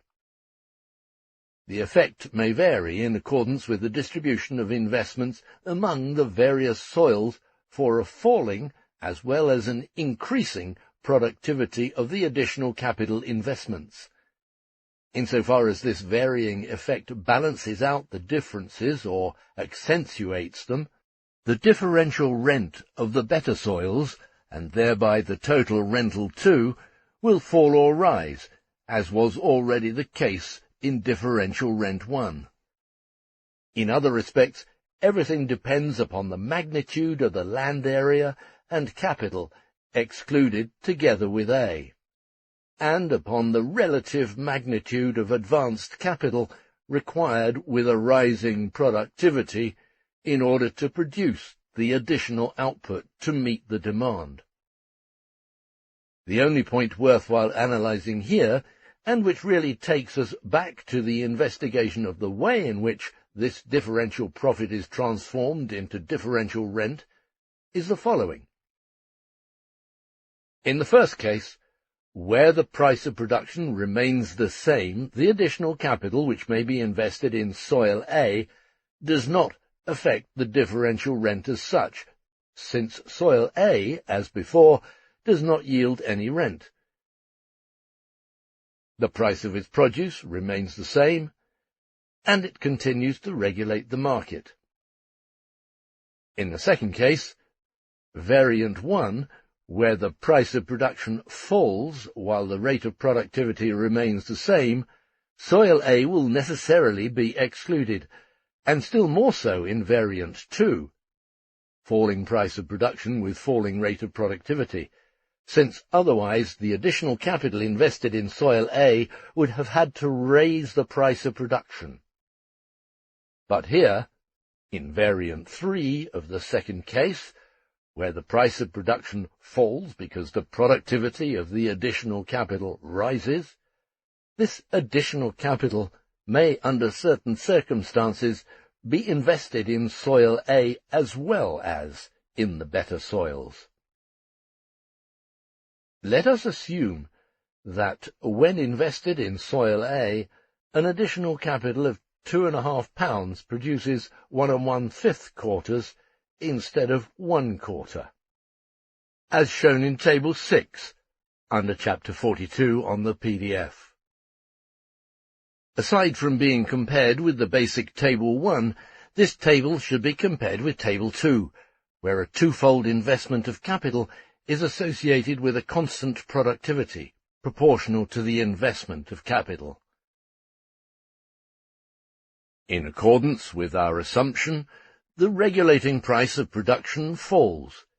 If it were to remain constant, equal to £3, then the worst soil A, which used to yield no rent with an investment of only £2.5, would now yield rent, without worse soil being brought under cultivation. This would have occurred due to an increase in the productivity of this soil, but only for a part of the capital, not for the original capital invested. The first £3 of production price yield 1 quarter, the second yield 1 1/5 quarters, but the entire output of 2 1/5 quarters is now sold at its average price. Since the rate of productivity increases with the additional investment of capital, this presupposes an improvement. The latter may consist of a general increase in capital invested per acre, more fertilizer, more mechanized labor, etc. Or it may be that only through this additional capital is it at all possible to bring about a qualitatively different, more productive investment of the capital. In both cases, the investment of £5 of capital per acre yields an output of 2 1/5 quarters, whereas the investment of 1/2 of this capital, that is 2 1/5 pounds, yields only 1 quarter of produce. The produce from soil A could, regardless of transient market conditions, only continue to be sold at a higher price of production instead of at the new average price, as long as a considerable area of Type A soil continued to be cultivated with a capital of only £2.5 per acre. But as soon as the new relation of £5 of capital per acre, and thereby the improved management, becomes universal, the regulating price of production would have to fall to 2 8/11 pounds. The difference between the two portions of capital would disappear, and then, in fact, the cultivation of an acre of soil A with a capital of only £2.5 would be abnormal, that is, would not correspond to the new conditions of production. It would then no longer be a difference between the yields from different portions of capital invested in the same acre, but between a sufficient and an insufficient total investment of capital per acre.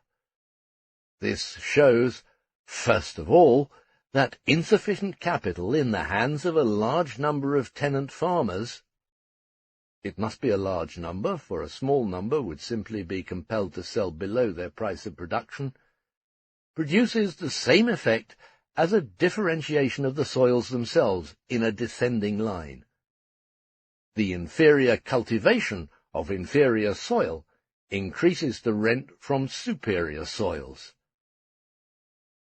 It may even lead to rent being yielded from better cultivated soil of equally poor quality, which would otherwise not be yielded. It shows, secondly, that differential rent, insofar as it arises from successive investments of capital in the same total area, resolves itself in reality into an average, in which the effects of the various investments of capital are no longer recognizable and distinguishable, and therefore do not result in rent being yielded from the worst soil, but rather 1. Make the average price of the total yield for, say, an acre of A the new regulating price, and 2.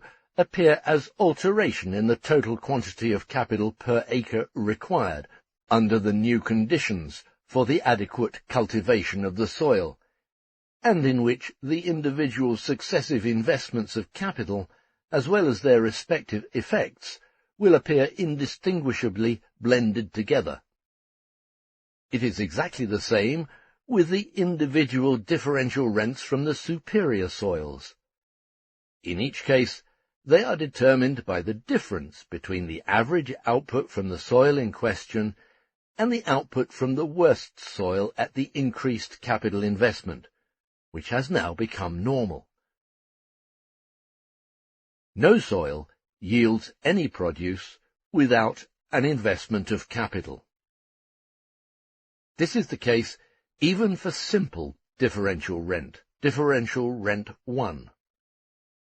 When it is said that 1 acre of soil A, which regulates the price of production, yields so much and so much produce at such and such a price, and that superior soils B, C, and D yield so much differential produce, and therefore so much and so much money rent at the regulating price of production, it is always assumed that a definite amount of capital is invested, which, under the prevailing conditions of production, is considered normal.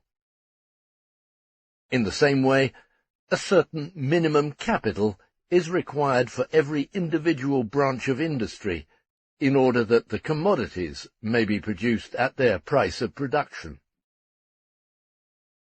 If this minimum is altered as a result of successive investments of capital associated with improvements on the same soil, it occurs gradually.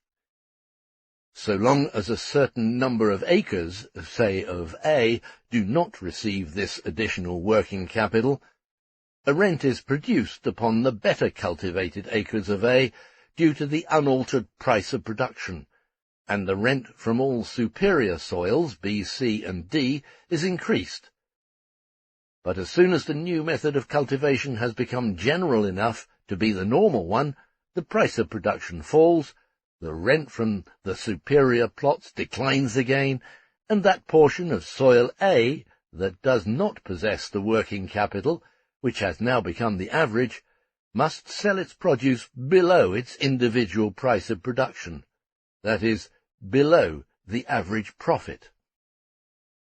In the case of a falling price of production, this also occurs even with decreasing productivity of the additional capital, as soon as the required total product is supplied, in consequence of increased investment of capital, by the superior soils, and thus, for example, the working capital is withdrawn from A, that is, A no longer competes in the production of this particular product, for example, wheat. The quantity of capital which is now required, on an average, to be invested in the better soil B, the new regulator, now becomes normal, and when one speaks of the varying fertility of plots of land, it is assumed that this new normal quantity of capital per acre is employed. On the other hand, it is evident that this average investment of capital, say in England, of £8 per acre prior to 1848 and £12 subsequent to that year, will constitute the standard in concluding leases. For the farmer expending more than this, the surplus profit is not transformed into rent for the duration of the contract. Whether this takes place after expiration of the contract or not will depend upon the competition among the farmers who are in a position to make the same extra capital advance. We are not referring here to such permanent soil improvements that continue to provide the increased output with the same or even with a decreasing outlay of capital. Such improvements, although products of capital, have the same effect as natural differences in the quality of the land. We see, then, that a factor comes into consideration in the case of differential rent 2, which does not appear in the case of differential rent 1 as such, since the latter can continue to exist independently of any change in the normal investment of capital per acre. It is, on the one hand, the blurring of results from various investments of capital in regulating soil A, whose output flow simply appears as a normal average output per acre. It is, on the other hand, the change in the normal minimum, or in the average magnitude of invested capital per acre, so that this change appears as a property of the soil. It is, finally, the difference in the manner of transforming surplus profit into the form of rent. Table 6 shows, furthermore, compared with Tables 1 and 2, that the grain rent has more than doubled in relation to Table 1, and has increased by 1 1/5 quarters in relation to Table 2, while the money rent has doubled in relation to Table 1, but has not changed in relation to Table 2. It would have increased considerably if, other conditions remaining the same, more of the additional capital had been allocated to the superior soils, or if, on the other hand, the effect of the additional capital on A had been less appreciable, and thus the regulating average price per quarter from A had been higher. If the increase in productiveness by means of additional capital should produce varying results for the various soils, this would produce a change in their differential rents. In any case, it has been shown that the rent per acre, for instance with a doubled investment of capital, may not only double, but may more than double, while the price of production falls in consequence of an increased rate of productivity of the additional capital invested, that is, when this productivity grows at a higher rate than the advanced capital. But it may also fall if the price of production should fall much lower as a result of a more rapid increase in productiveness of soil A. Let us assume that the additional investments of capital, for instance in B and C, do not increase the productivity at the same rate as they do for A, so that the proportional differences decrease for B and C, and the increase in output does not make up for the fall in price. See Table 6a. Then, compared with Table 2, the money rent from D would remain unchanged, and that from B and C would fall. Finally, the money rent would rise if more additional capital were invested in the superior soils with the same proportional increase in productiveness than A, or if the additional investments of capital in the superior soils were effective at an increasing rate of productivity. In both cases, the differences would increase. The money rent falls when the improvement due to additional investment of capital reduces the differences completely or in part, and affects A more than B and C.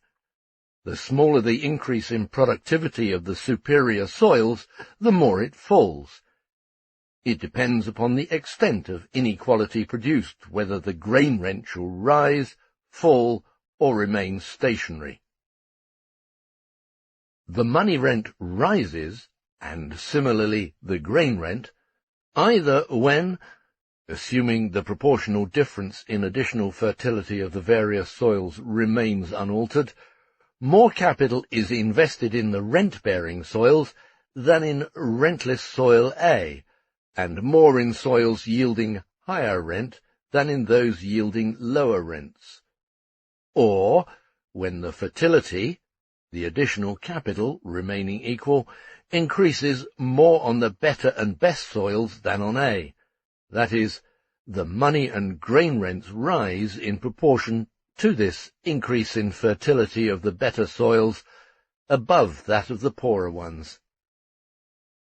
But, under all circumstances, there is a relative rise in rent when increased productive power is the result of an addition of capital, and not merely the result of increased fertility with unaltered investment of capital.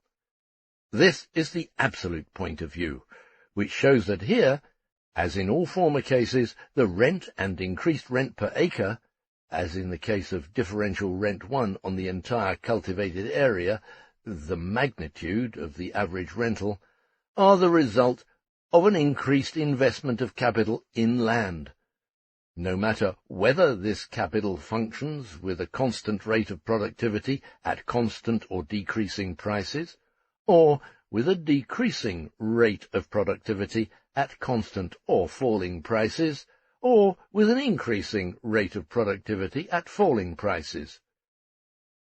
For our assumption, constant prices with a constant, falling or rising rate of productivity of the additional capital, and falling prices with a constant, falling or rising rate of productivity, resolves itself into a constant rate of productivity of the additional capital at constant or falling prices, a falling rate of productivity at constant or falling prices, and a rising rate of productivity at constant and falling prices.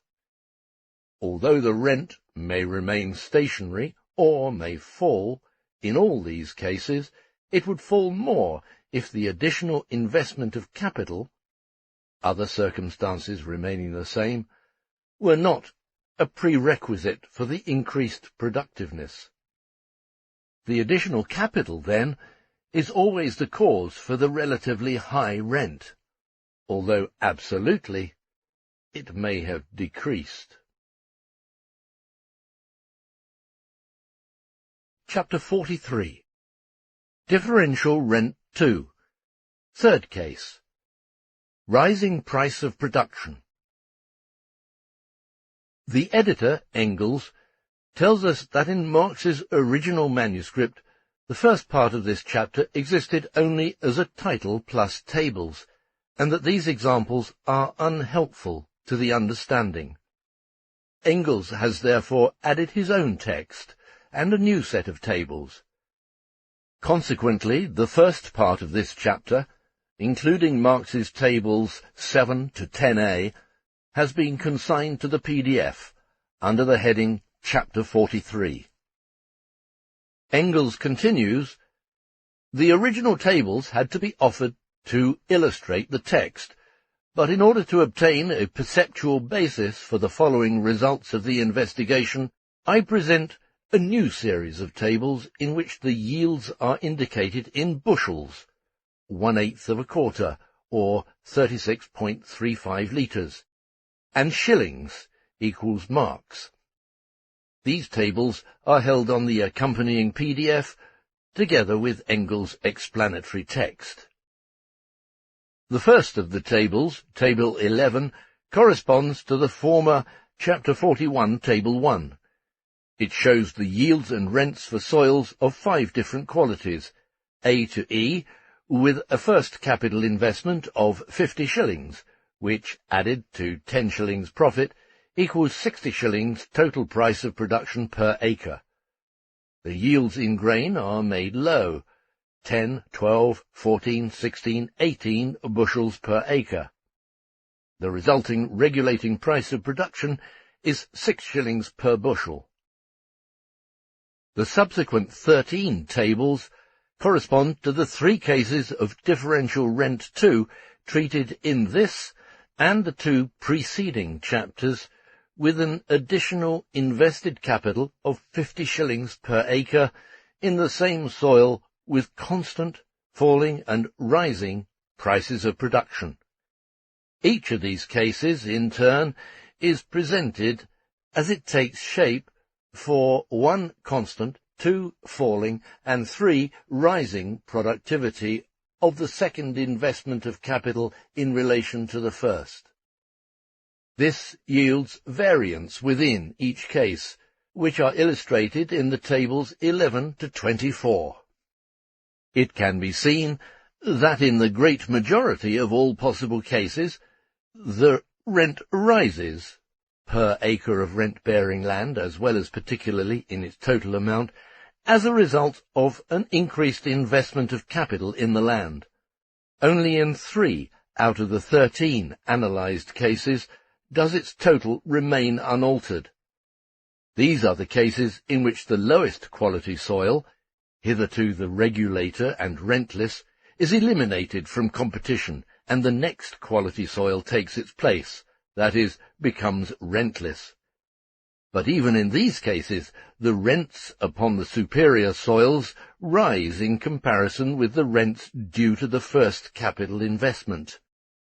When the rent for C falls from 24 to 20, then those for D and E rise from 36 and 48 to 40 and 60 shillings respectively.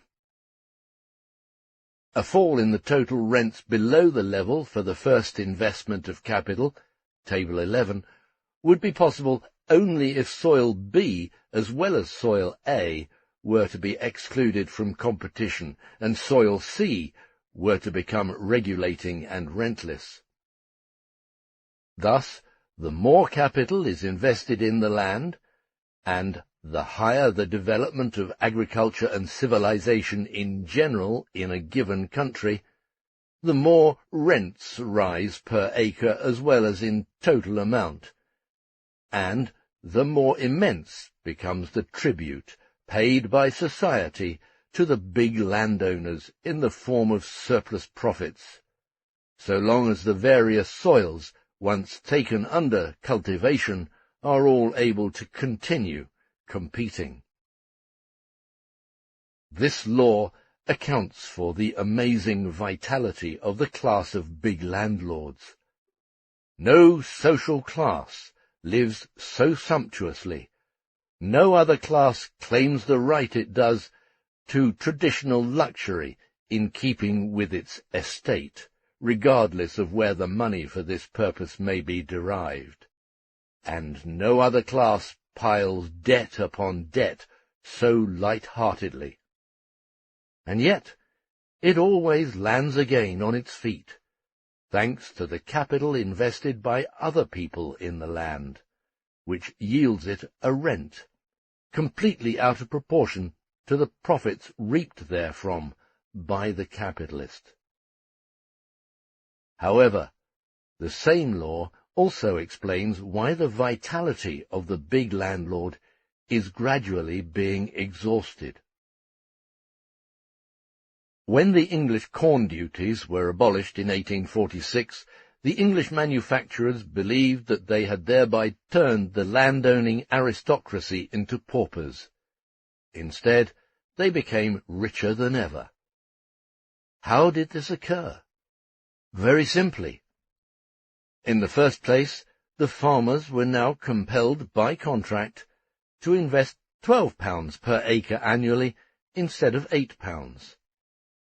And secondly, the landlords, being strongly represented in the lower house too, granted themselves a large government subsidy for drainage projects and other permanent improvements on their land. Since no total displacement of the poorest soil took place, but rather, at worst, it became employed for other purposes, and mostly only temporarily, rents rose in proportion to the increased investment of capital, and the landed aristocracy consequently was better off than ever before. But everything is transitory. Transoceanic steamships and the railways of North and South America and India enabled some very singular tracts of land to compete in European grain markets. These were, on the one hand, the North American prairies and the Argentine pampas, plains cleared for the plough by nature itself, and virgin soil, which offered rich harvests for years to come, even with primitive cultivation and without fertilizers. And, on the other hand, there were the land holdings of Russian and Indian communist communities, which had to sell a portion of their produce, and a constantly increasing one at that, for the purpose of obtaining money for taxes wrung from them, frequently by means of torture, by a ruthless and despotic state. These products were sold without regard to price of production, They were sold at the price which the dealer offered, because the peasant, perforce, needed money without fail when taxes became due. And in the face of this competition, coming from virgin plains as well as from Russian and Indian peasants ground down by taxation, the European tenant farmer and peasant could not prevail at the old rents. A portion of the land in Europe fell decisively out of competition as regards grain cultivation, and rents fell everywhere. Our second case, variant 2, falling prices and falling productivity of the additional investment of capital, became the rule for Europe, and therefore the lament of landlords from Scotland to Italy and from southern France to East Prussia. Fortunately, the plains are far from being entirely brought under cultivation. There are enough left to ruin all the big landlords of Europe, and the small ones into the bargain. Friedrich Engels. The headings under which rent should be analyzed are: A. Differential rent. 1. Conception of differential rent. Water power as an illustration. Transition to agricultural rent proper. 2. Differential rent 1, arising from the varying fertility of various plots of land. 3. Differential rent 2, arising from successive investments of capital in the same land. Differential rent 2 should be analyzed: 3a, with a stationary price of production, 3b, falling price of production, 3c, and rising price of production, 3d, also the transformation of surplus profit into rent. 4. Influence of this rent upon the rate of profit. B. Absolute rent. C. The price of land. D. Final remarks concerning ground rent. Overall conclusions to be drawn from the consideration of differential rent in general are the following. First, the formation of surplus profit may take place in various ways. On the one hand, based on differential rent 1, that is, on the investment of the entire agricultural capital in land consisting of soils of varying fertility, or in the form of differential rent 2, based on the varying differential productivity of successive investments of capital in the same land, that is, a greater productivity, expressed for example in quarters of wheat, than is secured with the same investment of capital in the worst land, rentless, but which regulates the price of production. But no matter how this surplus profit may arise, its transformation into rent, that is, its transfer from farmer to landlord, always presupposes that the various actual individual production prices of the partial outputs of the individual successive investments of capital, that is, independent of the general price of production by which the market is regulated, have previously been reduced to an individual average price of production. The excess of the general regulating production price of the output per acre over this individual average production price constitutes and is a measure of the rent per acre. In the case of differential rent 1, the differential results are in themselves distinguishable because they take place upon different portions of land, distinct from one another and existing side by side, given an investment of capital per acre and a degree of cultivation considered normal. In the case of differential rent 2, they must first be made distinguishable. They must in fact be transformed back into differential rent 1, and this can only take place in the indicated way. For an example, please refer to Table 3 from Chapter 41 on the PDF, with accompanying text on page 33 of the PDF. Secondly, assuming a decreasing rate of productivity for the additional investments of capital whose limit, so far as the new formation of surplus profit is concerned, is that investment of capital which just covers the price of production, that is, which produces a quarter as dearly as the same investment of capital in an acre of soil A, namely at £3, according to our assumption. It follows from what has just been said that the limit, where the total investment of capital in an acre of B would no longer yield any rent, is reached when the individual average production price of output per acre of B would rise to the price of production per acre of A. If only investments of capital are made in B that yield the price of production, that is, yield no surplus profit nor new rent, then this indeed raises the individual average price of production per quarter, but does not affect the surplus profit, and eventually the rent, formed by previous investments of capital.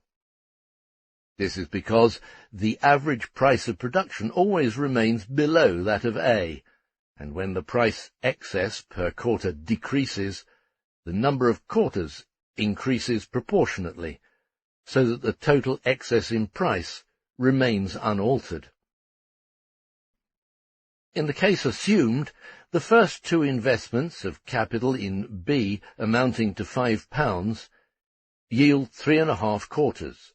Thus, according to our assumption, 1½ quarters of rent equals £4.5.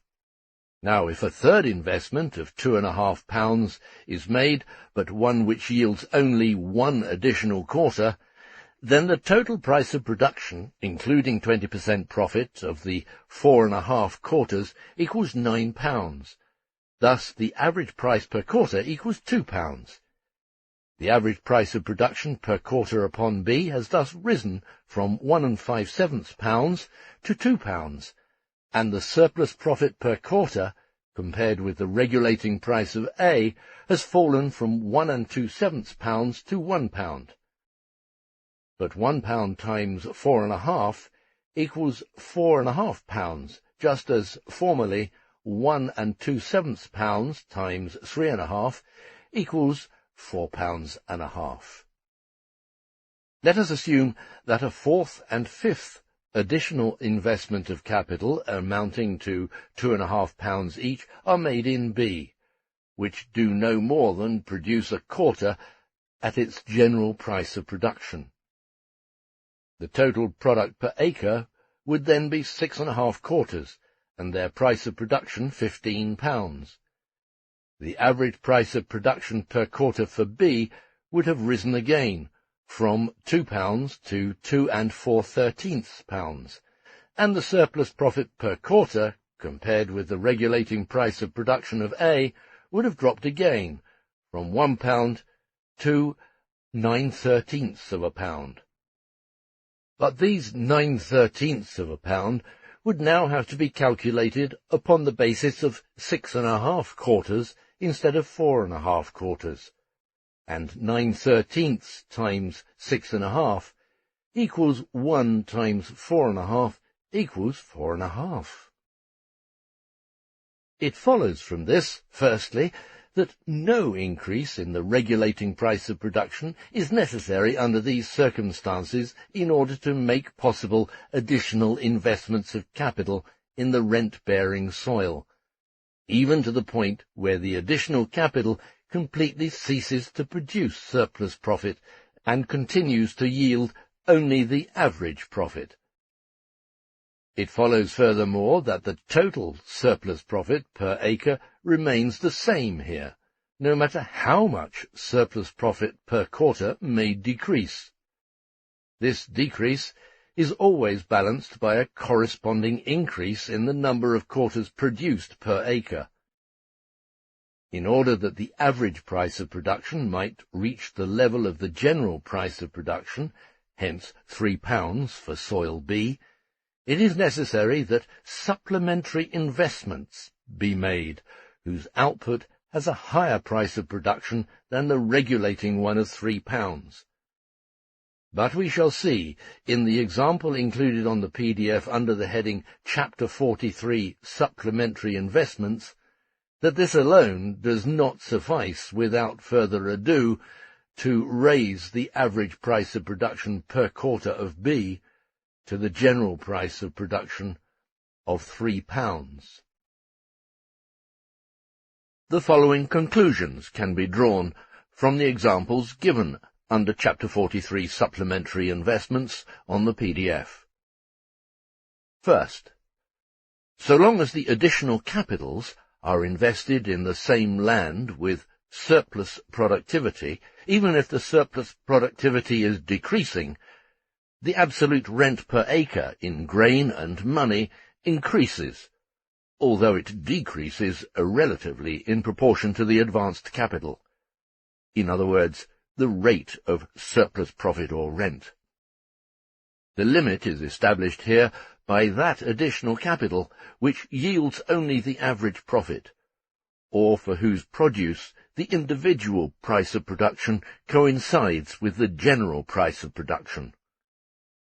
The price of production remains the same under these circumstances, unless the production from the poorer soils becomes superfluous as a result of increased supply. Even when the price is falling, these additional capitals may, within certain limits, still produce surplus profit, though less of it. Secondly, the investment of additional capital yielding only the average profit, whose surplus productivity therefore equals 0, does not alter in any way the amount of the existing surplus profit, and consequently of rent. The individual average price per quarter increases thereby upon the superior soils. The excess per quarter decreases, but the number of quarters which contain this decreased excess increases, so that the mathematical product remains the same.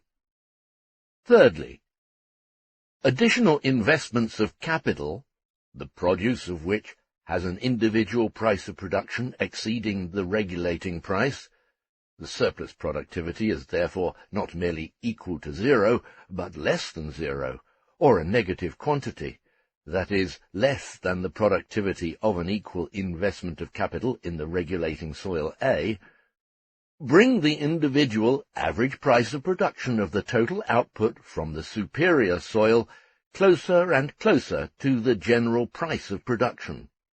That is, reduce more and more the difference between them, which constitutes the surplus profit or rent. An increasingly greater part of what constituted surplus profit or rent enters into the formation of the average profit. But nevertheless, the total capital invested in an acre of B continues to yield surplus profit, although the latter decreases as the amount of capital with underproductiveness increases, and to the extent of this underproductiveness. The rent, with increasing capital and increasing production, in this case decreases absolutely per acre, not merely relatively with reference to the increasing magnitude of the invested capital, as in the second case. The rent can be eliminated only when the individual average price of production of the total output from the better soil B coincides with the regulating price, so that the entire surplus profit from the first more productive investments of capital is consumed in the formation of average profit. The minimum limit of the drop in rent per acre is that point at which it disappears. But this point does not occur as soon as the additional investments of capital are underproductive, but rather as soon as the additional investment of underproductive capital becomes so large in magnitude that its effect is to cancel the overproductiveness of the first investments of capital, so that the productiveness of the total invested capital becomes the same as that of the capital invested in A, and the individual average price per quarter of B becomes therefore the same as that per quarter of A. In this case, too, the regulating price of production, £3 per quarter, would remain the same, although the rent had disappeared. Only beyond this point would the price of production have to rise in consequence of an increase either in the extent of underproductiveness of the additional capital, or in the magnitude of the additional capital of equal underproductiveness. For instance, if, in the supplementary investment table, 2½ quarters were produced instead of 1½ quarters upon the same soil at £4 per quarter, we would have had a total of 7 quarters for £22 price of production. A quarter would have cost 3 1/7 pounds, and it would thus be 1/7 of a pound above the general price of production, and the latter would therefore have to rise.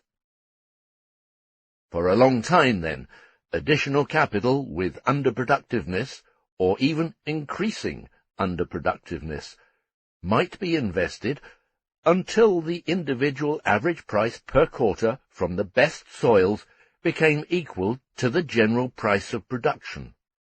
That is, until the excess of the latter over the former, and thereby the surplus profit and the rent, entirely disappeared. And even then, the disappearance of rent from the better soils would only signify that the individual average price of their produce coincides with the general price of production, so that an increase in the latter would not yet be required.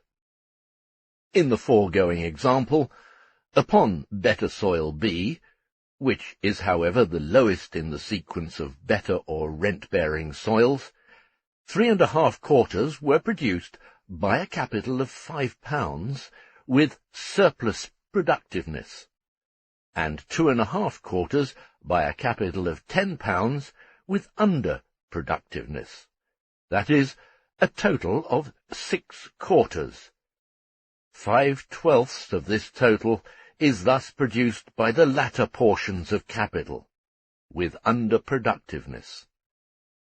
And it is only at this point that the individual average price of production of the 6 quarters rises to £3 per quarter, and thus coincides with the general price of production.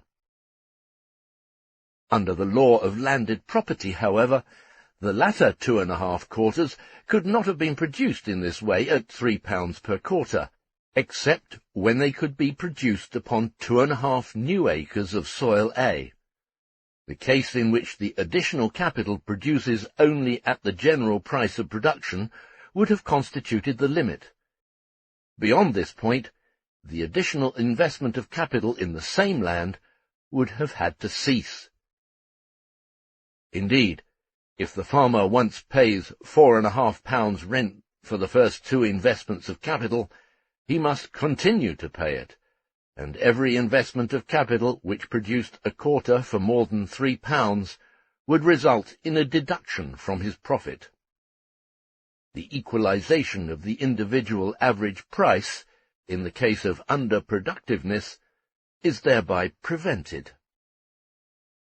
Although differential rent is but a formal transformation of surplus profit into rent, and property in land merely enables the owner in this case to transfer the surplus profit of the farmer to himself, we find nevertheless that successive investment of capital in the same land, or what amounts to the same thing, the increase in capital invested in the same land, reaches its limit far more rapidly when the rate of productiveness of the capital decreases and the regulating price remains the same.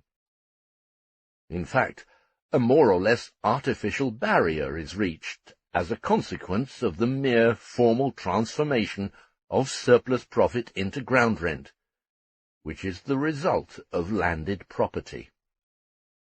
The rise in the general price of production, which becomes necessary here within more narrow limits than otherwise, is in this case not merely the cause of the increase in differential rent, but the existence of differential rent, as rent, is at the same time the reason for the earlier and more rapid rise in the general price of production, in order to ensure thereby the increased supply of produce that has become necessary. The following should furthermore be noted. By an additional investment of capital in soil B, the regulating price could not, as discussed, rise to £4 if soil A were to supply the additional produce below £4 by a second investment of capital, or if new and worse soil than A, whose price of production were indeed higher than £3 but lower than £4, were to enter into competition. We see, then, that the differential rent 1 and differential rent 2, while the first is the basis of the second, serve simultaneously as limits for one another, whereby now a successive investment of capital in the same land, now an investment of capital side by side in new additional land, is made. In like manner, they limit each other in other cases, for instance, when better soil is taken up. Chapter 44. Differential rent also on the worst cultivated soil.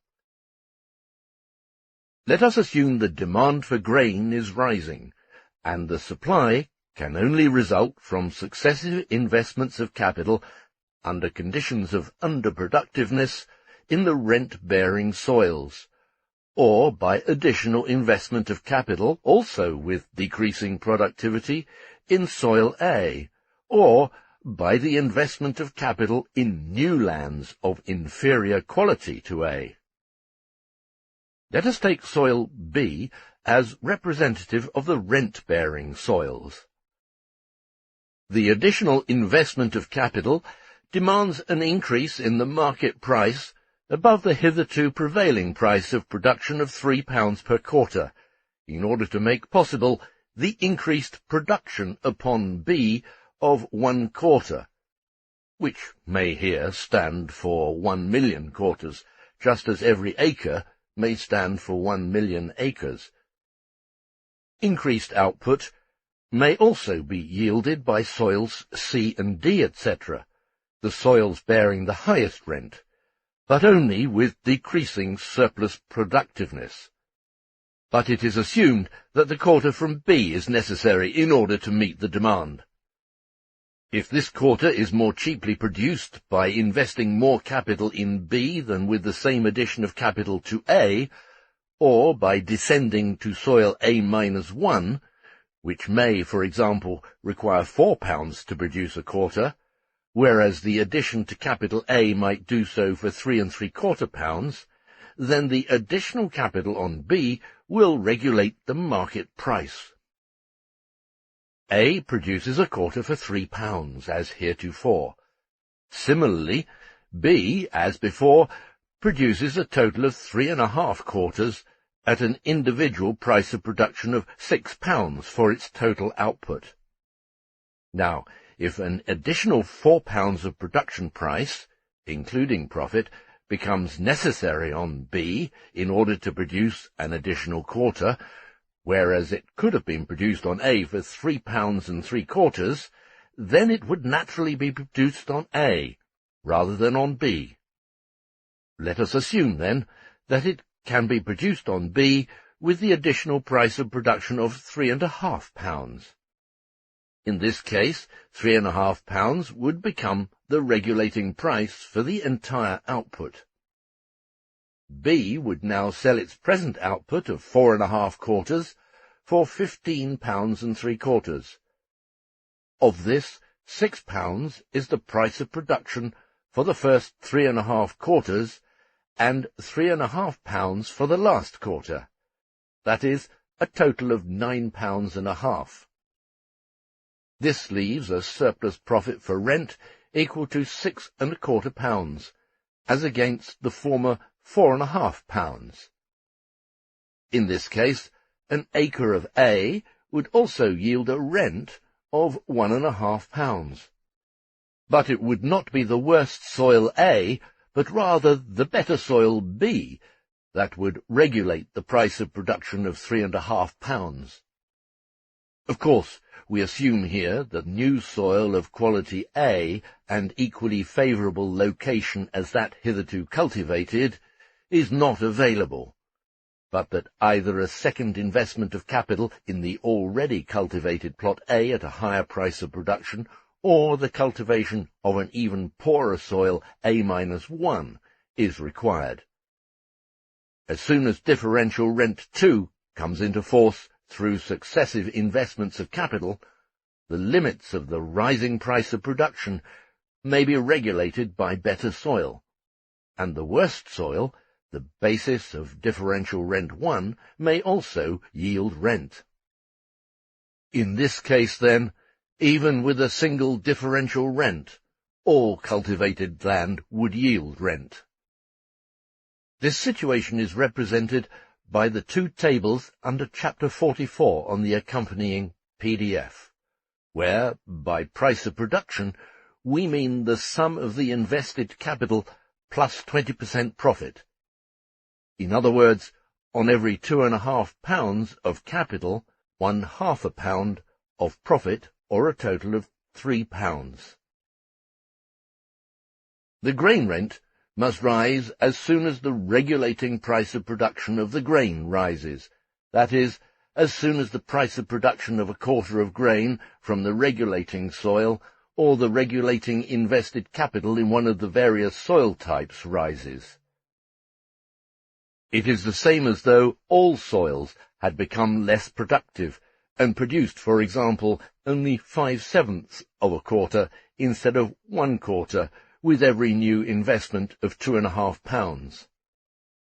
Whatever else they produce in grain with the same investment of capital is transformed into surplus product, which represents the surplus profit, and therefore the rent. Assuming the rate of profit remains the same, the farmer can buy less grain with his profit. The rate of profit may remain the same if wages do not rise, either because they are depressed to the physical minimum, that is, below the normal value of labour power, or because the other articles of consumption needed by the labourer and supplied by manufacture have become relatively cheaper, or because the working day has become longer or more intensive, so that the rate of profit in non-agricultural lines of production, which, however, regulates the agricultural profit, has remained the same or has risen, or, finally, because more constant and less variable capital is employed in agriculture, even though the amount of capital invested is the same. We have thus considered the first method, by which rent may arise on the hitherto worst soil A, without taking still worse soil under cultivation. That is, rent may arise from the difference between its individual, hitherto regulating price of production and the new higher price of production, whereby the last additional capital employed under conditions of underproductiveness upon the better soil supplies the necessary additional produce. If the additional produce had to be supplied by soil A-1, which cannot produce a quarter for less than £4, then the rent per acre of A would have risen to £1. But in this case, soil A-1 would have taken the place of A as the worst cultivated soil, and the latter would have moved into the lowest position in the sequence of rent-bearing soils. Differential rent 1 would have changed. This case, then, is not included in the consideration of differential rent 2, which arises from the varying productiveness of successive investments of capital in the same piece of land. But aside from this, differential rent may arise on soil A in two other ways. With the price unchanged, any given price, even a lower one compared to former ones, when the additional investment of capital results in surplus productiveness, which prima facie, and up to a certain point, must always be the case precisely on the worst soil. Secondly, however, when the productiveness of successive investments of capital in soil A decreases. It is assumed in both cases that the increased production is required to meet demand. But from the point of view of differential rent, a peculiar difficulty arises here owing to the previously developed law, according to which it is always the individual average price of production per quarter for the total production, or the total outlay of capital, which acts as the determining factor. In the case of soil A, however, there is not, as in the cases of the better soils, another price of production which limits, for new investments of capital, the equalization of the individual with the general price of production. For the individual price of production of A is precisely the general price of production regulating the market price. Let us assume 1. When the productiveness of successive investments of capital is increasing, 1 acre of A will produce 3 quarters instead of 2 quarters, given an investment of £5, corresponding to a price of production of £6. The first investment of £2.50 yielded 1 quarter, the second 2 quarters. In this case, a price of production of £6 will yield 3 quarters, so that the average cost of a quarter will be £2. That is, if the 3 quarters are sold at £2 per quarter, then A, as heretofore, does not yield any rent, but only the basis of differential rent 2 has been altered. The regulating price of production is now £2 instead of £3. A capital of £2.50 now produces an average of 1.5 quarters on the worst soil instead of 1 quarter. And now this is the official productivity for all better soils, given an investment of £2.50. From now on, a portion of their former surplus product enters into the formation of their necessary output, just as a portion of their surplus profit enters into forming the average profit. On the other hand, if the calculation is made upon the basis of better soils, where the average calculation does not alter the absolute surplus at all, because for them the general price of production is the limit for the investment of capital, then a quarter from the first investment of capital costs £3, and the 2 quarters from the second investment cost only £1.50 each. This would thereby give rise to a grain rent of 1 quarter, and a money rent of £3 on A, but the 3 quarters would be sold for the old price of £9. If a third investment of £2.50 were made, under conditions of the same productiveness as the second investment, then the total would be 5 quarters, for a price of production of £9. If the individual average price of production of A should remain the regulating price, then a quarter would now be sold at 1 4/5 pounds. The average price would have fallen once more, not through a new rise in productiveness of the third investment of capital, but merely through the addition of a new investment of capital having the same additional productiveness as the second. Instead of raising the rent, as on the rent-bearing soils, the successive investments of capital in soil A of higher but constant productiveness would proportionally lower the price of production, and thereby, everything else being equal, the differential rent on all other soils. On the other hand, if the first investment of capital, which produces 1 quarter at a price of production of £3, should in itself remain regulating, then 5 quarters would be sold for £15, and the differential rent of the later investments of capital in soil A would amount to £6.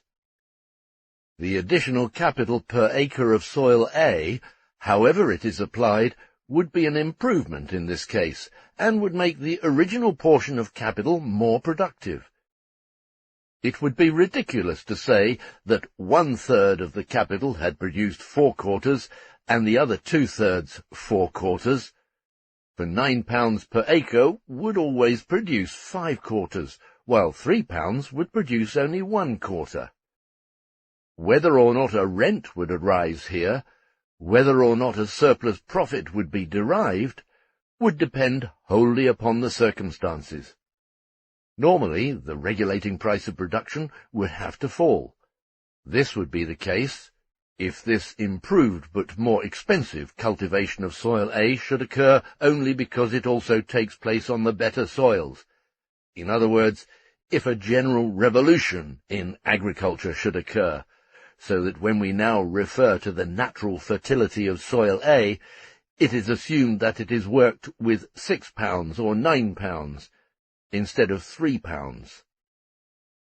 This would particularly apply if the bulk of cultivated acres of soil A, which furnished the main supply of a given country, should employ this new method. But if the improvement should at first extend only to a small area of A, then this better cultivated portion would yield a surplus profit, which the landlord would be quick to transform wholly or in part into rent, and to fix in the form of rent. In this way, if the demand kept pace with the increasing supply, as more and more of soil A began to employ the new method of cultivation, rent might be gradually formed on all soil of quality A, and the surplus productivity might be eliminated wholly or in part, depending on market conditions. The equalization of the price of production of A to the average price of its produce obtained under conditions of increased outlay of capital might thus be prevented by fixing the surplus profit of this increased investment of capital in the form of rent. Thus, as was previously seen to be the case for the better soils, when the productiveness of the additional capital decreased, it would again be the transformation of surplus profit into ground rent, that is, the intervention of property in land, which would raise the price of production, instead of the differential rent merely being the result of the difference between the individual and the general price of production. It would prevent, in the case of soil A, the coincidence of both prices, because it would interfere with the regulation of the price of production by the average price of production on A. It would thus maintain a higher price of production than necessary, and thereby create rent. Even if grain were freely imported from abroad, the same result could be brought about, or perpetuated, by compelling farmers to use soil capable of competing in grain cultivation without yielding rent at the price of production regulated from abroad, for other purposes, for example pasturage, so that only rent-bearing soils would be used for grain cultivation, that is, only soils whose individual average price of production per quarter were below that determined from abroad. On the whole, it is to be assumed that in the given case the price of production will fall, but not to the level of its average. It will be higher than the average, but below the price of production of the worst cultivated soil A, so that the competition from new soil A is limited. 2. when the productiveness of additional capitals is decreasing. Let us assume that soil A-1 requires 4 pounds to produce the additional quarter, whereas soil A produces it for 3 3/4 pounds, that is more cheaply, but still 3/4 pound more dearly than the quarter produced by its first investment of capital. In this case, the total price of the 2 quarters produced upon A would be 6 3/4 pounds. Thus, the average price per quarter equals 3 3/8 pounds. The price of production would rise, but only by 3/8 pound, whereas it would rise by another 3/8, or to 3 3/4 pounds, if the additional capital were invested in new land which produced at 3 3/4 pounds, and it would thus bring about a proportional increase in all other differential rents. The price of production of 3 3/8 per quarter for A would thus be equalized to its average price of production with an increased investment of capital, and would be the regulating price. Thus, it would not yield any rent, since it would not produce any surplus profit. However, if this quarter, produced by the second investment of capital, were sold for 3 3/4 pounds, soil A would now yield a rent of 3/4 pound, and indeed on all acres of A, in which no additional investment of capital had taken place, and which thus would still produce at 3 pounds per quarter. So long as any uncultivated fields of A remain, the price could rise only temporarily to 3 3/4 pounds. Competition from new fields of A would hold the price of production at 3 pounds until all land of type A, whose favourable location enables it to produce a quarter at less than 3 3/4 pounds, would be exhausted.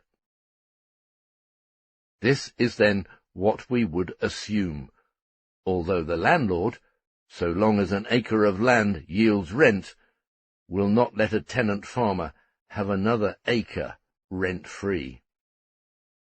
It would again depend to what extent a second investment of capital in the available soil A had become general, whether the price of production is equalized at the average price, or whether the individual price of production of the second investment of capital becomes regulating at 3 3/4 pounds. The latter occurs only when the landowner has sufficient time until demand is satisfied to fix as rent the surplus profit derived at the price of 3 3/4 pounds per quarter.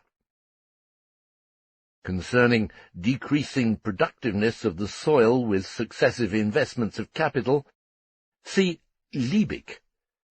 Liebig, the application of chemistry to agriculture and physiology. Braunschweig, 1862. We have observed that the successive decrease in surplus productiveness of invested capital invariably increases the rent per acre, so long as the price of production remains constant, and that this may occur even with a falling price of production. But in general, the following is to be noted. From the standpoint of the capitalist mode of production, a relative increase in the price of products always takes place when these products cannot be secured unless an expenditure or payment not previously made is incurred. For by the replacement of capital consumed in production, we mean only the replacement of values represented by certain means of production. Natural elements entering as agents into production, and which cost nothing, no matter what role they play in production, do not enter as components of capital, but as a free gift of nature to capital, that is, as a free gift of nature's productive power to labour, which, however, appears as the productiveness of capital, as all other productivity under the capitalist mode of production. Therefore, if such a natural power, which originally costs nothing, takes part in production, it does not enter into the determination of price, so long as the product which it helped to produce suffices to meet the demand. But if in the course of development a larger output is demanded than that which can be supplied with the help of this natural power, that is, if this additional output must be created without the help of this natural power, or by assisting it with human labor power, then a new additional element enters into capital. A relatively larger investment of capital is thus required in order to secure the same output. All other circumstances remaining the same, a rise in the price of production takes place. The following is taken from a notebook, quote, begun in mid-February 1876. Friedrich Engels.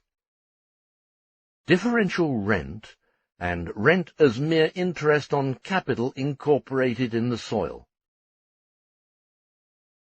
The so-called permanent improvements, which change the physical and in part also the chemical conditions of the soil by means of operations requiring an expenditure of capital, and which may be regarded as an incorporation of capital in the soil, nearly all amount to giving a particular piece of land in a certain limited locality such properties as are naturally possessed by some other piece of land elsewhere, sometimes quite nearby.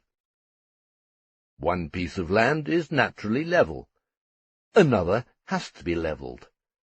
One possesses natural drainage. Another requires artificial drainage. One is endowed by nature with a deep layer of topsoil. Another needs artificial deepening. One clay soil is naturally mixed with the proper amount of sand. Another has to be treated to obtain this proportion. One meadow is naturally irrigated or covered with layers of silt. Another requires labour to obtain this condition. Or, in the language of bourgeois economics, it requires capital. It is indeed a truly amusing theory, whereby here, in the case of one piece of land whose comparative advantages have been acquired, rent is interest, whereas in the case of another piece of land which possesses these advantages naturally, it is not interest. In fact, this is so distorted in practice that since rent really coincides in the one case with interest, it is falsely also called interest in the other cases, where this is positively not the case. However, land yields rent after capital is invested, not because capital is invested, but because the invested capital makes this land more productive than it formerly was. Assuming that all the land of a given country requires this investment of capital, every piece of land which has not received it must first pass through this stage, and the rent, interest yielded in the given case, borne by land already provided with investment of capital, constitutes differential rent, just as though it naturally possessed this advantage, and the other land had first to acquire it artificially. This rent, too, which may be resolved into interest, becomes pure differential rent as soon as the invested capital is amortized. Otherwise, one and the same capital would have to exist twice as capital.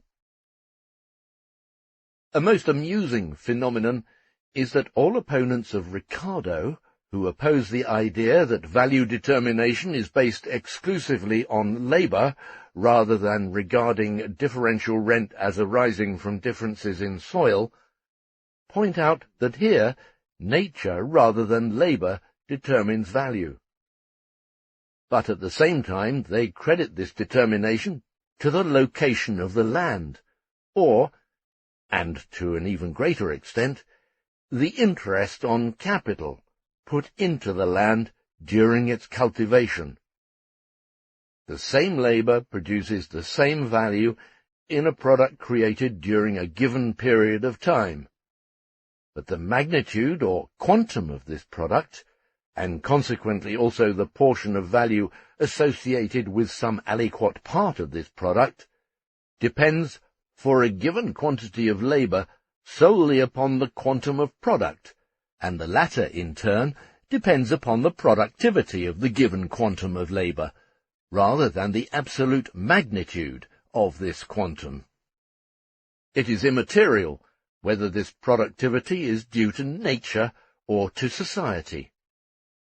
Only in the case when the productivity itself costs labour, and consequently capital, does it increase the price of production by a new element, which nature, by itself, does not do.